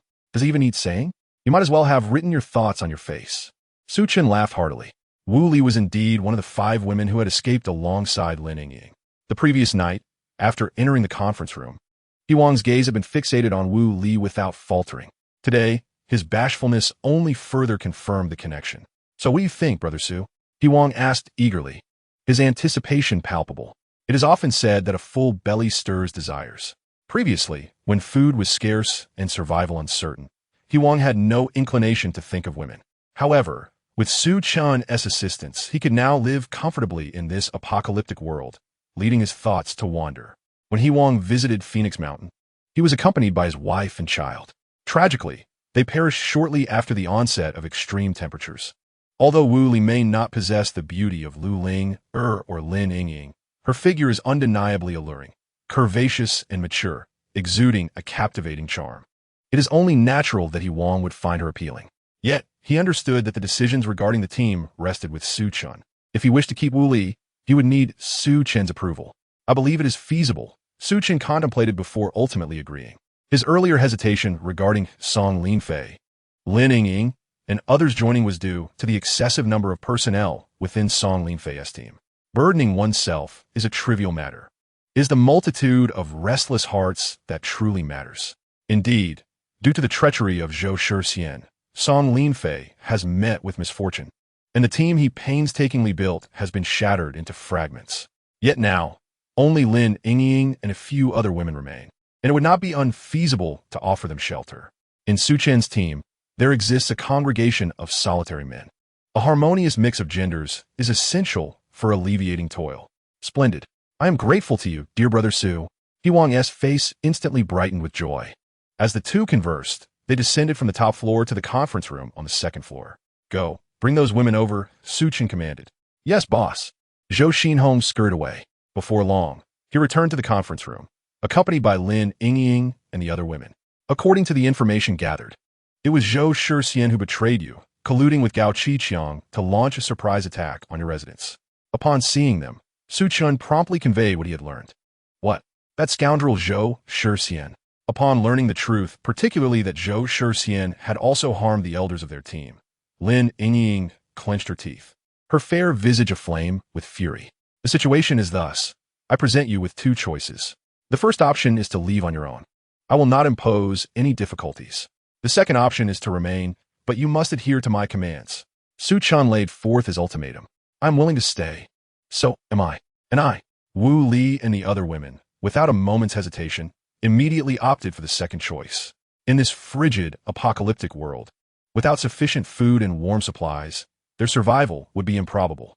To seek refuge with other survivor teams could lead to them being treated as mere playthings or burdens. Rejected from joining. Observing Su Chen's demeanor, he did not seem to be a villain. Thus, it was prudent to remain. Zhou Xinhong, assist them in settling in. Wu Li, from today onward, you shall accompany Brother He. He Wang had been one of Su Chen's earliest followers, and his loyalty was unwavering. Therefore, not only did Su Chen retain Wu Li, but he also entrusted her to He Wang. Wu Li glanced at the tall and robust He Wang, her cheeks involuntarily flushing. However, she said nothing, merely standing obediently beside him. He Wang beamed, giving Su Chen a thumbs up. Once these women were taken away by Zhou Xinhong and He Wang, the conference room was left with only Su Chen and Lin Yingying. To Su Chen, Wu Li and the others appeared as ordinary individuals, lacking any remarkable skills. They would not contribute significantly to the team. His greater concern was Lin Yingying, as she was a doctor and could provide more substantial benefits to the team. What are your plans? Lin Yingying took a deep breath, her gaze resolute as she replied, I intend to stay. Very well.